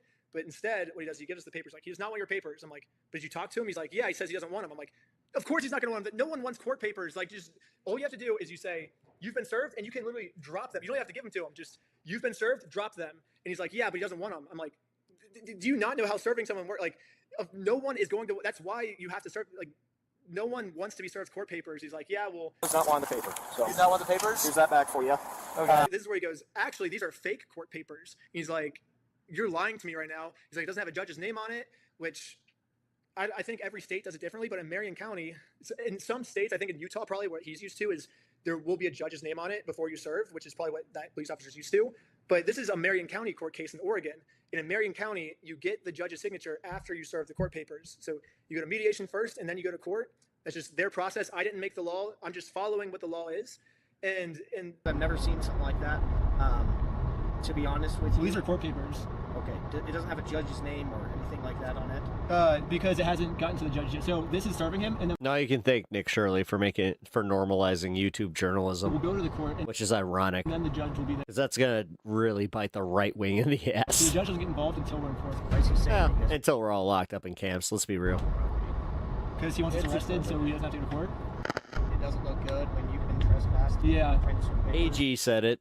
We'll probably be in the same one. Me, him, Adam Mockler. Well, I think it looks exactly how we're supposed to do it. But yeah, we'll be like the good fellas or like the good pigeons. Like we're gonna be running that joint, you know. This is the He said that it's just like sickies. Sickies now. way to do it. Well, we have 2 or 3 incidents. Yeah, well, first, so they're incidents because he's lying to you guys. He's making them incidents. We came to do a good faith conversation, which is required by the courts before you can get a court case approved. So we did that. He called the cops on us. He lied to you guys saying that we had heroin on us. And we did a 3-hour search of the car yesterday. We found no heroin in the car. He's going to make up any lie he can to get us arrested. We are doing things the legal way, the correct way. The reason he's hiding in his house is because he's the criminal. If something doesn't look good, it doesn't look good for him, not for us. Go through the legal process, Which is find what an we're actual doing, yeah. process server. She is an actual process server. And what is your guys' relationship? I just met her today. Well, maybe just have someone not affiliated with you. That's her. Yeah, she's. we have no relationship. That's why she's here. Yeah, that's why she's here. We have no relationship, and that is who she is. The exact person that you're describing. They keep calling the police on us and all this stuff. And I mean, to be fair, it should have been somebody else, and you could have been in a second car. Like, finally, I got the body could have planned that a little bit better. cam footage where he calls him, and he's pissed off. He's like, he calls the court, and like, yeah, this is a real court case, and he's just like, this is where the cops just get like upset. They're like rubbing. Yeah, their they get chins. They're like, pissed. what do we do? You know, Yeah, they're like, what? you can tell And that they're they just start to get really mad. Pissed off that this actually is a real court case. Yeah. And that's when they arrest me, and I'm like, what the heck? Like, Okay. Okay, we're trying to find you back. Am I being arrested? You're under arrest right now. Really? For what? Or and what? I think the official charge they got me with is stalking. It's kind of complicated. There's a lot of things that have to be like check marks that have to be checked off for stalking. And I guess technically I did every check mark, which is why they got me for that. One of them is like I crossed state lines. So I went from California to Utah. So I traveled to go to him, you know, so that's in stalking. But the difference though is I was going there for a business reason, not to harass him. You know, I was there for a legitimate business reason, not for harassment. Following, monitoring, observing, photographing, surveilling, or communicating to or about an individual. Another check mark I completed was that my actions caused him fear. So that's another check mark when it comes to stalking. However, if you read deeper into the stalking code, it says that it only counts as stalking if a reasonable person would be scared, and a reasonable person would not be scared if I come to serve him papers, you know, like that's his fault that he's scared. He's only scared because he stole the money. So it's his fault that he's scared, not my fault. Like my actions, just sitting outside a person's house waiting to serve them would not cause the reasonable person fear, I would assume. Mm-hmm.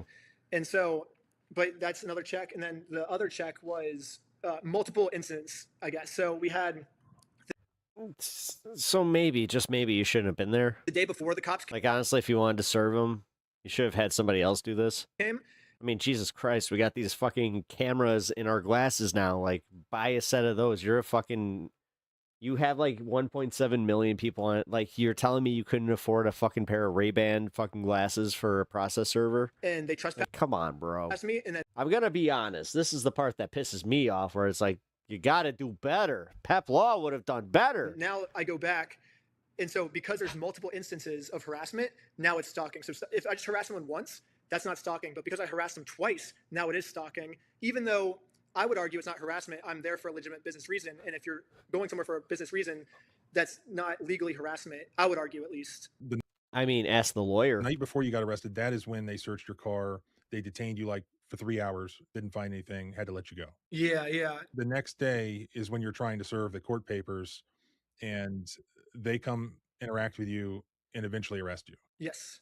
Are those charges still pending? Yes, I've been to court a couple times for them. It looks like it might take about 1 to 2 years. I've already been to court like 3 or 4 times just because of this. So What are the charges against you? Like, what are they called? How many counts? it's stalking. I think it's a class A misdemeanor stalking. It's like the highest misdemeanor right before felony. It's like the worst misdemeanor I can have. And so that's stalking, and then residential picketing. So our way to get the Josh out of the house so we could serve him was I put a sign across the street that said like, I stole a family's life savings or something, and it was just a small little sign. And it was actually, we looked it up. This patch of land, it's a small patch of land that it's like super kind of a gross patch of land because the HOA does not own it. It's just public for anyone to use. And so I'm allowed to put a sign there, because it's freedom of speech. I'm using the public land. If the police officers told me to take it down, obviously I would take it down. But it's funny because the police officers never mention the sign. Like out of all the times the police officers come, I'm always like, okay, this time they're gonna mention the sign, and they just like, this is fake court papers. I'm like, what? So they always caught me off guard on that. But technically in Utah, targeted picketing, residential picketing is illegal, I guess, even though it was a public area. So I don't really know much about that, but that's the other thing they're getting me on is residential picketing. They had to dig deep for that one. Yeah. It sounds like First Amendment retaliation to me. Yeah, that's what I thought. But that was the first time I got arrested. I got arrested again. So basically we realized if we sue them, it's like the police are making it impossible for us to sue them. Like if I try and do what the court tells me to do, I will get arrested. So we were brainstorming other ways to get his money back. And we're like, well, if we can't take bricks and minifigs down, maybe the video will be enough to take them down and we can still reimburse them through a GoFundMe. So I made a GoFundMe and I used the same picture as that sign as our GoFundMe picture. Because I was like, if they got really upset at that sign, it'd be kind of funny to put as that picture. And also, I just thought it was a funny picture. I'm like, if this is the picture of our GoFundMe, the GoFundMe will go more viral. And the more viral it goes, the more money we make. So it was a strategic business move to make that picture our GoFundMe picture, because that picture is going to cause more people to donate, And I think I said in the GoFundMe, like, Josh stole the Legos, and now Brian is trying to get his money back for what Josh stole or something, I'm like, okay, let's go hang this GoFundMe picture up, And so we print out the sign double in size this time. And we got permission from the person's house to put it up. And so it's not like we're on like a public property. This is private property that we are allowed to post the sign on. And the police come literally within like 30 seconds this time. The police come because the police are always driving through the neighborhood and stuff. There was one time they even just like showed up to our house for whatever reason. I feel like Reckless Ben needs to just kind of hire me just to be a ride along. So it's just like, hey man, I'm seasoned. Don't do this. Police are always. It's like I know how to avoid police fucking in all ways of life. Just listen to your Uncle Pep. And your Uncle Pep will make sure that you don't get arrested. And he'll also make sure that these cops don't fuck with you. Because I'm also Pep Law. In the neighborhood. Uncle Pep and Pep Law are the same guy. I guess. So within like 30 seconds, like the sign's not even, like it only takes like less than a minute to hang up a sign. It doesn't take a long time to hang up a sign. And they couldn't even hang up the sign yet. So it's literally within like 30 seconds, like the police must have been following us, or they must have already been in the area. It was just a coincidence they were already there. But within 30 seconds, the police show up. What you guys up to? We're starting to GoFundMe. Yeah. What we're doing is we're going to get a bunch of publicity to get basically all this money back for this family. And just like goes and cuts it down. And then pretty much all of it's redacted.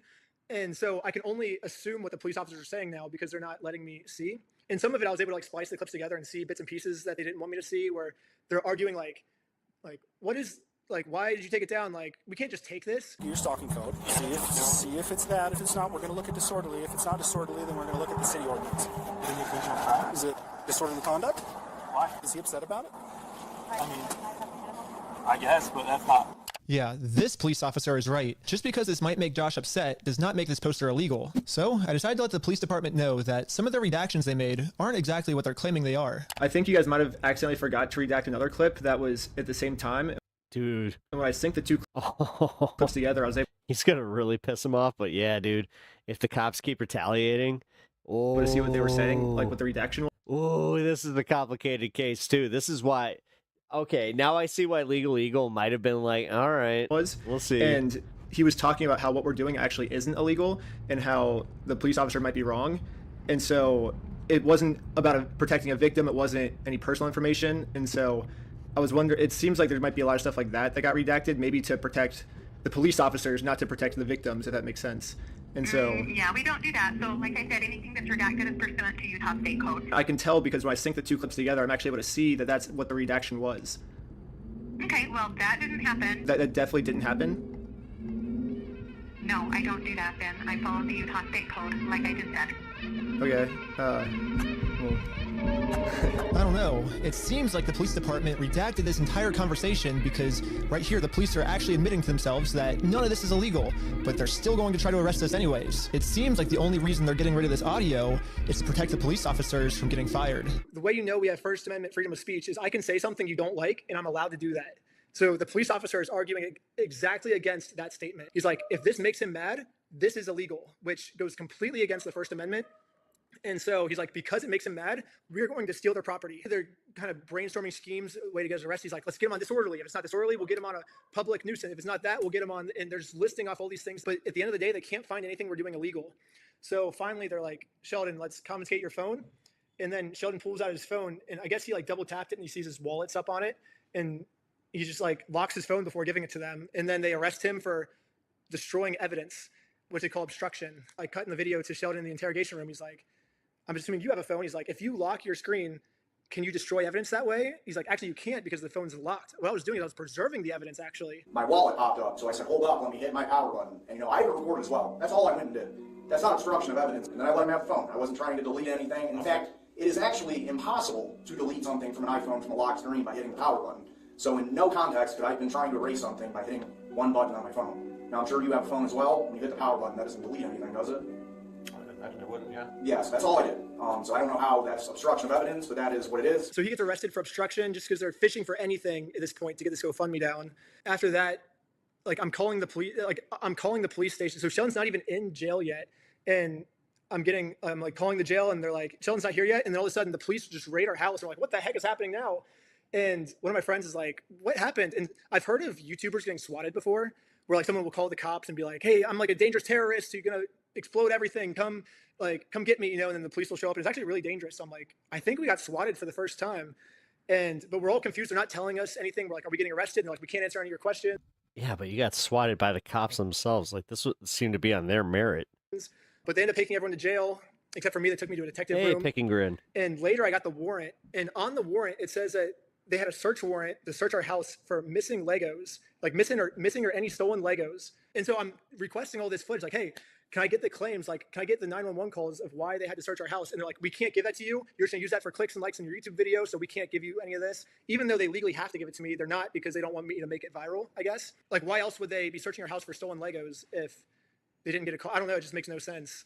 I've been swatted twice, and what they actually did was share absolutely everything with me. This is the call that we got. This is where it came from. This was the number. This was the IP address that was used, and then helped me try to track the people down. Here, it sounds like it was sort of a mutual effort. Yeah, I'm not allowed to know why they swatted my house. All I have is it says, we are looking for stolen or missing Legos inside my house. Did they find any missing Legos in your house? No, we had no Legos in our house. I didn't steal the Legos. I'm investigating the thief who stole the Legos. So I kind of connected the dots. And then in the previous video, Josh said, if I actually attempt to go out and sue him, he's going to come out and say, I stole the Legos. I don't know. I'm just connecting the puzzle pieces in the way I think is the best way to connect them, I guess. After the swatting, did they arrest you? Yes. They searched our entire house. They didn't find any Legos, of course, but they arrested me. They detained me in the interrogation room. So I wasn't arrested yet. I was just being detained in an interrogation room. Well, that was against your will, though, right? Yeah, that's it. Yes. So you were arrested. You were arrested. I guess so, yeah. They can call it detained, but unless you're free to leave, you were under arrest at that point. When he read me my Miranda rights, he says, this doesn't mean you're being under arrest. You're just being detained, but I have to read you these Miranda rights, is what he said. So the police officers claim I was only detained at that point, and then I was officially under arrest once they found out I made the GoFundMe, is what the police are claiming.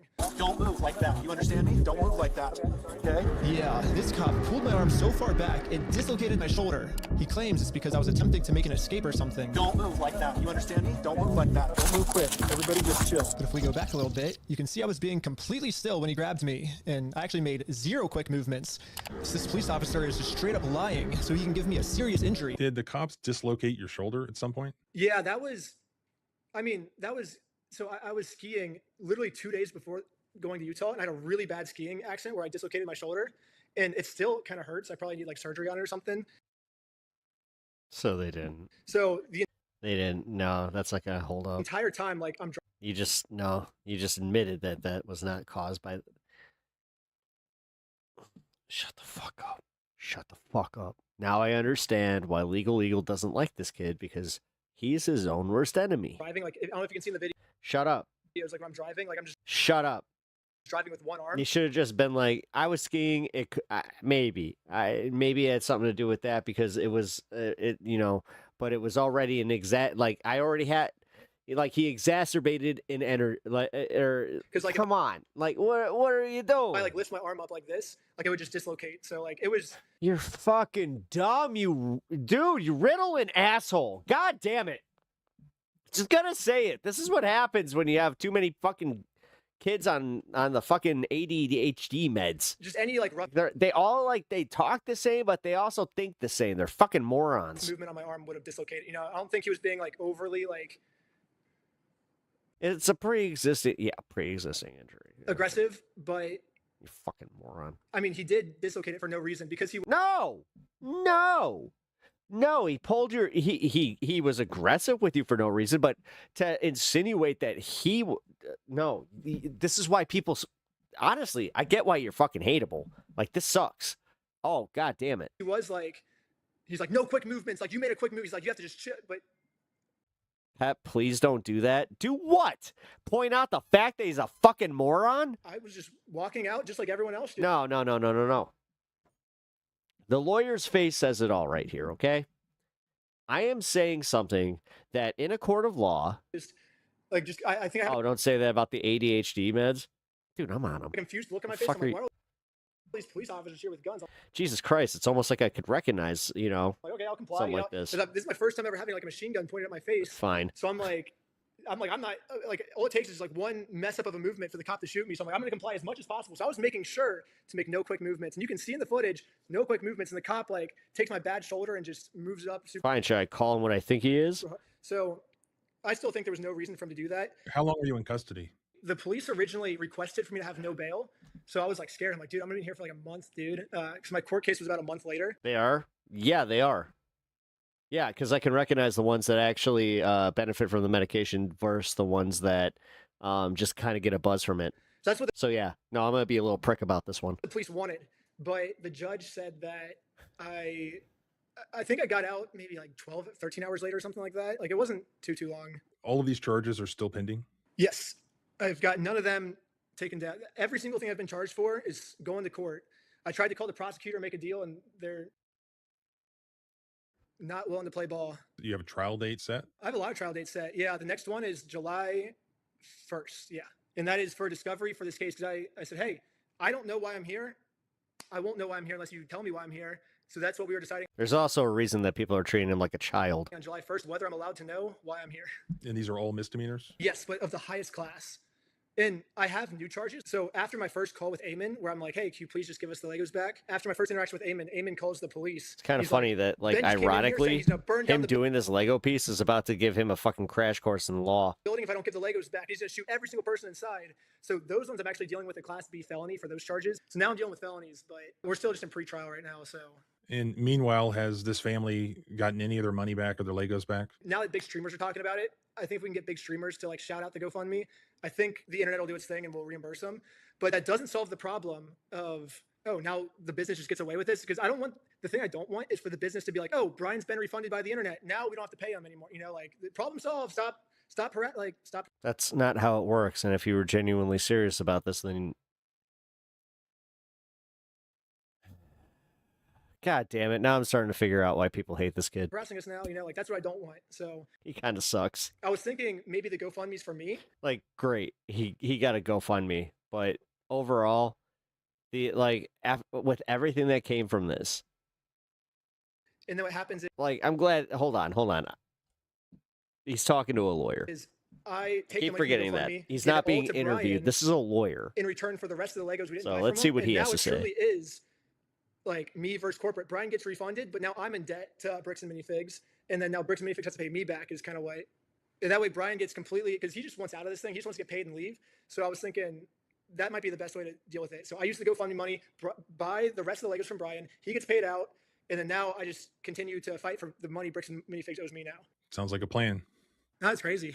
More than just interview Ben about what happened, I also needed to review the court documents for myself. Here we go. So Ben gave me the access and I started to go through them. As I'm doing this, the situation, as you know, starts absolutely blowing up everywhere on the internet. And I start to just continuously get more and more emails and messages about the situation. I've watched his GoFundMe go from just a few thousand to over 200 grand in just a matter of days. And that's probably a good thing because Ben will need basically an army of lawyers to get through this thing. Despite having the apparent support of the entire internet, he's currently facing serious criminal charges in the local courts there in Utah County, Utah. He's currently facing 1 count of stalking, a Class A misdemeanor under Utah law, and 1 count of targeted residential picketing, a Class B misdemeanor under Utah law. Those are both still in the very early stages, and he's currently out on about a $2,000 bond. But that's not all. He's also facing a 333-page civil lawsuit filed by BAM Franchising and other plaintiffs, and it's quite detailed. It's full of allegations. What they are claiming is their side of the story, replete with numerous screenshots from the Reckless Ben videos, as well as numerous civil causes of action, including a Utah RICO claim, defamation, injurious falsehood, whatever that is. Good luck with that one. Civil conspiracy, tortious interference, civil stalking, nuisance, trespass, intentional infliction of emotional distress. They're overshooting their fucking shot on this one. And unjust enrichment. Meanwhile, they're banking on getting a Mormon judge. As you know from Ben's videos, the American Fork Police Department has been busy redacting the audio from most of the body cam videos that they have released. So there is a lot going on here. And as always, the most important thing is the criminal case. Unlike a civil case, Ben's literal freedom is on the line. Additionally, if they are able to secure any criminal convictions against him, that could negatively impact or even foreclose Ben's ability to win a subsequent civil lawsuit against the officers and agencies involved here and everything that had happened. At this point, the criminal case is far from being resolved. Then there's the civil case. As was alleged to have been threatened numerous times throughout these incidents, it can take a long time and a huge amount of money to defend against these sort of civil lawsuits. I mean, just look at the 333-page complaint and attachments that these plaintiffs paid attorneys to draft, file, and serve on Ben. He's going to need his own army of attorneys just to defend against it, and it could take a long time. But hopefully he will have even better lawyers, and hopefully they can get it out of that local courthouse where it is now and get it removed to federal court. I've already been talking with one particular lawyer that I have in mind to represent Ben who would be perfect for the job. Hopefully that can be made to work. But for now, it's important for Ben to keep building his war chest and collecting evidence. I've also been going through the body cam footage and audio that we do have from the interactions with the American Fork Police Department, and I'm going to address those in a part 2 video because there is just Jesus, we're getting a part 2. So much there that happened. I'll also address the specifics from the civil lawsuit that was filed against Ben that contains the other side's allegations. So you can follow along by Okay, so we're getting a part 2. Well, that's awesome. Let's do this.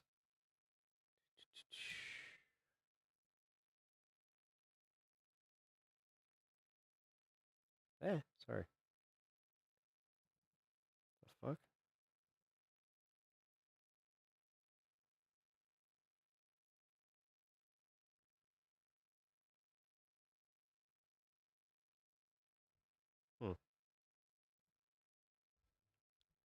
Okay. Deep breath. Hey, I'm all right. He didn't want to take the case personally. No, I get it. I do get that. Okay.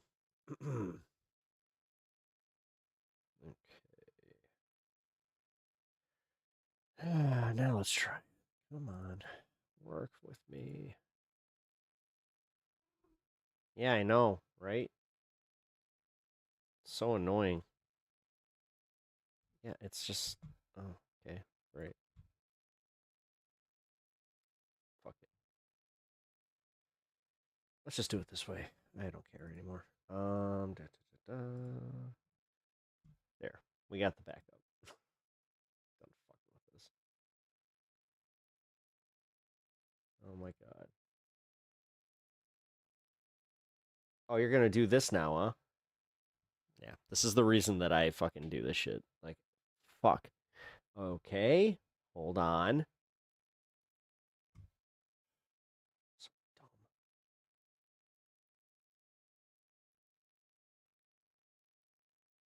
There we go. Fine. Fuck it. Just announced they are permanently closing the Salem franchise that's at the center of the whole. Bricks and Minifigs just announced they are permanently closing the Salem franchise that's at the center of the whole viral $200,000 Lego corruption scandal. And if you're getting to this late, don't worry, I'll recap this insanity.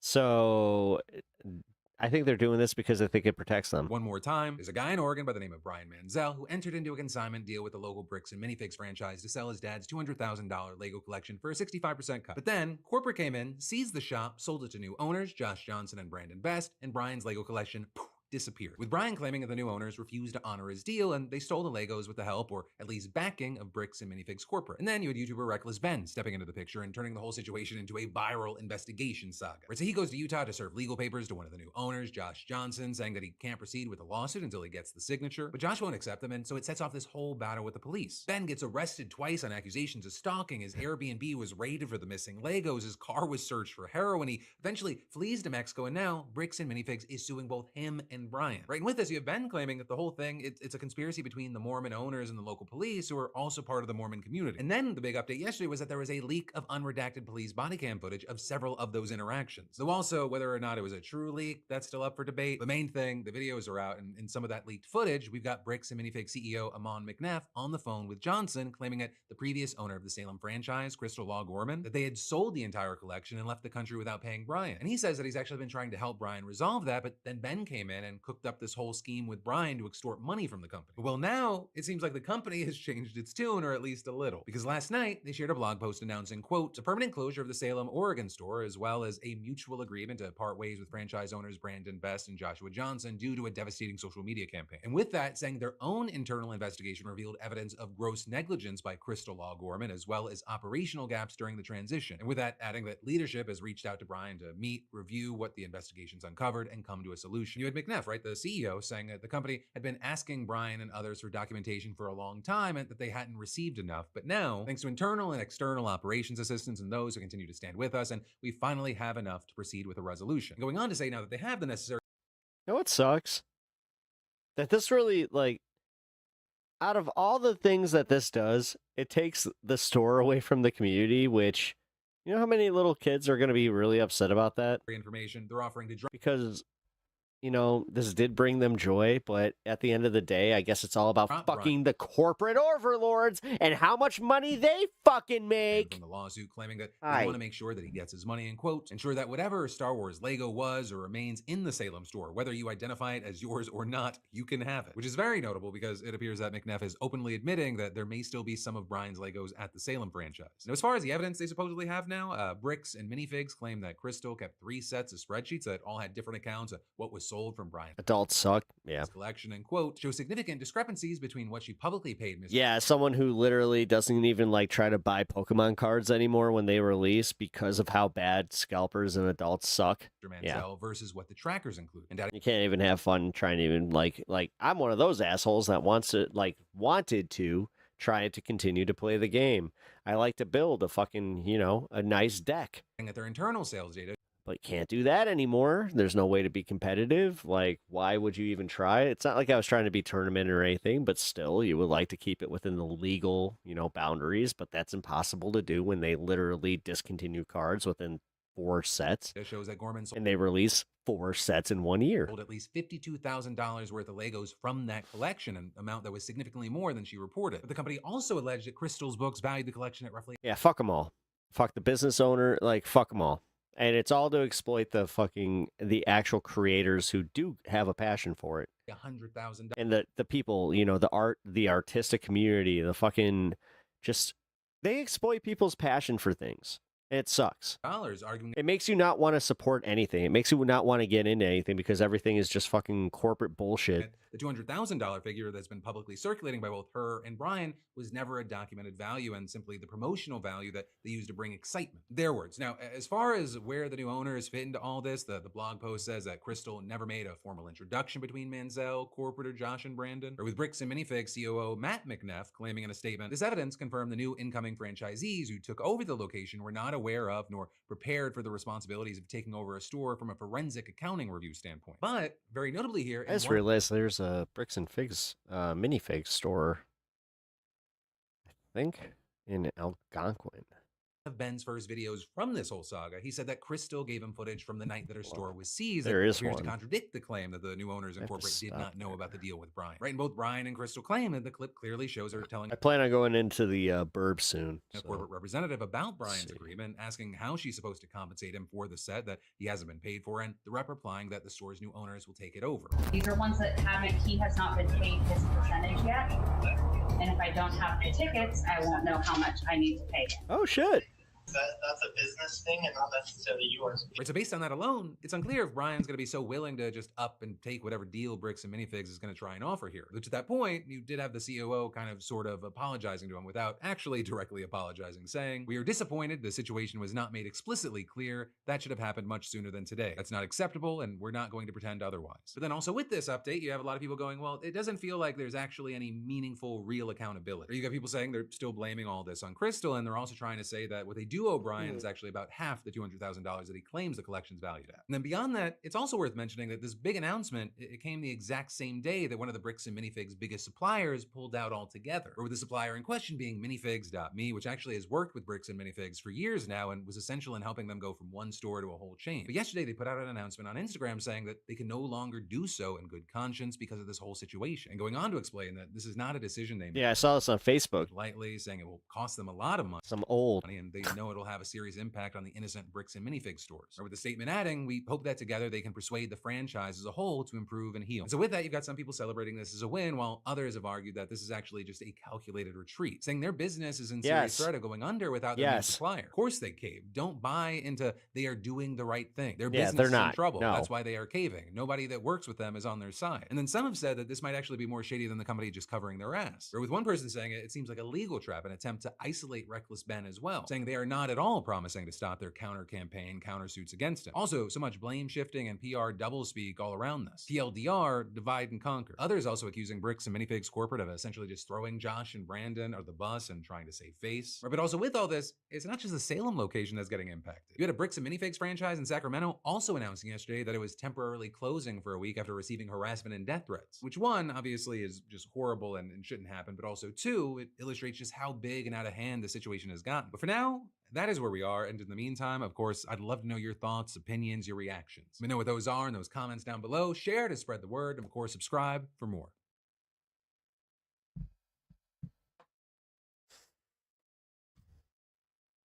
Wait, do we have part 2?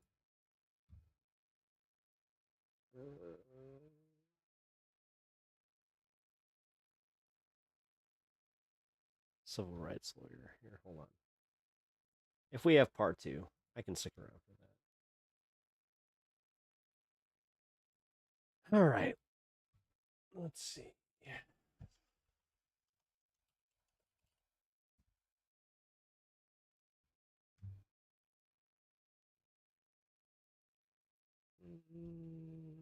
Does not.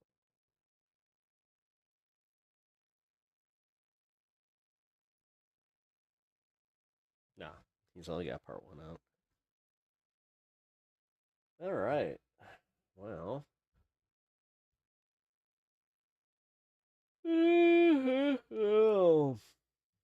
Do I have anything else that I want to cover?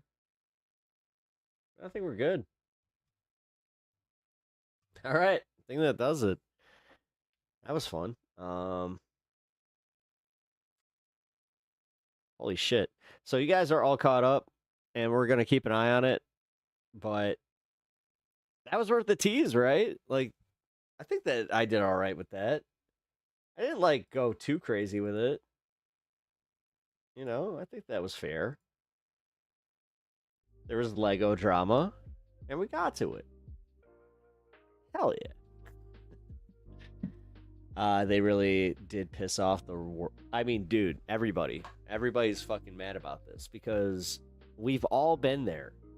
The thing is, everybody has had this thought about, you know, these big corporations, and like you go to the store, you try to make a return and they give you shit, especially when you have your fucking receipt or some shit. Like, dude, everybody can put themselves in this person's shoes.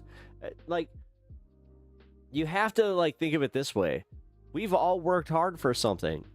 And then to have that hard work you get gaslit and told that, number one, you didn't really work all that hard, and that everything you did work hard for was really, you know, it wasn't worth anything, even though it was worth enough for these people to steal it from you. Like, I don't know, man.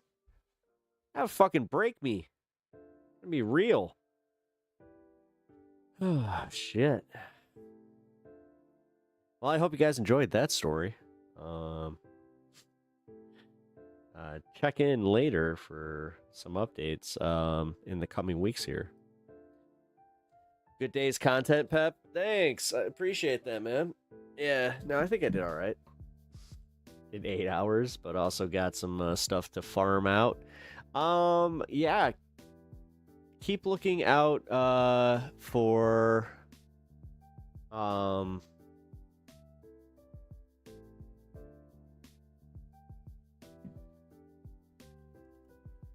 hold on.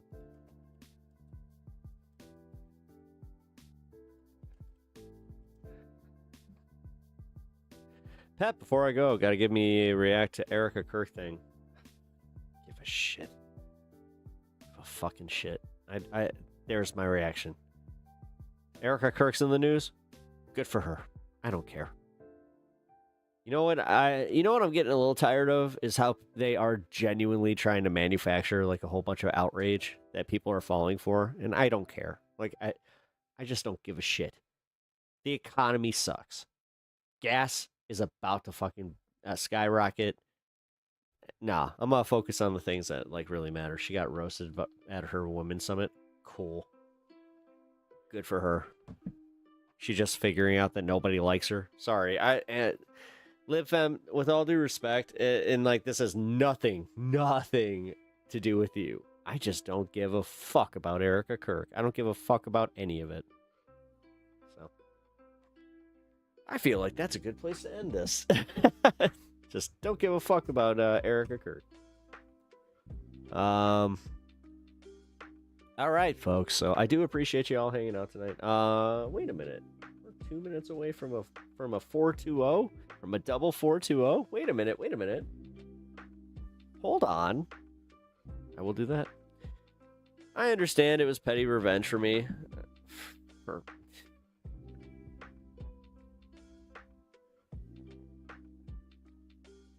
She's literally evil. Okay. I mean, she is, but it's kind of like Trump. The more that I keep putting Trump in the back of my mind, and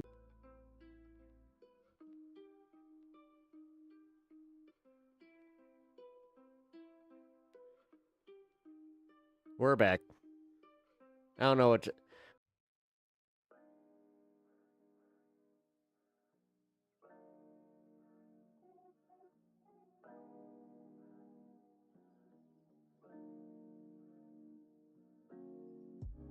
Well, that's weird. Yeah, like I said, I'm pretty sure that my cat knocked out my stream. So, I appreciate you all hanging out tonight. I was already wrapping up, so one of them's not going to have the outro. Fuck it. You know what? Oh my god. And honestly, I'm sorry. I didn't mean to upset you. You didn't upset me. No, my cat upset me. My cat legitimately just upset me. Like, my cat just knocked out stream. And it's because, honestly, I wasn't paying attention, and he was underneath the computer doing his bullshit. I gotta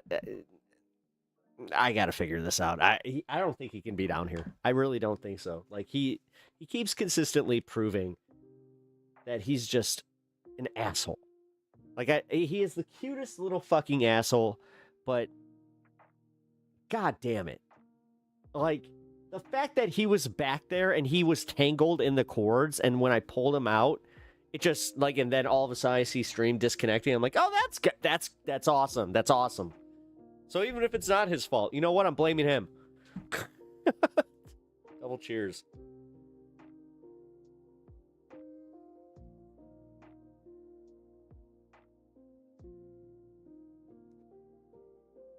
Fucking A.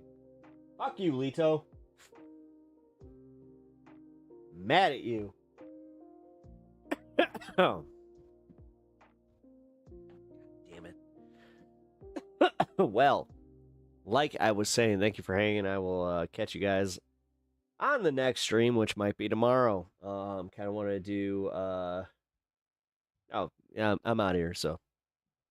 Thanks for hanging tonight. I will catch you guys tomorrow. Like I said, possibly going to do a Twitch exclusive for a little bit, then go live on YouTube.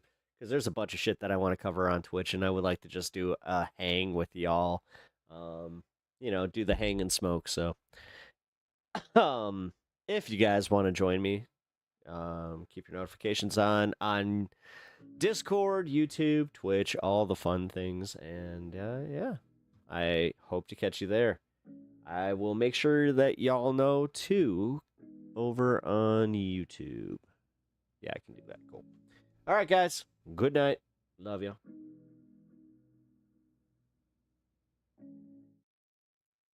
Who the heck is PepTalks?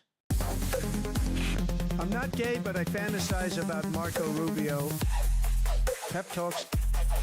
PepTalks. PepTalks. Let's eradicate the Kung Flu.